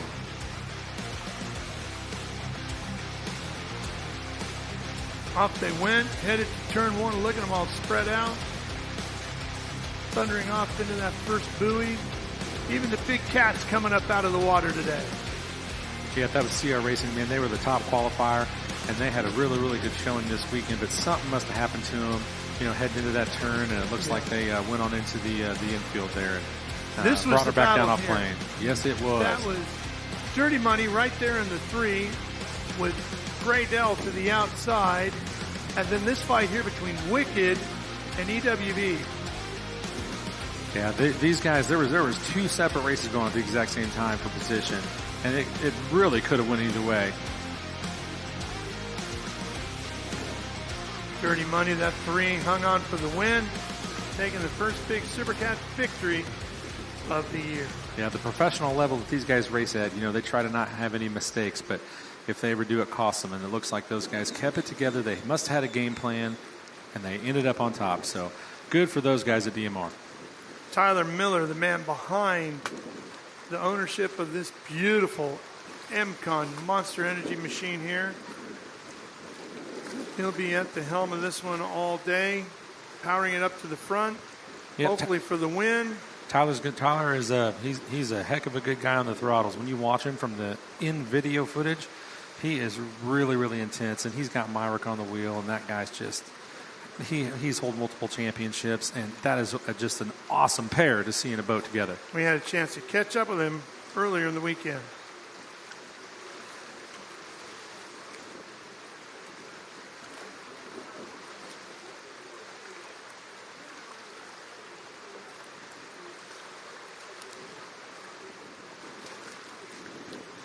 I am Tyler Miller, the owner and throttleman of MCon Monster Energy. We race in the Pro Class 1, and I've been in offshore. This is my 12th season, going on 12 years. This is a wild year in 2026, with IHRA coming in and Pro Class 1. I think there's slated to be 9 to 10 teams at some point throughout the year. This first race, I think we're 7 to 8, which you get 10 45-foot catamarans running 170 mile an hour on the water together into a turn. That's a lot of boats, This will be the first time in 12 years that we've actually done the short lap, long lap. I think it creates a whole different sense of energy for fan engagement. There's so many different dynamics that, man, it's anybody's game. But I would say right now, if I had to pick one boat, it would be Willie Cabiza in the MTI, the Marine Technology boat, and he joined forces with John Tomlinson, who's the best throttleman in offshore and has been for 30 plus years. So those guys combined with a new boat and with JT behind the sticks, they're going to be a force to be reckoned with. One of the fears that I have that has kept me up at night is if a race has an incident or has an issue or gets red flagged and the race makes 70% of its laps, they can call the race. So my fear is that I don't want to hold on to the end to take that long lap. They call the race and I'm short on my mileage. So I think we've shown in offshore over the past several years that our team, polite, courteous, but all bullshit aside, when it's time to go racing, we're racing. 12 years of hard work and dedication. We're going to pour it all on the line, and you just well pack your bags and go home before you even get here. Expect those guys to go right to the front, don't you? I'll tell you what, that was one heck of a mic drop from Tyler Miller. You talk about a really humble guy, but he is a fierce competitor, and this guy does not play. He is here to win, and he is here at every race to compete at the highest level possible. He's got some good crews behind him. One heck of a team in the pits. He's got IMCON behind him. He has Monster Energy behind him. There's just no stopping this team. Based on what you've seen earlier today from the different categories, how will these Pro Class 1 boats race these conditions differently than the others? You know, I mean, these boats are a little bit bigger, so they can handle this rough water probably a little bit better, than the boats that we've already seen earlier today. Some interesting things going into this, though, is some of these guys have already been in previous races, so they know what the conditions look like, versus some of these teams, other than maybe just a little bit of practice earlier this morning, they don't know what's out there yet, or at least they haven't experienced it and felt it for what we're giving it today. So I don't know if that's going to lead to any kind of advantage for one of these teams over another, but you know what, as soon as the green flag drops, we're going to find that out real quick, Ralph. Yeah, no doubt about that. There's some good little in-video or in-cockpit footage of Tyler and Myrick having their little pep talk. Love to have some audio on there, wouldn't you? Oh, yeah. Oh, yeah. Getting their game plan ready, getting to go.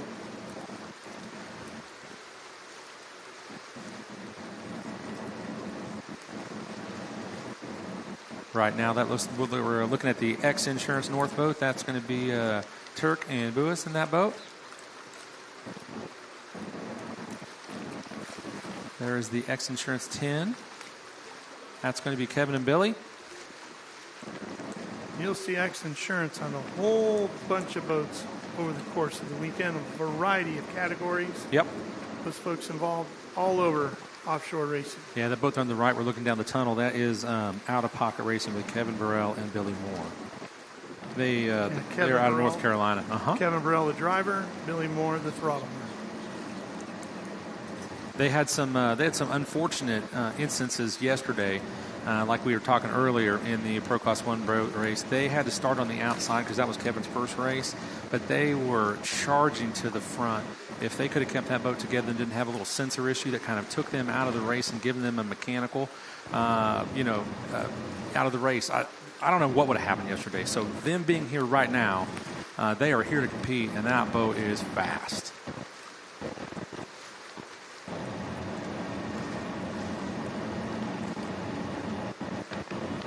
So we've been racing in what they call storm conditions, so that means they've been shortening up the laps on some of our races. This will be 7 laps. Yep, and I just got word, I don't believe they are doing the long short lap like they did yesterday. The drivers loved it. That was something new, but since they're shortening up the race, they didn't want to give them these options. They didn't have enough time out there to make those decisions on the long lap. So they're all going to run the same set of buoys today without having to make any type of pre-game change on that. Which will be the short course version here. Correct. As you take a look at our Monster Energy St. Pete race course and the Monster Mile along this front portion of the course. So they're going to be hanging right there early and running around the buoys. So everybody's going to get the same set today, same conditions. And it's going to be interesting to see who comes out on top of the big bad boys Pro Class 1.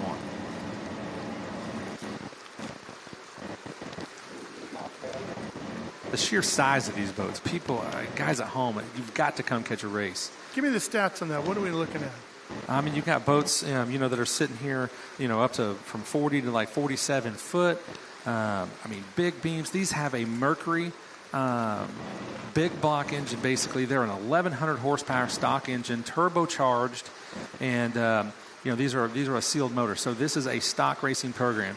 And like I said yesterday, the coolest part about this is these guys they're making this kind of power only on pump gas like you can get at the gas station.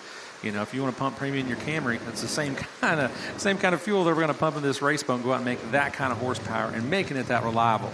It's an amazing engine package. So let me put that quickly into perspective. For those of you that spend a lot of time in major motorsports events, most big-name top race teams, as we get ready to go green here, all their race cars to the track in a 53-foot transporter. Yep. These boats are up to 47 feet in length, almost the size of that transporter, and they're flying across the water at 160 miles an hour. Yep, these guys absolutely get down the road. They've got semi-support rigs plus sport chassis or semis towing the boat. That's a lot of equipment running down the road. Yes, sir, and a lot of boat in the water right now. Most of these boats are going to be out of the water the majority of the time.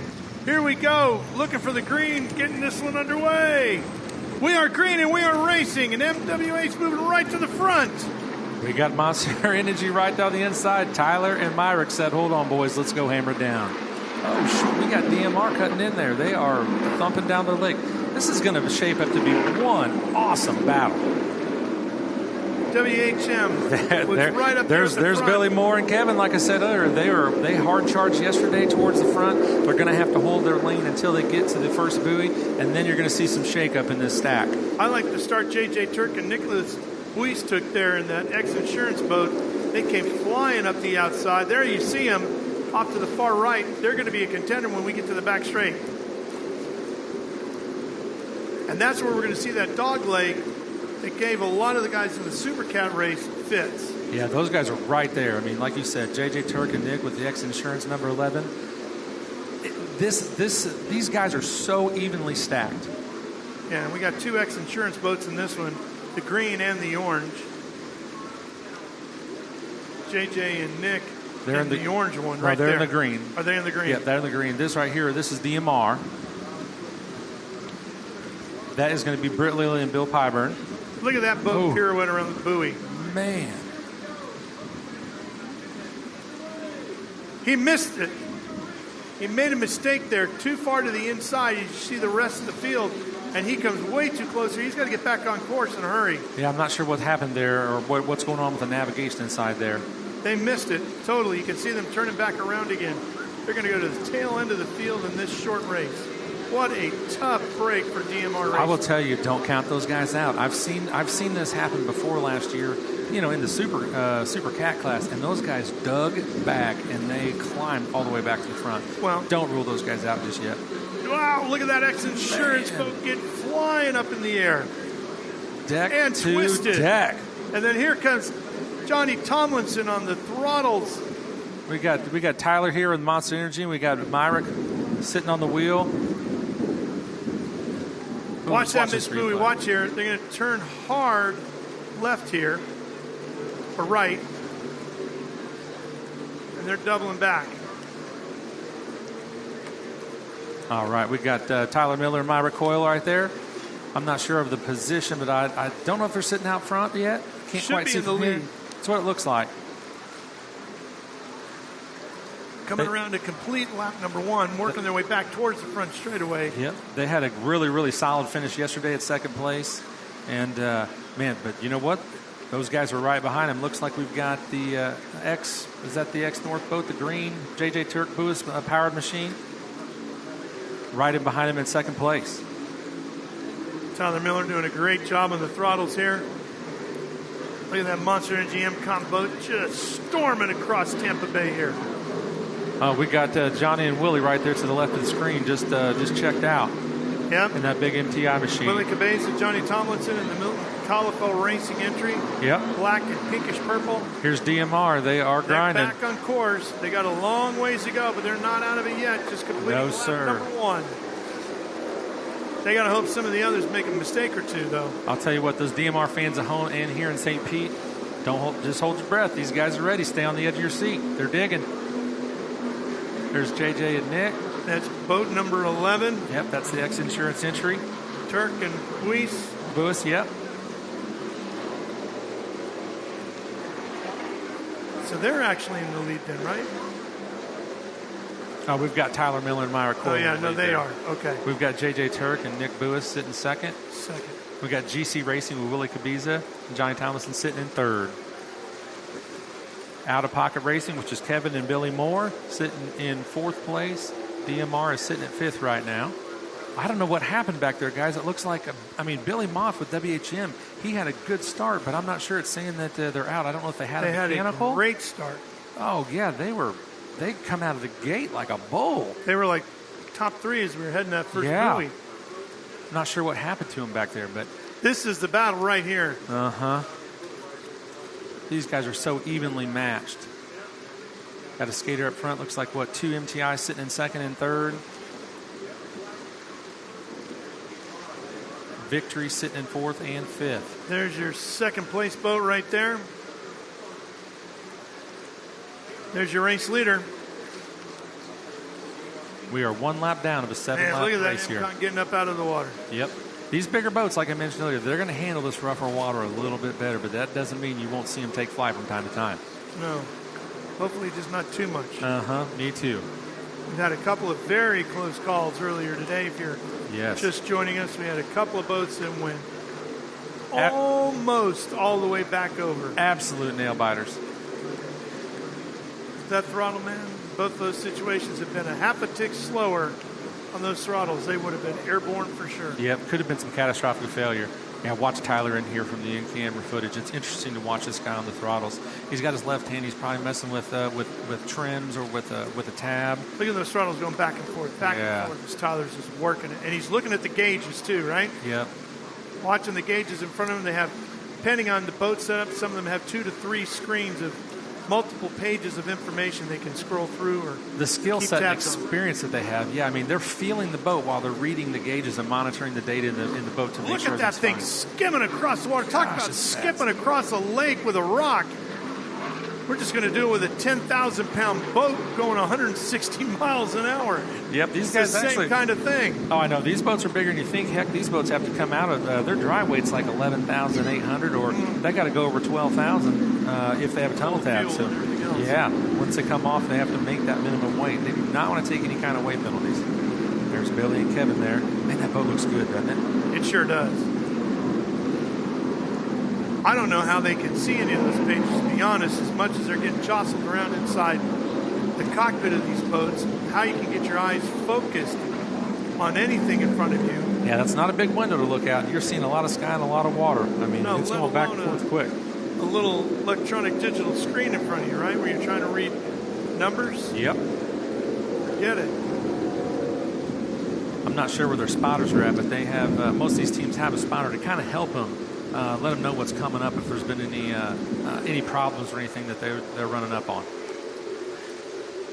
That looks like Dirty Money still back there grinding away, right? Those guys are still in it.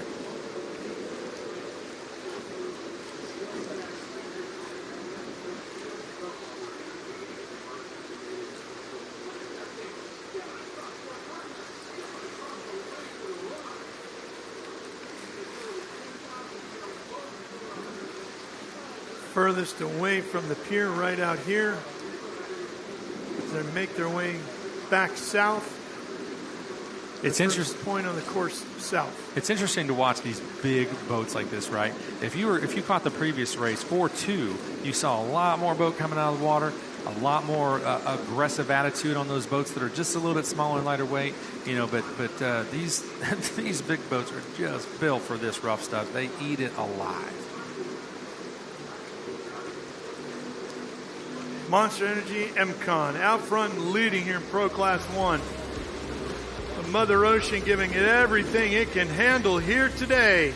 Monster Energy St. Pete Grand Prix, and we're coming back.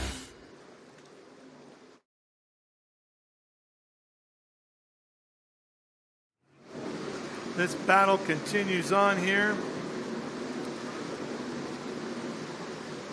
Myra Coyle behind the wheel of the Monster Energy MCon boat, and Tyler Miller. Look how hard he turned that. Those guys have to be in sync to turn a big boat that heavy, that hard, and have it stick. That's the incredible thing, is it's stuck. Yep. When you think about how much weight is turning like that at those speeds, and it digs in and turns. I don't know what kind of G's they're feeling when they turn a boat at a lot. 130, 40 mile an hour, whatever they're going in, and their entry speed looks like. But they have to feel that in the harnesses.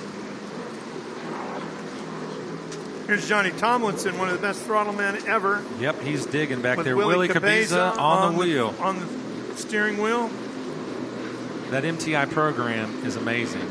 I've got good hopes for that that big 482. That thing is built for rough water, so he's back there probably by his time. Problems here for the X Insurance boat. Oh, that's so sad. Those guys were sitting second. Oh, that's disheartening. Well, that's a rough day on the water for you. Man, I tell you. Now we got Billy and Kevin here. That puts them up to third. That's in podium position right there for those guys. Now the question is, can second or third place, can they catch this Monster Energy IMCON machine that's leading the race right now?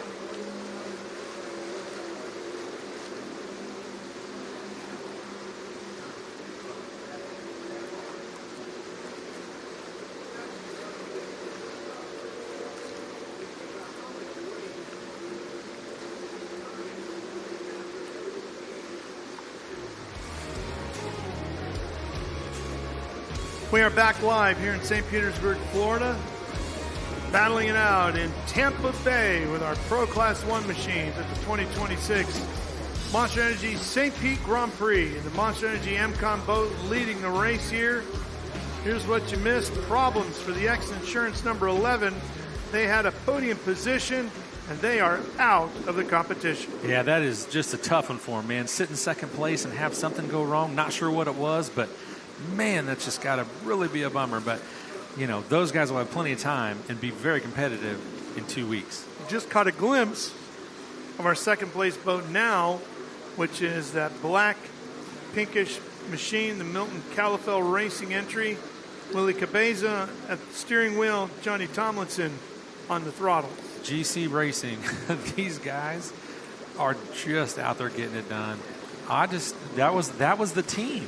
In that interview there with Tyler Miller before this race started, we went green flag action, that he said that would be the boat to watch if it wasn't for himself. Well, and he's right. And if he makes a mistake, they're going to be all over him. Yes, they are. He knows who the competition is out there, and he tipped his hat to him. But like he said, when the green flag drops, all the you-know-what stops. Yeah, they're about 2.5 laps left to go on this one. I'll tell you, the battle for second's pretty good, too, as Cabeza and Tomlinson have some challengers behind him, and out-of-pocket racing is not far out from a second-place fight.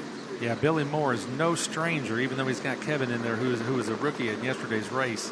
Kevin's no stranger to performance boating, but the racing is a new game for him. But I'll tell you, he is in good hands with Billy Moore on the throttles and out-of-pocket racing. There's your second-place boat right there. That's a great-looking boat. Oh, it's amazing.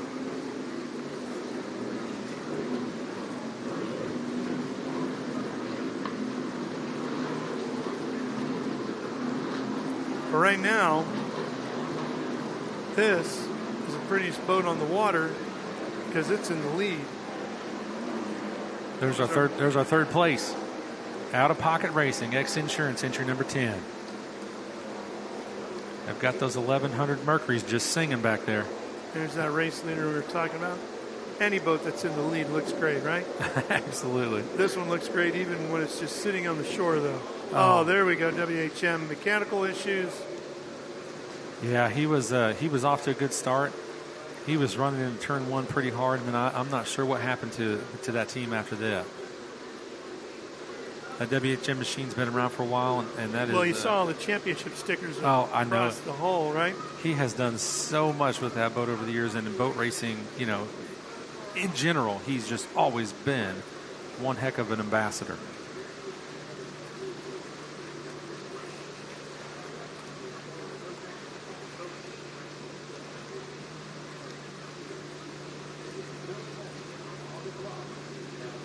I think these bigger boats are a little less affected by that dog leg.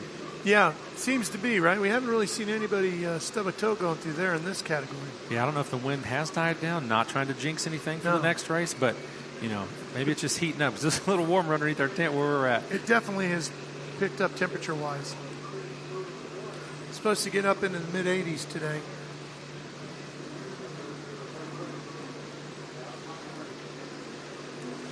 Man, that Monster Energy just pops on the side of that black boat, doesn't it? Sure does. I'm anxious to see what the new boat they're building. They've got it in the shop. They've got it rigged. They'll have a new Pro Class 1 boat later this year. I want to see what that boat's going to look like. I've seen some livery revealed on the new factory stock entry that they're going to be bring it to a race near us in the next few months. So I don't know if they're going to match them up or if it's going to stay black like this one. Took 2.5 years to get it built, and that's not because the waiting list was so long. It's just that these boats are so individually crafted, and the craftsmanship takes so long to get just right that it just takes 2.5 years to build one. Yep, that lamination schedule, they sit in the mold. It's a long process, but you know what? There's few craftsmen out there that can build them quickly anyway, and there's a lot of love and sweat and labor and tears that goes into that. And when you're screaming at 160 miles an hour across the open ocean like this, you want that. Yeah, absolutely. He actually had Tyler Miller. They had a big sit down when they designed that new boat, and he had a lot of input into what he was looking for out of that next build, because they had to build the molds and design it and get everything lined out, because this is not something that's been built before for their new boat. So I'm excited to see how that boat's going to handle upcoming events later this year.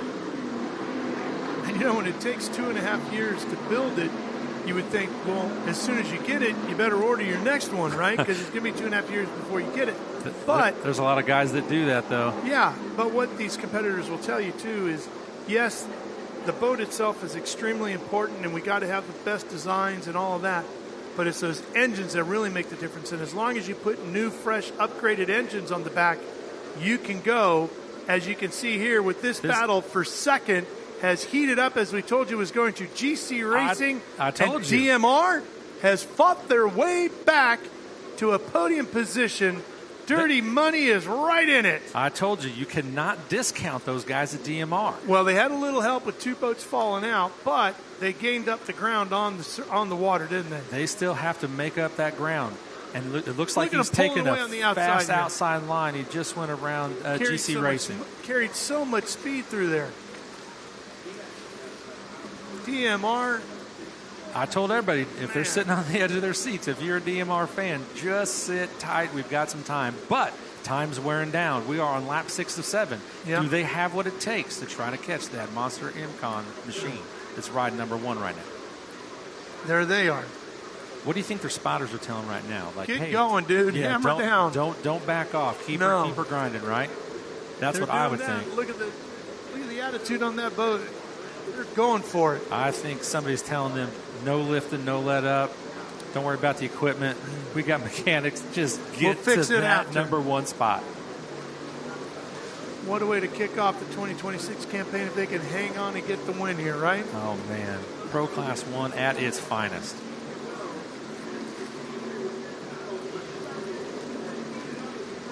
Man, you can see a lot of prop. They're starting to hang it out there, aren't they? There isn't much left touching the water, I'll tell you that. No. And it looks like DMR's closed about half the gap from where Willie and GC Racing was behind the Monster MCon machine. The most of these boats have been in the water is going to be when they're waiting for the crane to pull them out. Yeah. That's Tyler Meyer catching a little air right there. Getting off the throttles and putting her right back in the water.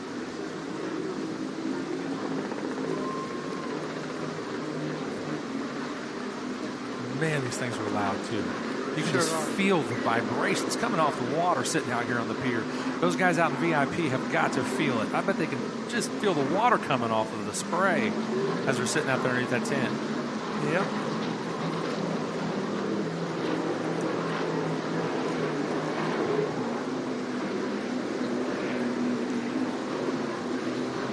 That's an unfortunate situation there for JJ Turk and Nick Buis.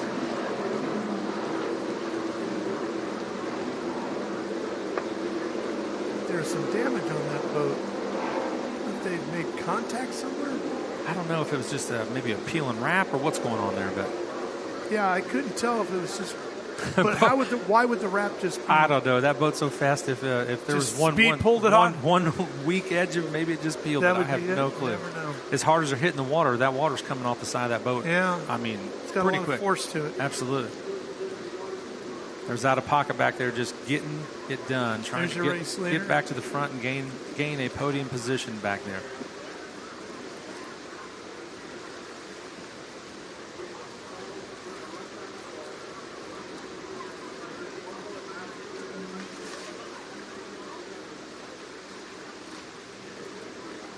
Man, look at how close he's got.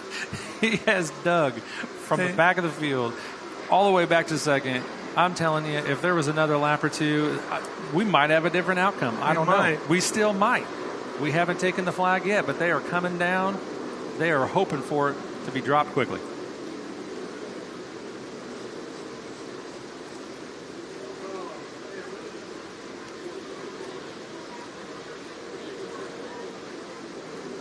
It has been as smooth a race as it can be in rough seas like this for Monster Energy MCon.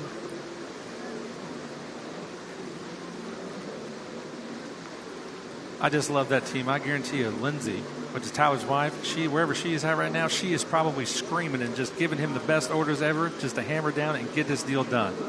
If you ever get to watch a race, she is intense and she is in it to win it as much as Tyler is. I promise you. They're going to have a good celebration here tonight. Yes, they are. Maybe we can skis in on their steak dinner somewhere, right? That'd be fun, right? Here they come to the checkered flag as you get a close-up view as they come past our camera there on the water. Final corner, boat digs in one more time. You can see DMR in the background. We talked about conditions changing. I think it's getting a little rougher again. I'm starting to feel that wind kick up. Yeah. Myrick Coyle, the driver. Tyler Miller, the throttle man. Monster Energy MCon. Coming to the checkered flags at the Monster Energy 2026 St. Pete GP to take the win in Pro Class 1. We got DMR following in second place. That's a great podium spot. They won yesterday. Those guys traded positions for the weekend, so that's an interesting take, especially after that little bobble earlier in the race. There's some yelling going on inside that cockpit right now. Oh, yeah. Can we Job go to that? Well done. We got some inside video of that cockpit. Maybe we'll get in there. Maybe they're celebrating. There we go. There they are. Oh, yeah. There we go, boys. There's the DMR boat, 03. Outstanding job by them. Yeah, those guys were... They got to be worn out. Yeah. They had to be holding their breath in there as hard as they were driving and digging to get back from what happened to dig all the way back to second place. Our heart rate's got to be up a little bit. Oh, man, mine is sitting here. Maybe it's the Monster Energy or maybe it's the race. I don't know, but all the action is intense here in St. Pete. Yes, sir.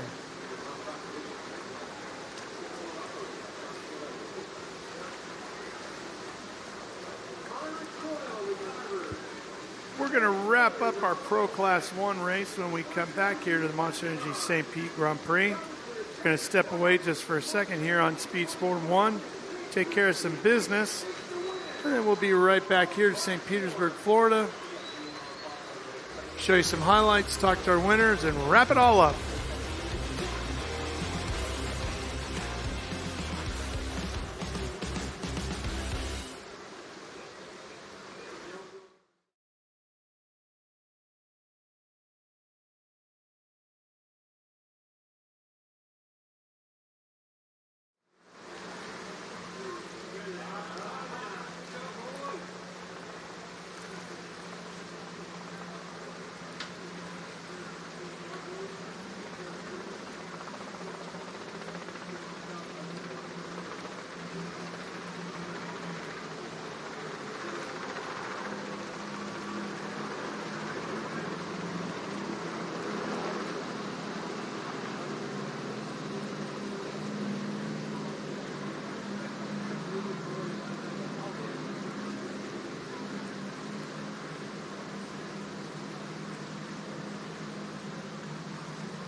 The Monster Energy St. Pete Grand Prix has been brought to you by Monster Energy, Unleash the Beast.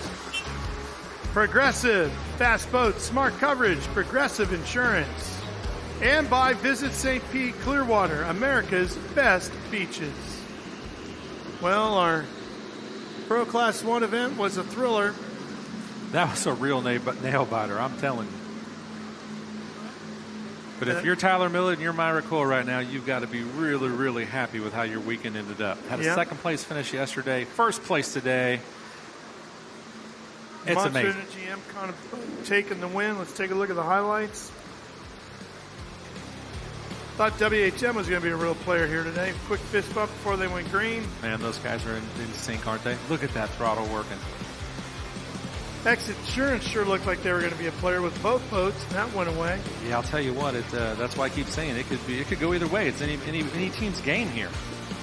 These guys have to make it through the whole course. They had some mechanical issues yesterday with various teams, and we saw some different teams today with issues. So, it really kind of comes back to the nut and bolt checks and all the processes in which the mechanics and everything go through to make sure these boats are ready from day to day and weekend to weekend.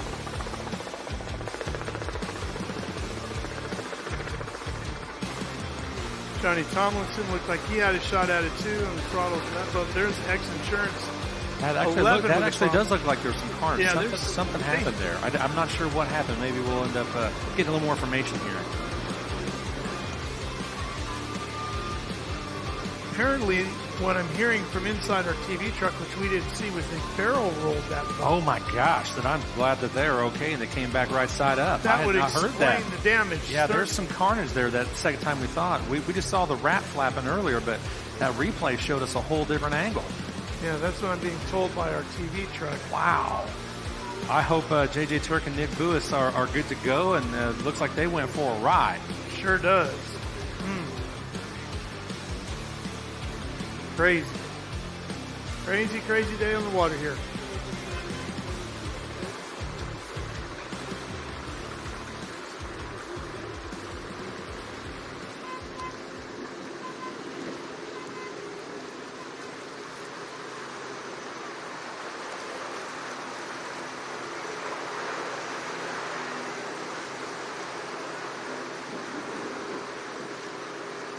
There's X Insurance getting towed back into the crane area. Yep. I don't think there's any footage of that, but man, that's a rough go right there. That's worse than what we thought. We got the Offshore Powerboat Super Stock race coming up next, Shane. What do we expect to see out of that?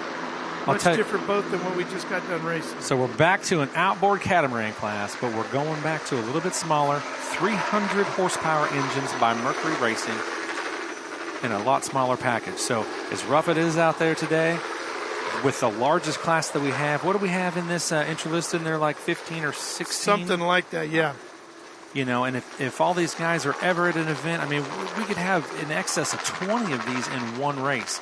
But we've got one heck of a stack field today. These guys are all super evenly matched. And with the wind and the conditions and stuff today, this is going to be one wild event. I'll tell you what, you thought the Pro Class 1 race was exciting. You better stay tuned, Ralph, because this next group, these guys are one heck of a show. Yeah, I count 16 boats entered into this one.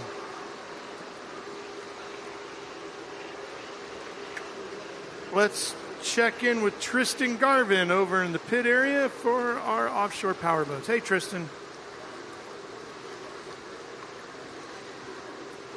Well, unfortunately, we're just not able to hear her right now.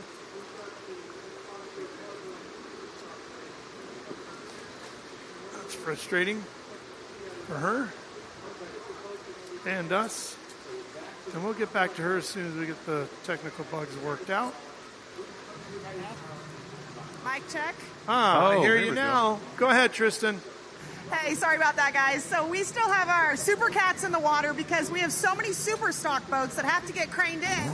The race 2 races ago, those guys are still sitting here waiting. Not only that, but we just finished Pro Class 1. Those guys are all pulling in right now. I'm going to get out of these guys' way And we've got dual drivers jumping out of Pro Class 1 boats, going into super stock boats. It's chaos down here, but I tell you what, these guys are all calm as a cucumber. I cannot wait to see this super stock race. It's coming at you next.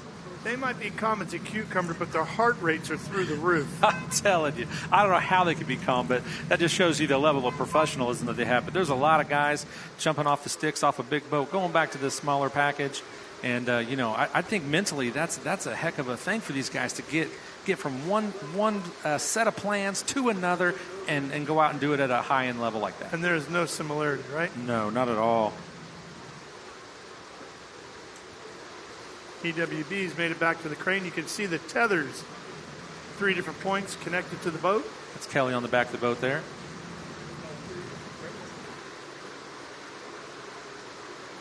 Giving the signal. Go ahead, pull her up. There it comes up out of the water. And look how high they get these boats.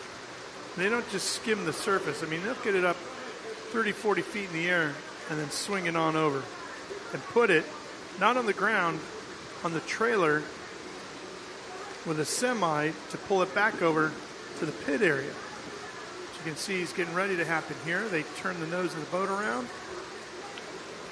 Got to get it on the trailer in the right direction.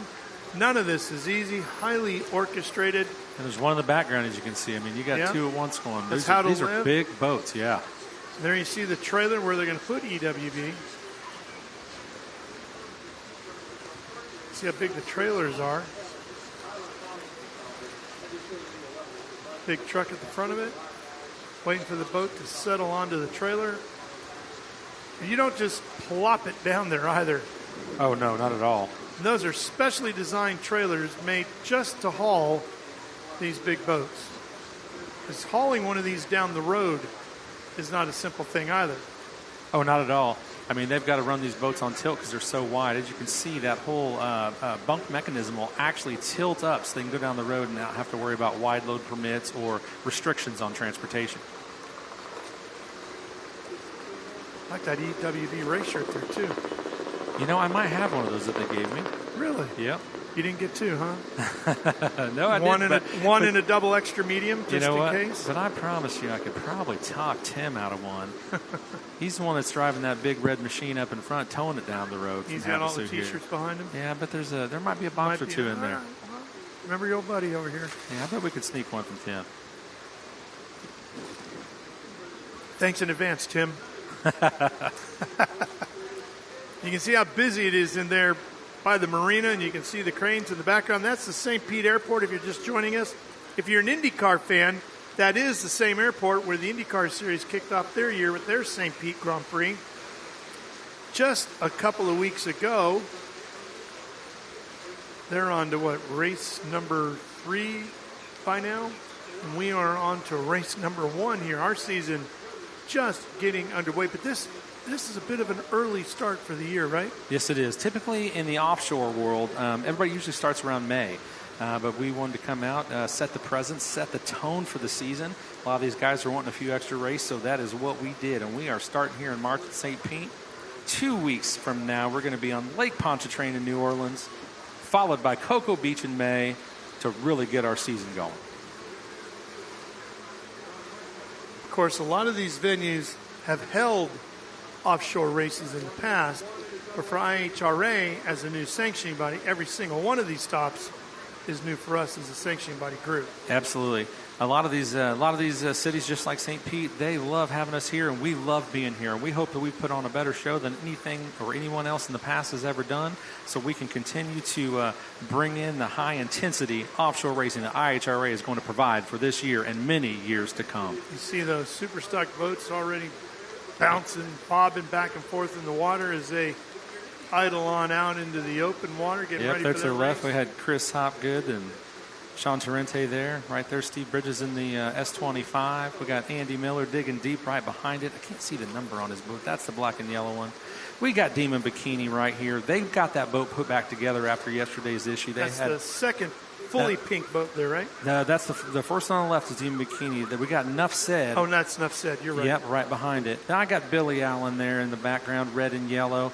He's got a new rookie driver, Sabrina, in there, but I think she's going to come out of the gate. I saw some testing video from Lake of the Ozarks, and I'll tell you, she's not afraid to turn that boat. No. With Billy on the throttles, that's going to be a good combination. It's going to be interesting to see them grow together and build their communication as the season goes. Saw Tanner Atlas there.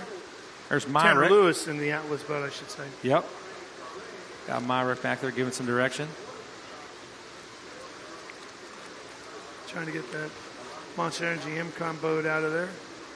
That's one of those temporary docks that gets put into the water, too, to help. Yeah, it just helps keep them off the seawall. Yeah, as you can see, they got bumpers there just for protection in case the wind gets away from them. They definitely don't want to tear up the fiberglass or the wrap, especially for the first race. Or your fellow competitor just in front of you. Yeah, a lot of times those guys, they'll walk across boats and they'll stack them up pretty deep, and they all usually play pretty nice then. You got to trust each other, right? Yeah. Everybody respects each other because they know how much hard work, money, and effort goes into this, and you don't want to take your competitor out or do anything to damage their equipment. You want to see them go race next week, too. I'll tell you, these guys battle out on the water, but in the pits, I really feel like most of them are willing to help everybody out, especially in this next group. You know, we've got this super stock group. You know, we were mentioning Billy Allen there a second ago. If you don't have something for a boat, I can tell you Billy's probably got it. And he is usually willing to part ways with parts or equipment to make a fellow racer's weekend successful. You saw a good look at Demon Bikini and our Monster Energy MCON guys as we get ready to take a short break here on Speed Sport 1. That's because we want to catch all the racing we can when we come back, as we expect Super Stock to be a real barn burner here today. Monster Energy St. Pete Grand Prix.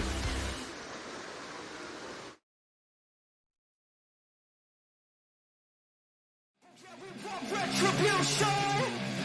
Oh yeah, we want retribution! Oh yeah, we want retribution! Yeah, we ran out of patience.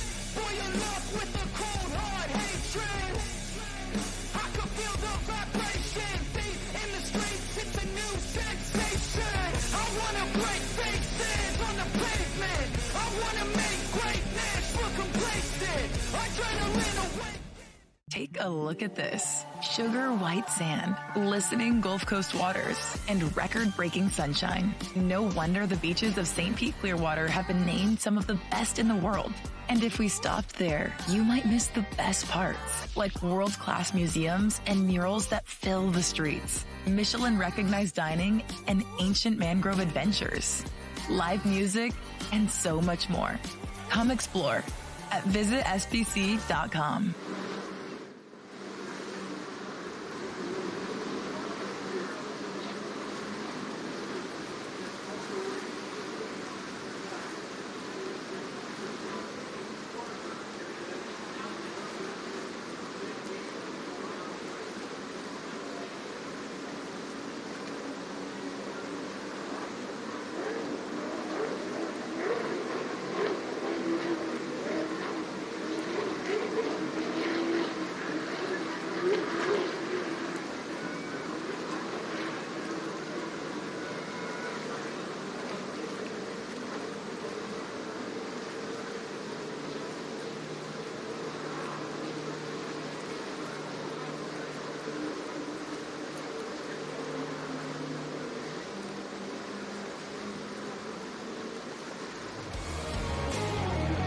Back to the 2026 Monster Energy St. Pete Grand Prix here in St. Petersburg, Florida, as we get ready for Super Stock 16 boats. You can't beat this. I'll tell you what, Sunday is for Super Stock racing. Man, it's going to be a good one. This is the biggest field we have, and I'll tell you, when they get them all lined up side by side, deck to deck, and when that green flag drops down, it's going to go wild. This is some unfortunate carnage from that accident that we had in the Pro Class 1. If you can see J.J. Turk and Nick You and I have seen it. We can confirm they did barrel roll. Yes. We're trying to see if we can get the footage up on the screen for our show here on Speed Sport 1 and show you what happened. Fortunately, sounds like they're okay. Yes. The boat, not so much. We're also told, Shane, that they're doing a pace lap here with these guys, which we were told under storm conditions would not be taking place, but it appears that's what they're doing. I feel like that's probably what's best for this class. If they're going to take a parade lap, these guys, as many of them as out there, they really need to make sure they make this parade lap. I think that's going to be important for them. make sure they know where all the buoys are at, and they've got everything marked, and they're fresh, and they're ready to go. Yeah, when an incident like that happened with that Pro Class 1 boat, if they're taking on water, everything changes over in the crane, right? They want to get that boat out of the water quick. They don't want to have to have any kind of recovery situation. So everybody jumps in line, gets out of the way so everybody can get a boat like that out of the water, back on the trailer, so that way we don't have to deal with any further damage later.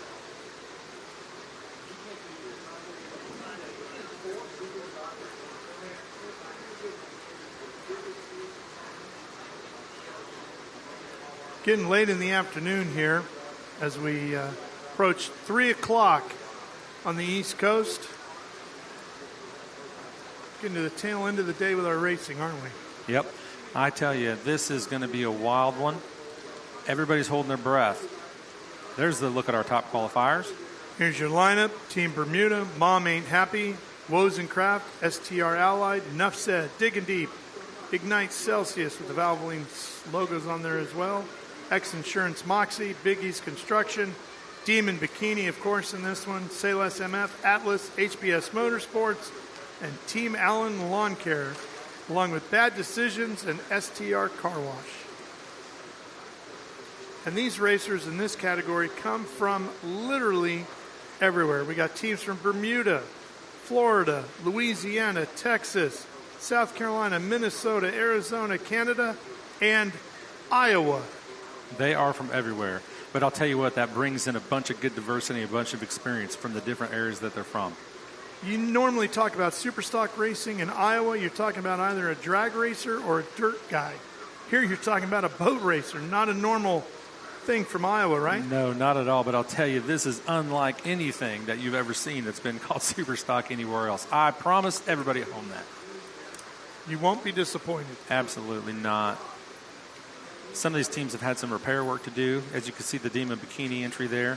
That's driven by Leanne Chadlow, and she's got Austin Blocker in the boat with her this weekend. They had some fiberglass damage, some issues. Were taking on some water during qualification, so they didn't qualify that well, but they got the boat out of the water. They got everything scraped, re-gelled, refixed, and they're here ready to rock.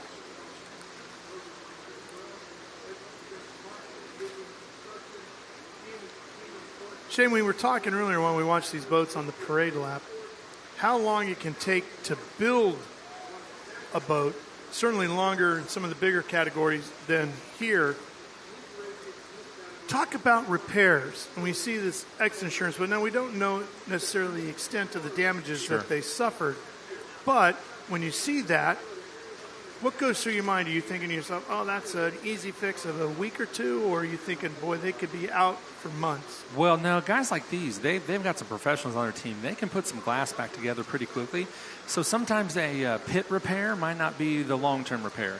So they're just going to make sure they grind it, fill it, get what they need to do, make sure there's no structural, integrity type damage that they have to fix right now, and then they're just going to gel it, spray it, get it back on the water. When they get back home, have a little more time, they might get it in a glass shop, grind it all back out, repair it, rebuild it, and take their time so they've got it put back together the way they want it. But Look at the way they want it. Yes, but right now they just want to get these boats repaired and safe enough to get back on the water so they're not missing valuable points, and they're not going to miss the start of this IHRA St. Pete Grand Prix Superstock race here on Sunday. So for most of these competitors, then, if you unfortunately have to deal with something, it's not much different in the boat racing world than it would be in the car racing world. Instead of repairing sheet metal, you're replacing fiberglass, but you can do it just about as quick. Yep. There's some amazing fiberglass guys in the pit. Actually, one of the fiberglass guys that is with the team EWB Supercat team, I think they went over and they did some of the repair work on Leanne Chadlow's Demon Bikini rig right there. That particular guy is one of the, he's an amazing glass guy. And if memory serves, he actually works for Skater up in Michigan. It's a skill set for sure. We've got a lot of different boats out there. We've got the Sean Torrente racing boat. We've got some Victories. We've got Doug Wright power boats. You just are going to see everything out here today.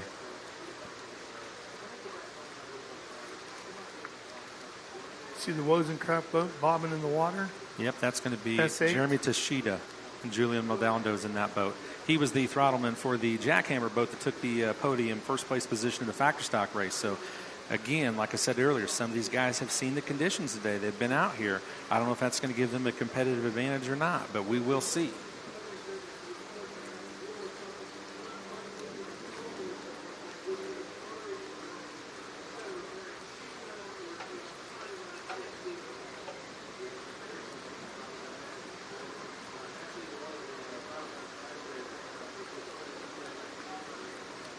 Got the helicopter flying around out there right now.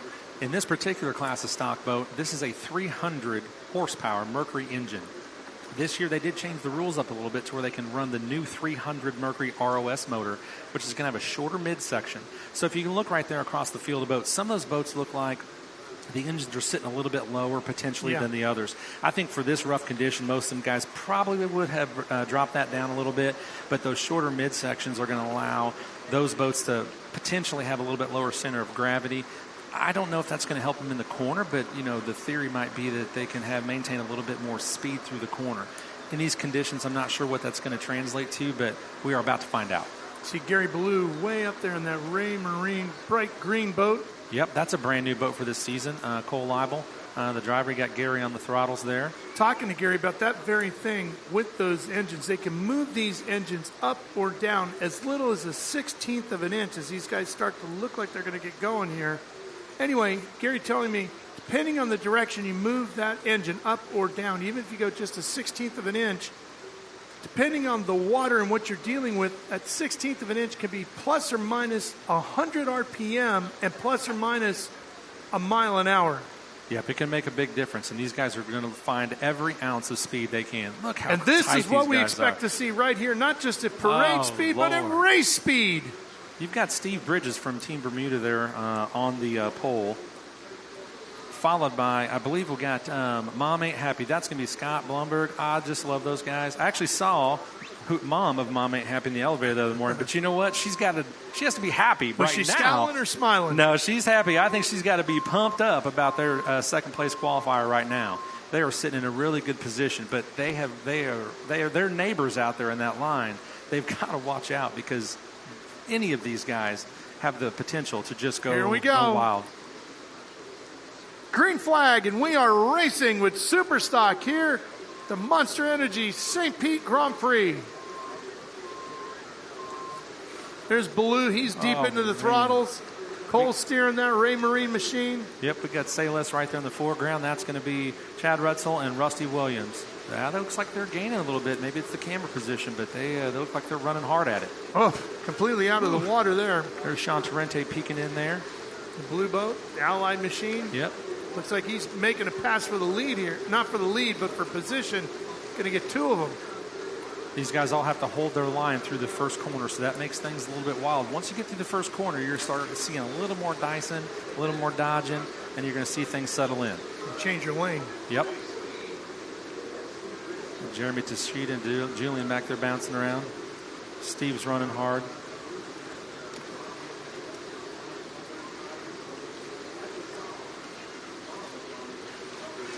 Yeah, interesting. Ooh, man, Cole and completely Gary. out of the water is Cole and Gary. Gosh, they are just flying.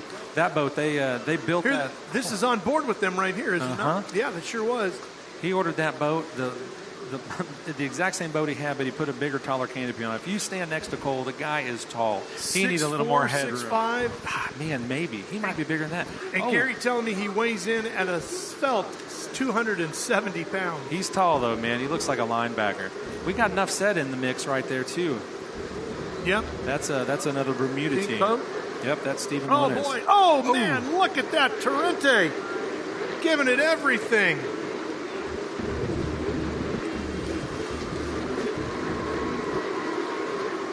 Yeah, Sean Torrente and Jaminski, those guys are some world-class guys. Sean, he races overseas.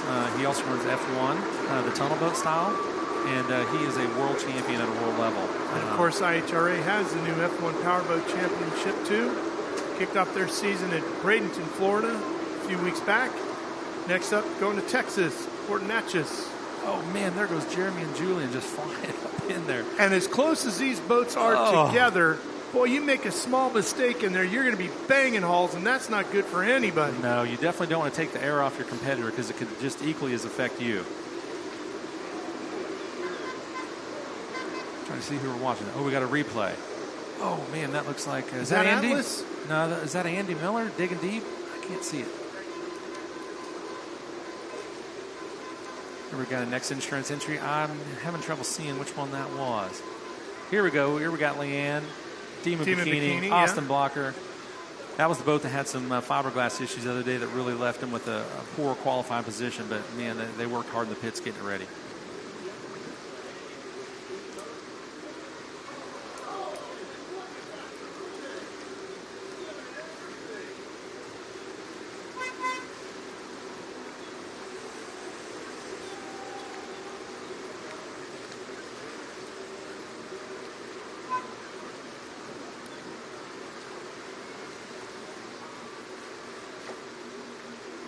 This is going to be an intense 4 laps. This just like every other race we had, they shortened up the schedule a little bit because of the storm conditions. So these guys are going to have to make moves and do it quick. You got Gary and Cole out there on the outside. They must like the water out there. But looks like they're pulling up on Torrente and Jabinski. See the Ray Marine boat to the far outside. Oh, there we go. Oh man. That almost went over. Oh Lord.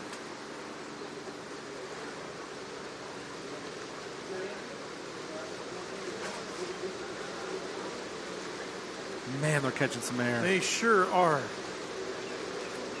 Shoot, what do we got going on here?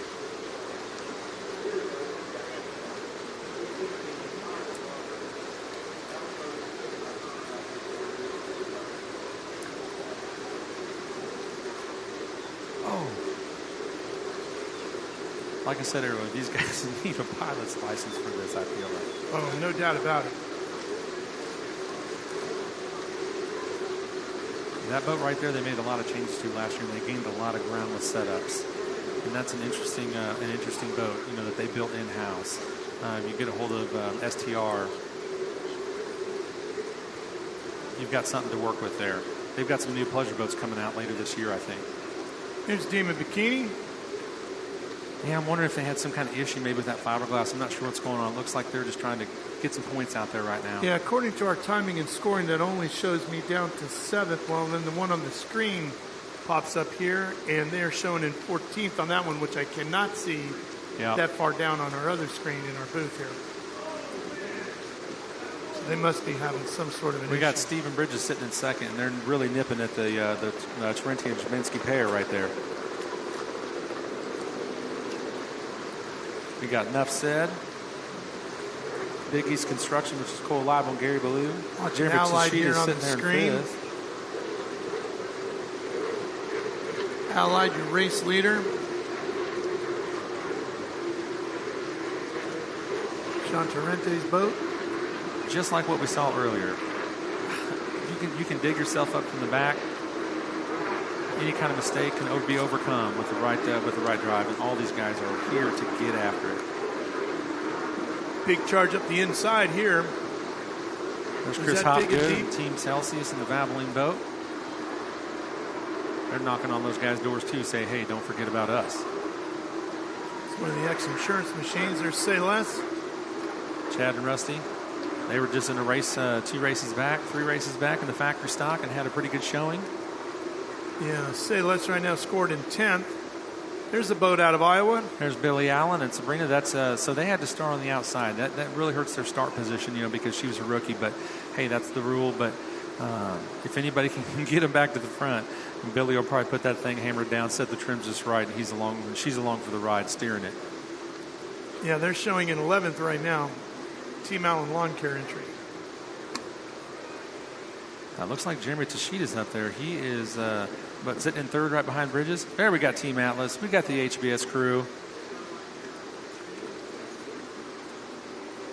Tashida and Wozencraft. That's the boat I thought I saw as Digging Deep, but I believe that was Wozencraft at the time, actually.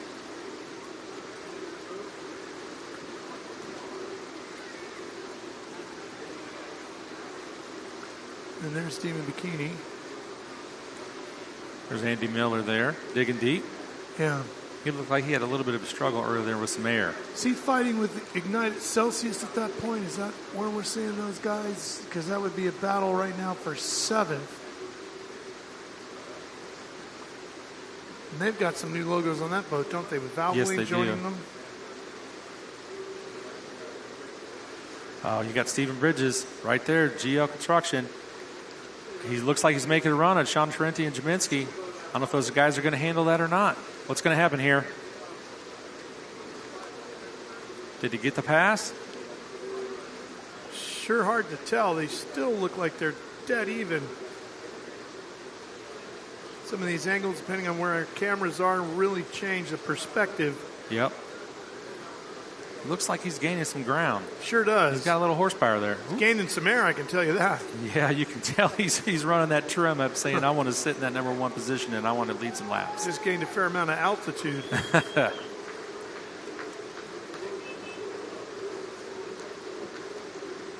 That's a good-looking boat being all black and white. You can actually see it pretty good out there.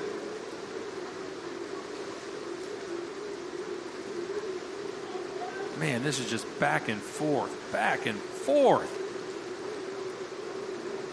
Nobody really securing the position, are they? No. I feel like I'm watching a tennis match or some kind of volleyball match, right? Just back and forth. That's all we're seeing. And there you go. Oh, man. Now it is separated. Looks like that GL boat's going to lock in position. Coming into the corner pretty hard. These boats are probably cornering typically in that 100, 110, I would assume. Depending on conditions. I'm not sure what today holds because it is pretty rough out there.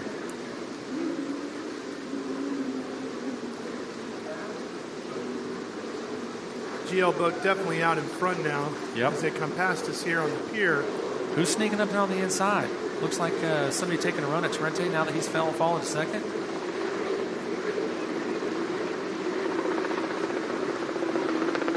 Take a look at our leaderboard here.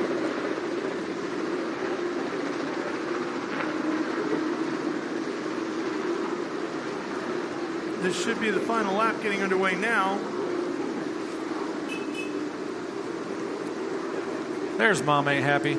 I'll tell you what, I was talking to Scott Blumberg the other day, and I have to tell the fans at home something. This guy is absolutely hilarious, and he is one to watch. You know, he was a second qualifier here today, but he told me, he goes, Shane, he goes, when you talk to these viewers at home, you let them know the guy who's driving the boat, he's going to control exactly what you hit. He goes, the person on the throttles, goes, we're going to control how hard we hit it. There you go.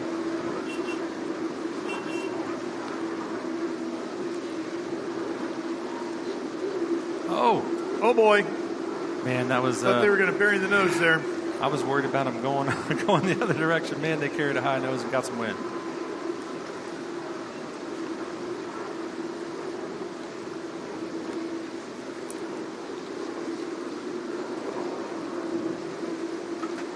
Man, that's a good shot of Billy Allen.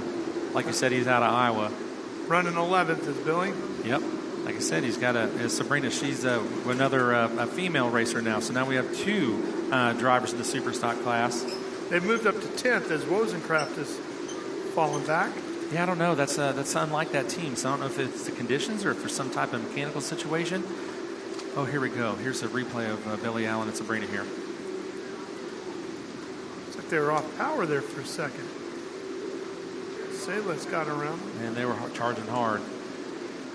There's the Atlas team. It's Doug Wright. Down in 12th. We have a lot of Doug Wright powerboats in the super stock class. We have a few other brands represented, but man, this is largely... It's HBS. Yep, largely fielded by some Doug Wrights. Looks like Steve Bridges is holding on to the front right now. HBS showing in 13th.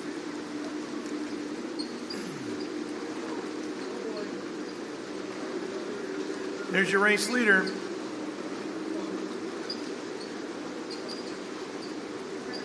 So says timing and scoring.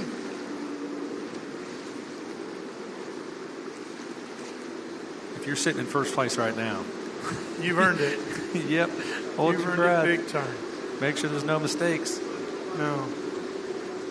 Try to stay consistent. Hold your line. Boat looks pretty good through there. It does. They've definitely settled in well.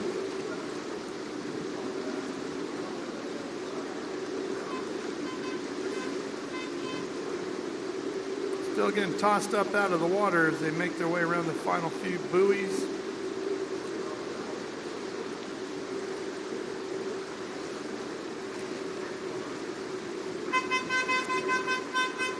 Could you imagine any of the podium winners this weekend, Ralph, to win the first IHRA St. Pete Grand Prix?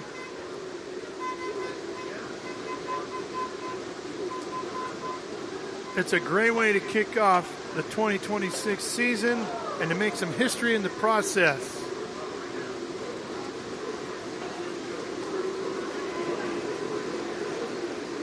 Checkered flag waves for Team Bermuda, Stephen Bridges.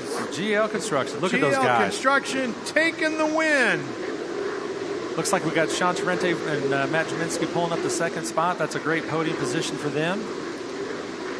You know, they were hoping for first. Looks like we got Wozencraft taking third. Yep, Final spot Jeremy on the Tashida podium. and Julian Maldonado. Looks like they're back up in third there. Gary Ballou, Cole. Still a super respectable win, fourth place. You know those guys were just functioning a bit to get on the podium though this week to start the year off. Yeah, it's a good run. Boats in one piece, you're in one piece. Top 5 finish, season opener, good points, good weekend, right? You betcha. You can't beat it. Mom happy with a fifth? That's what it shows. I'm not sure what the official. I'm not sure if she's going to be happy with his position or not, but I guess we'll find out, won't we? Yeah, digging deep. Going to be just inside the top 10 here today for the 9th.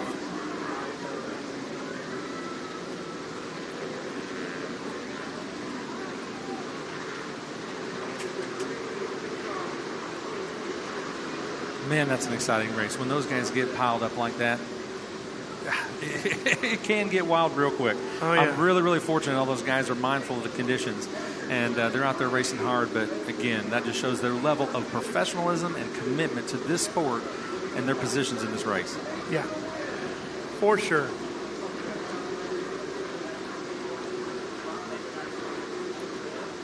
You got the schedule sitting in front of you. Are we missing anybody in our offshore powerboats yet to go today? Or Yep, this is going to conclude the offshore powerboat series. Then we're going to switch gears and get back into PWCs.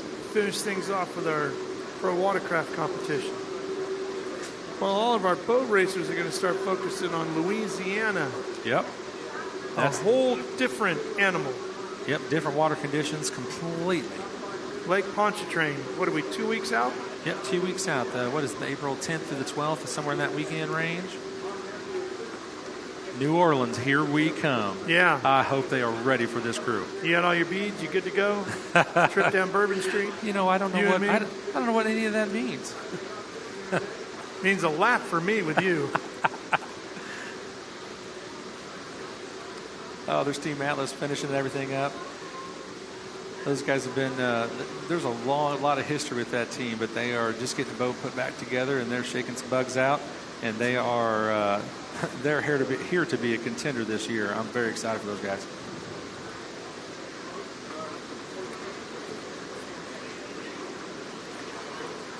I know we're not done with the day yet or the weekend, but you are the offshore guy, so I want to get your comments before we move on to the final pro watercraft races of the weekend. You've talked with the racers, you've seen the racing. The ocean threw everything at us it could today with the winds and the waves and challenging conditions, but beautiful conditions on Friday and Saturday. All in, what'd you think of an IHRA offshore powerboat race? I'll tell you what, it's unlike any other offshore boat race I've been around or had privilege to experience. The level of commitment that the staff and the teams that have been built here on the IHRA for this offshore crew has been outstanding. The vibe from the pit is good. You know, our tech guys, they might be a little tougher, but everybody wants to be able to show up, have equal tech, and have everything, have equal opportunity to show up on the podium this week.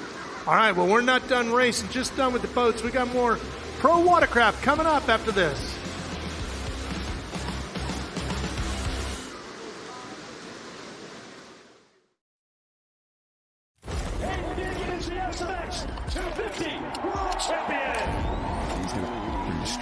People that doubt him. When he counts, on, make it happen. Let's go. Come on. This is the time to show that I got that dog in me, right? Hey, dig and win! The 2025 Monster Energy AMA Supercross GP3 #1 plate.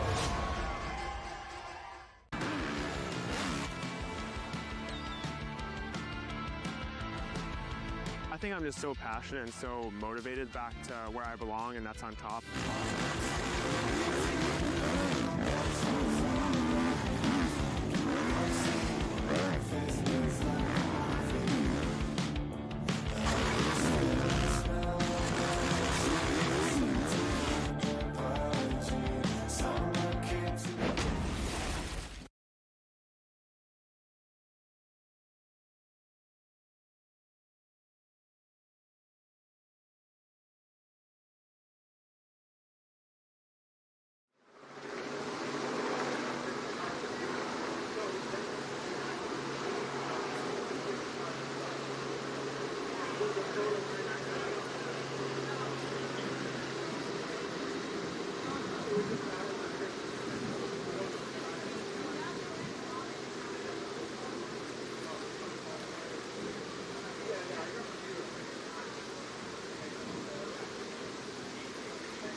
The 2026 Monster Energy St. Pete Grand Prix is brought to you by Monster Energy, Unleash the Beast, Progressive, Fast Boats, Smart Coverage, Progressive Insurance, and visit St. Pete-Clearwater, America's best beaches.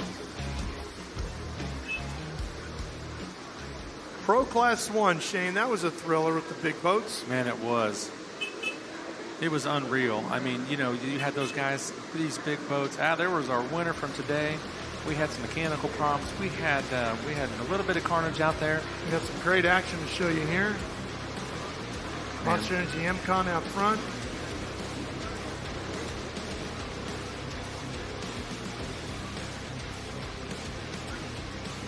I think that was the situation right there where they had to dig up and make up a lot of ground. Right here. That they did. There's the mistake. Yep. But they fixed it, and they went all the way back to second. No, but there they are coming back up. That was Kevin Burrell and Billy Moore there. There's Willie Capiz and Johnny Thomason. There's the other ex-insurance boat that had its issues. We'll show you that here in a minute. We saw the racers out of the boat, so we know they were okay. Had some carnage right there. Yeah, you can see the damage that they suffered. Yes, on the top of the deck, right in front of the engine hatch.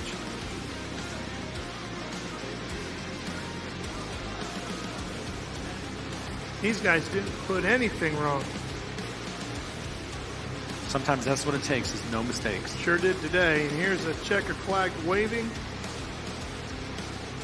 And let's go down to Tristan Garvin, who has our winners in that Monster Energy MCon boat. Hey guys, I'm here with Monster Energy MCon Racing. I got Myrick and Tyler here. How'd you guys do on today's race? Well, we got first place. And not to say that we weren't sweating it beforehand, but yeah, Tyler did an unbelievable job, Throttle, and the team did an unbelievable job, and we got her to the top of the podium. Yeah, I tell you what, the battle of attrition out there today, 3, 4, 5 footers, you know, these boats running 130 in this kind of water today, it was just absolutely phenomenal. It should have been awesome for the spectators and fans. Hats off to IHRA, all the safety guys, the tech teams for getting this thing done, and all the Class 1 guys for getting out there and putting on their chin straps and mouthpieces and getting through this thing. You guys made it look easy. You took a lead early on and you held on to it, but it was a tough race. There was some water out there. It was a little bumpy. Tell me about that.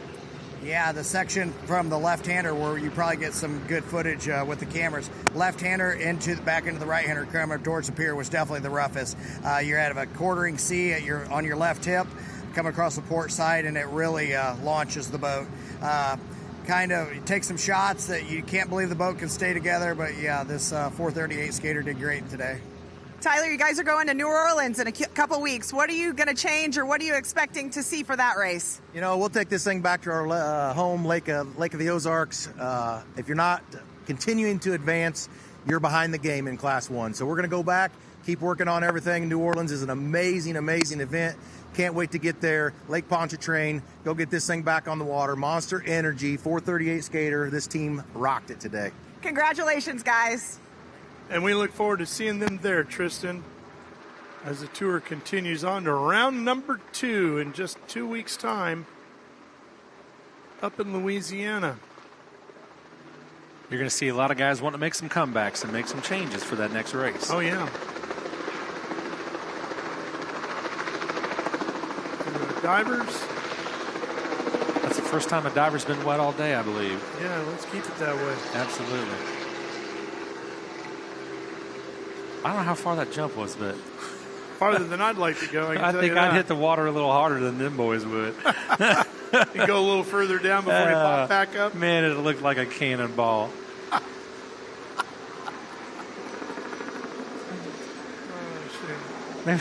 Maybe after they put me in a dunker, they'll let me jump out of a helicopter route. I think we could work that out. Do a little cannonball for the fans at home. Well, fortunately, our ex-insurance gang did not need the guys to jump out of the helicopter with their barrel roll, because they came all the way back over and landed right side up. But wait till you see why this boat was damaged here. Look at the side of the boat. Oh, look at the hole ripped into that thing. We couldn't see that from the last vantage point. It was underwater at that point. I hope they got the engine shut off in time and didn't ingest any water. Man. They're going to have some work to do there. That team has got, they got some work ahead of them. There's no doubt about that. Now, wait till you see the video, and you're going to understand. Here it is. Now, watch this. Oh, even the back corner of the spot. Watch this. Here they come. Right here. Oh, man, that looks went. Rough. Complete barrel roll. JJ Turk and Nick Buis took one absolute ride right there. I'm just glad that our safety crew and their safety in that boat kept them where they needed to be. Everything was checked ahead of the game. They turned out great. Boat lift was on the right side up. You couldn't ask for a better bad situation. And a testament to the build quality of the boat and the safety regulations set by the IHRA. Absolutely. That MTI held up pretty well with such violent of an accident, and that's a repairable situation, albeit not easy. That's repairable. We'll see them in Lake Pontchartrain. Glad to see everybody is okay there and the boat is fixable. Well, here was your favorite race today. Yep, I'll tell you what, man. I got a special place in my heart for all of them. I can't tell these guys which one's my favorite, but this is just an amazing race with a great field of racers, tons of competitors. And you just really never know what's going on. Man, there's Gary and Cole taking some wicked air right there. I'm glad they were able to pull back on the sticks, and Gary had that thing settled back down real quick. And Cole took it right where it needed to be after that. That Ray Marine boat is beautiful, too. It sure is. And that Sean Terenti and Matt Minsker right there. Look at how close they came to just barreling the nose on that deal. That looked like a hard hit, but that boat is built like a brick, you know what, and it took it. Man. That's a Doug Wright. That's Mom Ain't Happy. Everybody was catching air out there. Some of these replays we didn't get to see live. This is pretty wild. Got the ex-insurance boat there in the background. There's a GL boat that went on to the wind, and that big pass right there. That was the pass. You could tell, man, right as he got ahead of Sean Terenti's rig, he was really trying to get that trim lined out. Even as they got towards the finish, they were still giving it all they had and getting that boat completely out of the water. I'll tell you what, if I'm sitting up front, there's no way I'm going to lift for anything, right? I want to lock that podium position down. So we showed you the highlight of the barrel roll. Now let's talk to the two that were strapped inside the capsule as it happened. Here's Tristan. Hey, guys. I'm down here with X Insurance North. I got Nick and JJ here. This is not what you wanted to happen. Tell me what happened out on the course. We got out good. Thought we were doing pretty good. Got through a couple of laps. We were trying to gain, we had a good, strong second place. We were trying to inch up on MCON a little bit. Probably got a little greedy. Got through one of the corners, and as we came around, waves are coming off our port side, and boat started to slide a little bit. Then it just hooked and did a 360 barrel roll. And we landed flat. We were already having our air going on us. We were soaking wet. We weren't sure what happened, but we got the boat refired and we took back off. And the rescue boats and stuff were coming and kind of waving at us to stop. And I'm saying to him, let's just keep going. And they're pointing to the back of the boat. And I'm like, well, maybe there's something wrong. Huh? Of course, we didn't know. But other than that, I mean, what do you think, JJ? JJ, what are your thoughts? It was an incredible race. We had a really good setup. Gene and those guys did a good job. I think we had the gear ratio right, weight right. And last year was our, learning year, rookie year. This year we came here to win. And when you try to run that hard, you have to pay a price sometimes. And we paid. And want to tell the crew and Rick Lindsay, thanks for believing in us and give us a shot. And all we could do is hope for another day. What does this look like for X Insurance North going into the rest of the season? See what happens. I mean, I don't see us making New Orleans in a couple of weeks, but we'll hope that the kids get out there in a super stock boat. That we wanted to get them here this week. We'll try to give us a little more time to get some test time for them. Let Rick and Gene and everybody assess this, and we'll see what we can do. I'm sorry, guys, but hang in there. Yeah, we're still here. Wow, great to see those guys are okay. Yeah, you just can't imagine the force those guys went over with. But as we were saying before we went live to them, the safety, the rules and stuff they put in place, there's reasons for it, and that's why there's a no holds bar. You can't skirt the system, right? Our safety guys, they go through these boats ahead of time with the teams to make sure that everything is where it needs to be, how it needs to be, and that right there is a testament of why they're doing what they're doing to make these guys safe and to where they can walk away, to tell us that story after that happened. And that, kids, is why you put the best safety equipment in the boat, in your race car, and on your body. Yep, you never sacrifice. Don't skimp there. Yeah, never sacrifice or skimp when it comes to safety or the people doing it. All right, we got pro watercraft action ready to go next on Speed Sport 1.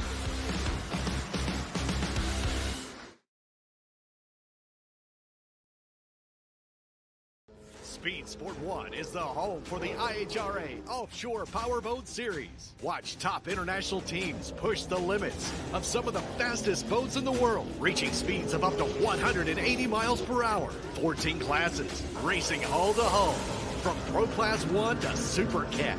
It's the IHRA Offshore Powerboat Series. Catch the entire season on Speed Sport 1. It's free to watch. Go to speedsport1.com for details and viewing options. Take a look at this. Sugar white sand, glistening Gulf Coast waters, and record-breaking sunshine. No wonder the beaches of St. Pete-Clearwater have been named some of the best in the world. And if we stopped there, you might miss the best parts, like world-class museums and murals that fill the streets, Michelin-recognized dining, and ancient mangrove adventures, live music, and so much more. Come explore at visitspc.com.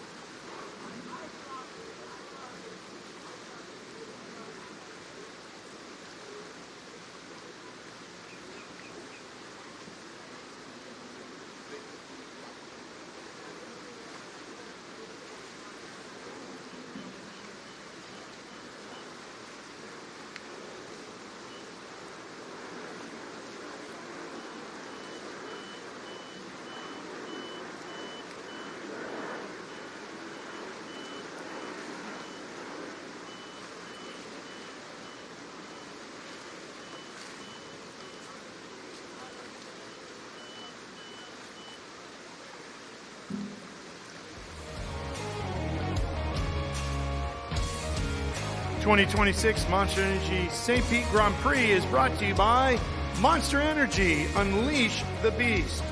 Progressive Fast Boats, Smart Coverage, Progressive Insurance. And visit St. Pete Clearwater, America's best beaches. And by Yamaha Wave Runners, built for power, performance, and the water ahead. VP Racing Fuels, powering champions on land and water. The IHRA action is hot in April. The IHRA Outlaw Nitro Series heads to Virginia Motorsports Park for round 2 of the series, kicking off with live coverage on IHRA TV Thursday, April 9th, and live coverage here on Speed Sport 1 both Friday and Saturday. And the action keeps rolling the IHRA Offshore Powerboat Series in New Orleans with live coverage on IHRA TV and Speed Sport 1 all weekend long. The following weekend, the IHRA Stock Car Series is at Cordell, Georgia for round 2 of that series. It's all free to watch. Go to speedsport1.com for details and viewing options. Speedsport.com is America's motorsports authority. Since 1934, Speedsport has been the go-to source for racing news and information. From NASCAR to Formula One, drag racing to sports car racing, Speedsport.com has you covered 24/7. While you're there, subscribe for the Speed Sport Daily to get America's most popular racing newsletter delivered free every morning. Speedsport.com. Check it out.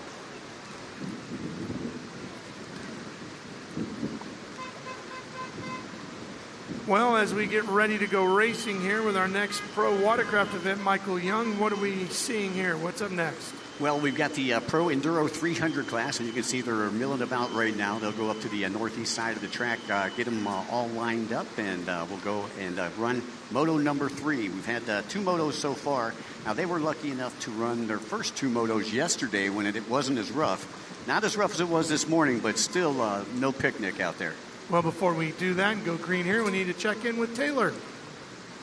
Down here on Spa Beach, the energy is building for Moto 3. These are the big guys, and this is their last race of the weekend. I was able to get a quick word with some of the riders. I talked to Jay Edworthy. Obviously, he's shown some incredible promise out here. He had that unfortunate penalty incident in Moto 1, took the win in Moto 2, but I just spoke to him before Moto 3, and he said he's always nervous. He said it's kind of like a first date. The nerves just don't go away. You're just out there hoping for the best result. I was also able to catch a word with Jay, his other competitor. Obviously, he's on the Sea-Doo, so he's not going to have that best performance he thinks out here because the Yamahas may take it away with this rough water. But in order to win the championship, I believe he needs 4th or better. So he's just going to bide his time out there, perform strong as he can out on the bikes, on the boats, and then get that win. They're practically bikes out there today, the way they're flying on these waves. So there's going to be a lot to see out there today. I can't wait to see who will take the win and finish out the podium here in Pro. Well, you're not going to have to wait long, Taylor. They're making their way out, getting ready to get this underway. Jay Finlinson coming into this one with a 11-point lead right now over Devin Farthing.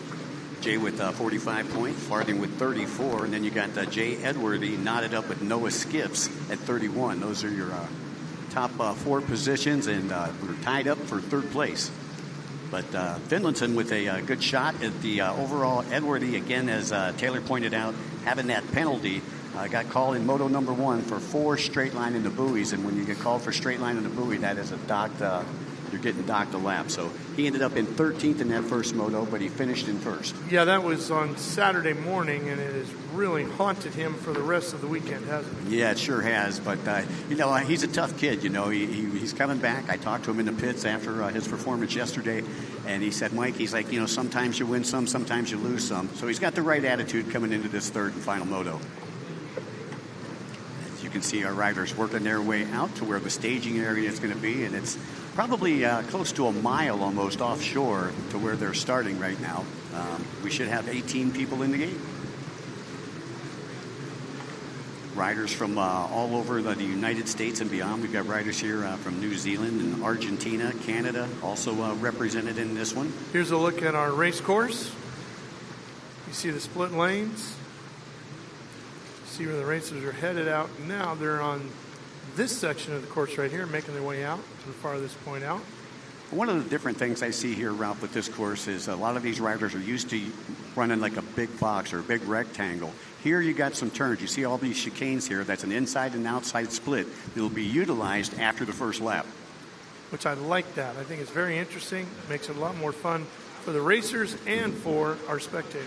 Well, and I think one of the reasons they do that, if you're stuck behind somebody and you can't get around them because they're hugging the buoys, you can always go to that opposite split and try to find some clean water. Go where the other guy or gal isn't. That's it. So once again, we are getting in the gate here in St. Petersburg. Glad everybody could tune us in here to the Monster Energy IHRA Pro Watercraft Series. Opening round here in St. Pete. And I'll tell you, it couldn't have been a better opening round. Everything is just went to spec so far. As you see him getting in the gate, and you know with the water being that rough and them trying to get an even start, you know that's a difficult It's almost thing. impossible, isn't it? Yeah, it sure is. And then obviously somebody at the end will say, hey, you know, I didn't see the flag, you know, because the surf is so bad out there. I was underwater. You never know what is going to be here. Well, this is a great place to go snorkeling. You just don't want to be on your jet ski while you're doing it. No. Once again, you can see how far out that they are starting from where the skyline of the city is there. And Spa Beach. These racers having to take an effect that the waves and the wind are going to blow them forward. So you got to be careful not to line up too far to the front of the line, because then you're going to get docked for creeping. Yeah, that what you're looking at right now, that's probably about as even as they're going to get. I was just thinking, throw the green. It's about as good as they're going to get. Let's go. Quick. And then you see one rider starting to creep a little bit further than he wanted to. Yeah, I think that was Leo Morelli there on boat number 9. He's backs it up a little bit. Pulling it back. And see, you got a marshal on each side of you there. You got the rib boat out in front that'll be throwing the green flag. The marshal will let them know when to go, and they throw the green flag when they get about 18 knots.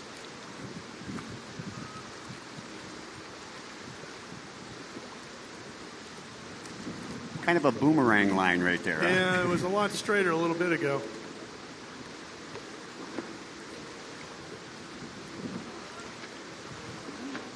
Great shot there, though, from our drone. Flying right in front of the starting line. Everybody getting a look. Again. Here we go. Underway. There we go. We're green. We're racing. Clean and green, and it looked like boat number 333 getting a tough start there on the outside. That was Jose Acosta from Pinned Up Performance. There's 44, Camden Powell out of Syracuse, Indiana, sponsored by Speed Ignite Racing Fuels, and I think is that Edgeworthy right there? Yeah, that's Edgeworthy. Woo! Boy, look at him fly that thing.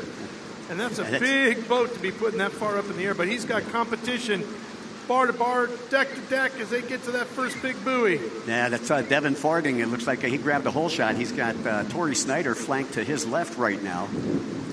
So Farding with the hole shot here. Devin, a senior at the University of Tennessee.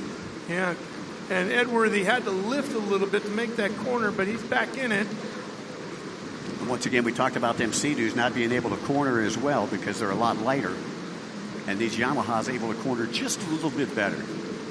Because they're a little bit heavier, got a deeper V bottom hull. Yeah. And once again, as they come around here, they don't hit that split section on the first lap. They'll start hitting that on lap number 2. Oh, man, took a shot right into the bars there. And let me tell you, that hurts. Oh, yeah, that's a chinner, we call that. That'll take the wind out of you. Exactly. Oh, man. Well, we'll need a butterfly Band-Aid after that one. So you see your top two working over there on the right-hand side. The left-hand side is, they view it here from Spa Beach, but you still got Farding out in front, 110. That's Snyder back there in second. Snyder again from nearby Bradenton, Florida, just down the street. And Farding making his home in Ackworth, Georgia. As you take a look there, boat number 6. Let's take a look at this again, and let's look at that. Oh, right boom. There. Stuck it. Boy. But he was able to hold on to it, you know, and that speaks volumes. And we talked about him yesterday being in the top 1 percentile of the Peloton challenge. Yeah. So that obviously helped him out being in such great condition there as we go back on board with your race leader, sponsored by Monster Energy, as well as Yamaha and Farthing Racing. This one's scheduled for 30 minutes plus 1 lap. It is an endurance contest, unlike the sprint races that we saw a little while ago with our stand-ups. Taking a look at the top 5 after the completion of lap number 1. Devin Farthing out in front of Torrey Snyder, who is on boat number 110. 477 is Jay Edworthy. 116, Vanjie Ramjeet. And 55, Jay Finlinson. Now, keep in mind, Finlinson needs to get up into at least 4th place if he wants to take that overall. Yeah. Got some work to do. Had an 11-point lead coming into this one, but Finlinson's a youngster. He's only 20 years old. And Vanjie's not going to be easy to pass. Nah, Vanjie, a tough rider. Again, one of our privateers out there. You got a lot of factory guys out there, but Vanjie is probably the toughest privateer that we got out there. Edworthy riding for the Jet X crew up in Canada. Tori Snyder riding for Snyder Built and Judge Motorsports. If you've never ridden one of these three-seaters, that is a big boat, and I'm just fascinated at how quick they're able to toss these things around and maneuver around the buoys in these tight sections. Well, you know, like I say, that deeper V hull and the Yamaha combined with a good set of sponsons and a ride setup with a good ride plate, that's one of the reasons they can turn on a dime and leave you 5-cent change. I get it, but I mean, I have one, and I'm still telling you, I mean, that's a lot of boat to maneuver. It takes a lot of physical effort. But the boat is fantastic, don't get me wrong, but that's a lot of effort to make that thing move like that physically. Yeah, it takes a lot of work, and they got 30 minutes plus a lap to do that, so you can imagine how exhausted they'll be after this one. Oh, yeah. And you're using, Michael, for those that haven't done it, you're using your full body. Yeah, they're sitting down there, but you're using a lot of body English to get that thing to turn that quick. Yeah, you're using your arms, you're using your legs. Obviously, you got to have a good core right there. If nothing else, you're using your legs. Just like on a motorcycle, you're using your legs, your knees to hold you on the bike the way you need to be to complete the turn like that. That's correct. As we take a look back down there, taking a look at, I was looking over here at our lap sheet. We don't have our lap times up here yet, but I'm sure that we'll get them up there before too long. Farthing, Snyder, Ramjeet, Finlayson up to 4th, Edworthy, Powell, Skips, the lumberjack from down under in New Zealand, Lagopoulos, Radetic, and Dennis Mack holds down 10th. And we were talking a little bit about before we went on the broadcast here. The Sea-Doo's enjoying a great day yesterday. You look at the top three here for the third and final moto. You got Yamaha. Blue Crew at the top. That's right. Led by Devin Farthing. Farthing coming into this second in points, but he needs to make up an 11-point difference. So he's going to need help from some of the other riders because he needs Finlayson to finish back in 5th or worse. Finlayson currently right now riding in 4th place, and that would still put him on top of the box tonight at the awards. So Dev Dog, that last lap around, turning in at 2:30.639, while Tori Snyder, who is currently in 2nd place, turning in a 2:35.36, and that was the first full complete lap here of the final race in the Pro Endurance. We have Amateur Endurance 200 and 300, which will be coming up after this, another 30 minutes plus a lap, and that will conclude our weekend here. And what a great IHRA weekend. Yeah, it's been spectacular. Look at them just pounding through that surface, and you can hear it. They're just off to our left. You can really hear that throttle getting as they're driving through those waves. Yeah, you can actually hear when they're hitting the water and when they're out of the water. Yeah. Kind of like in motocross when you hear a panic rev over Yeah, the Big Devil. Yeah. And there we're taking a look at boat number 9. That's Leo Morelli. He's out of Argentina riding the top of Sea-Doo. And he took a 12th place in the second moto, 12th place in the first moto. And these are some big, powerful boats, too. 300-plus horsepower here, right? Oh, yeah, 300-plus. Sea-Doo comes out with it's the XP 325, so they've actually got 325 horsepower. This is the FX SHO. Yes. For the Wave Runner. Yeah. They run two different Yamahas. The SVHO, that's the one that's a little bit heavier, a little more deeper V hull, and then they got the GP1800 for the flatter water. Today in this one, you're going to be running the SV. For sure. Yeah, that GP1800 won't run too good, especially when there's a lot of surf out because it's even lighter than the Sea-Doos. Would have been great yesterday if you had it. Devin Farthing charging hard as we have just over 22 and a half minutes left to go in this pro race right here. And a lap. And don't forget that lap. Seriously, folks, I know I'm kidding with Michael, but it's very important because we've seen here today multiple times that last lap has cost or almost cost, depending on who we're talking about, numerous racers a shot at a win today. Yeah, and that last lap is 2 minutes and 30 seconds plus long. It's not a short lap. No. Farthing up there at the decision buoy coming into the MasterCard. And this time, let's see if he goes inside or outside. Farthing actually over on the left-hand side of the track, getting ready to go down that back straightaway. You can see how big this track is. I talked to the officials a little earlier today, and they said if you ride it, you GPS it, it's about 1.25 miles in length. Because they actually run all the way up beside the pier. That's a half a mile right there. Yeah, oh yeah. And then they run all the way in front of the pier before they turn around, and then they come all the way back. And there's Farthing now going through that outside split. We were talking about the outside after the first lap being possibly a little bit quicker. That's been a decision for about 90% of the racers that we've seen on the course this weekend.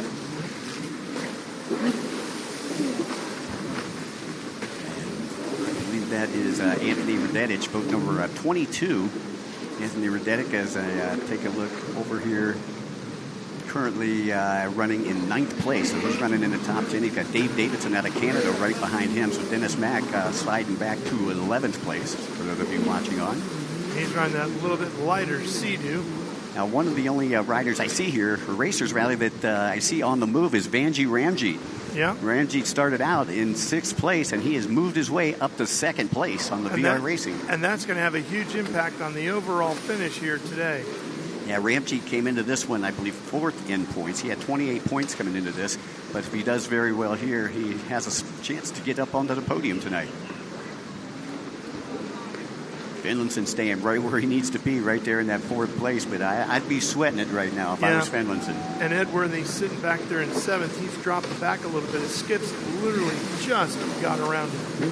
Skip's got around him, and Camden Powell up there into that 5th spot. His father, Derek Powell, former racing champion back in the day. A lot of these racers, you know, we had a lot of father-son combos out there. The Finlaysons, the Powells, the Snyders, the Farthings, you know. You see a lot of those names that are up top. They're Pops World past champions.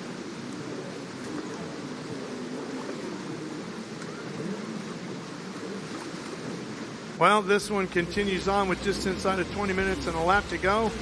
We're coming back to St. Pete with more of the Pro Endurance after these words.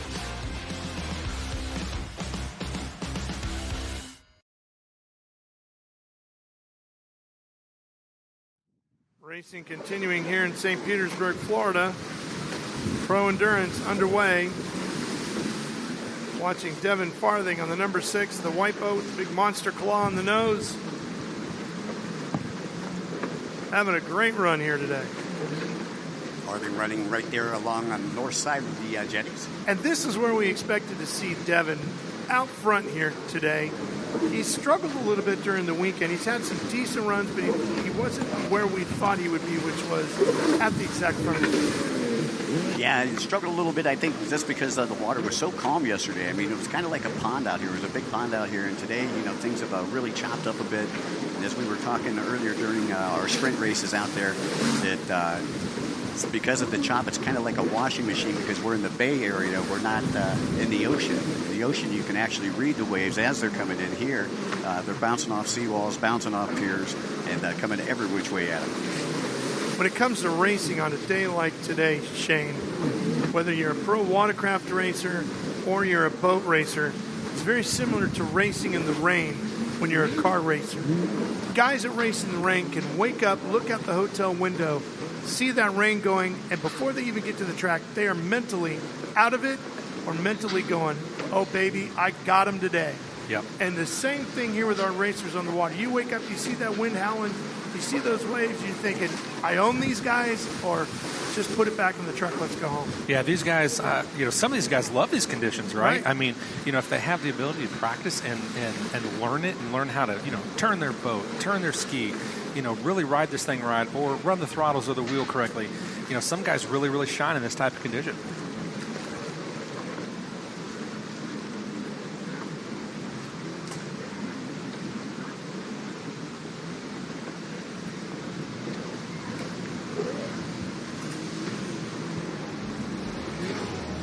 Welcome back here on Speed Sport 1 live from the Monster Energy St. Pete Grand Prix, the season opener, the 2026 IHRA Pro Watercraft Championship. Right now we've completed season opener for the IHRA Offshore Powerboat Series just moments ago. And guys, as we were talking during the break, I was saying to you, conditions like this for racers on the water is very similar to kart racers in a rain situation. Wake up, look out the window. If you love racing in the rain, you're thinking, man, I own these guys today. If you don't like that, you're thinking, oh, don't even roll it out of the trailer. Let's just go home because I'm not going to be able to do this. Water races, they see the wind, they see the waves like this.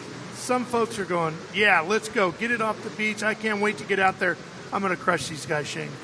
I'll tell you, some guys have the ability to thrive in these conditions. They practice in it, and they really, you can tell they're running a whole different race.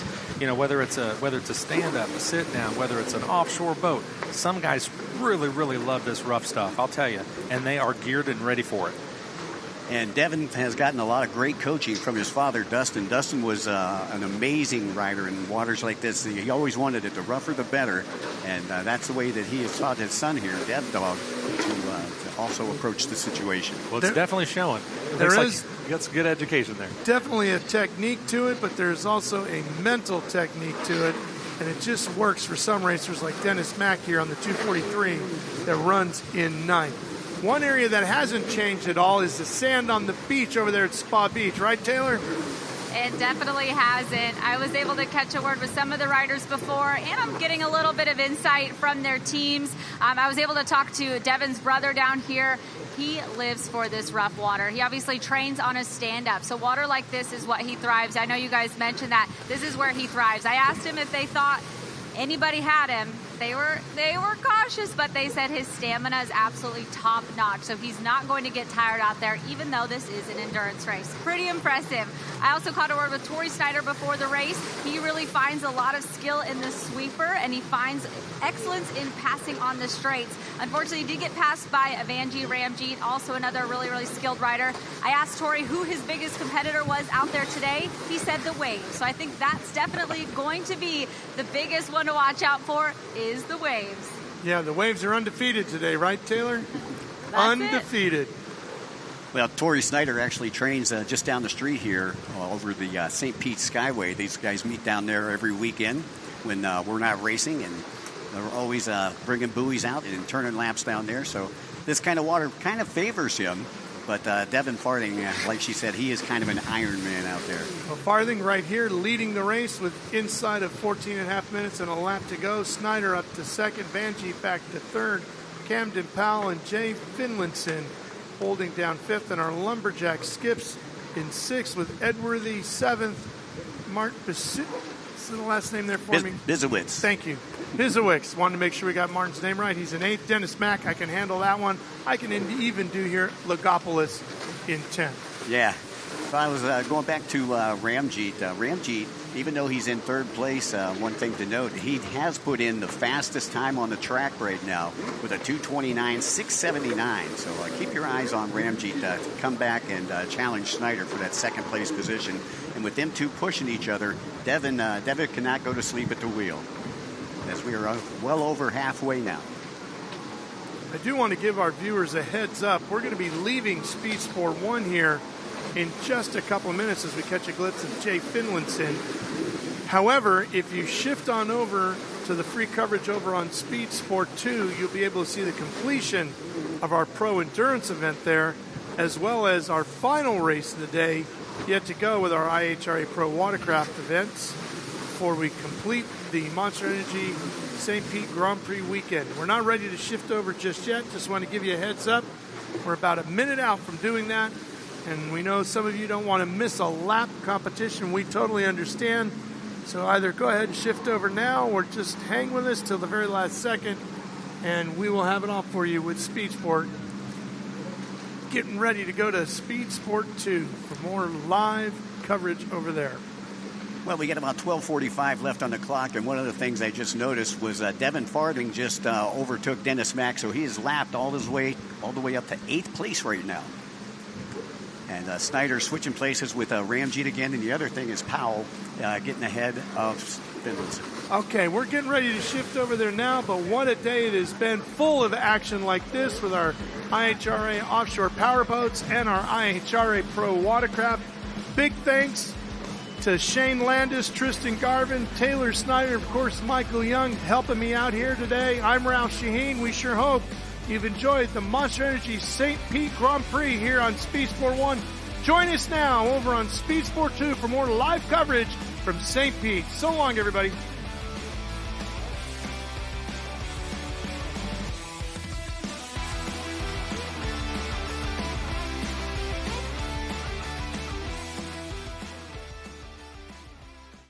Here on Speed Sport 2 as we continue with our live coverage from the Monster Energy St. Pete Grand Prix, watching our pro endurance competitors. Continuing on here with Devin Farthing leading over Tori Snyder and Vanjie Ramjeet in third. Camden Powell and Jay Finlinson holding down the top 5 spots as we work towards the conclusion of this one with about 11 and a half minutes and 1 lap left to go here, Michael.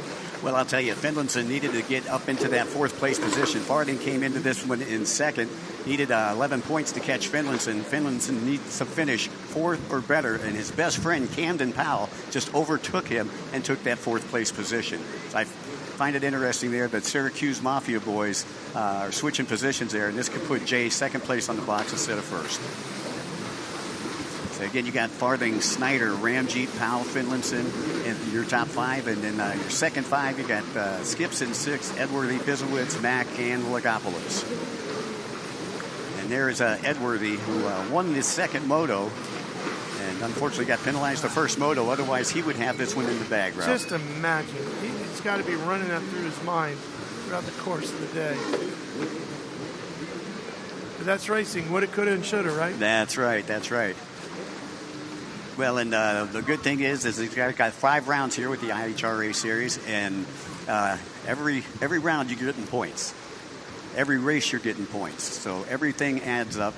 Camden Powell now getting ahead of Vanjie Ramjeet, so Ramjeet back to 4th, Finlinson in 5th, while Farthing remains out in front, and Tori Snyder with a pole in the water, and he's trying to reel him in here at the pier.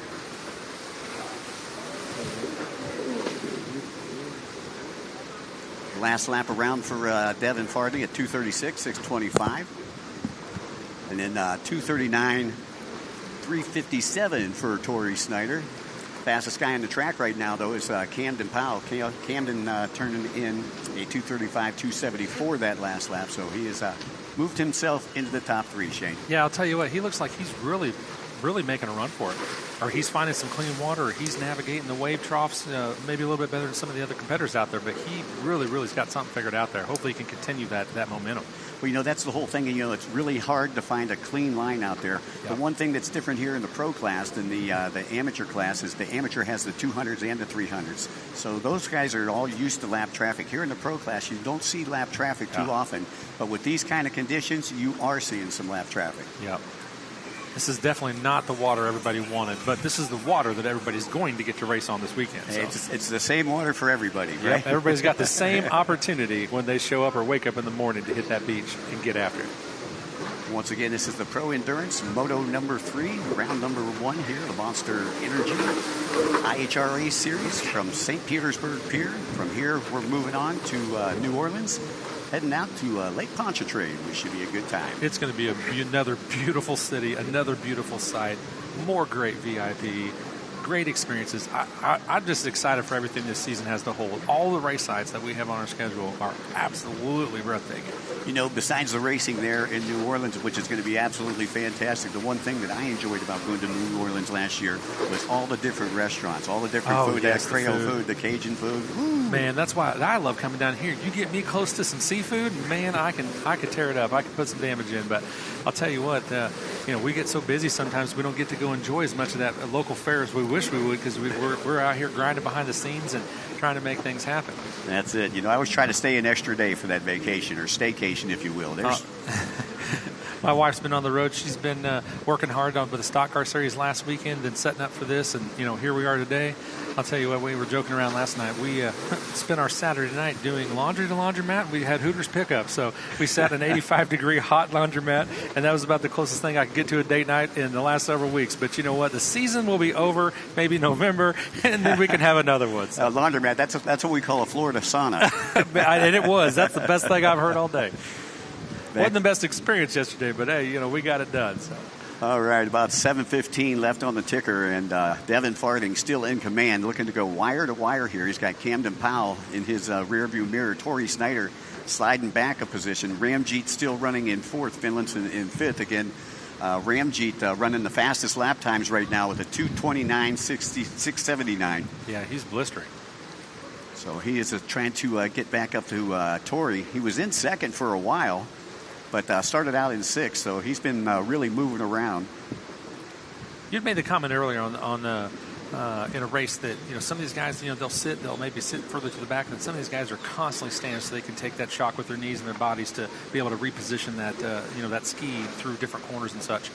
Do you see this level, this class? Do you see these guys sitting down much, or are they really just always on edge? Well, what they're going to do in this type of conditions right here, they're going to use their legs, okay? They're going to stand up most of the time, but if they see some calm water, they're going to sit down real quick. They're going to give their knees a little bit of break, and they're going to pop right back up when the surf hits them again. Right on. Yeah, this has got to just take a toll on these riders' bodies. These guys are professionals, and these guys are athletes, as you can tell when Taylor was doing all of her, interviewing down at the beach. These guys don't miss a gym day, I don't think. No, not at all, not at all. That was Devin Farthing working his way through that outside split, and there we go. We got boat number 20 that we're taking a look at right there, and that is Martin Bizowitz, who owns Fast Power Sports here on Florida's East Coast. Boat number 20. Yep, as we were talking earlier, everybody's taking the left side of the S's and running the outside. They're running that blue set. And take a look right there at Jay Edworthy. Edworthy, as I take a look, still running in seventh place. Looked like he had a good start. He was up there during the start, but he has slid back on that Sea-Doo. And as far as the battle of the manufacturers, you got Yamaha in first, second, third, fourth, fifth, sixth. And Edworthy is the first Sea-Doo out there in seventh place. I'll tell you what, you could probably tell that the weekend just takes a toll on him. He's had an amazing weekend in all of his other classes, though. Yeah, it really has. He's really been a competitor this weekend. There he is again. Riding they got to ride two motos yesterday in that calm water, and like I said yesterday, the Sea-Doo being a little bit lighter really rides a lot better in that calmer water. And these deeper V Yamahas, the SVHOs, are handling a lot better today in this rougher stuff. Well, you sure can tell when you look at the top of the leaderboard, who's riding what. Exactly. When you got the top six that are Yamaha, that says what wins on Sunday sells on Monday. Is that what they say? All these power sports dealers better be ready for their phone calls to go. The season is right, the time is right, and you better get your watercraft bought now before the season gets away from you. That's right. I believe it's Cycle Springs here locally in the St. Pete area. Even all of our viewers up north, they got to be function at the bit to let things thaw out a little bit and warm up. So I'm sure they are ready to go. And if they're watching this kind of action, there's no telling when they're going to make their order. Yeah, I was talking to one of my partners in crime over there in the pits, Mike Remar, who is doing the live announcing, and he said it actually snowed in Plymouth, Michigan yesterday. Oh, my Lord. So he's going to stay down for an extra week. Dev Dog, still your leader, Camden Powell, trying to reel him in. As we are just under 4 minutes left to go here in our Pro Enduro 300 class.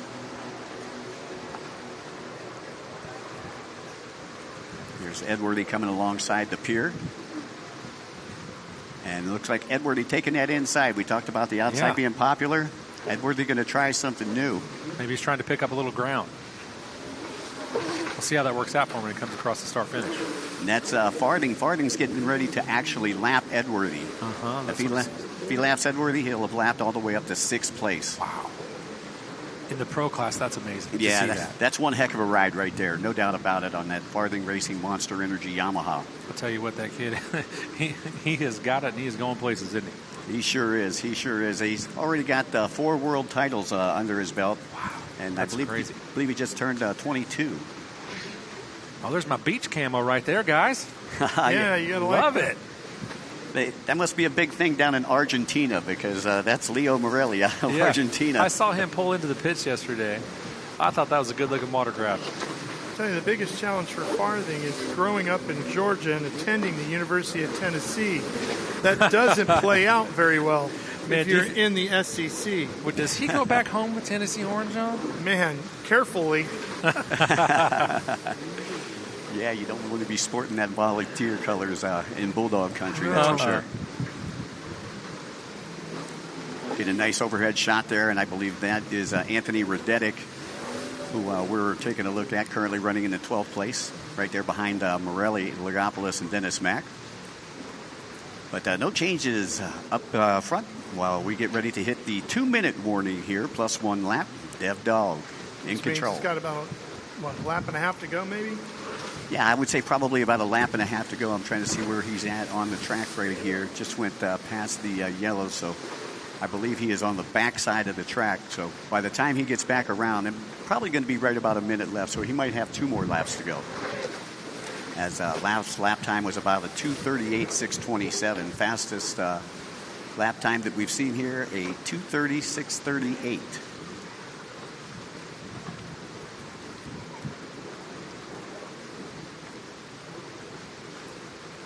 Nice overhead shot. You can see just how rough it is. These guys not spending a lot of time in the water today. They're really airing it out. And it's funny, most of them have 2 words for us up here, and they say, hey, we're going to send it. And they have definitely sent it today. That's all you can do on a day like today, right? Just got a full commitment. Hold on for the ride. It's like a rodeo, but it's a 30-minute long, not a 7-second rodeo. Yeah, it's not going to be smooth, that's for sure.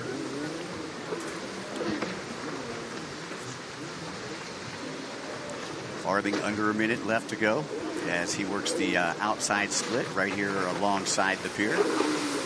Folks alongside the pier getting a great view. Walked up there and seen it a little bit earlier. The pier lined up with race fans, thousands of race fans from all over here. Finlayson has advanced back up into that 4th place position, which is where he needs to be. He was able to get past Ramjeet, and Noah Skips was also able to get past Ramjeet. So those 2 move up to 4 and 5. Ramjeet slides to 6th, Edworthy in 7th, Bisowitz in 8th.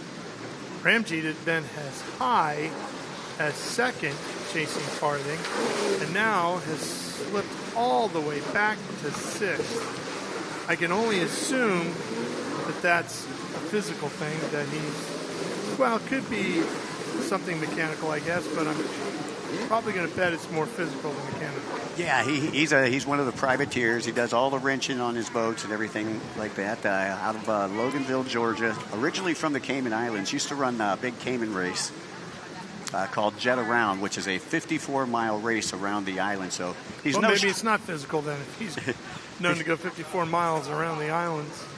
But he can do that. But the Cayman Islands, the water in the Cayman Islands, a lot smoother than what we got out here today. Oh, yeah.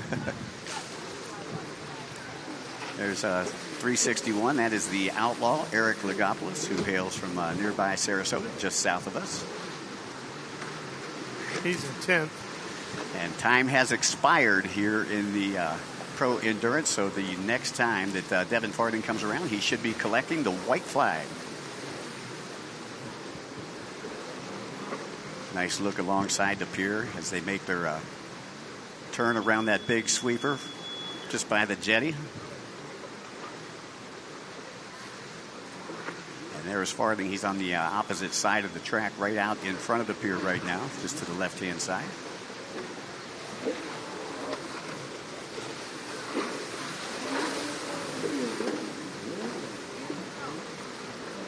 Once again, nice switchback, almost a 180 turn out there for these guys as they come back in. And that was out the right side of the pier, coming south to north. 116 Ramjeet right there. You can see what kind of ride he's got. He's moved back up to 5th, and Torrey Snyder has went back to 6th. Snyder, who was up in 2nd earlier, starting to fade here toward the end of this one. Yeah, that's too bad when you've only got a lap or so to go. And Finlayson trying to ensure that overall top spot. The Devil Nichols is now up into 3rd place. So Farthing, Powell, Finlayson skips Ramjeet here as we get ready to raise the white flag. One more lap to go here in this one as when Farthing comes by. And that's Farthing there.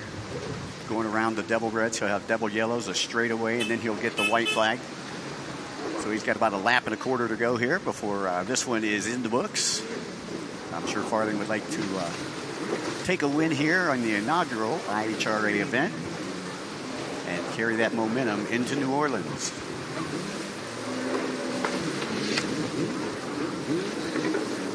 Nice look at that back straightaway.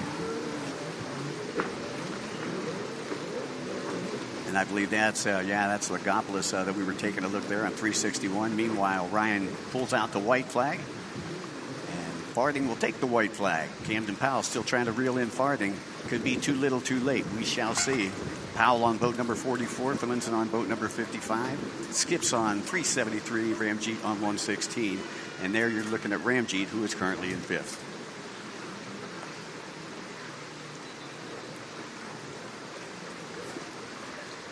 Just watching and enjoying watching these racers just pounding over the surf. Listen to them work those throttles. Well, again, only about a half lap to go here for Devin Farthing.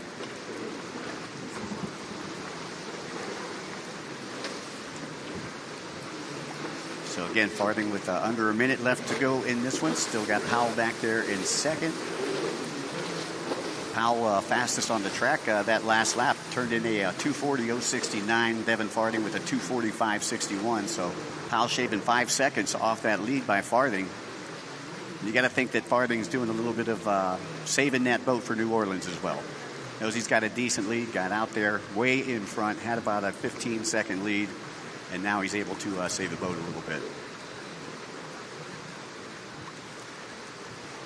Just bringing it home here. Monster Energy helping out his 2026 campaign, along with Bryce and the team over at Yamaha.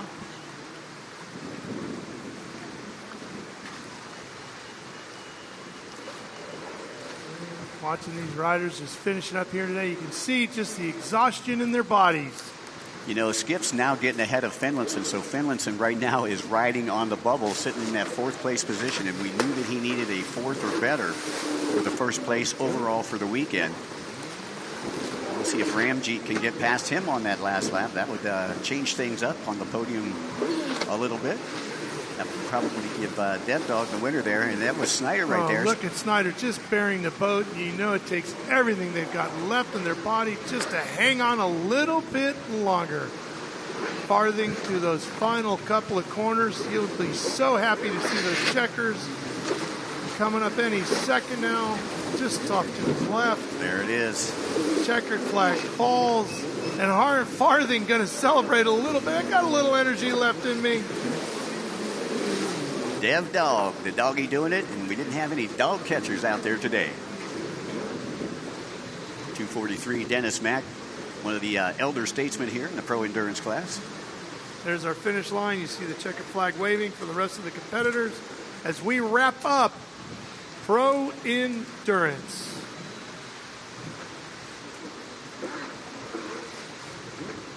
Still pounding through those last couple of waves is Ramjeet taking it all the way up through the neck. You can see that helmet flopping front and back as they kick through these waves.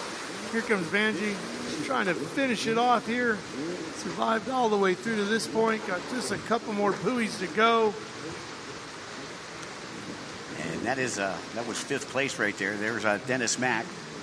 Mack running in 9th place as he works his way around the Devil Reds right there by the jetty. So congratulations, Devin Farthing taking the win. Camden Powell coming through in 2nd. Noah Skips in 3rd. And Jay Finlinson being exactly where he needed to be in that 4th spot.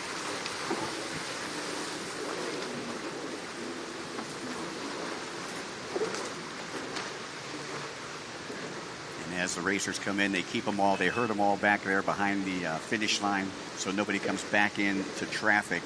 Shane, that's why they do that. They'll hold them all there. A little post-milling area. Yeah, exactly. That's exactly. I know that you guys mill before. We mill after. You guys mill after, yep. Taking a look at our results here. See Farthing, Powell, Skips, that lumberjack from down under in New Zealand doing a pretty good job today, fighting his way back to 3rd as we show you again the unofficial results. Finlinson is 4th, and Ramjeet holds on for 5th. So it's Yamaha, Commander, Yamaha, Sea-Doo, and Yamaha in the top 5 here today in St. Pete as we wrap up that Pro Endurance Series with Moto number 3. We've got one more race for you coming your way here from the Monster Energy St. Pete Grand Prix. Stay with us live on Speed Sport 2 as we close up the day with one more race to go.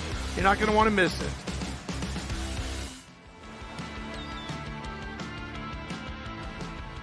I think I'm just so passionate and so motivated back to where I belong, and that's on top.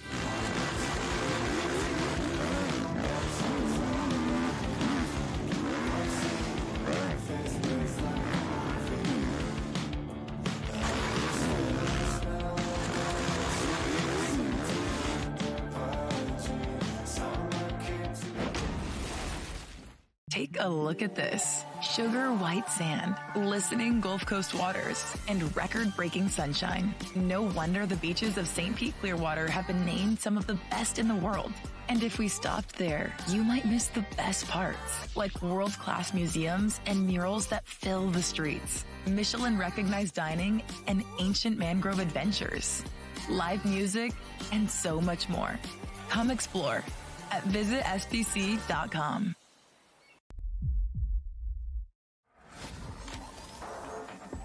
Intensity doesn't ask for permission. In the fit, it's presence. On the turf, it's power. In the gym, that's discipline. In the shadows, under pressure, off the clock. There's no on or off. It's just who I am. Okay, now that you've bundled your boat and RV with your home and auto, you're ready to hit the open road. Ooh, or set sail on your next adventure. Tomato, tomato. And because you save time and money, you could just go where the road takes you. Ooh, nothing but smooth sailing. Don't throw out the baby with the bathwater. Jamie. Stop. Okay, looks like we're in ship shape. Yarr, shiver me timbers. That's an impression of a pirate. Boat. We sure hope you're having as beautiful a day wherever you are as we are here at the Monster Energy St. Pete Grand Prix. It has been fantastic off the water, a little choppy out there on the water, but if you're one of the fans walking around the pier or sitting out in the grandstands, it's been a great day to watch some racing. And one young lady who's enjoyed all the racing I know on the pro watercraft side has been Taylor Snyder. I certainly have. I had the best view out here on Spa Beach, as close as you can get to the racing as possible. But let's talk to the winner, Devin Farthing. When I saw that first hole shot, you could see Jay Edworthy's boat, but then you came shooting out like a rocket, and then you were gone for the rest of the race. Was that hole shot part of your strategy to get the win? Oh, yeah. You know, the first two races of the day, or yesterday, I didn't get the best starts. You know, got shuffled in the middle, and when they got away from me, I just didn't have enough time to catch back up. So, you know, getting out front early and, you know, getting that semi-fresh water out there is definitely the way to do it. So getting out front early was definitely part of the strategy. You didn't see this, but behind you, you had quite the battles going on, and I spoke to your brother, I spoke to everybody. We said, does Devin have it? Does he have it all the way, or is there somebody coming behind? They said, I don't know, but he's got the endurance and he's got the stamina, and you showed that. Yeah, dude, I mean, this is my career. You know, I train my ass off for it, and everything I do is just to make sure I can go out there and get that win. So whatever's going on behind me is none of my concern. I'm just here racing myself. I know I'm the best out there, so as long as I can stay out there, stay out front, stay on the boat, and go fast, I'm going to win. Absolute champions mentality out here. Congratulations, Devin. Great work. Thank you. He won best hair, too, Shane. I want to see you upgrade your hairstyle like that by the time we get to Louisiana. You know, I'm not 100% sure that my better half, much better half, would go for anything quite like that. Even if you looked at it from me from the backside, even that color would split in a real funky shape. So I'm not sure that any part of that would look good on me. Michael, we got to look at all the racing action here in a highlight from Friday. Why don't you take us through it? All righty. Once again, Friday we ran two motos, a lot calmer conditions than what we had seen out here today. And here we go. You could see some of the racing action here, and that was our Ski GP class right there. Or that was our women's Ski GP, actually, with Emmy Garcia that was taking the hole shot there. And there's boat number 201. That would be Chris Landis that we're taking a look, working his way through the inside split. Landis being chased down there by, I believe that was Quentin Bosch that just went by. And these are the real fast boats. These are the GP boats. And that was Harley Ritchie actually on borrowed property, that number 11 boat. As you take a look there, and that is 861. And that is Britton Reinhardt, who was also in one of the ski classes. So you're getting a mix here of the GP1 class as well as the GP3 and the Ski GP2 classes. As we take a look at all the highlights right there, and there is River Varner from Lake Havasu, and she stood atop the podium on Friday night. Taking a look at Callum Farthing there, boat number 521, and that is Devin's younger brother that grabbed the whole shot here in the sport class. 3 different motos, and Talon did very well, but it was boat number 110 who would take the win there in the sport class. And that was Baron Mernick. Mernick out of Minneapolis, Minnesota, sponsored by Monster Energy as well as Caldwell Racing. And the Farthing Racing 521, piloted by Devin's younger brother Talon, ended up second on the podium. There you take a look at your winner, Mernick. Mernick, just a little guy, but he could really work that boat.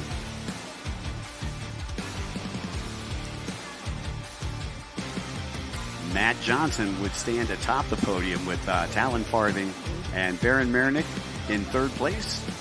And congratulations to those 3 young men. Also on Friday, I believe we had the GP3 race, or GP2 race rather.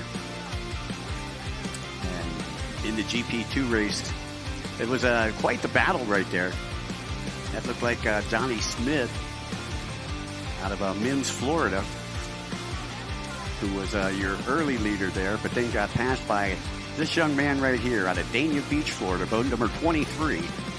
And that is Cameron Spooner, a.k.a. we call him Spoondog Light on tour. 124 is Guyver Santucci, who was working it. Boat number 28 getting into the action there. But again, this was one of our junior races out there. And these racers here, Ralph and Shane, only 10 to 15 years old. You can see just how big they were up there on the podium. Then we had our runabout race that took off. And in the runabout racing, I'll tell you, a lot of great runabout racers coming from far and wide to be here and descend upon the St. Pete area. But they had, you can see how smoother the water was there. That's what I was getting ready to make the comment when you got done. I just wanted to point out to the people that are watching this replay, it's like an extended telelapse, photo type thing. You can really see the ever-changing conditions over the last 3 days in St. Pete. It has been a wild ride for these guys. And there is the Brazilian who races both in the ski class and the runabout class, Massimo Casarini, the Brazilian champion. 137, turning in a great performance there. Sponsored by our friends. There we go. Taking a look at that podium. That was Jason Seeley out of Michigan who had taken the win there in that runabout class. And with all that being completed, we've got one more race to go on what has been a long but very exciting weekend of competition between both the offshore powerboat racers and our pro watercraft competitors. And what are we going to see next here to wrap up the weekend, Michael? Well, we've got our amateur endurance 200 to 300, a combined class. Yesterday we had 38 riders that we started with. I think today, we only have 28 left that are coming out today. Garrett Lofton, the current points leader coming into this one, he's got 45 points. Second place is Noah Dolly on the JetX Sea-Doo. He's got 39 points. Arthur Couture got 35 points, and those are your top 3 as we take a look. And there's your grid lineup here. Jonathan Dent coming all the way from the Honduras. Mike Lopez coming back from retirement. Eric Diaz, a former Hydro drag racer. Yeah, and the Dolly brothers back out here in this one too. Nathan and Noah. Yeah, Noah, like I said, sitting second in the points right now. 6 points behind our leader, Garrett Lofton, who took the win in Moto number 2. I want to know between those two how that ride is going home. Right? Because, there's always somebody that's going to be a little quieter than the other. Inevitable, right? Those two, like I say, they're brothers, but they also travel the snowcross tour as well. So they spend a lot of time in the trailer together. Right on. You can see them getting lined up. And this is our largest class here of the weekend with all of the personal watercraft and offshore boats. Again, we had 34 that started in this class yesterday. A combined class, we had 30 in one class, 4 in the other class. Today, I believe we've only got 28 boats that are left out there. I think the rule in a family like that, Shane, is better finisher has to buy at the Waffle House, right? That's redneck hibachi where I'm from there, bud. Well, I would say it'd be who buys at Tim Hortons because they're from Canada. Yeah, they got a little further. Well, till they hit the border. Right. So you can see them lining up, and you thought the pro enduro was hard to line everybody up. This amateur enduro is even a little bit more ridiculous. As you see everybody starting to line up, and like you said, as soon as they get close, just throw that green flag. Yeah, let's get them rolling. 30 minutes plus a lap here. Final race of the weekend. It seems like a lot of the consistency is who gets that best hole shot, and those first couple riders that really get to that first turn. Yeah, I'll tell you that the hole shot is, I would say probably 40 to 50%. There's a lot of guys that don't like to get the hole shot. They like to work their way through the pack. They like to check out the lines, what lines are working for what turns. And then they come on strong at the end. Those are the guys that are in the gym 24/7, 7 days a week. I saw a few racers in that line. They seem to hang back a little bit. They may not take off as hard as some of the others, and that's probably some kind of strategy that they're implementing, right? Well, yeah. I mean, if you get the hole shot, you got to remember you're going to be going in 4 or 5 wide, and you don't want to get taken out in that first turn. Yes, true. You bide your time. Make sure that you've got the lane to pass before you do it cleanly. See, one of our racers got a little too far out and has to go back around and. Yeah, you'll see that here with the endurance race. Speedway motorcycle racing, they move you back 10 yards, you do that. We used to do it. We would turn you around backwards, so you had to start backwards. Facing the wrong way, Facing the wrong way. Done a few of my broadcasts that way. Yeah, right. So once again, getting online here, they just want to make sure that everybody is as close to each other as possible. And I seen some GoPro footage yesterday when we started with the 30-plus boats out there, and one guy he got pinched, and you could see he got hit on both sides, not just one side. And he wasn't too happy about it, from what I listened to. I can only GoPro imagine. footage. I can imagine. Did you see was there any damage from that? Oh yeah. Well, how bad was it? Was it repairable? Well, it was a fiberglass damage. The duct tape and resin. Yep. Start grinding and resin. That's it. Lay up some new. But I don't think they made it back out here for this one. That was, I believe, Matt McCreary and Mike Starachi. Well, and you got to be careful too, not just damage to the boat, but it's easy to get up into that other boat and do some damage to legs and knees and all the rest of it too, right? Yeah, when they first came out with the runabouts back in the 90s and the late 80s, that was the problem. Their gunnels were set way too low, and if you went in, if you were a promoter, you didn't want to have a 90-degree turn for these runabouts. Otherwise, they would run up over them and they would snap ankles.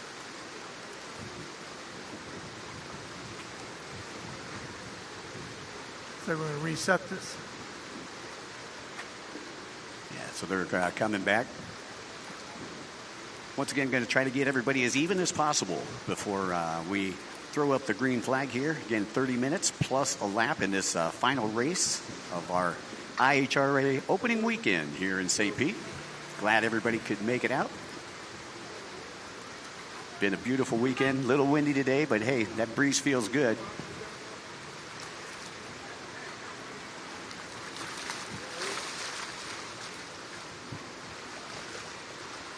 Right now, what is going through their heads? What kind of mental preparation are they talking themselves into or out of right now for this race? Well, they're thinking about, okay, I want to be the one that gooses the throttle first. You want to get the whole shot. I say some people like to lay back, but most people like to get that whole shot. So you want to be out in front of everybody, and you want to be able to look to your left, look to your right, and know that you're going to get through that first turn cleanly. So that they're probably thinking about that, thinking about who's to their left, who's to the right. Can they trust them? This is the amateur race. And the pro race, it's a lot different. You got that guy going 80 miles an hour riding a rail right beside you, and you got to trust him. And in the pro class, 99% of them are trustable. Whereas in this class, some of these guys are new riders. Some of them are first-time riders. You've got some rookies out there. Now, do they have any rules in this particular division where, like, a rookie's on the outside, much like our offshore division where a rookie has to start on a different line? Well, they used to do that. They used to have them start on the outside. I believe for the race that we had starting yesterday, they actually drew for position. Okay. They drew for position, and then the way that they finished in the second moto is the way that they'll line up in the grid for the third moto. Yep, first race stacks the second. Right.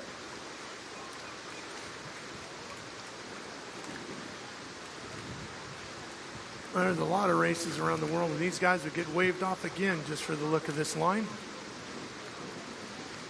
Yeah, and this is a big starting line. I know that with the closed course circuit, we only put 20 people on the line. Here you got 30 people on the line, so it's a little bit bigger, and you don't have a gate. Normally we start with 2 holders and a gate. This is a rolling start, so it makes it very difficult for a start. And trying not to get a red flag here, so they're going to make sure that everybody is as even as possible. I got to tell you, that's about as close as I've seen it right there. Yeah, I would agree. Get that one last boat up there a little bit more, and there we go. Yeah, so it looks like the marshal is going out to a starting position here. Not going to get much better than that, I think. Guy on the outside here looks like he's lagging behind just a little bit. Now there's a couple guys in the middle there that finished mid-pack. I got to tell you, Michael, at this point, I think it's on them. You know what I mean? That's it, you know.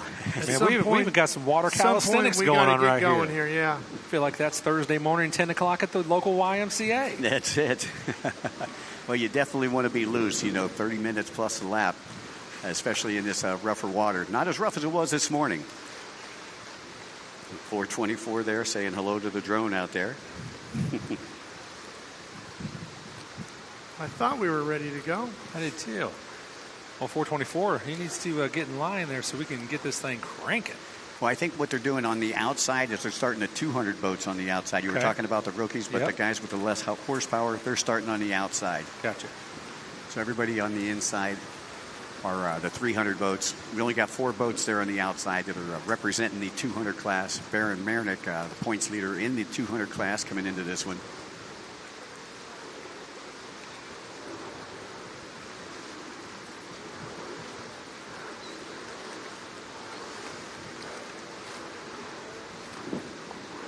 What is that, about a quarter of a mile to the first buoy? Yeah, it's about, I would say, close to 3/4 of a mile to the first buoy. Far? Yeah, okay. They said that the course was about a mile and a quarter long in total. Got it. For the whole loop. But yeah, so you're looking about between a half and 3/4 of a mile. Guys are awful busy in a mile and a quarter, aren't they? Yeah, they are. There's a lot going on. Guess what? We're moving. Here we go. And there we go. Green flag is dropped here in St. Pete. Garrett Lofton. And it looks like they've shortened this one up a little bit, too. It's going to be 25 minutes and a lap based on the clock and our timing and scoring. Garrett Lofton with the bullseye on his back coming into this one. A 6-point lead over Noah Dolly.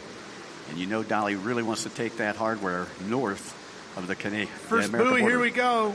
Sarsinski with Sarsinski right up there in the orange and blue, and look at him get thrown through the waves. Yeah, Sarsinski with a 3rd place finish in that last moto, but he has went 3 for 3, Ralph, in the whole shot department. Yeah, he's been a rocket off the line. His biggest problem has been hanging on to the lead. Let's see if he could do that here. Man, moto number 3. He stretches it out early, doesn't he? He did.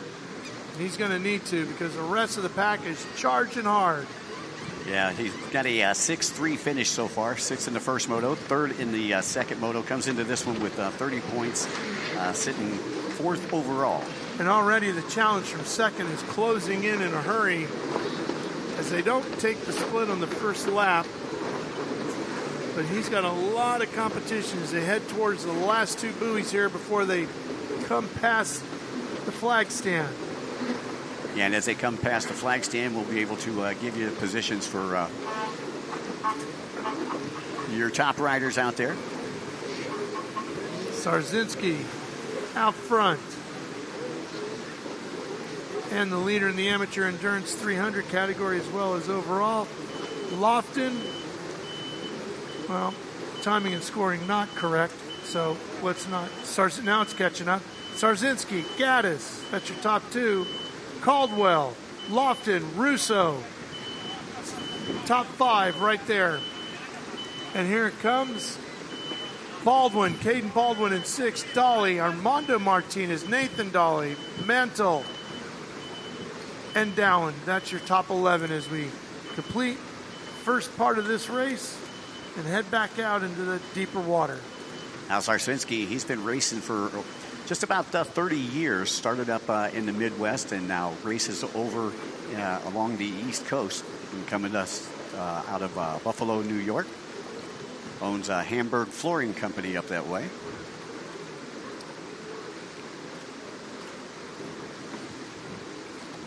Gaddis out of Louisiana. His father started greenhulk.net. And Greenhulk is one of the biggest aftermarket parts sellers in the personal watercraft industry. Boy, Sarzinski's got a lot of challenging coming. Wow, did you see Gaddis. that? They're going to have to split lanes here. Gaddis on that black 4 boat. And that's Lofton.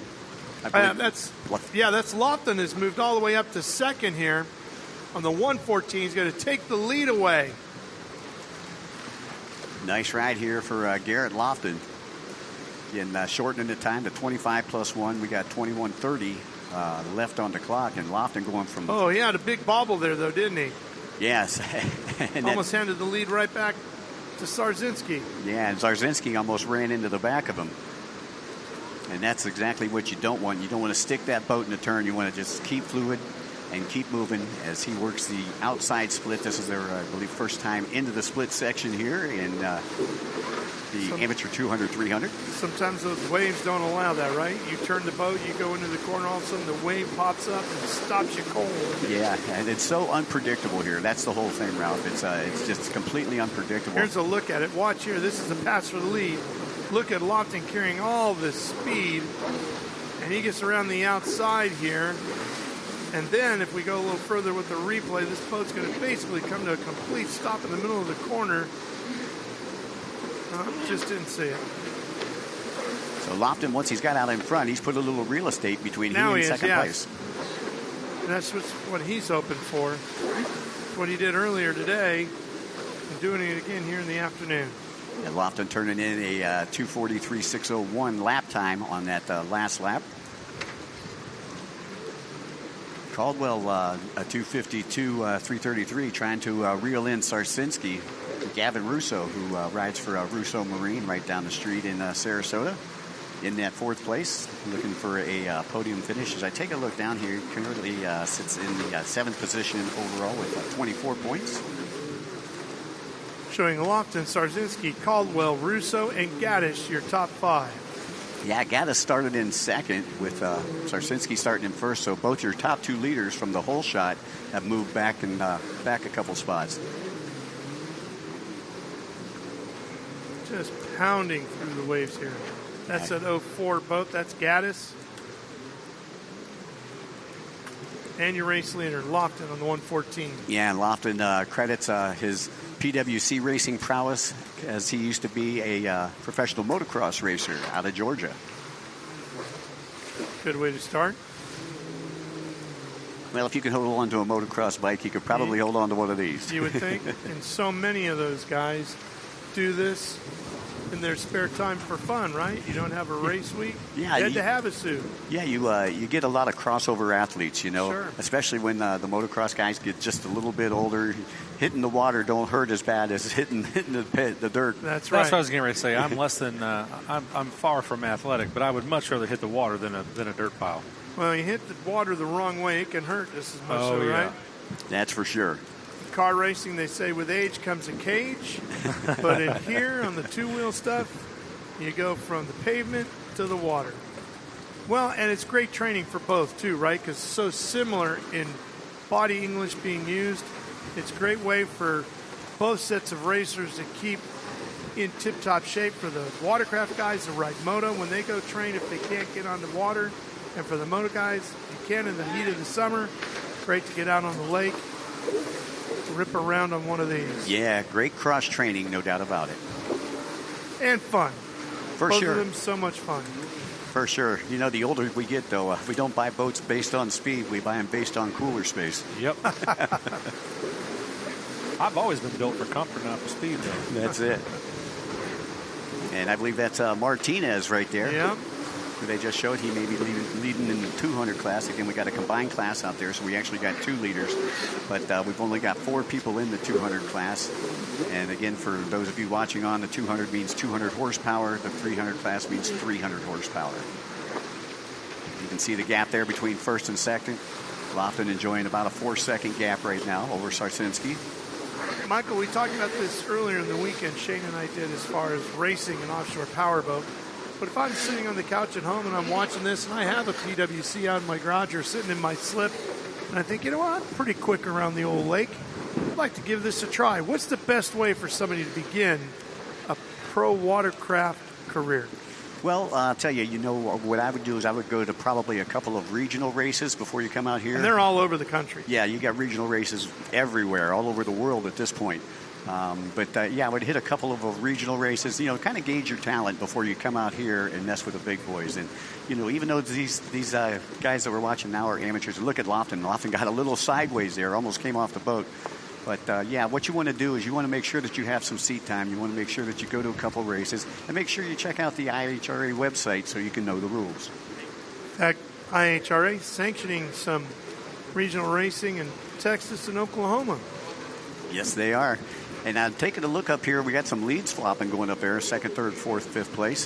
Garrett Lofton still in the lead, but Cooper Caldwell has advanced all the way up into 2nd place. Russo up to 3rd. Sarsinski slides back to 4th. And then we got Caden Baldwin, who was riding really dominant in yesterday's first moto, up into 5th. And that's one of your neighbors. Yeah, we're there in Sherrills Ford, North Carolina, which is on the western shores of Lake Norman.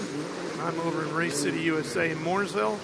I can get to Sherrills Ford on my wave runner probably in about 10 minutes.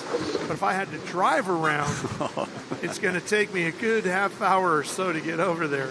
Oh, yeah. Welcome to the northern Charlotte area. Yeah. We got a few spots on the lake we could probably meet up.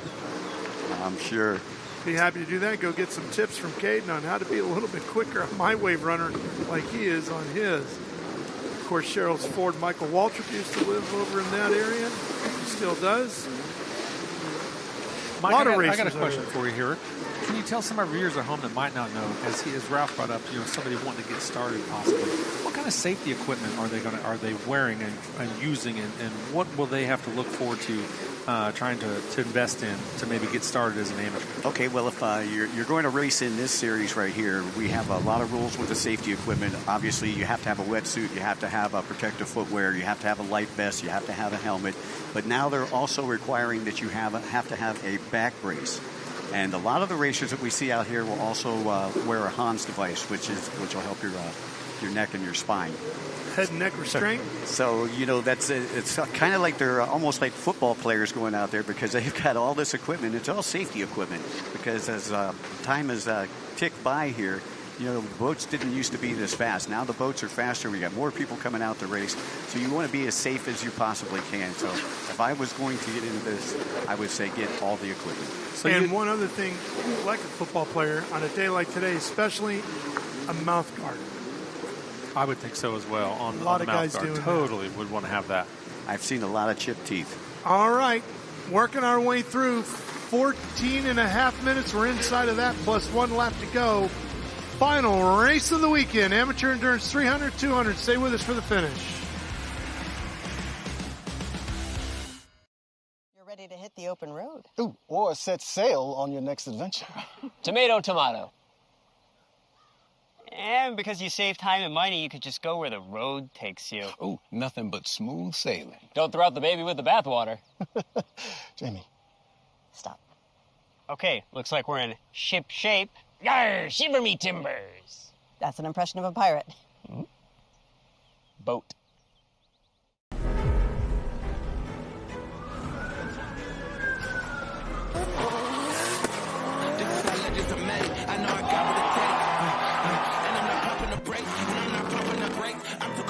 I like the narrative, I don't know best in the league. Who you comparing with that is infinitive, top of the throne in the league. How you moving slow on the speed? I just been bringing the heat. I just been bringing the fire.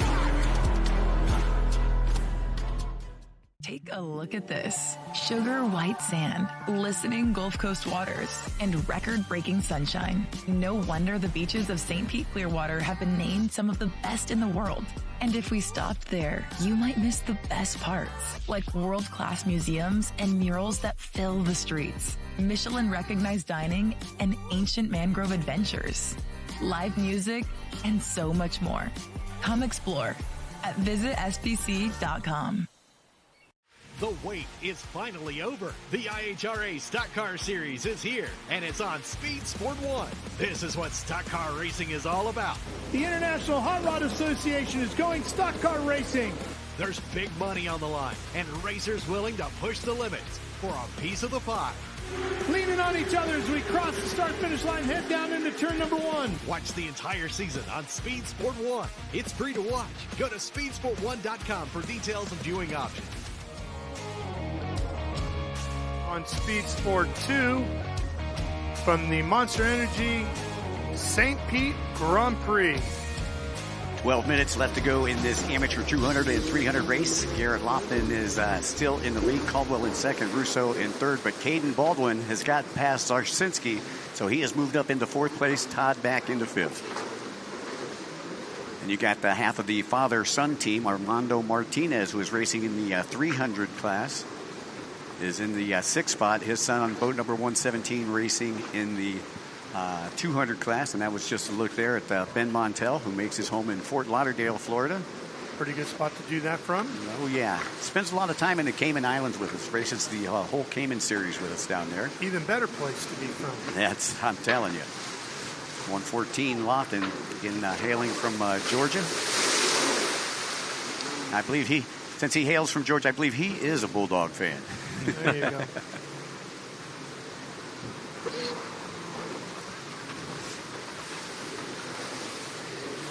Cooper Caldwell out of Texas. Caldwell, we were talking about it, touched on it a little bit yesterday. Sponsored by MTI Boats, so a kind of a crossover sponsorship there for Caldwell. Yeah, I talked to some of the MTI crew over here that was watching them the other day. So, obviously they all know one another and have some relation there. So it's kind of cool to sit there and talk to them and get a little insight from them from behind the scenes over here off the pier. Yeah, from what I understand, John Caldwell, Cooper's dad, has two of the MTIs out and back. Yep. Gavin Russo in that third place position. Gavin's father, Jason, racing in the pro class. Gavin just started racing last year. Glad to have him out here, and he's looking for his best finish in his young career. Got a great future in front of him.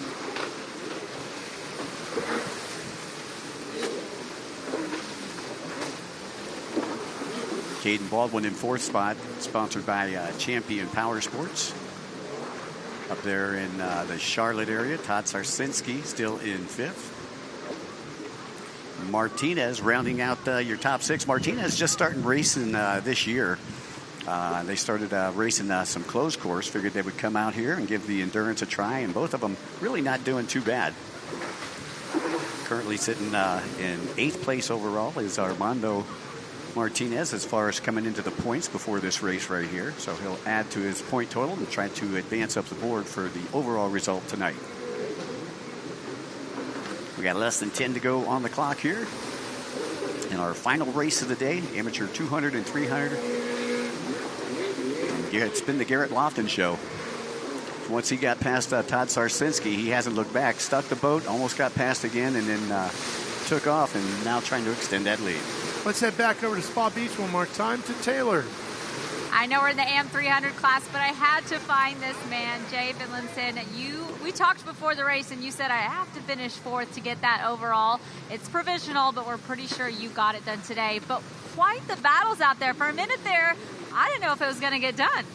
Yeah, it was definitely different than yesterday. The conditions are different. It's a lot more it's wild out there. It's really rough. So I wasn't exactly sure where I was at on the course, but I came in and I think I got it done. So this puts a big target on your back heading into those next couple rounds, but you got it done the overall. What is your strategy going into New Orleans? We're just going to keep doing what I've been doing. We did come off the course just now, and our hull is starting to delaminate, so that's our first problem we got to figure out, but we're just going to keep doing what we're doing. So Congratulations, Jay. That's our Pro 300 winner. Let's head back to the course to keep going with our AM and 300 and 200. All right, thanks, Taylor. Boy, that's a problem getting your hull delaminated. They got some work to do, don't they? Yeah, that's for sure. And Yamaha had a problem with these, not necessarily with their SVHOs, but with their GP boats when they came out about 5 years ago. When they're on the water for 30 minutes and they're pounding, like I remember, I think our first race was over at Daytona Beach, and we had like 9 boats that delaminated. But the GP1800, nothing wrong with them. They're fast boats, but they're meant for smooth water. Speaking of Daytona, Michael, we're going to be over in Cocoa Beach, just a little south of Daytona, in May, middle of May, around the 15th through the 17th. What kind of conditions will we find on the Atlantic over there compared to what we have on the Gulf over here? I'll tell you what, it's a mixed bag of nuts over there. I mean, it can be really calm, but we were there a couple years ago, and we couldn't even get off a race. It was that rough. So, again, it all depends on which way the wind's blowing, but it's normally pretty rough conditions over there. As we are just over 7 minutes, and Garrett Lofton takes a look around and wants to see what kind of lead he's got over Cooper Caldwell. That last lap, Lofton putting in a 248.767 and a 248.112 for Cooper Caldwell. So Cooper really not reeling them in, and you can see he sunk the nose of the boat. And did he miss? No, he's just going to make that buoy? I believe he missed it. He missed it. He was on the wrong side of it, wasn't he? Yeah, so he's going to have to take the penalty buoy. That's Lofton, your race leader. And, you know, we was talking about that line that Edworthy was taking yesterday. Cost him a weekend, didn't it? Yes, it did. But the line that he took when he came in and took the penalty buoy, which is out back behind the pier, they thought, or Edworthy thought that the penalty buoy was a white buoy here, but that was just for closed course only. The sprint races wasn't for the offshore races. And Shane, that's why you go to the driver's meeting, right? Or the rider's meeting in this case, and you pay close attention. Yeah, you better take your notes. And I'll tell you, these guys, they have a lot of different classes that they're running, so they probably have a lot on their mind while they're sitting there listening to the instructions for the weekend. Yeah, you know, again, you're talking to a lot of different disciplines, too. Like you say, you got the ski class, a sport class, a runabout class, and you got the enduro. Michael, I think we got a shot of him taking the penalty buoy here. We'll wait for our replay gang to find it and cue it up for us here. So hopefully he's taking the right one this time. Now, if he takes the penalty buoy, that's going to put Caldwell right back into it. Yeah. We're down to 5 minutes and 30 seconds and a lap to go. So this is when mistakes, whether it's mental, physical, or mechanical, really cost you. Because there's just no time left to make up the lost ground. You know, Cooper Caldwell looking for his best finish of the weekend. And he just had a bad day yesterday, getting a 12th place finish. And then the 4th place finish a little earlier this morning has helped him out. And I think Cooper likes this rougher water a little better. Here it is. Watch this. Let's make sure he gets the right buoy here. So you can see him coming around the double yellows on the top left-hand side of the track. Going to be right about here. I think you're going to see him start to... There. Yeah, there's the green buoy. That's the penalty buoy. That would be the right one. So he should be back on course. And with 4.5 minutes and a lap to go, he just ran his personal quickest through the split lane with 18.00.7. So he's trying to lengthen it back out a little bit. And there's Caden Baldwin up to 5th on the 5:02. One of the things I'm looking over here, Baldwin actually turning in the fastest lap time of the top 5 so far with a 2:42.338. That last one had a little bit of trouble though, 3:15.281, and that allowed Zarsinski to overtake that 4th place position again. So your top 5 for those of you listening in: Garrett Lofton 114, still your race leader, 193. Cooper Caldwell back in 2nd. Gavin Russo in 3rd. You got boat number 46, Todd Zarsinski, and that's Todd that you're seeing on the screen right now. Currently sitting in the 4th spot. Caden Baldwin 5:02 rounds out your top 5. Lofton, the 2:58.613 that last time around. Of course, he had to serve that penalty a little bit ago. Quickest personal lap through the north side sector now. 18:37.2. He's trying to stretch it back out. I'm looking Caldwell a little off the pace on that last lap, turning in a 3:08.781. So that's going to put him back, and that's going to put Russo at a chance to overtake Caldwell for that second place position. With still just under 3 minutes to go here. That's going to go fast with lap times in the 250 plus range for Lofton and 3s for everybody else behind him, basically. Well, I'm sure these amateurs like the fact that our chief referee decided to make it 25 minutes instead of 30 minutes out there. Yeah. They're looking a little tired out there right now. Caden with his quickest ever through the beachside section. So he's still pushing, trying to catch Sarzinski.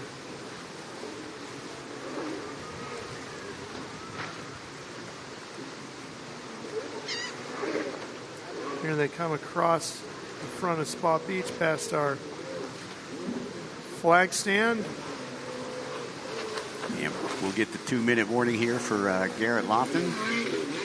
I believe Lofton was up at the top side of the pier, so it looks like he'll have to run a lap and then come back and then get the white flag. So he's got about 2.5 laps to go here. There's 5:02. That is Baldwin. It looks like Baldwin has slid back a little bit to the 6th place position. That's Armando Martinez, so that's a fight for position, isn't it? Yes, it is. That's for 5th with 1:30 plus a lap to go.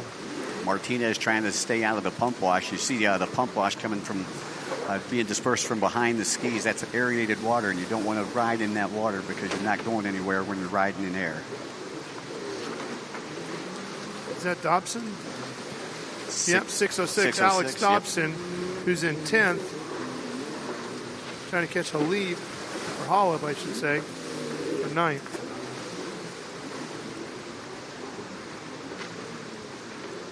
Nice shot of the back section of the track right there as we go back to right in front of Spa Beach.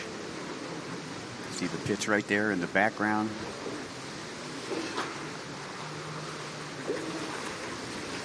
That's 724 Montel. Montel actually rides in the pro class in the Cayman Islands, rides in the amateur class here in the United States. A lot more competition. Cayman Islands, 43 racers. I believe we had over 149 racers here this weekend as a part of the IHRA opener, which is a really good number in personal watercraft racing. Is that it kind of tailed off a little bit. Dustin Farthing took the reins. And Dustin is so popular. He's brought so many more entities into the sport. You know, he used to ride for factory Yamaha, Sea-Doo, and Kawasaki. So he was able to get all 3 of the manufacturers back involved with the sport, which has really pushed it. And then to have the monster energy behind us, that threw it over the top. So this has been one incredible weekend here. Clocks go to 0, so we'll see the white flag next time past the flag stand. 1 lap left. The Monster Energy St. Pete Grand Prix weekend for Garrett Lofton and everybody else. And we will fully turn our attention to Lake Pontchartrain up in Louisiana in a couple of weeks' time. And Lofton riding very smooth out there for already riding 30 minutes. It looks like he's very focused out there. Wants this overall win, and this would do it for him right here. I was looking for Arthur Couture and see where Couture was. He is way back. He's actually out of the race right here, but came in second in the points. So a tough break there for the Fort Lauderdale native.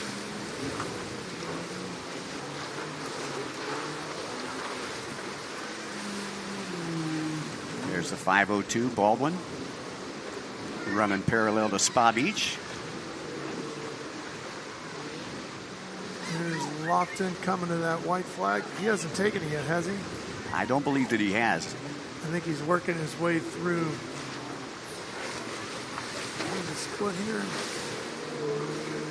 Yeah, he's going through the outside split right here. Through the split now. So he hasn't seen that white flag yet. So that means Baldwin's got to go around again before he gets to the white flag. Right. Got some more racing to do. Well, They put it down to 25 minutes, but it looks like they may get 30 either way. Yeah, depending on where you are in the course. Now it was Baldwin running down in front of the pier, just in front of Spa Beach. The beach was packed down there a little bit earlier.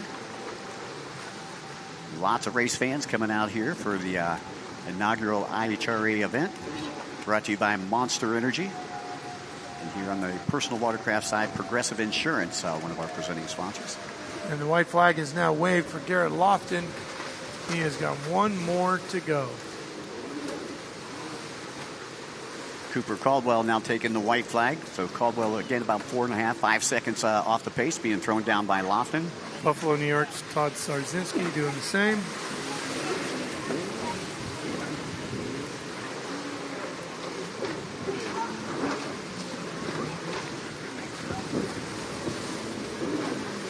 And that's Martinez there, right? Our 200 leader? Yeah, that's boat number 281. Actually, that's that's Armando. He's in he's sixth. Sixth in the 300 category. Yeah, he was the one that was battling with Baldwin. But both of Martinez, they got the exact same wraps on their boat. Yeah. Here's our race leader headed over towards the pier for the final time. When the top two have really separated from the rest of the pack. Third place, Gavin Russo, just going through the start-finish. Yeah, they sure have. I tell you this much. When Lofton takes the checkers, he's not doing a cool-down lap. No. He's done. Yeah, that's this is one type of condition here where you don't have to worry about the rider looking up at the flag man. No, he's just pulling over. He's like, stick a fork in me, I am done. He's ready for that post-race milling. Where's the trailer? Well, still having a little fun, though. Yeah, one thing that he just may find, though, he keeps this up, the top spot on the podium tonight. Yeah. Big celebration going on 7 p.m. right here at the pier.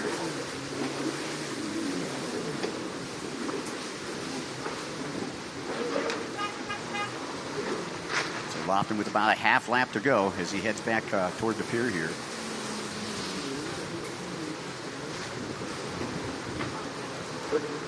Final trip through split lanes, and here he comes. This time by those blue buoys. Head over to those last two yellow ones, which signify the final two buoys on the course. And he'll be seeing the flag stand just off to his left as he makes his way across the front to Spa Beach. Yeah, you can see him take a look over his shoulder. He's wondering where Cooper Caldwell was, if Cooper followed him through that outside or tried to take an inside line and find some clean water. But Cooper followed him to the outside. And Garrett pretty confident right now. He's got two yellows to negotiate, and this deal's in the books. White flag for those in front. You see the red checkers in hand. Here they come, and there is Garrett Lofton, our winner here to wrap up the weekend in amateur endurance 300, 200. He will take the 300 class win as well as the overall. The rider out of Auburn, Georgia, takes the final checkered flag of the weekend. Congratulations to him. Here's Martinez on the 117. That should be our winner in the 200 category. That's Andy Martinez out of Miami, Florida on his Yamaha. Headed to the victory there in the 200 category. What a weekend it has been, gentlemen. Yes, it has. Full of racing, and I'll tell you what, great job by the entire IHRA staff that have worked so hard. You know, Shane, it takes a small army to do something like this, and you've been in boat racing for a long time, so you know the behind the scenes. Anytime you have to set up a big event like this, there's mountains to move, and a lot of people don't see what happens at home. But I hope they come out and see it in person at a race near them, so they can come appreciate all of the excitement in person and see all the work it takes to put these events on. Hats off to these guys. Yeah, I would have liked to got the body count of how many folks came down the pier today. I mean, tens of thousands. It had to be thousands. I mean, heck, we still have them all milling around out here. It's just everybody's hanging out, having a good time. Well, that's what St. Pete Pier is all about. Again, special thanks to Visit St. Pete-Clearwater, who have rolled out that proverbial red card. Wrapping things up here. Final few racers coming across around those last couple of buoys. They'll get their final checkered flag to close out their weekend. There's the other Martinez dad, Armando, looking for a top 5 in our amateur endurance 300 category. He's had a good weekend. They'll go back and get ready for Lake Pontchartrain next. And we will get ready to take a short break here. We have not closed everything up, although the racing is completed. We'll come back to close up the weekend here on Speed Sport 2. There's Caden Baldwin looking at a 6th place finish.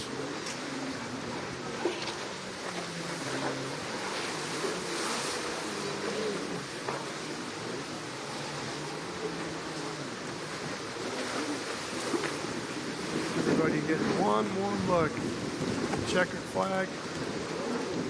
They'll go home and study those videos on their cameras and watch the replays of our broadcast. And Caden's going to be thinking a lot about what could have been. Had some good runs this weekend. They came up just a little bit short.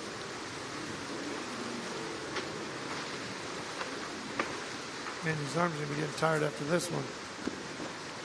Waving that checkered flag pretty hard. He is a tough nut. And there's Ryan Scaglione, who's been out there in the wind all day long.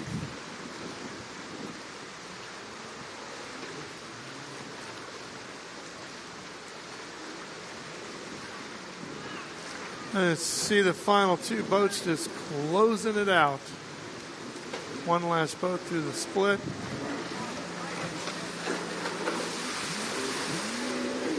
One last look over our shoulder at a racer at speed, and it's Caden Baldwin. He's going to be the last one across the line.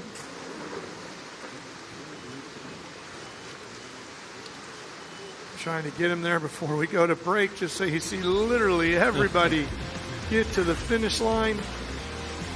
Come on, Caden. One more buoy. There you go. Get on the throttle. We're in the final couple of seconds to break, and that's it. We'll be right back. Stay with us, everybody. We got you, everyone, across the line. Sport 1 is the home for the IHRA Offshore Powerboat Series. Watch top international teams push the limits of some of the fastest boats in the world, reaching speeds of up to 180 miles per hour. 14 classes, racing hull to hull, from Pro Class 1 to Super Cat. It's the IHRA Offshore Powerboat Series. Catch the entire season on Speed Sport 1.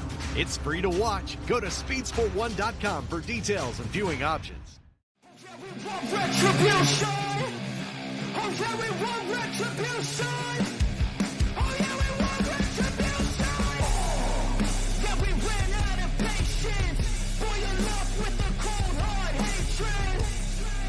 I can feel the vibration. Feet in the streets, it's a new sensation. I wanna break faces on the pavement. I wanna make greatness look complacent. Adrenaline away.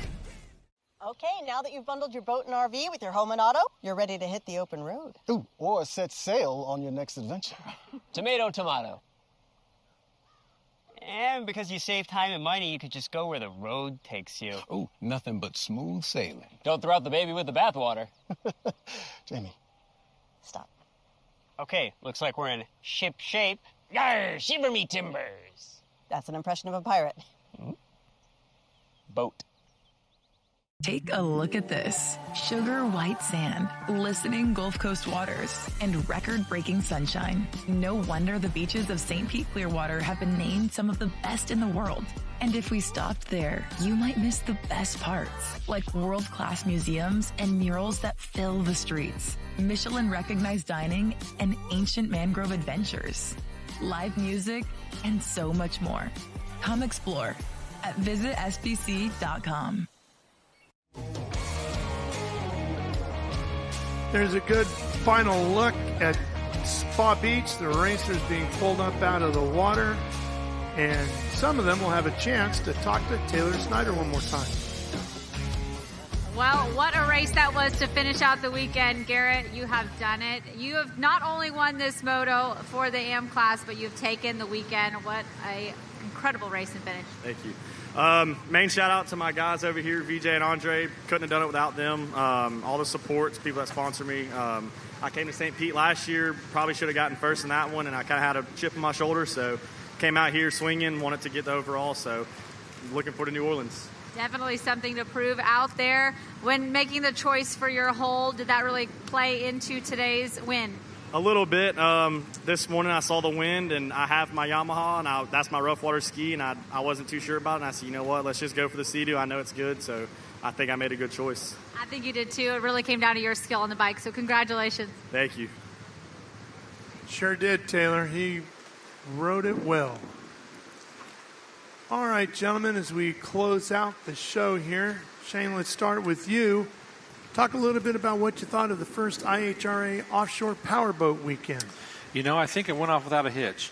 You know, there's a few little delays in practice. You know, on Friday we had to get some extra buoys set, you know, to make everybody happy. But, you know, once we got going and had everything underway, I just don't think you could ask for a better turnout, boat count, safety, tech, everything that we did here for the racers to showcase to them what IHRA is going to bring to the table for this national series this year, 2026. And Michael, how about in the watercraft world with our Pro Watercraft Championship? Well, I'll tell you, this is the biggest turnout that we've had, a racer turnout in a long time. Everything ran to schedule, and you know when you're dealing with water, it's tough to get stuff to run the schedule. I talked to the racers. Everybody's happy. I talked to the spectators during the break today.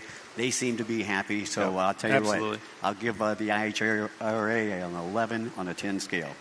Well, I know Speed Sport 2 and Speed Sport 1 are available on any connected device, so hopefully a lot of the fans here in attendance have been watching on their phone to get up close views of the competition. And if you have, we want to let you know that our IHRA PWC Awards banquet will be taking place soon. Racers, teams, and fans can join us tonight as we celebrate the champions from Saturday and Sunday's IHRA Personal Watercraft Racing over at the Monster Energy St. Petersburg Grand Prix. So your weekend is not done just yet. The location is at the end of the St. Petersburg race site pier in the grass area. That will be in about an hour and 45 minutes at 7 o'clock. We'll be honoring the top finishers from the weekend and recognizing the incredible competition that took place on the water here in St. Pete. Come celebrate with fellow racers, team sponsors, and the IHRA crew as we wrap up an amazing and unforgettable weekend of racing. We'll see you over at the pier. And that's for everybody, not just racers and teams and competitors.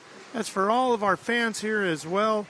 We want everybody to be a part of our weekend. And we want all of our four-legged friends. We've had so many great dogs walking by our booth here. Bring your human with you. Come on over to the pier, right? Absolutely. Fantastic. Well, what a weekend it has been. To my buddy Shane Landis and Michael Young, along with Tristan Garvin and Taylor Snyder, thank you all for joining me here on this opening weekend. And a huge thank you to Daryl Cuddle, the man who owns the IHRA, our IHRA president, Leah Martin, the entire IHRA staff, and our colleagues here at Defy, who did an awesome job bringing you the coverage of our races here this weekend. It's been long days and challenging weather and running out of suntan screen. I know it's tough, right? But it's been great. And the racing from our competitors has been tremendous. We look forward to seeing you in about 2 weeks up at Lake Pontchartrain in Louisiana. I'm Ralph Shaheen. So long from the 2026 IHRA Monster Energy St. Pete Grand Prix. So long, everybody.